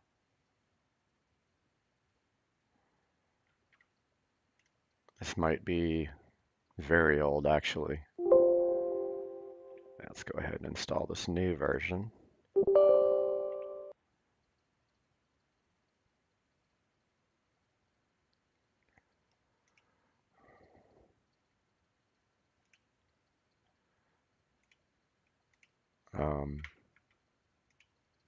Go ahead and install Malwarebytes. This guy's installing updates. So her internet was also down, and she can't get into her email anymore. I have a sneaking suspicion that they have hijacked her email account too. Probably won't be able to resolve that today. Didn't ask her if she was locked out completely, but I don't want to put her name up on the screen, so I probably won't do that on this video. But yeah, so we got AVG updating here and Malwarebytes. So what we're going to do is we're going to run Malwarebytes here. As soon as it gets done, it might want us to restart.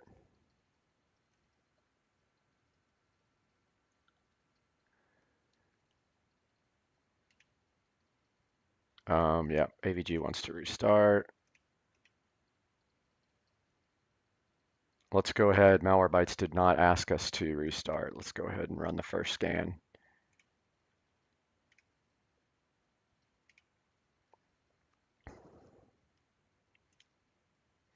Let's do fake at email.com. Start the 14-day. No, thank you. All right. Let's scan this guy. So I don't think she's going to have any issues on the actual machine. I believe what we're going to find out is that someone just got a hold of her email password and started changing her passwords on her other things in order to extort money from people. So far we got 0 detections. We're going to come back on and scan it with AVG though.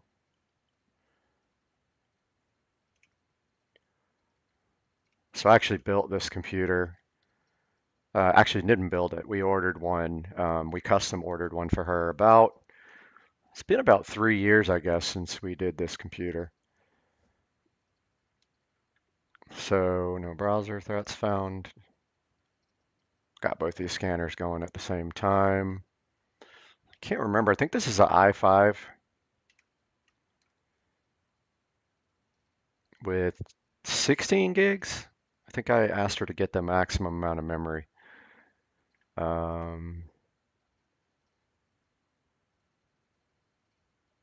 Oh, she's got 32 gigabytes. That's right. Yeah, I made her max out the memory,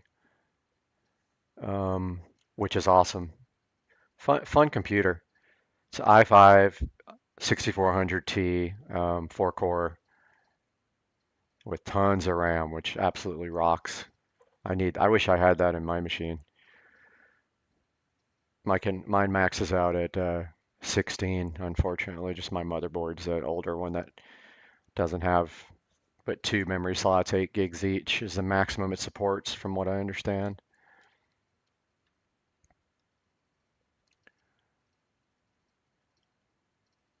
So far, so good. Nothing there. After this, we'll look for updates.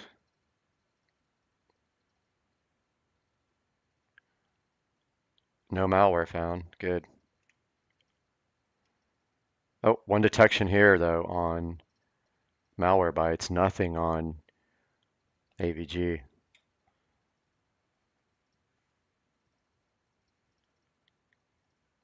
Got one here. Ah, that's just a KMS. No big deal. It's not a risk. Got one notification. I think that's because it needs to restart. Yeah.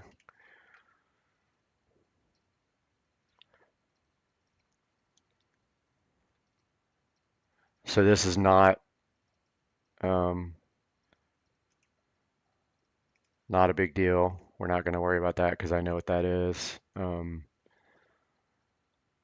And this is still going. While that's going, let's go check for updates. See, she could actually probably go Windows 11 at this point. I don't know if her CPU qualifies. They cut off a lot of CPUs. Yeah, see, there's a way to get around this. There's a hack for this.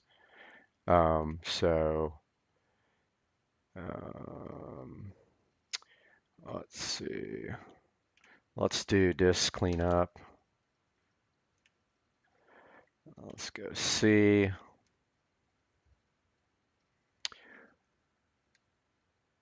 Oh yeah, she's got a gigabyte in the recycle bin, 2 gigabytes of thumbnails. And we don't care about 4 megabytes, and that doesn't have anything in it for now. Recycle bin's emptying.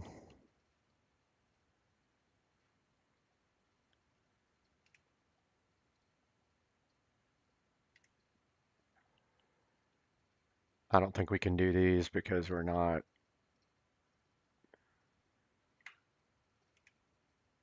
Let's see. Malwarebytes. Let's get that out of there. And let's go ahead and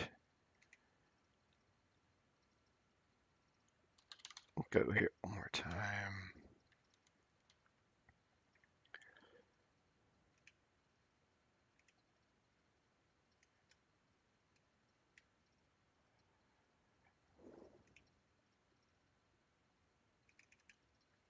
I don't want to let us do anything here.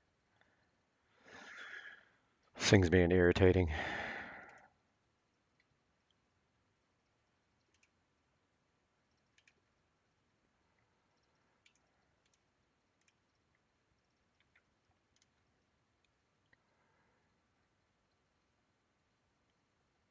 Downloading these updates now, and then we'll get this thing restarted. So far, so good. I don't see any really major issues here. I think that she has a Lenovo also, and there might be a firmware update. Seems like it's freezing up a little bit, or either mine is.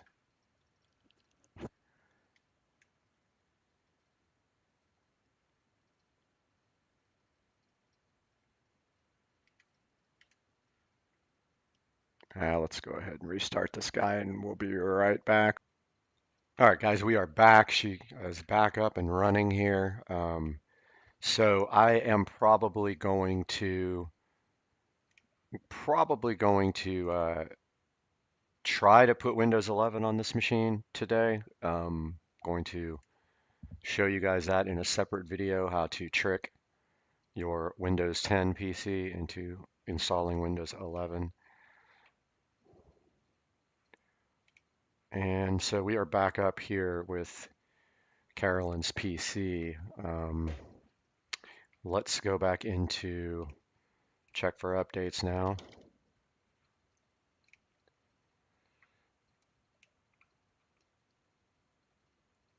Let's see what this thing says.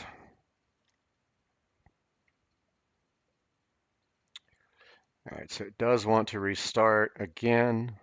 Let's go ahead and see what happens now when we restart. I'm watching the TeamViewer icon on the other side. So it says restarting here. Let's see what happens. So just so you guys know, so this is very common. So what these guys do, these bad actors, they get your, once they got control of your email address, they go in and they find your other accounts and they start changing your passwords, which is a good idea if you have, if you can set up two-factor. So two-factor is basically two different methods of proving your identity to log in. So one factor is like something you know, like a password, and then another factor is like biometrics, something you are, fingerprint or eye scanner, things like that. So two-factor a lot of times will send. Really, it's two-factor on your phone's not really the safest method because if someone gets your device, unless you have biometrics on your phone enabled, then they can then get to your accounts. Her computer's back up. Let's go ahead and get connected here.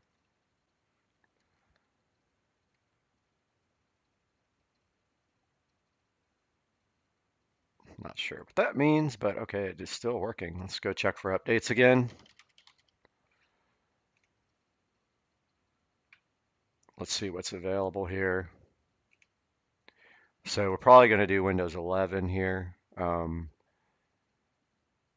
The reason it says this here is because her PC, her processor doesn't meet certain requirements by Windows 11, which is completely ridiculous. There is a way around that. I have it on my machine, so I'm going to do the bypass on hers more than likely. But while that's going, let's look at the Lenovo updates. There might be a BIOS update. And then we'll do driver updates. So if you guys don't use it, Driver Booster is amazing, absolutely amazing program that throw it on a, as long as you have internet access, this thing will automatically download all the latest drivers. So it's probably going to say that there's an update available for this guy. Actually, it looks kind of new. 8.3, I think, is like the latest. That's interesting. Okay, so we do have our AVG got updated. That's downloading a Windows 10 cumulative update preview. AVG is good to go. This guy's got pretty good amount of drivers that wants to update. I'm going to go ahead and let it do these. on the free version.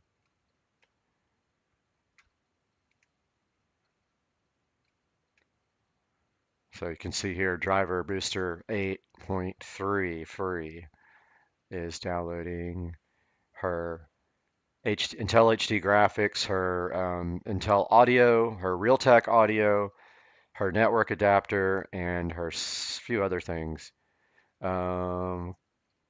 It's going to probably drop us when it installs the network adapter driver.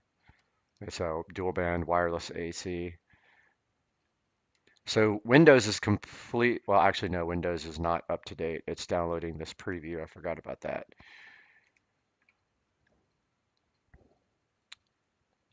So this is going ahead and installing. If you notice, her machine's never really busy. CPU is busy right now, but the RAM never really gets, used that much. She does have a solid state drive and a backup spindle drive to put all of her data in. So here we go, updating the drivers. The Lenovo didn't ever open, did it? Huh.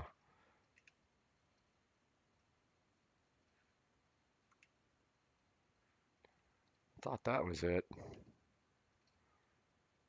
So this is the Lenovo updater. Now, if it tries to install some drivers, I will let IOBit do the driver install, not the Lenovo, because IOBit has the latest drivers. Lenovo might try to install some proprietary drivers for her system, which I don't want those. So she's saying she can't send or receive emails. So I have a feeling that somebody has set up either a redirect on her email, so maybe they are forwarding all her emails to another email address or something like that. So I'm going to get on her Comcast and see if I can locate anything. This guy's still going here.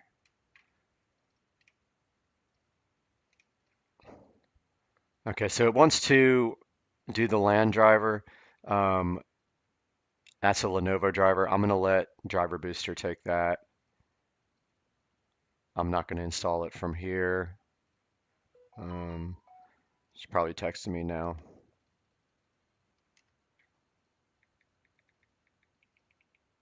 She's saying her landline's down as well. So she got the double one too. She got hacked and her Comcast went out yesterday for the whole entire day, and it wasn't related. Comcast was having an outage yesterday. This is a BIOS update, and I'm going to let that happen. So I'm going to go ahead and get this driver booster done, and then we're going to do the BIOS update. So what will happen is we won't be able to see it when her computer restarts. So it'll do that, and then we'll be able to come right back on when we get done. But I don't think this LAN driver is necessary. I believe this is the one that is the same thing, but not 100% sure. Sorry for the drink. This guy's installing her graphics adapter. We'll go ahead and do the flash BIOS. Let's see where we are with the Windows. Well, it did say 100%. Now it says 20%. Oh, installing. Okay. I was going to say it started over downloading, but I guess it's good to go. That's installing. These guys are installing. We got a busy CPU, I'm sure now. I mean, it is only an i5, so it's going to be, yeah. CPU is maxed out. Memory is not being used that much, and neither is the SSD. Driver updates are almost done here. They're going to want to reboot.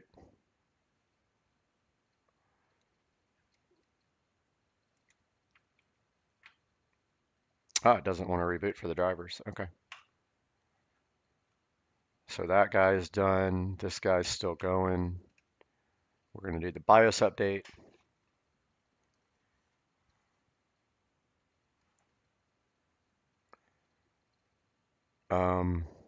Surprised that that's. I'm surprised that that is doesn't have any more, but wonder how old this BIOS is. This computer is fairly old. It's a ThinkCenter M700. So IBM bought Lenovo years and years and years ago, and they have these nice little tiny M700. This is a ThinkCenter M700. So it's like a, a small factor PC. This guy still says he's at 20%. CPU is pretty busy though. So at 60%. I like how in the task manager you can actually go, click on the big task here, or the big column, and then you can see details. So she's got 5.8 gigabytes in use. Some of these I don't really understand. I'd have to look them up to see what these mean, but yeah, and then this is her solid state drive. It's a SanDisk. This still says it's at 20%.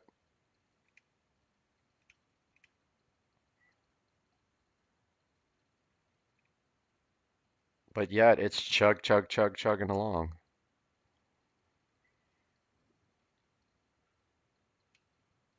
So I didn't empty all of her, I didn't do her system file cleanup yet because we're still doing Windows updates. And so some of those updates will get deleted when you do the disk cleanup. So see, this PC doesn't meet system requirements. If we go in here and we go bypass,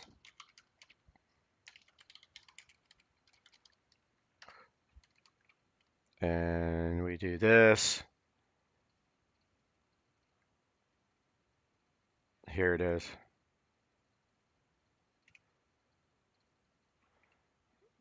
An article on how to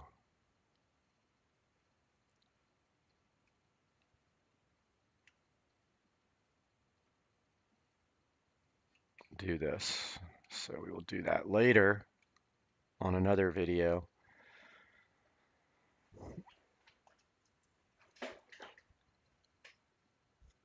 And so this thing's still chugging along at 20%, so I'm going to come back to you guys whenever it is ready to do the next step. Yeah, so they're really putting her through the ringer right now. Basically, she couldn't sign in again, and she can sign into her Xfinity to get her email, so I am having her sign in again so I can go see if her email is being forwarded to someone. So I'm waiting for her to sign in right now. All right, guys, so we're into her email now. I'm just going to check to see if forwarding is set up. It's not. Okay, I just wanted to make sure that that was good. It's actually just, she can send to her other email. I think this is good. Yeah, so far so good here. I don't see any email forwarding set up. I thought she might have that. Let's see where we are with this guy. So this is at 80%.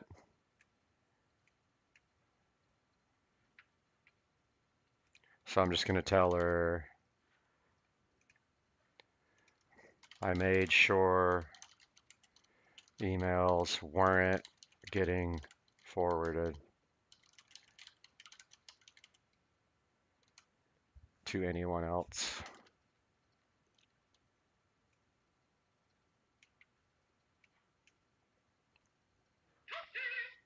Oh, got a text from Toasty.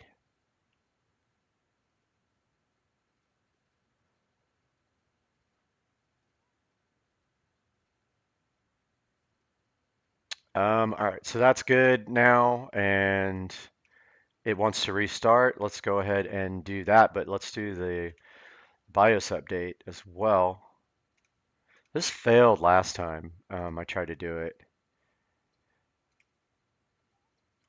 And I don't know why. I think it failed multiple times over and I couldn't get it to install.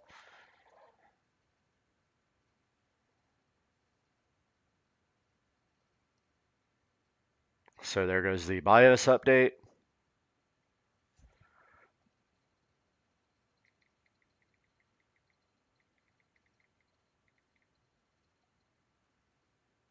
So it's flashing her BIOS now, and now it's restarting the computer.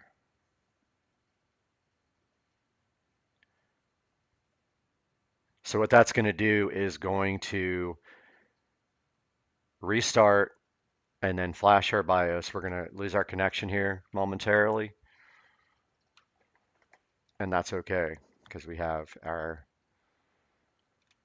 this shot glass. It doesn't have crown in it. It's got vodka in it, but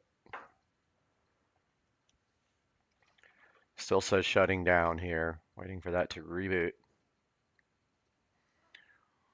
Dude, I love my shadow under my webcam. I had to read a tutorial and go crazy to get that to work, but yeah. So she's still online, so it's doing something. It's shutting down. I'll update you guys when this comes back.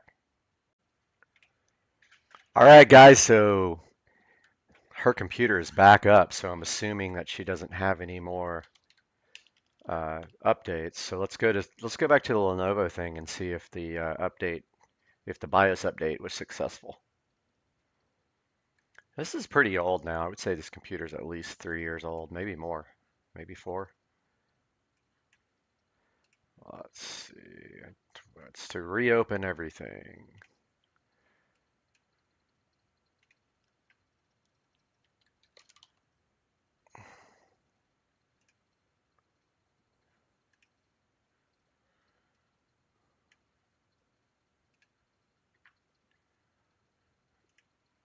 All right, that's checking. Lenovo is checking for updates, guys. So, I don't know if you see what I'm talking about, but like, see this little shadow here? That just tickles me to death. It just makes my day brighter. Okay, so it looks like our BIOS update went in good. We're not going to install that LAN update. Let's go back in. All right, Windows is up to date. So let's go back into this guy, disk cleanup. C drive. Now notice here is pretty clean, but it'll go clean up system files now before we do the Windows 11 update.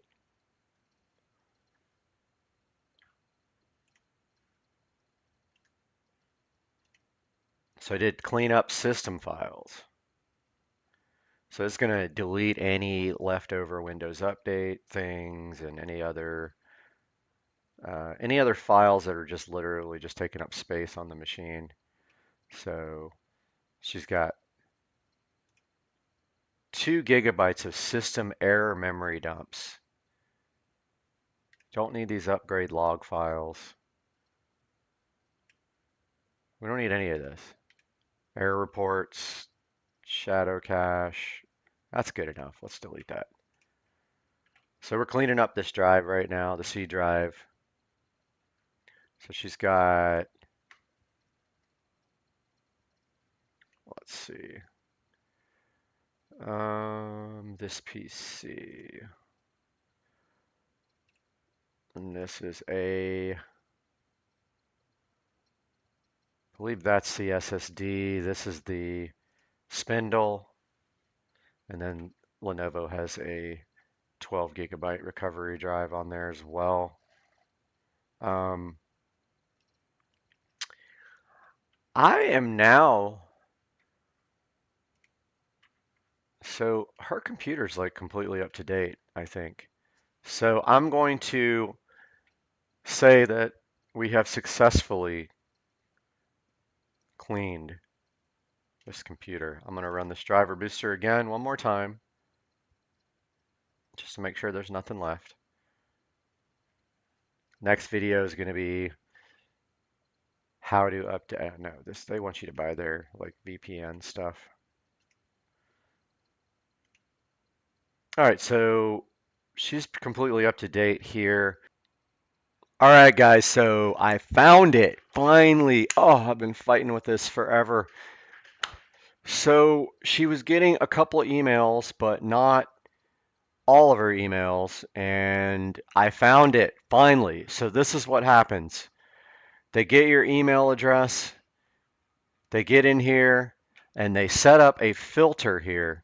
Look under filter rules. You see where it says they set up a filter so anything that goes here is forwarded to a fake email address at Outlook.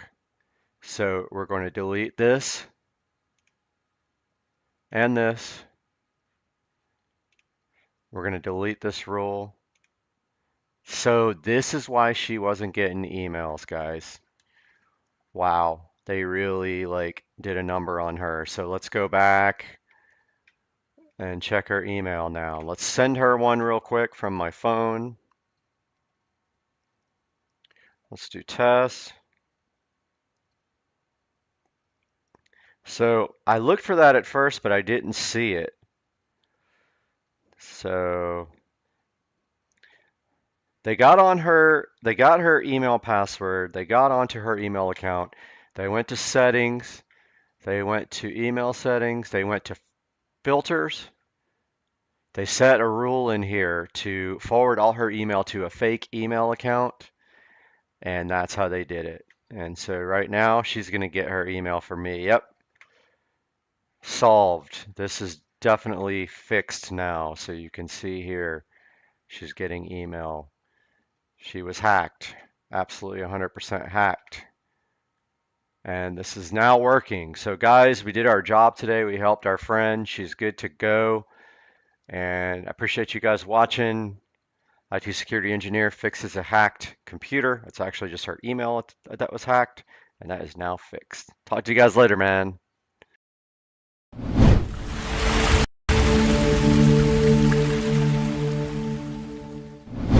Hey guys, how are you today? You got Brad here from Supercar Street Racing, and we have something exciting to show you guys that I'm so hyped about. We took a little road trip and got something cool for the channel, and it's sitting right here in front of me on the bed. Let's take a look how we went and got this cool thing, and then we'll show you exactly what we have. Hang out with us today.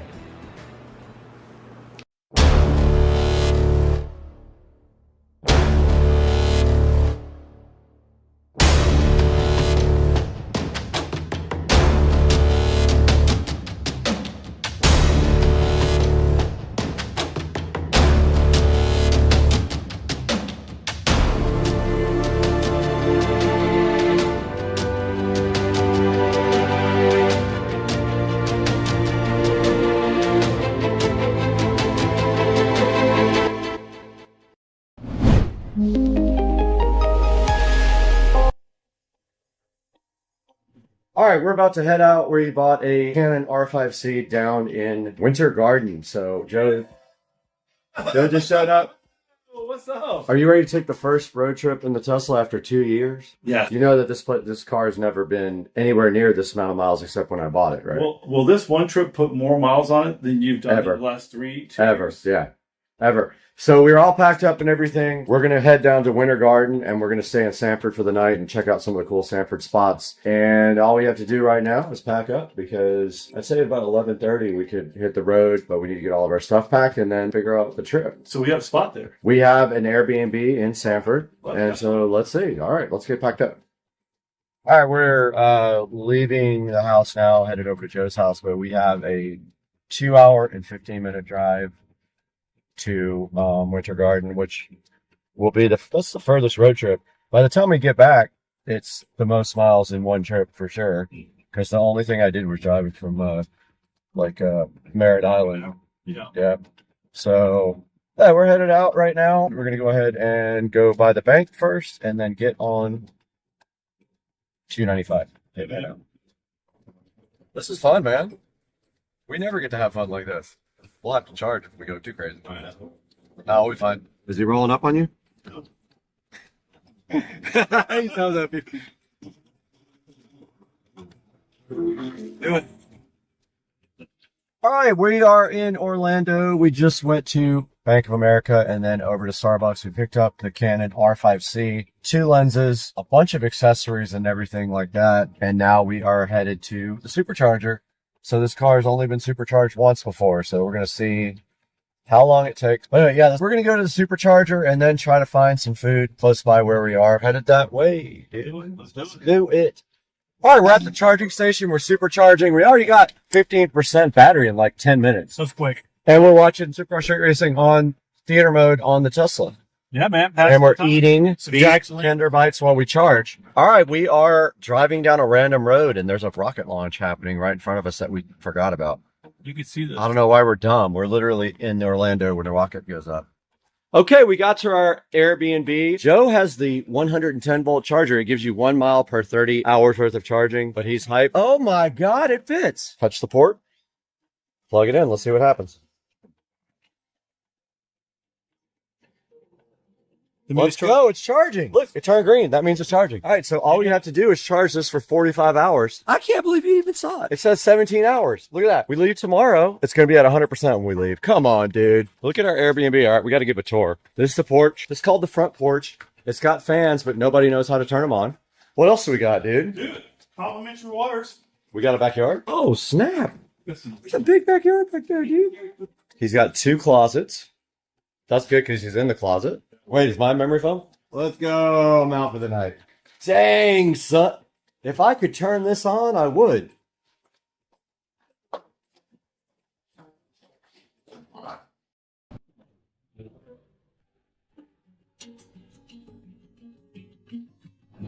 Guys, we're back in Supercar Street Racing Studio A. This is also our office. This is where we do a lot of the editing right here beside me, and also our regular work is right behind me. But right now in front of me today, you saw what we did. We went down to Winter Garden. We had a nice little road trip in the Tesla, the first road trip ever, and the longest trip I ever did in the Tesla. And we picked up something cool that's sitting right here in front of me today. And I've been wanting this thing for over a year. I just have not been able to find the right one or pull the trigger on it, but I had a little bit of extra money from the channel and I bought this right here. Let's take a look at it. Okay guys, look right here what I have on the bed. This is my brand new Canon R5C. It's new to me at least, and I have been wanting the R5C for a really long time. At least 2 years I've been searching for an R5C with lenses and everything else for a good price. This one did come up in Winter Garden, Florida. I went ahead and zipped down there with Joe and we picked up this Canon R5C. And as you can see, the R5C has a lot of extra gadgets with it. It has a small rig cage around it, as you can see here. It's got the trigger pistol grips there. It has a manual focus control, which we are going to be removing. That is for doing movies where you follow somebody with the handle and you focus with this hand. I will not be needing that. It has an anamorphic 35mm lens with a 1.33 aspect ratio right there on the front. It does have a couple of the small rig batteries, and those are awesome for charging the camera up. They give you way more battery life than just the internal battery. What they do literally is hook up just like this to the camera and they charge the internal battery and the camera runs off the internal battery. So this is the R5C. This is a hybrid camera. It is one of the cinema cameras from Canon. It is made specifically for doing both video and photos, and it is a full frame camera, meaning it has a full frame CMOS, no cropping. It does 8K, no problem, and it does have a 512 gigabyte CF Express card that came with it as well, and it's a genuine one also. It's not a clone CF card. Here's a good look at the back of the R5C. The small rig battery is sitting so fly right there. It is at 84%, and it did charge the internal battery up all the way. It does have a screen right there with all of the data on it. I will show you guys later. And the viewfinder itself is covered up by the small rig batteries. That is why you don't see the viewfinder. I will not be using the real viewfinder, most likely just the screen, as I will be doing a lot of video work with this. You do see the small rig cage on here with the handle on the top. That also is pretty cool for doing video. I ordered some other things that are in this box as well. We're gonna have to take a look at those right after this message from our sponsor.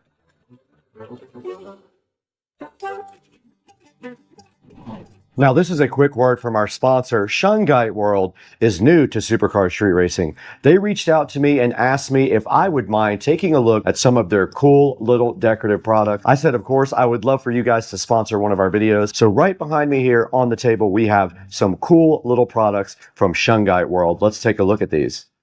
Okay, guys, right in front of me, we have all kinds of cool little products from Shungite World sitting right here. For example, this tall pyramid right here, it is polished. It looks pretty cool. These guys can sit anywhere in your house. This one right here is called the tall pyramid. These are the cubes. That is a regular pyramid that has not been polished. This one has been polished. So you can get these guys in two different forms here, either polished or non-polished. They also have spheres, as you can see right here on the screen. I am going to go ahead and put a link to 5 or 6 of these guys in the description so you guys can check it out. They also have the powder available for doing arts and crafts, and then the powder can also be used for a pigment for paint, so that's pretty cool. And then they did also include these cool little stick-on dots, which are very interesting. They have 3M on the back, and you can stick these anywhere as a cool little decoration. Shungite World was very kind to go ahead and send out a sample box to us. Please support them by buying the links in the description. Get your Shungite cool little decorative products from Supercar Street Racing, from Shungite World. Now let's get back to the video.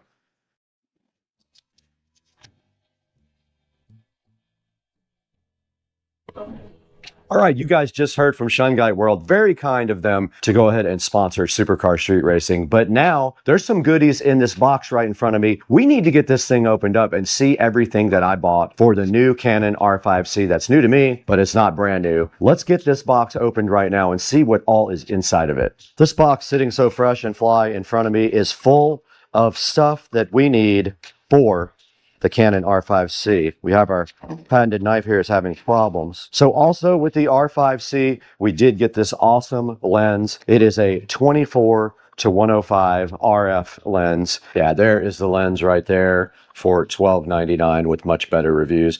A lot of times people get sent out foreign lenses instead of US versions. So yeah, this is a 24 to 105 lens right here, f4. And inside of the box, we do have a tripod from Small Rig. So now I have a lot of the Small Rig gadgets. This is supposed to be compatible with the cage here. We'll see if it actually does work or not. We also have a triple charger with 3 extra camera batteries. Not that I'll ever need extra batteries, but it wasn't that much more to go ahead and get that. So I did get that. And then we have a battery adapter. What this does is allows you to power the camera directly from AC.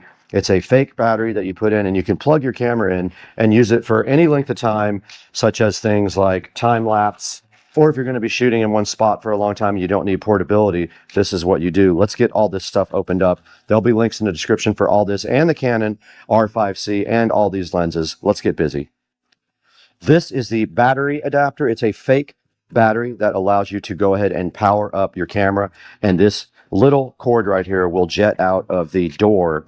There is instructions on how to assemble this and put it into the camera, but basically this goes in the camera and powers up the camera so that you can work on the camera all the time with AC power. They had this cool little felt bag right here. Inside the bag, we do see the actual power adapter right there. So that plugs into this part right here. And then, of course, the power cable goes to the adapter right there. So that's the battery AC kind of hack for powering up the camera all the time. This should be a battery charger and 3 batteries. And here are the 3 extra batteries that fit a lot of the Canon products. This is one of the aftermarket batteries, LP E6NH. It does have a USB cable with it, and it is a USB Type-C to our existing USB power, and it did come on. It has a cool little display showing all the batteries charging. This is awesome. So that is the triple battery charger. Link will be in the description for that. All right, guys, now that we have our R5C right in front of us, I'd like to go ahead with you guys and try to remove this manual focus. Let's get this thing up on the desk. Okay, so the first thing is that just turned, this little lever turned, and then this manual focus did come right off. And then we should just be able to pull the rod out like this.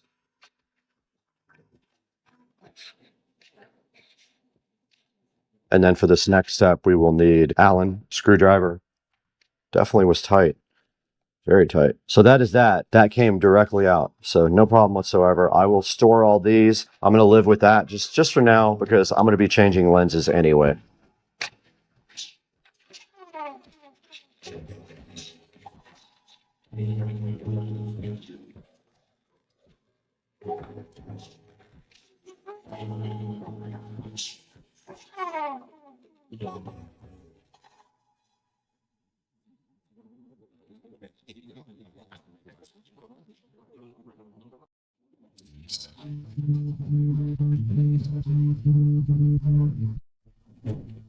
So I'm going to go ahead and leave on this pistol grip. It might make it a little bit easier to do video with for now. Here's a look at the small rig battery pack on the back. You can see it is up to 84%. It charges with USB-C and it has USB type A and C outputs. It's connected directly to the side of the R5C. This mount protector right here, basically what that does is it tightens down on your cables and prevents them from bending, because there's a big problem with this camera and using these side ports. They get bent, and there's a small USB-C and a small HDMI mini, I believe it is, on the side, and they're notorious for getting damaged. So that is a look at the back of the R5C and the top of it right there. And there's the 35mm anamorphic lens. We're going to go ahead and shoot a segment with that right now, and I'll show you guys in post-production how we take that anamorphic 1.33 image and then we de-squeeze it in post. And what that does is allow much more data to be added to the view. So it basically has a much wider field of view. This is now the small rig tripod unboxing. So let's get this tripod directly out of the box here. Let's see what's inside the bag, and let's see if it actually does work with the small rig cage. All right, we got the small rig tripod undone. Really cool packaging. It was packaged very nicely. No issues at all with that. It's pretty cool. It has red anodized rings and some red anodized clamps right here. Okay, it was pretty simple. I watched the video here. What you do is unscrew this part on the tripod a lot. This little piece that goes right here comes out, and then that piece screws directly to the bottom of the camera, just like that. Pretty easy. Now the camera should just sit on top of here and be screwed back down to tighten it up. And there we have it. It is ready to go on the tripod now. Super easy. Just of note here, it also did come with this cool clamp for like a phone or a tablet. So if you want to use it for that, you have the ability to do that as well. Okay, before the battery dies in the GoPro, we have a mission now to transfer the DJI mic to the R5C, and it looks like there's an audio input right here. I was able to use the same shoe to attach the DJI mic to the camera. Now all I have to do is tighten down this little clamp right here. So I will go ahead and connect the mic right there, and I'll be done with the mic part. We went ahead and put the tripod on the stand. There is a leveling system right here. There is bubbles on it also to show you that it is not level right now. You can fix this by just opening up these screws and then adjusting the camera till it is level. We're going to shoot some video with just a tiny bit of light. We only have the light in this room and the light from this big lamp pointing at us. So this is what it's going to look like next. You're going to see us shooting from the R5C, the first video ever shot from it. I'm going to try to shoot at 4K, 24 frames per second. Let's see if I can figure out how to do that. All right, guys, so I poked around a little bit inside the Canon R5C menu and watched a couple of videos. I went ahead and changed the lens out to the 24 to 105. You're looking at this lens right now zoomed all the way out. It is shooting in 4K at 24 frames per second. I want to see how that looks in DaVinci Resolve as well. So that is the first look at the Canon R5C at 24 frames per second, 4K with no light except for just available light right inside of this room. Now let's take a look at how you can get your own Canon R5C on Amazon.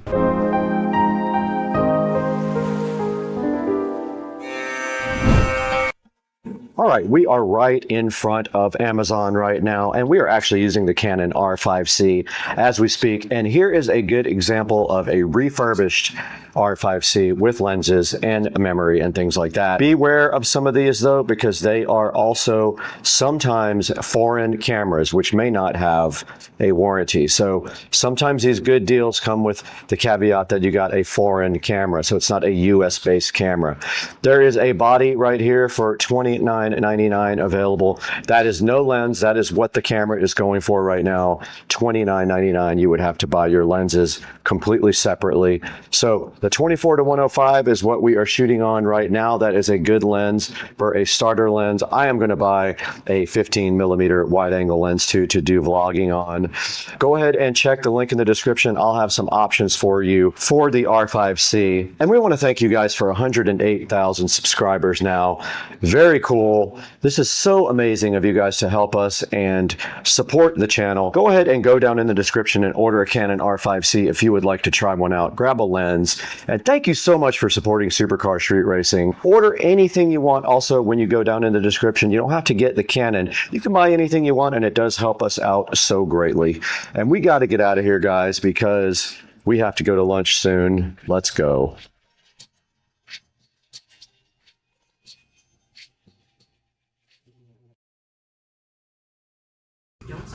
Hey, dude. Get some birdseed. There's two. Mama Cardinal left, but there's two on the feeder now. Yeah. I wish that one would come back. Let's get this thing installed.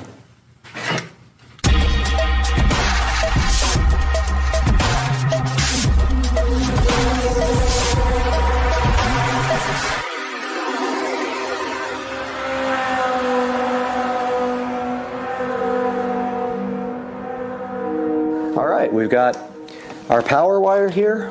We need to go ahead and connect the strip like so.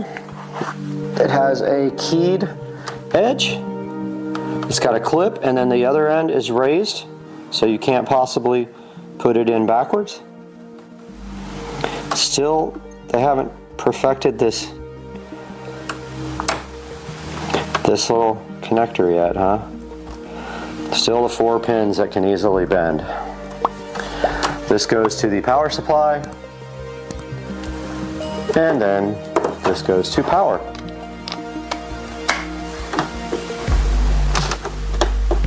And there they are.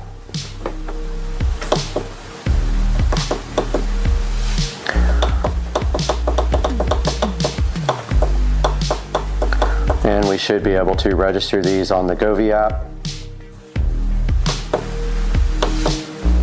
Pretty bright, I love it. Looks awesome.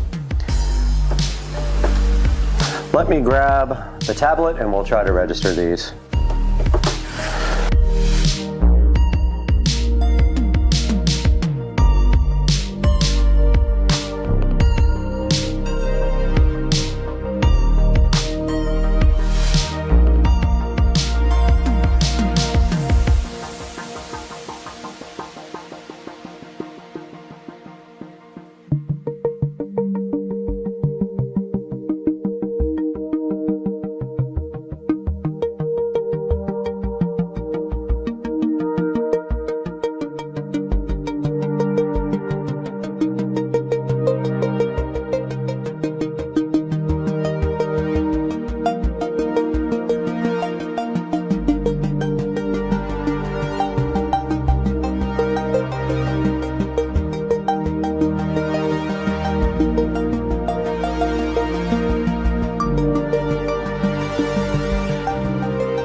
Okay, so the goal is to hit this right here.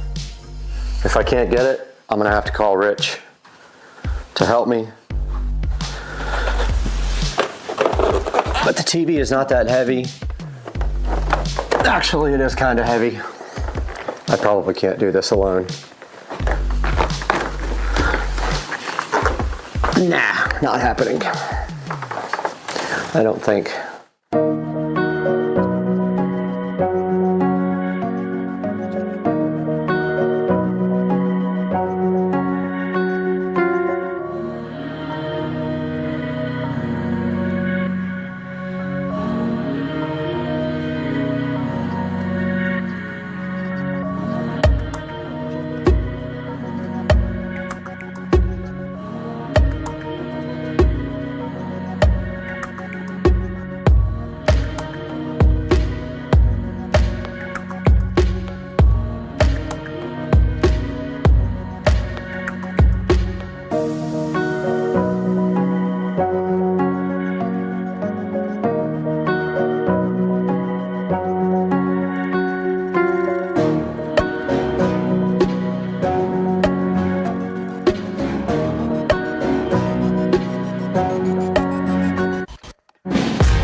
right, I got the Fire TV.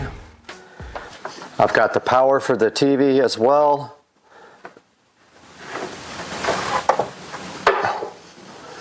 And that goes on the other side, that's right.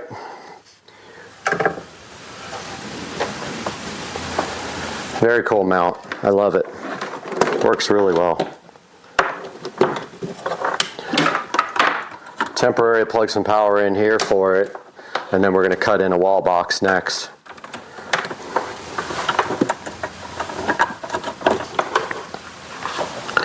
So the Fire TV input is actually on this side. Power is on this side.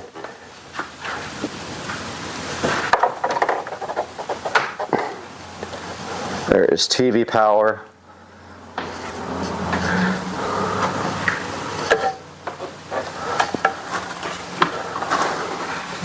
This guy was plugged in on the side, even though we'll probably use a different input next time.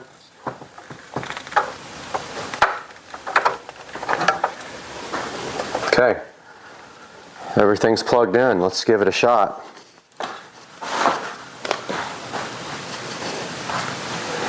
It is on. Let me kill these lights.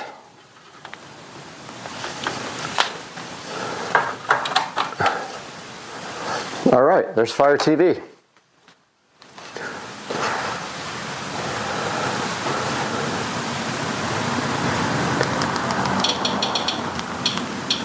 Find our channel.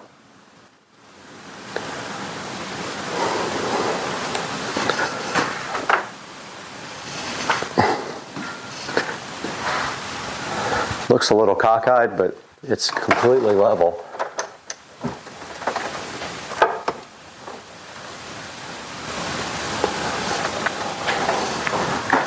I think it's just the way it's mounted. Probably can tilt back some too.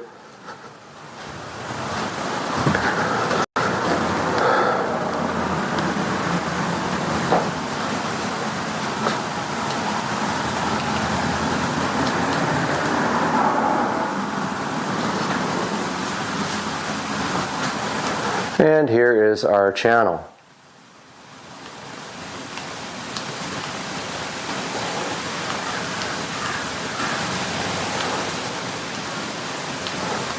And let's check out a video by Supercar Street Racing.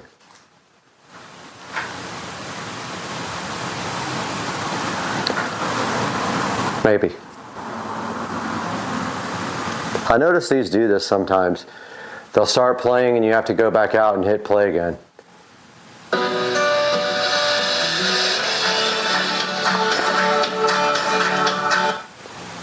Hey guys, welcome back to the channel. It is a beautiful but chilly.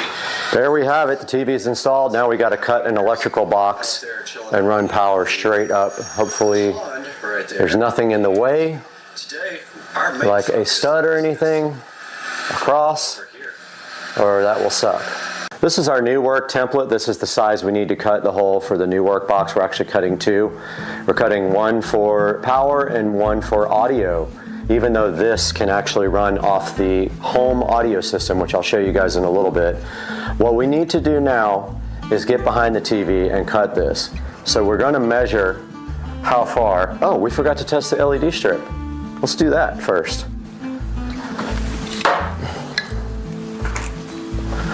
So, it should be on this side.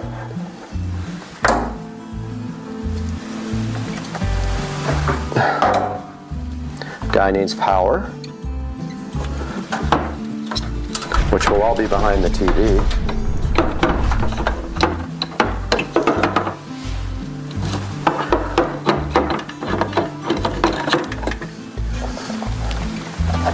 And there is our beautiful Govee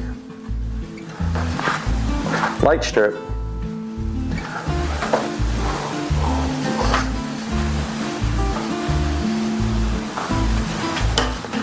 Ready to go. I love this mount.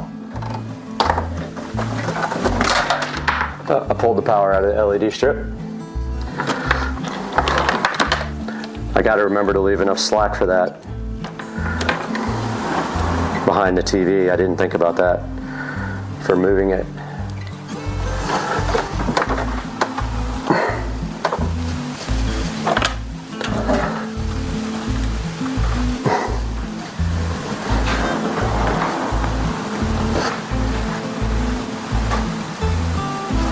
And that is how it looks with the LED light strip installed.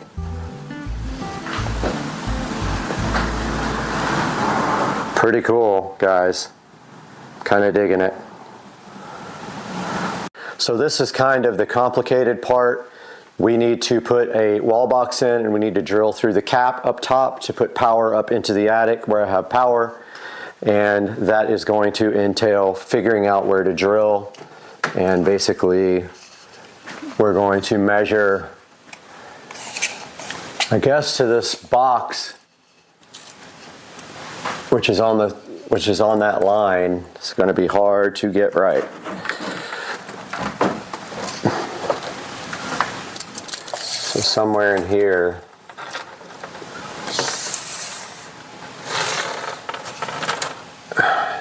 $58 over.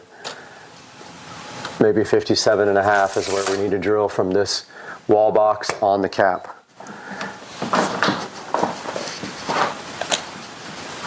Okay, so the next step here is cutting a wall box and then getting the wire pulled down from the top.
Alright guys, so I went up in the attic, drilled through the cap, ran a coat hanger down through, used my hands in the insulation without gloves because it's easier to feel everything, and then I pulled our wires through. Now I've got to go back up in the attic and pull the coat hanger out. We'll do that now. Little update here, I bought an integrated amplifier tuner and the guy is delivering it right now. It's an older one, it just needs to be stereo. It's going on top of there, and the volume control output of the TV will then control the receiver, and we'll use the headphone jack on the TV. So we got to run this headphone jack up, around, and into the side of the TV where the headphone jack is. And then we have to run speaker wires from the new receiver up to the in-ceiling speakers out here. And as long, oops, almost tripped. As long as we have these turned off inside the house, it will play out of the television. So that is the next step, pulling some wire, long enough wire to go from up here. We're gonna mount the receiver right on top of the shelf right there. So we're gonna pull wire all the way to each speaker there and there next. And a sub is going on top of that as well. Got my JBL ARC sub out. It has issues though. It pops off and on when the input level changes to real low. It's always done that.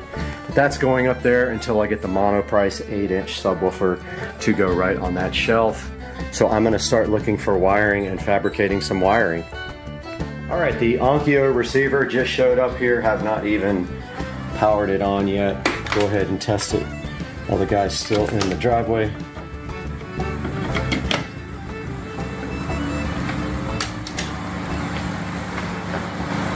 And it does come on. So there is our power for the speakers in the garage. Okay guys, welcome back. We did get our old work box in, so we were ready to finish this install. So I will be working on that now.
As you can see, we had an Uber fail and the phone fell, but I did get it was super frustrating, this type of screw that falls back into the device. But I did get the outlet wired up. I'm going to go ahead and put it in the wall now. Yeah, so more often than not.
I see blue on the outside. Now, that means it's working.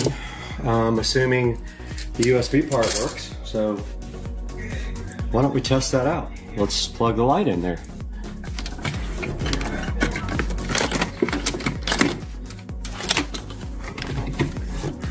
I see power on the light.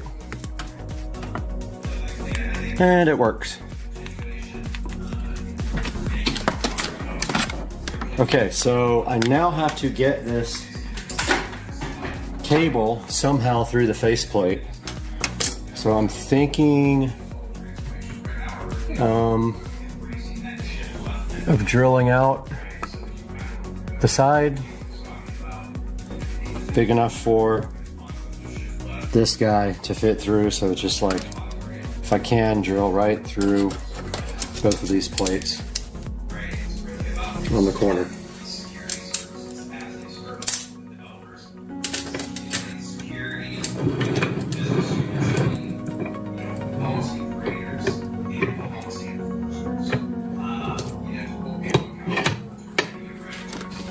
We've got our drill ready here, and all we have to do is make sure we pick a brand new bit from our brand new kit that is big enough for the mini jack to go through cleanly, because I don't feel like soldering it and unsoldering it and all that.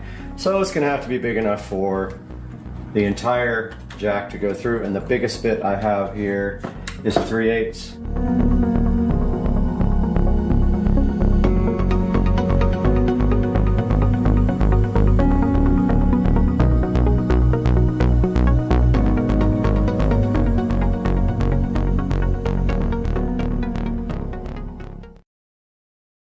Hey everybody, this is Dave, and this is my new Tesla Model 3 2025 in ultra red. I think it looks more like candy apple red. I think it's a really good color. The front end has been redesigned, codenamed Highland, and I think it looks really good. I think it takes a lot from the Tesla Roadster. As we come across the side here, really sleek design here. I got the 18-inch Photon wheels, and on the interior, we got the black interior. Coming across the back here, back seats with the screen in the back here. Coming across the back, let's take a look. A lot of space back there. We got a cubby over here, we have a cubby over here, and we have our storage compartment back there. And I'm keeping my mobile charger right there with the adapter. And last but not least, we go around the front here. Inside the Tesla, we can open up the front just to give you an idea of the size of the front in the front. I don't really intend to use the front that much, maybe for some small items if I'm going on a road trip. Pretty minimalist. We've got a washer fluid port here, tow hook, and a emergency release button there in case somebody that's very small happens to get trapped in there. Anyway, I hope you enjoyed the tour of the 2025 Tesla Model 3 in ultra red.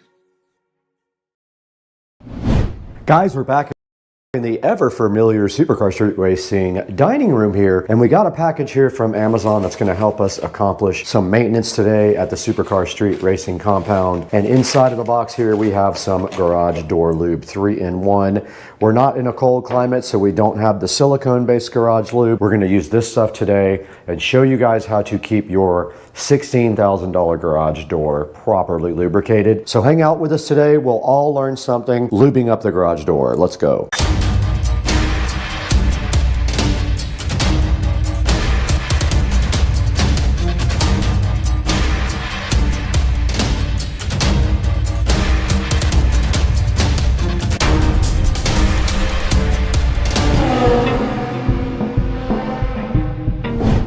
Guys, we are right in front of the 3-in-1 garage door lubricant, and that is our mission today, was to get this out of the box and go ahead and go in the Supercar Street Racing garage and service the garage door. It needs lubricating. It has not been done since it was new, and also we're going to lubricate the spring and the hinges wherever we have hinges that do bend. Now this 3-in-1 garage door lube was something like, I don't know, $13 or $14 for 2 bottles on Amazon. So of course we have to be careful with this stuff. It will go everywhere. So during the process of lubing the garage door, we will carry a few towels with us so we don't spray and drip all over our nice garage floor that has been char coated. Now this says it's quick drying and no mess and prevents rust and corrosion. And there's not much of the directions on the back. It just says shake well, apply by spraying directly on the surface to be lubricated and protected. Wipe excess with a rag. This says lubricate monthly. We're going to start maintaining our garage door like that. Let's get out in the Supercar Street Racing garage and start getting to work.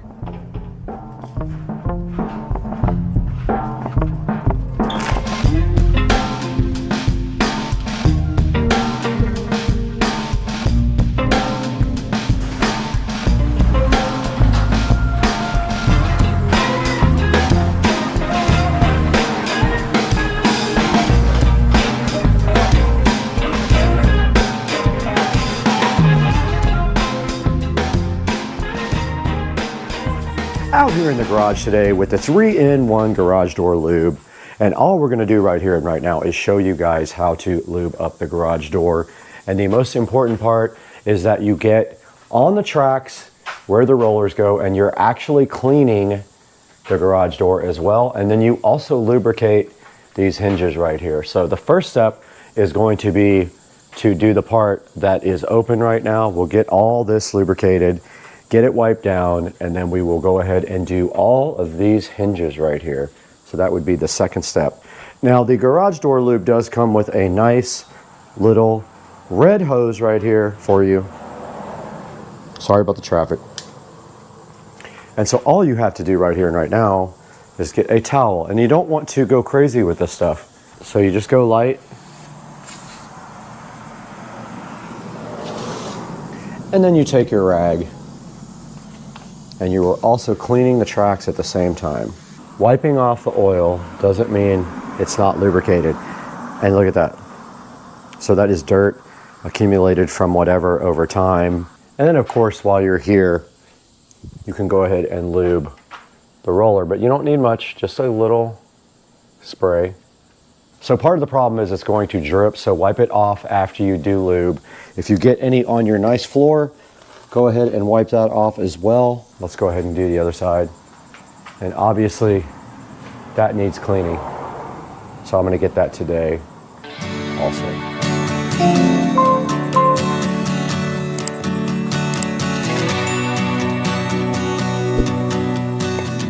All right, and you do see, be careful with this garage door track. You will cut your hand so bad on it. It's very sharp. So we are getting the garage door track clean now. And that is that. And then we spray a little bit on these hinges right here. Just a tiny bit. You don't need a lot. And that does soak right in. So that time I did better because I didn't get it all over the place. And now I'm going to take the opportunity to clean this, all the spider webs and mess right there.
All right, so we are going to continue with our cleaning of the tracks, and we're going to go ahead and do this top part and then proceed to clean and lubricate all of these other parts of the track. Let's get going. We're going to start there, wipe our way all the way down to that side.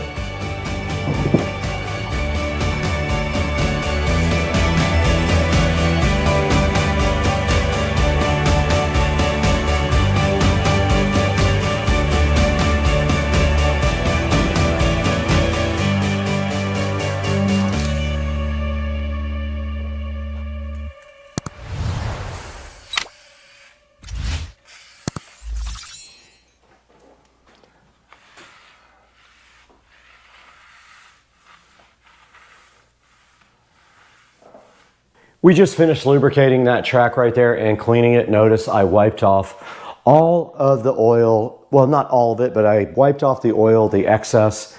And now all we have to do right here and right now is go lubricate these rollers. Just a little shot. You don't have to push hard. And if you do get excess on there, just wipe it off. Just barely press on it. So I didn't do a great job on that one. And make sure you get both sides.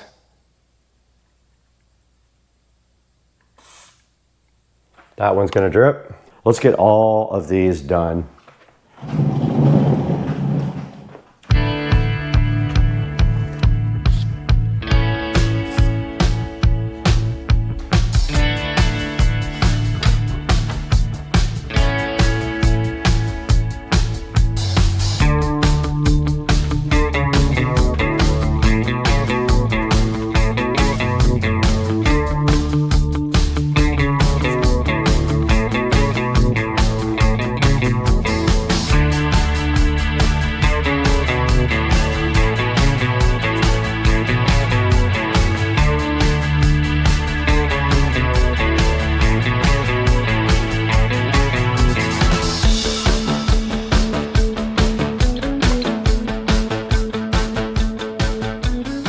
Okay, all that is left to do now is go ahead and get this track done.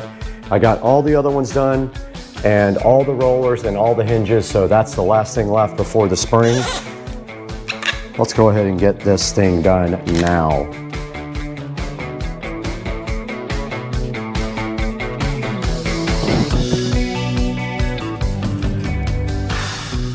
All right, the last step to this project is to lubricate the spring there. We're going to spray it on top of the spring. Don't get too much on it. It will actually fall down and drip. So we're just going to go right on top of the spring and then that's it. Wipe it off with the rag.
All right, we're gonna go ahead and exercise the garage door a couple of times now that it has been lubricated. Let's go ahead and open it up. That's gonna allow that nice lubrication to get through those rollers.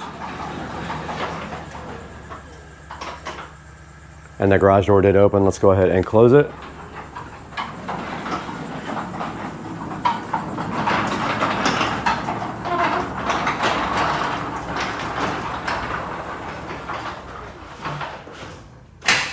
Awesome. So you should be doing that once a month. This is a $16,000 garage door. I'm going to take care of it. You guys should as well. I'm going to leave a link in the description to this lubrication oil from Amazon. And I hope that you guys do maintenance on your garage and don't pay a garage door company $200 or $300 to come out and spray some oil on your garage door. Do it once a month. You should be good to go. And that's going to do it for today, guys. I appreciate you guys so much. Please like and subscribe and buy all of your Amazon products through any of our links. It doesn't have to be the one in the description. You can click the description link and buy anything you want. It helps me out greatly. So we'll see you guys next time on the channel. Thank you for joining, liking, and subscribing, guys. Peace out. Come again? You know I don't speak Spanish. In English, please. Huh? You pooped in the refrigerator. Who let the dogs out? I need NOS. I need NOS. No. My car topped out at 140 miles per hour this morning.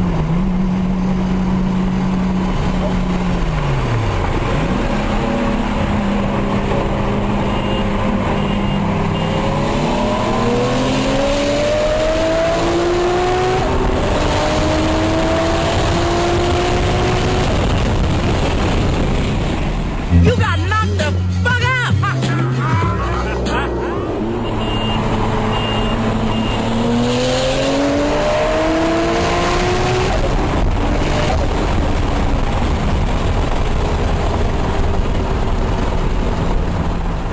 You got knocked the fuck out!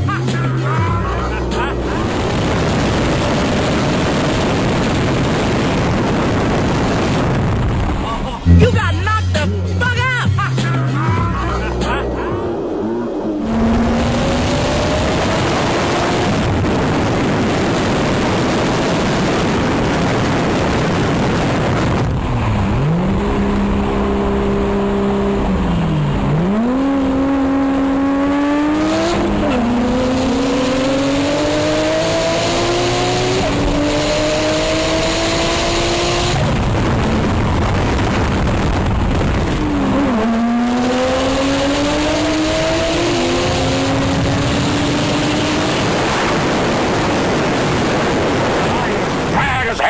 And I'm not going to take this anymore!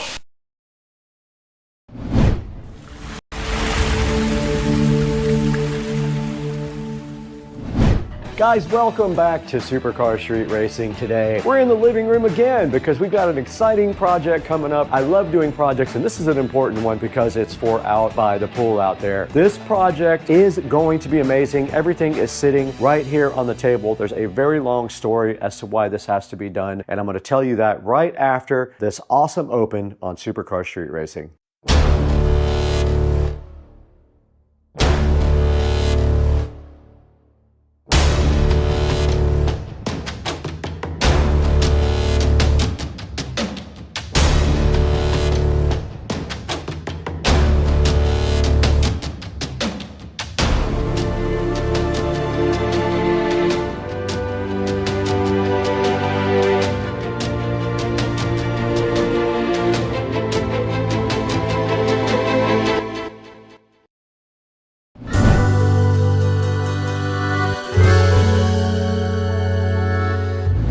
Guys, we're in the Supercar Street Racing living room. It's a place you've seen before, and today we have a special project, and the whole reason for this project is due to one thing, and that is because the nice company of Amazon has decided to rob me of the ability to use this dot right here to feed the speakers in the house with the home theater feature on the Fire Stick. Now, you used to be able to do that. You used to be able to have a Fire Stick somewhere in the house, and you could transmit that audio over Wi-Fi to one of those devices there, and that was what I was using to let audio come out of the TV and onto the patio outside by the pool. They robbed me of that feature. I can no longer do that, so I have to do this a different way. I could use Bluetooth and then Bluetooth to this whole home audio system over here, but I actually want to put a subwoofer and an amplifier outside behind the TV. So right here in front of me, we got everything we need to do that. Let's take a look at what we got right here.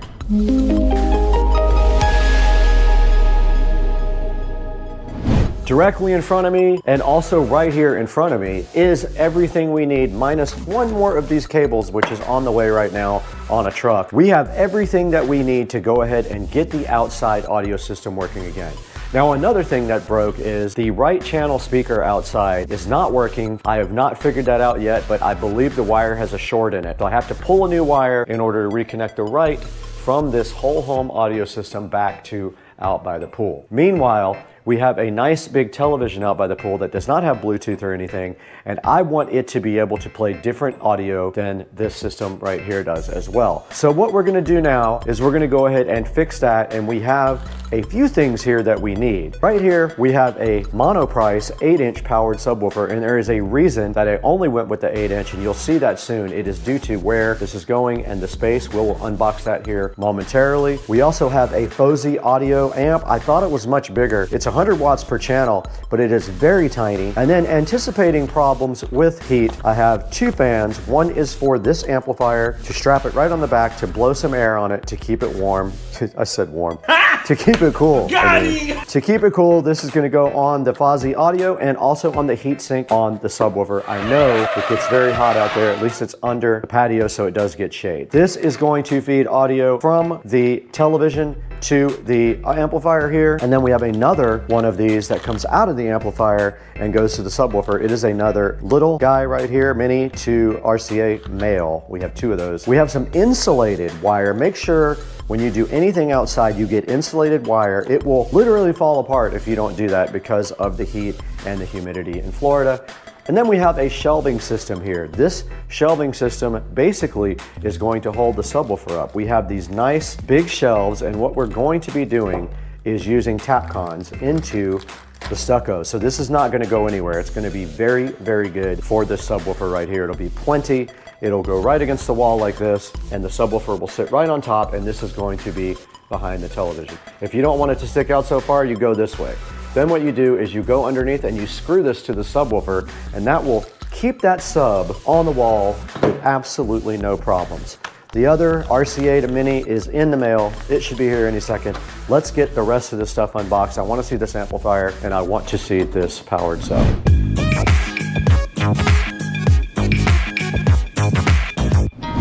The FOSI audio, or FOSI audio, depending on how you like to pronounce it, is sitting right in front of me here. And what I plan on doing right now is going ahead and unboxing it. Let's move these fans. Now we can go ahead and unbox these now, I guess. These are USB fans, so it'll be great and easy to power up, and they should keep enough airflow on our products to keep them cool. Now, if I have a problem with the amplifier staying cool, I may do some modifications to the amp, and I'll show you that in a little bit. But here is the first fan. Pretty cool. It just has a USB connection like that. We can plug it into any USB connection, or we can do a power brick into the wall. So I have two of those, one for the amp here and one for the subwoofer. And on the back of the sub, there is a heatsink that we will put that on. Now here's the FOSI audio and the FOSI audio power supply. So this is a 24 volt power supply at 4.5 amps. Here is the cool little FOSI audio amplifier. It uses integrated circuits. And on the back, the cool thing about this is it also does Bluetooth, by the way. But the cool thing about this is it has a subwoofer output or a preamp output. You can use this with a powered subwoofer. And the input is also mini. So that was the plan, to come out of the television's audio output jack. We go right into the input here on the FOSI. We come out of the output here to the subwoofer, and the output of the speakers is going to be going to my speakers outside. And then there's the Bluetooth antenna, and there is the power. And the good thing about this is the size, and we do have a bass and treble and one USB. This can play music from a USB stick, because we could use that for one of these fans. We could literally come from the front. We're gonna zip tie that fan on, and we could just power it just like that. Now this says 100 watts per channel, and it does support 2 ohms. So we have 4 speakers will be paralleled on this. Let's see if this has power. It does. Look at our fan, and that is outputting quite a bit of airflow. Right in front of me is the monoprice 8-inch powered subwoofer sitting right here on the table for you guys. It's very light. First of all, I would say it probably weighs 25 pounds if I had to guess, which is great. It's compact. It breaks your table.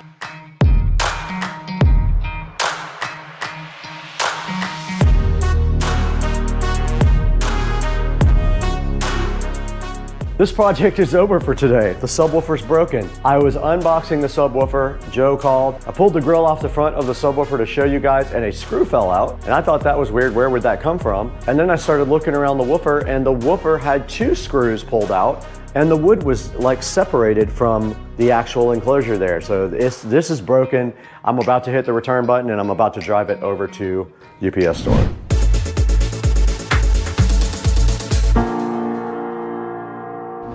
All right, that was a whole ordeal and a half trying to get my GoPro to work because it's a piece of crap every day. We did get a replacement subwoofer in today to get unboxed after the first one was damaged. Now it was damaged on the actual woofer itself.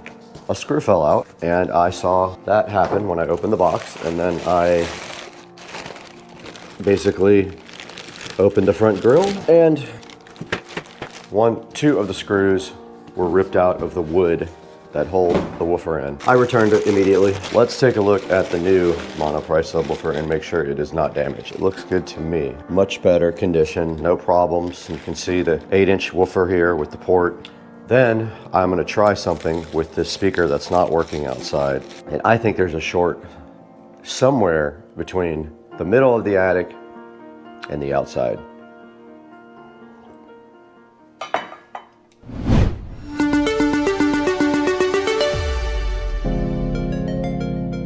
Audio is on only to this speaker outside, and I do have my test speaker in my pocket. No, nothing. I'm gonna try to pull a wire through, but it is... that's worse. Got it! So much for that part of the project. Okay, we're not doing that today. We're gonna have to use the fish tape and pull a new wire up, and we're gonna need another person for that. So this part of the project has failed again.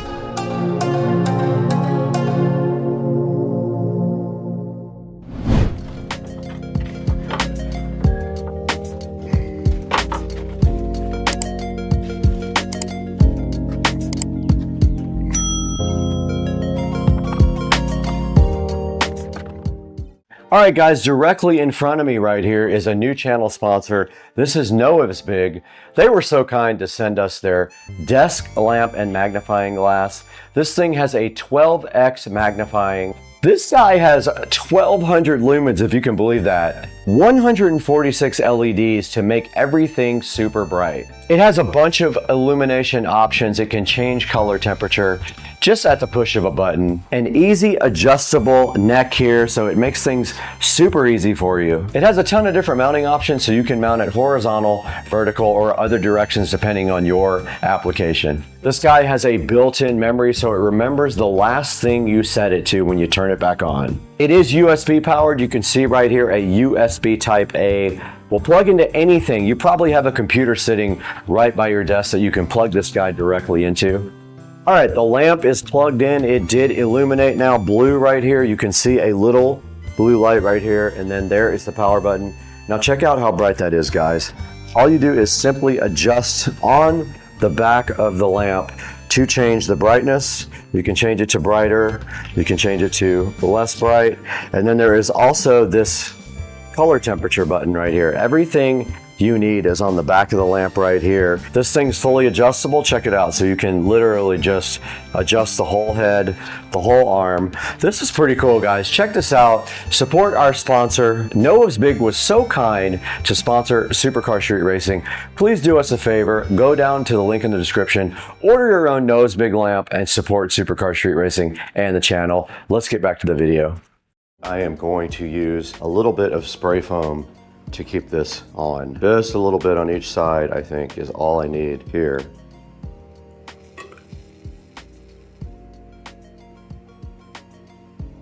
Without making a huge mess.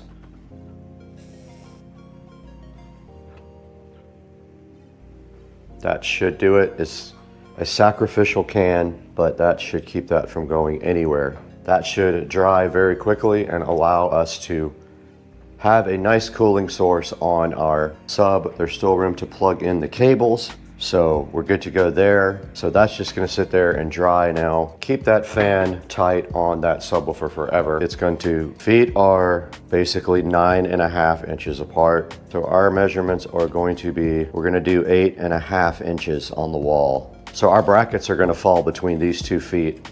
The sub's gonna sit right on the 2 brackets. It's gonna sit like this, right behind the TV, this part on the wall. For that, we have tap cons. Now let's get you guys back outside. We're gonna go look at this.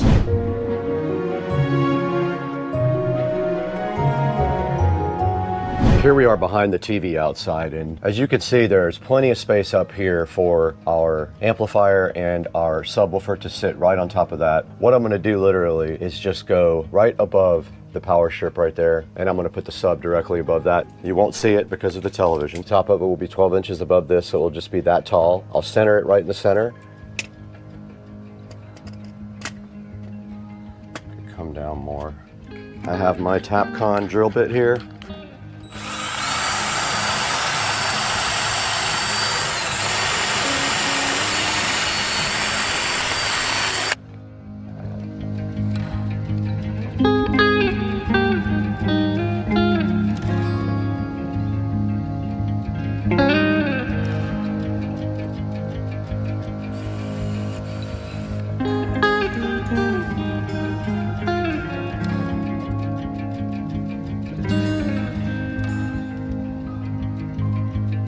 That should be level.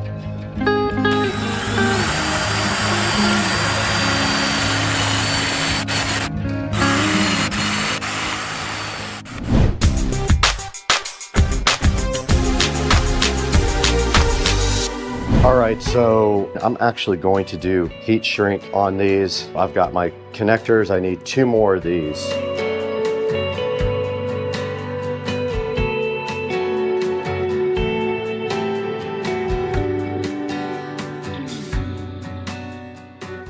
I'm just going to put these on the end here. So I'm going to make sure that they are oriented the same way. And then crimp.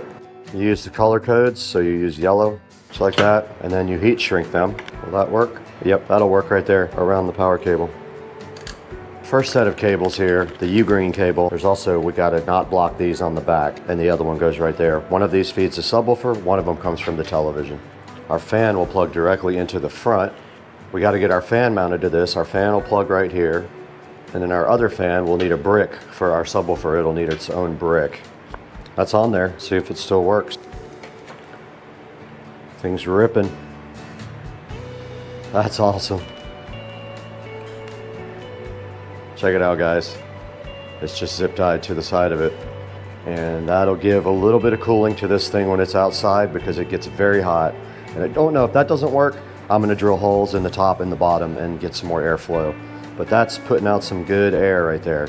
Our sub looks dry enough to go back outside and mount it. What the? This one broken too?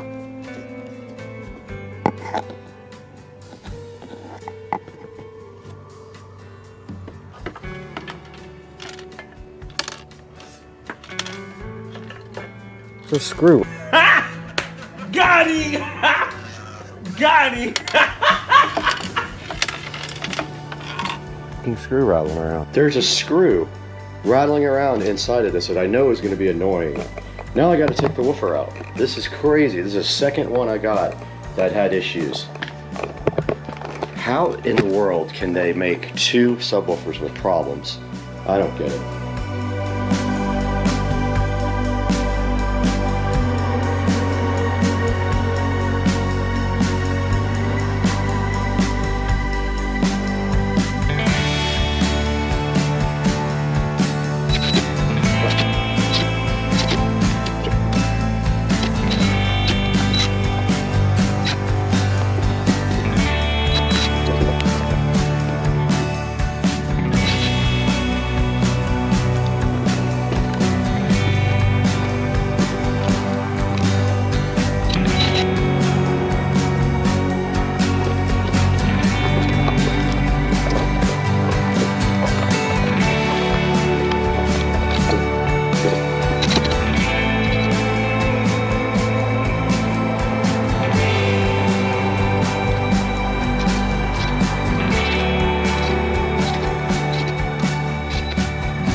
All right, I took the feet off, but now I'm putting some screws back in where it left a hole so there's no air leaking out there. I don't want to use caulk on this part.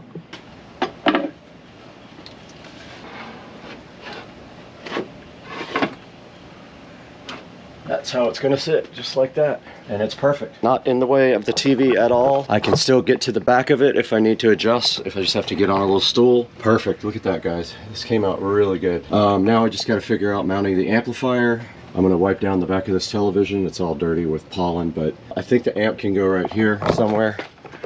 And then the wires can go up and up to the top, and they're gonna go up the soffit right there to that speaker. Get something to drink first though. I'm gonna mount it just like that, if you guys can see this. The TV can still move and articulate either way. If it needs to, it can articulate all the way this way to about right there, or all the way that way without this being in the way.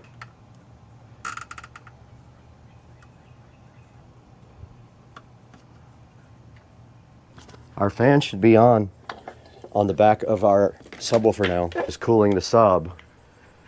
So I do have enough power right here. I've got enough power for all three. Now the next step is to get this wiring up and over.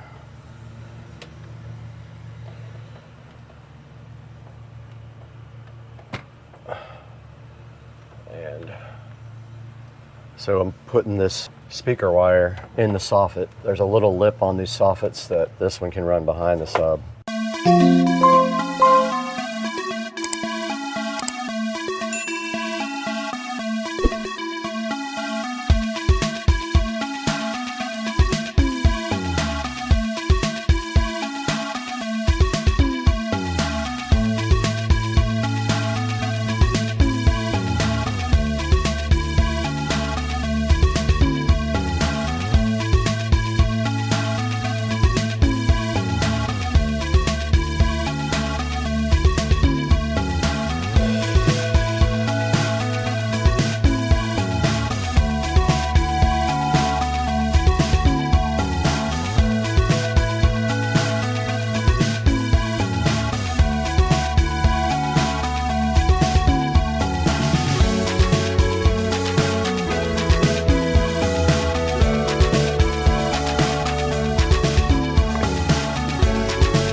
That side's done.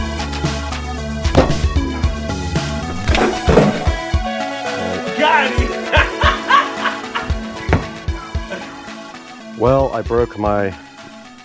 I'm an idiot. I literally threw the GoPro on top of the barbecue grill and broke the mount for the audio, but I did get this side done. I'm gonna go ahead and go up there and push that wire in the back. I didn't see that hanging down. This side is completely done. All we gotta do now is finish the wiring here underneath the television.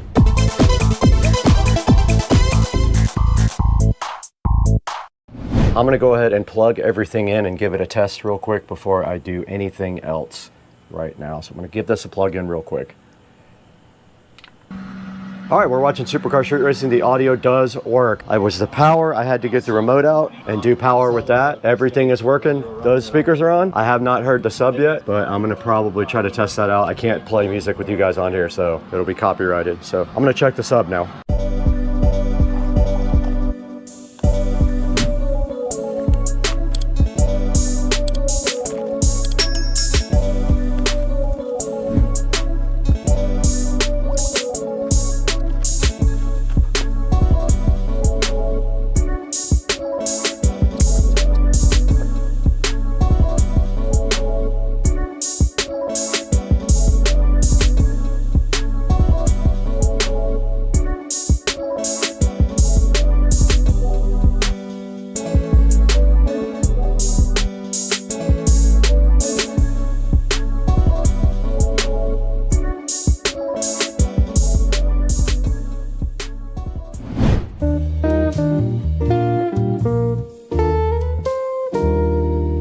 Guys, we're in Studio B again. As you can see, Supercar Street Racing is playing on the TV right behind us right there.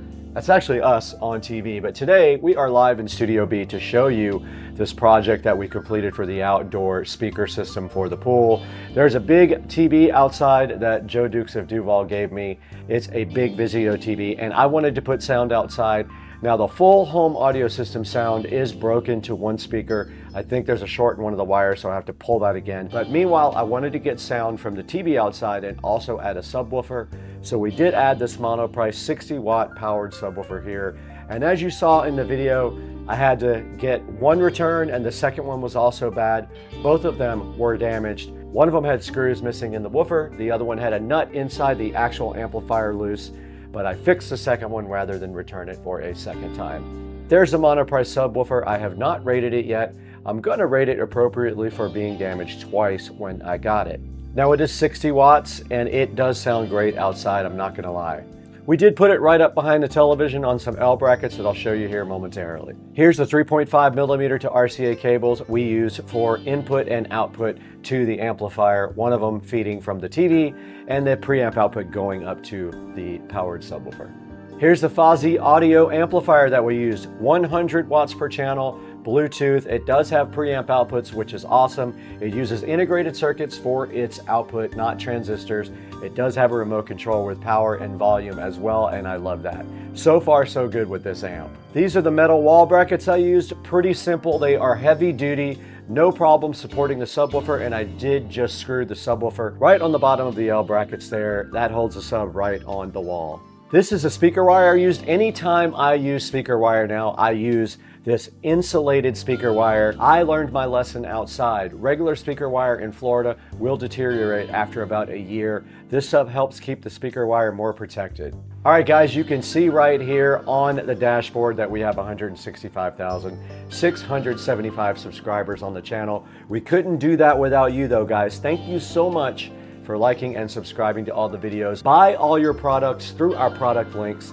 There will be links in the description for all of the stuff we used today on this project. I gotta get out of here though. I gotta go to Dukes of Duval's house. All right, this is the fast way. You do the corn, you take it out of the microwave like this, and then you cut the end off like this. And then you just squeeze it right out of the corn. You squeeze the corn out. That's hot. Jesus help me. All right, so to drive it, Where do I need to hold on? you're not gonna hold on right now. I'll tell you when. Actually, hold on. Okay, you ready? No. Just keep your heads back. Yeah. Okay, you sure? Pressed again. No.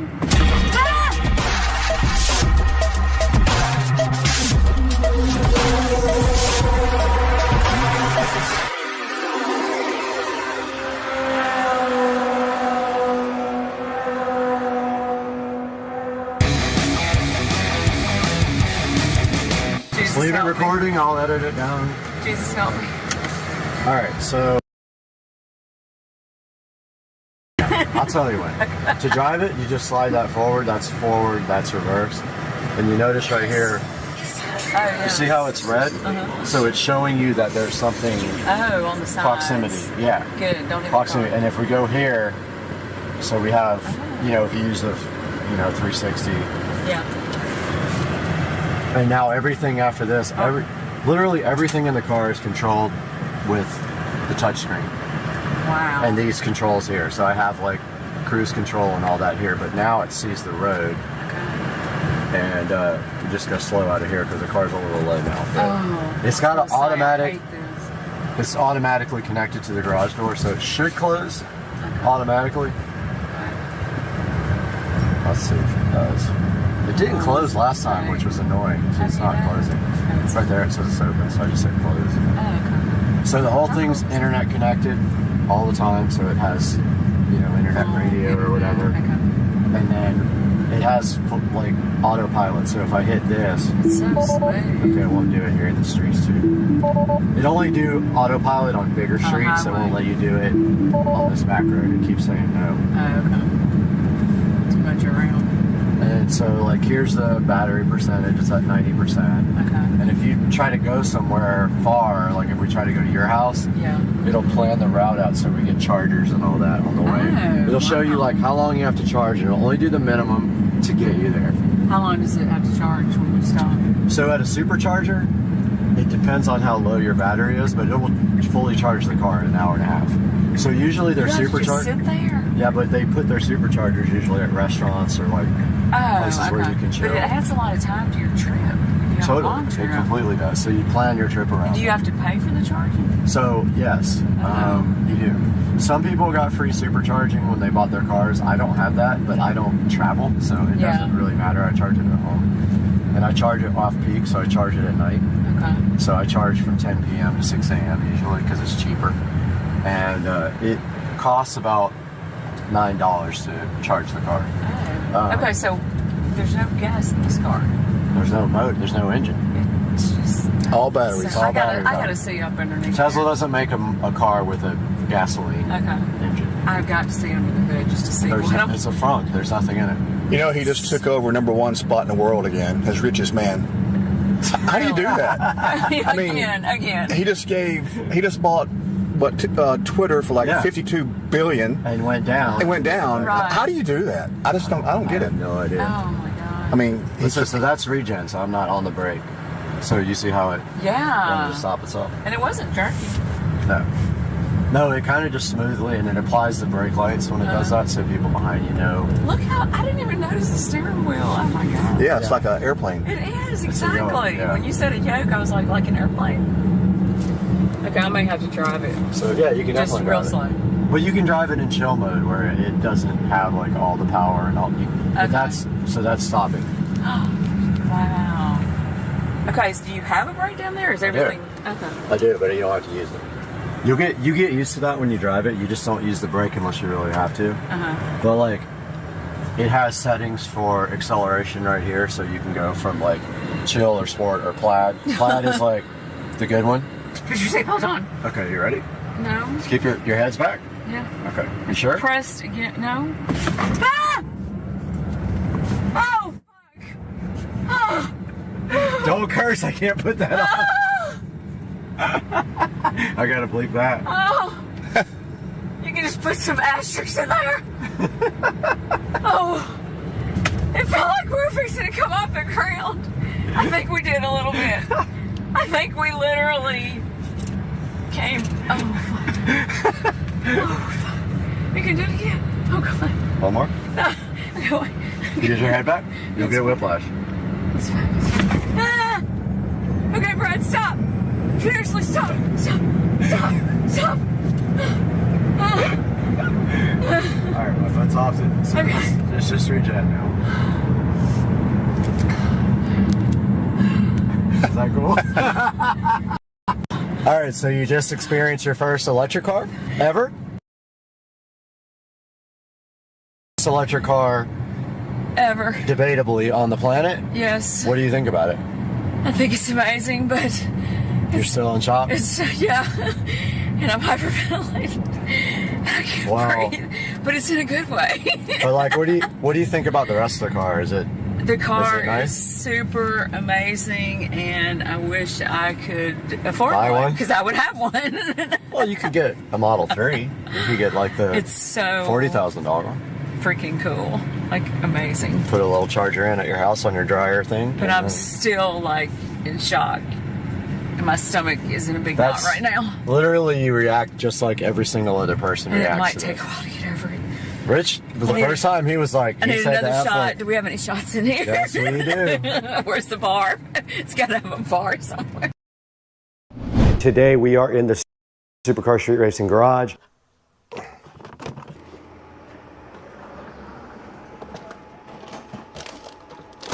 What's up? So we have a total of 4 of these speakers itself, which we'll be installing. We're just kind of running them down with a ratchet. It's not gonna fit. And then we need another, we actually need this for that side.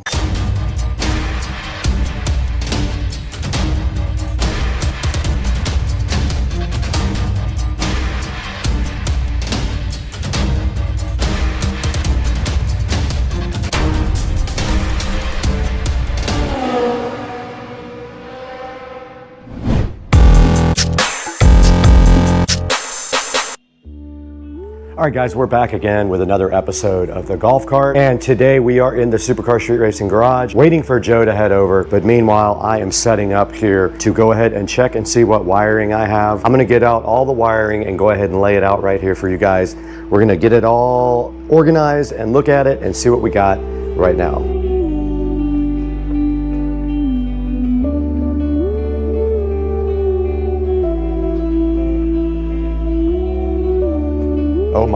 Oh my goodness. But now it's time to clean it all up. All right, let's get this outside to the garage. Back out here in the garage, we got all the production lights set up and the mics and everything. And now I'm just gonna go ahead and start putting stuff on the table to get it all organized.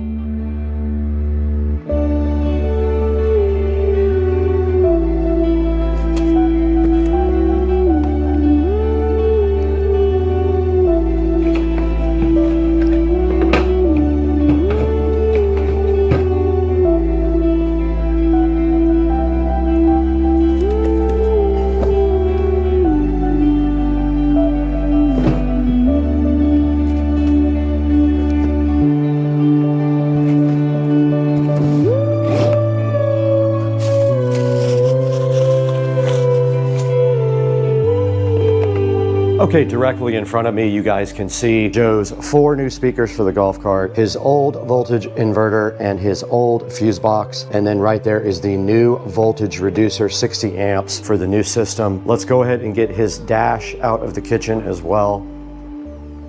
So here is the new dash and the new digital display, which we haven't figured out what we're gonna do with that yet.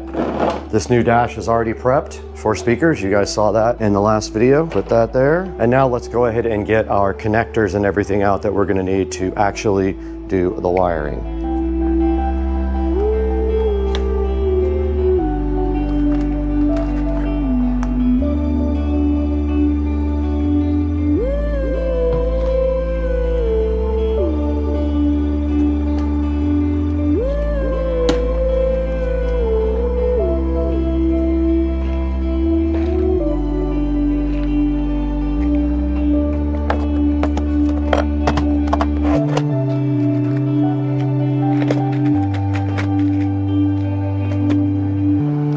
What's up?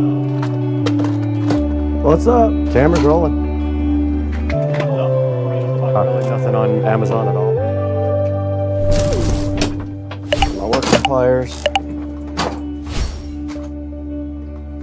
There are strippers. And there are the crimpers.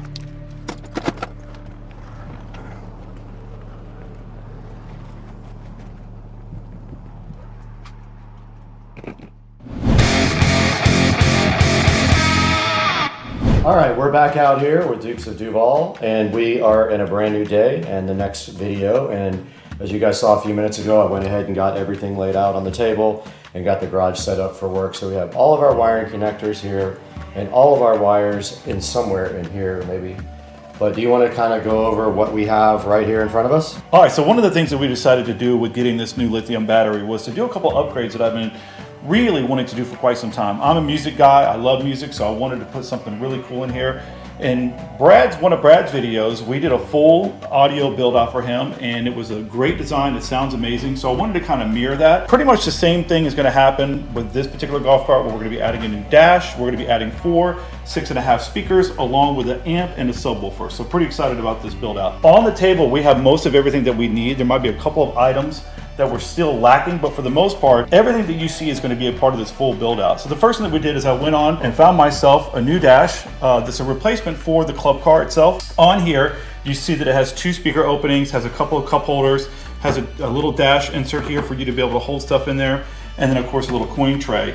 More importantly, on the front of this, it has a single DIN opening for a radio. I purchased this, but there was a couple of different options that you could have went with. You could have went with a round style that they have for some of the, and with this particular setup, we went with a single DIN. The likelihood is that we're not going to use a single DIN radio in here. We have plans to potentially put something in here to have a tablet or some sort of an iPad to cover this over. We're gonna figure that out. We haven't got to that point just yet. So once we get to that, we'll make a decision. So with that being said, additionally, a part of this setup, we got a new amp, which this is a little bit difficult to find something that worked really good for our particular setup. So what we wanted was a 5-channel amp. We wanted it to have Bluetooth. Unfortunately, finding anything for a reasonable price that has a Bluetooth option is very limited. We searched Amazon, we searched local radio shops. I mean, I went through and through to find something that made sense. So I went with this Boss Audio option for us. Everything that I read online for Amazon says it's got good ratings. I believe it's like 4.5 stars, and it's gonna have everything that we want from a amp perspective. It is not a marine grade, which is fine because inside the cavity where we're going to be putting this, where the battery compartment is, we should have no issue with any moisture or any problems with anything getting in here, so it should hold up just fine. Along with that, we have a couple of other items that we bought specifically for the radio. So I went out and found these on Amazon as well. These are 6.5 full range SCAR audio. These are weatherproof, and the reason that we want marine grade weatherproof is because this will be on the exterior, so it will be exposed to the elements, unlike being inside the battery compartment itself. These are great speakers that we found. They have really good ratings on them. We kind of opened them up already to start doing a little bit of work, but I just wanted to show you guys real fast that one thing is that it does have a single tweeter in the front. Yeah, so these are great speakers. They are marine grade, so you can fully water them down when you're cleaning your golf cart, so you don't have nothing to worry about that. And that's the biggest thing for me, is if it's somewhere in a compartment that I'm not concerned with getting to the elements, then I don't go marine grade on anything, or I avoid it if it's at a cost. For this, I did pay the money to get a marine grade, and these are solid, really heavy speakers. I have a good feeling these are going to sound amazing in the golf cart. So we have a total of 4 of these speakers itself, which we'll be installing. So we decided to upgrade this. This is basically the converter. This knocks down 48 volt down to 12 volts. Most of the accessories and the radio and the stuff that you use all runs off 12 volts. So you have to have something to step down all that power. This is a much better voltage reducer than the last one I had, so it's going to have a lot of ability to run power. So one thing to know is that we could easily hook up to one 12 volt battery when you have a multi-battery system. In this particular case, we have a single 48. So you don't really have that option. And even with a multiple battery setup, you never want to run off of just one 12 volt battery because that's draining from one 12 volt. So you want to share the load over the entire 48 volts. So that's why you use a step down from a 48 to a 12 volt. It makes the ability for it to have a longer lasting power, and it's not pulling off of one particular battery. So this here is an inverter, and what this is going to do is take our 12 volts that's going to be coming off of this knockdown to a fuse panel and convert this over to 110. It's going to allow us to have a couple of outlets here. With this is really nice if you're someone that likes to decorate your golf cart or do various things on it that you need 110. This is a great thing to add. Also, the really cool thing about this one is it has USB ports as well. If you have anything that needs to be powered by USB, which we do, you can directly power it off of the inverter. So we're actually going to take advantage of that, correct? I believe that we will, but also on top of that, we went out and sourced a couple of these particular aftermarket USB ports that you can add to the golf cart. They run off of basically 12 volts, so we can add that to there, and that's probably going to be an option for us for the front of the golf cart. We do have an option for USB that is on this inverter here itself, which we might use in the back in some capacity. However, in the front, what we wanted to do is have a couple of options. One for external charging if somebody had their phone or something that they needed to charge.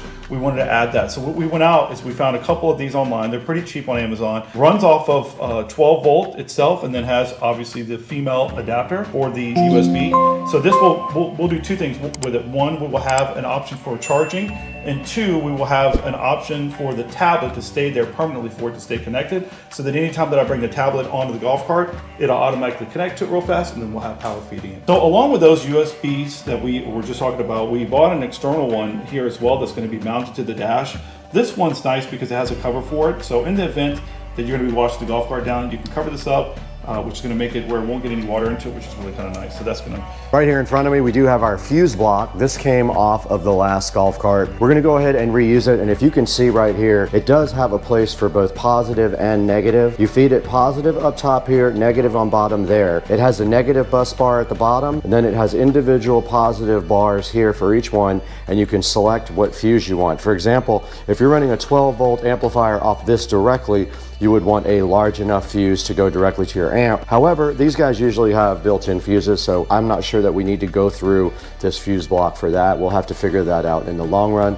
But that is going to be our fuse panel, and then that's our ground that's already connected that we'll be able to reuse for something. All right, so right here we also have a Elecan Bluetooth adapter. This is the exact same one that I have on my golf cart. Basically all this is for is a receiver, and then it actually connects to the amplifier via RCA cables. It has a proprietary USB power supply, and I will show you that right now as we unbox the Elecan. It's not your typical connector on the back of here like a lot of USB stuff have. It's actually a pin connector. So if we go inside the box here, there's an instruction manual here. Here's the actual adapter. And then inside of there, you can see right here, you would output from this to your amplifier. It also has an auxiliary, and it also has a little pin connector there for power. And inside of the box, we should have a power connector. We do. There's a power adapter in case you're using it at 110. Here is a USB adapter in case you want to use it for 5 volts. And then they also give you a pair of USB to headphone or mini to use in the auxiliary port. All right, also right here on the table, we have all of our tools we need to go ahead and do anything with wiring. We've got automatic wire strippers. These are crimpers for some special type of connectors that we have. And then these are workman pliers that we use for electricity. And then moving over here to the side of the table, we have all of the heat shrink and the connectors and everything that we're going to need to go ahead and put ends on it. Because for example, when we have something like a voltage reducer and we have these screw terminals here, we're going to want to go ahead and put ring connectors on the end of our wires to make it clean. So we'll just remove these screws, put the ring connectors over, and then screw these back down. We have some ring connectors inside here. Those are for small gauge wiring. I don't have very many yellow ones for big gauge. So we're going to have to see if we have enough to do what we need to do. But we also have spade connectors in here and other types of connectors that we might be needing. So we have all that out. Here we have some clamps to keep the wire nice and clamped up and against the side of the golf cart body. We have heat shrink tubing. We have heat shrink spade connectors and other type of connectors here. These, all you have to do is basically put the wire in. So basically all you have to do is just run your heat gun on these and it shrinks over the end of the wire itself. So that's it. We have all the stuff here that we need to hopefully move on to the second part of this golf cart build. We're probably just going to go ahead and reorganize everything now since we unboxed it, and then we're going to assess whether we have to buy some more stuff. So let's get busy getting all this stuff back in shape because we just made a mess here, and then we'll start getting to work.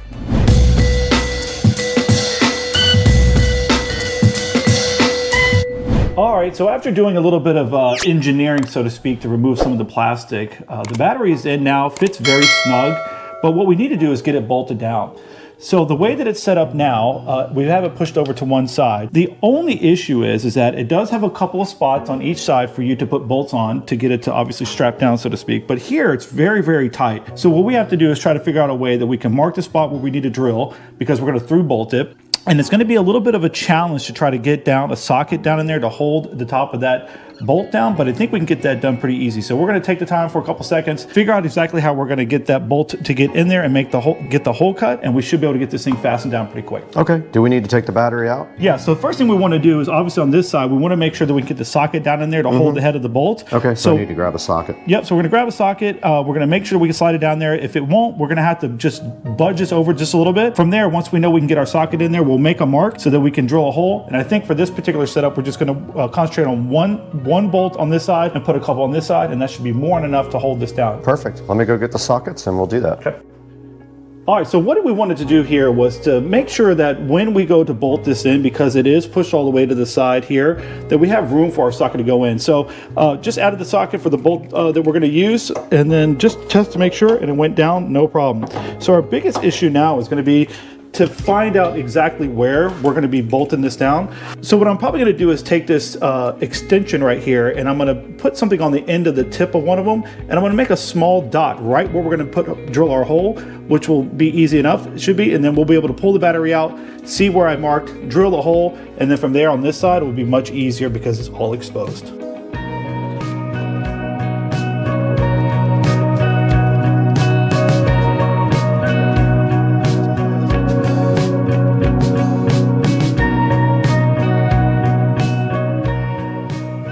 That you used?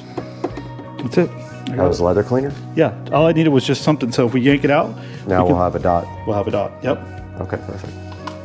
So where are we going with it? We're going to pick it up and then we'll set off to the side here. I don't know if I'll be able to from here. I don't have any leverage.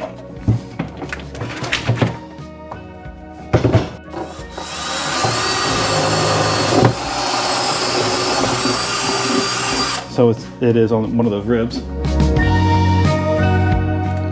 Okay, we're back again, and Joe is putting the bolts on this side all the way through. So he's just kind of running them down with the ratchet.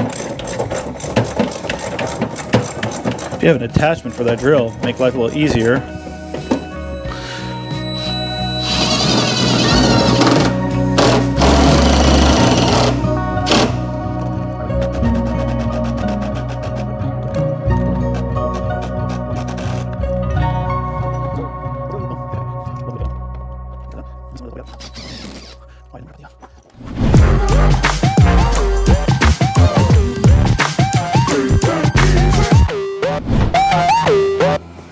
All right, guys, we're back, and we just got the battery mounted. Now we're here with the voltage reducer and the voltage inverter, just laying out just a rough layout of where we're going to do everything. We're trying to plan for an amplifier, so we want to make sure that we have enough room at the bottom. So we're thinking of putting the voltage reducer somewhere right in here. That leaves enough room for an amp to slide underneath this if it had to. Plenty of depth, like height. Then we can get our wires directly off here, come over to our inverter and down to our amplifier, so we could just come down.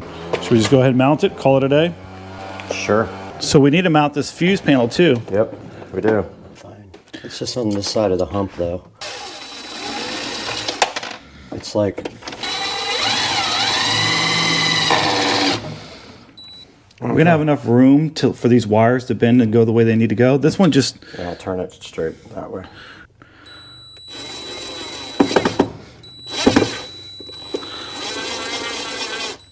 Good?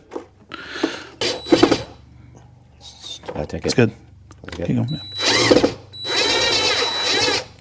Okay, I am working on the wire that's coming from the voltage reducer to the positive side of the battery. So I have put a ring terminal here for the voltage reducer side, and it will go just like that. And I got my crimpers here. I'm going to go ahead and crimp using the yellow.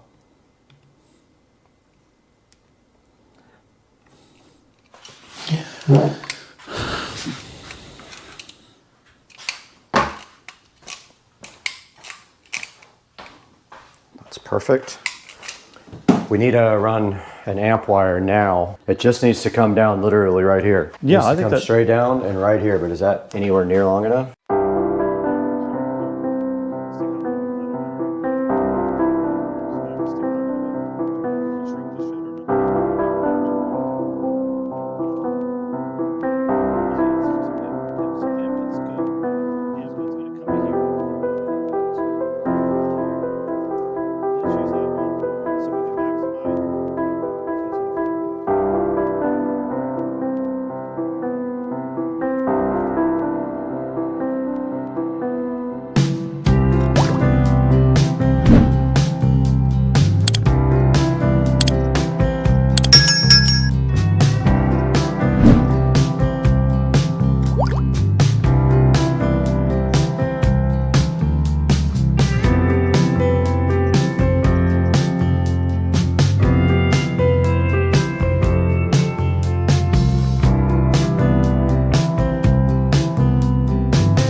But I want to redo this ground so that it runs up that way instead of underneath right there. Up and over? Well, it's got room behind it. It's got a... Well, now I was thinking this side up. Oh, so right there. Hey guys, welcome back to the channel. You're at Supercar Street Racing. You got Brad here and Joe. And today we are going to take a look at this project that we did on Joe's golf cart. We're going to go through everything with you tell you why we did it, and then explain everything about both of these cards. Yeah, so obviously you were given an opportunity to work with Masasor Batteries. They contacted you to ask you a little bit more about your channel and had some interest in providing you one for you to obviously do a nice video on. Masasor reached out to you, obviously had a battery that they wanted you to showcase on your channel.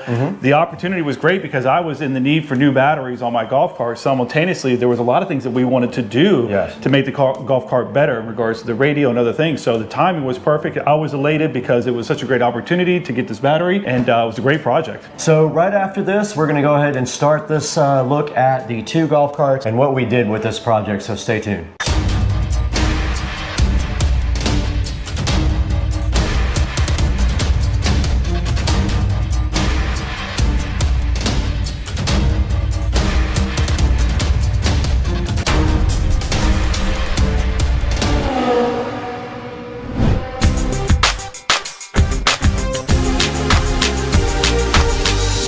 All right, guys, welcome back to the channel. Brad here, and Joe is with me, Dukes of Duval. We wanted to tell you guys a little bit about these golf carts and what we've done to them. This all started with Masasor reaching out to me and asking if I'd be interested in looking at their 48 volt, 105 amp hour lithium battery. I said I would love to, but I already had one in my carts, but Joe actually needed one in his. So I reached out to Joe and said, what do you think about maybe putting the 48 volt, 105 amp hour battery in your cart? And what was your answer to that? Well, that was a simple heck yeah, because I had been running on some older Trojan batteries for some time, and I knew that their lifespan had started to lessen more and more, and to be able to put this newer technology in and be able to get all the bells and whistles that come along with it, I was super excited. So the answer was very quickly yes. Right when we decided to do this, we also wanted to maybe step up his cart a little bit. We had the opportunity to tear your cart apart and maybe do some improvements on it. What did we decide after we looked at the price and what it was going to take to get the cart up to the next level? Yeah, obviously it was such a nice donation from Masasor to give us that battery. So I was able to obviously not have to incur the cost. So I said, hey, if we're going to do this, let's go ahead and add a couple of features to the cart. Really mainly around a stereo system, because I'm a big radio guy, love music, and I knew that I could use that money that would have normally paid for the batteries. I allocated that towards radio systems. So we were able to put together a really nice system. It sounds amazing. I'm super happy. And of course, we're going to go over that and talk about all the system and the other things that we did to get it in there. And also, I'm a big stickler for wire management. So once I get into a project, I really like to make things look nice. I like to do as much as possible as far as tying wires up and making everything look good in case somebody wants to look in the motor bay there. So we did take it up to that level. So what are we going to talk about first on these carts? I figured we could each go right with our cart and kind of do a walkthrough of everything we did and explain everything to the people. Absolutely. And just to kind of piggyback off what Brad said, I'm very much a stickler too about wire management and making things look good. And when we already had the chance of ripping all those batteries out, it really exposes everything. We were able to get into everything, replace some stuff that was already there, upgrade it, put newer wires on there while adding all the additional features that we wanted on there. So yeah, if you want to get rolling right into the cart and what we did. All right, so we wanted to take a couple of minutes to just talk about the golf cart itself. Particularly, I wanted to kind of break down what are the things that were already existing on the golf cart, some additions that I did prior to the battery install, and then we'll talk a little bit about the things that we did after the battery was installed. So with that, one of the first things that I put on this golf cart was I added this front light kit that comes from Madjax. This is a very simple kit, easy to install, and I added some additional lights to it, some aftermarket lights I should say, just to make it a little bit brighter. So it's a nice feature on your golf cart, especially if you're going to be riding around at night. Highly recommend it. There are some golf carts that have some fitted lights that you can install on it, but these come with a front bumper that's easily removed, and then you can add this in, and then some very easy plug and play wiring that goes along with it. Additionally, as we go towards the back of the golf cart, I added a couple of things. Mind you, this golf cart came directly off of a golf course. So it was bare bones, did not have a lot of the features that you see on it now. So I had to add a front windshield, rear view mirror. I added a back seat to match obviously with the material that I have on the front seat. So these seats are original. And then of course I added the rims and tires and did a little bit of a lift on the golf cart, about 1 inch, because these are 14-inch rims with low profile tires. However, they're just on the brink of when you put them on, if you did not raise them up a little bit, they will rub. And then if you have additional folks on the back. So I added some leaf springs that are heavier duty to be able to support the weight of the back seat, I should say, as well as any additional people that I want to add onto the back with the weight. Along with the front Madjax light came a turn signal kit that we installed as well. So that was all the things that I did prior to the new battery that was installed. Additionally, there was a radio that was up here with speakers built in, very simplified setup. We removed that right after the battery install to make way for the new system. So some of the features I discussed were part of the exterior add-ons that I did to the cart. Now I want to talk a little bit about the things that I did internally on the cart. So one of the features that I wanted to do on this golf cart was to speed it up. So one of the things that I added originally was a 500 amp all-track controller. Along with that, I had to beef up the cables, which we no longer need now, add an upgraded solenoid to handle the load of the power, as well as a new motor, which is an FSIP motor. This cart has a lot of capability and did have a lot of capability prior to installing the battery, but this battery install definitely unleashed the power that this cart already had ready to go. So that kind of completes everything that was along with the cart prior to us taking the battery out and doing the other upgrades that we'll talk about now. Now we want to take the time to talk about the battery itself and the other features that we added to the cart with the installation of this battery. So the first thing is that this is a Masasur 48 volt lithium ion battery, 105 amp battery itself. This has been a great battery that has a lot of power to it, very easy to install. We'll talk about some of the things that we had to do to get it in here, but I want to kind of cover some of the things that we installed and then we can talk one by one about what we did. Along with the battery, we added this voltage reducer. So what this allows us to do is to step down the power that's coming out of this 48 volt battery and convert that to 12 volt. That's very important when you want to run a radio and additional items on the cart. You're going to want to step that down because most things run off of 12 volt. So from here, we went to a little fuse block right here, which makes it simple for us to come off and be able to run other features on this golf cart, which include this inverter that we have here. This is very helpful for us when we want to have lights put on the cart, additional USB ports. It's very functional for the holidays. When you're running around, you want to put Christmas lights on. It's a very nice feature to have. We have this tar amp here. This is an 800 watt tar amp that has 4 channels. So what we decided to do is that we were going to run the 4 speakers that are 6.5 that we installed. We put 2 in the back, cut those out, installed those, and then we put 2 up the front on a new dash that we also installed as well. Along with that, there is the onboard charger. This is probably one of the nicest features that I like about having this new battery is that now my charger goes everywhere I want. I have taken this golf cart many places. It's not really fun to have to run around with a charger and having to plug it in and not know whether you have your charger or not. This thing is always going to be with me. So if I run out of power, all I got to do is find a source of power somewhere and I can plug it in and it'll charge it back up. We'll talk a little bit more about the additional features on the front panel here that we did because this was a big part of it. I want to talk about the second most important thing that we did to this golf cart that I was excited about besides the battery was putting this front dash on. This front dash gives us a capability to do a couple of different things. One, it has built-in speaker holes for it, which is really nice. So we were able to add the 6.5s up for the front. Additionally, it has a front flat area that typically, and if I could take this off, I can show you. Some are different than others that you can buy, but this one had a single DIN opening for it if you wanted to put a regular radio in.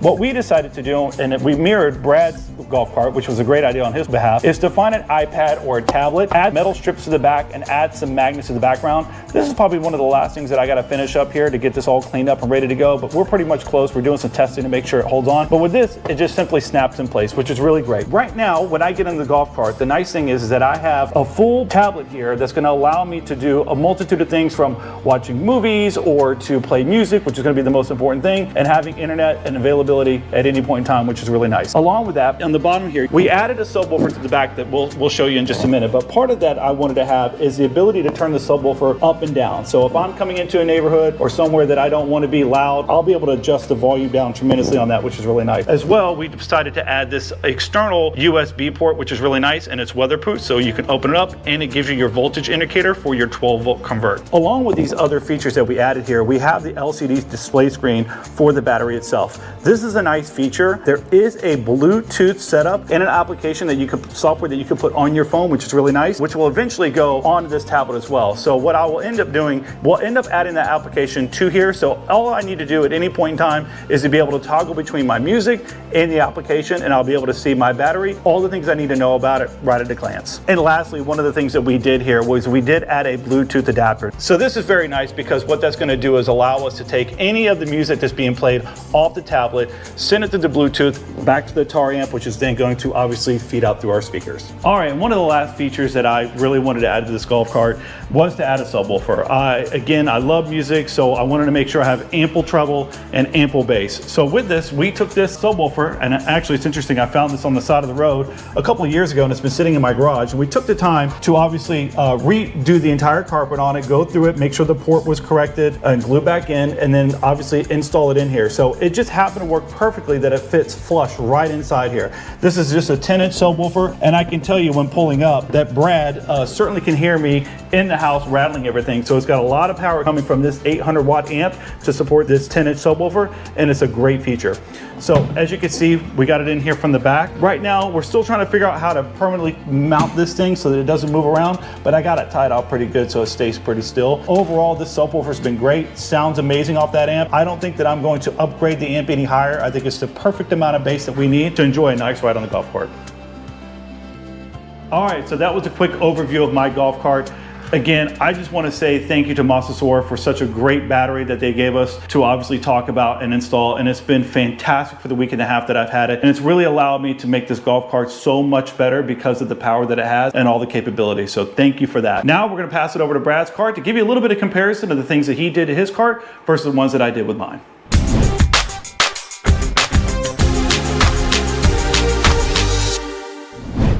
What's up everybody, I'm Brad and this is my 2014 Club Car Precedent. You just got a good look at Joe's cart, everything he did before he went ahead and got his 48 volt lithium ion battery. I'm gonna show you everything about my cart now and compare the two and kind of show you what I did before I got my 72 volt battery as well. So let's start a tour of my 2014 Club Car Precedent. All right guys, welcome to my 2014 Club Car Precedent here, and the first thing that I did to the golf cart was start modifying the exterior, and it already had this LED light kit on it that I have modified since then. But the first thing we did to this cart was go ahead and do the exterior and the seats. The exterior of the golf cart is Plastidip black and the seats have been painted black. We'll show you guys those in a minute.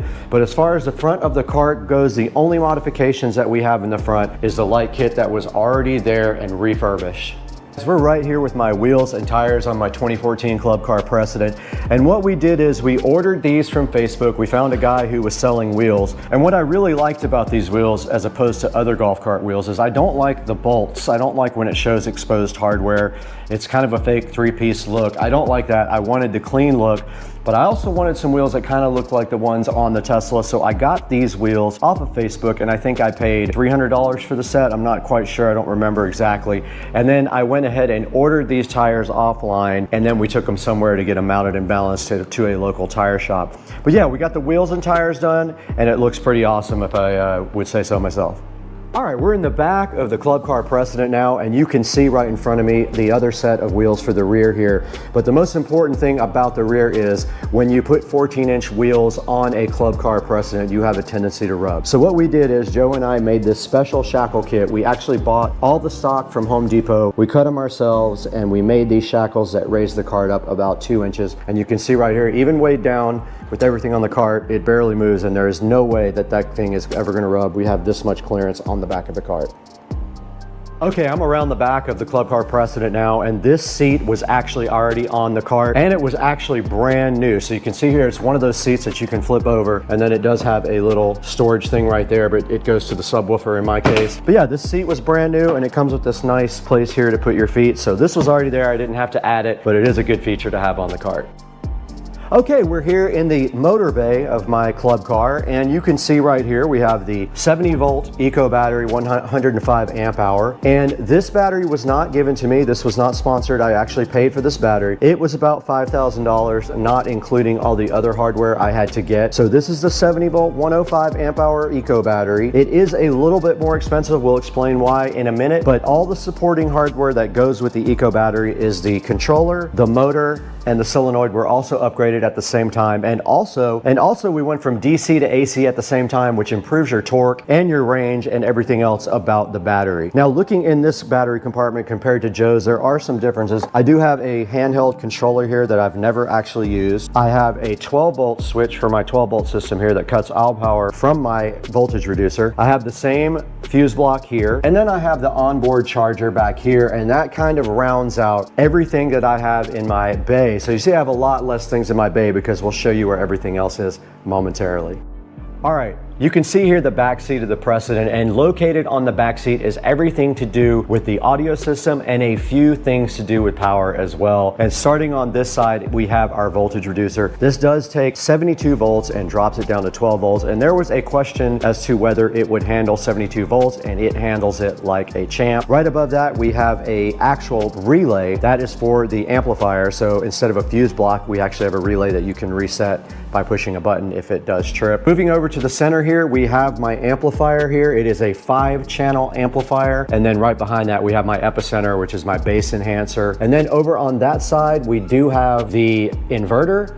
And one thing I forgot to mention here, right here in the center, I have the same Bluetooth adapter. This Bluetooth adapter is connected to my tablet, and it feeds RCAs to my amplifier for all 5 channels of my stereo system. And that rounds out what we have on the back seat of the club car.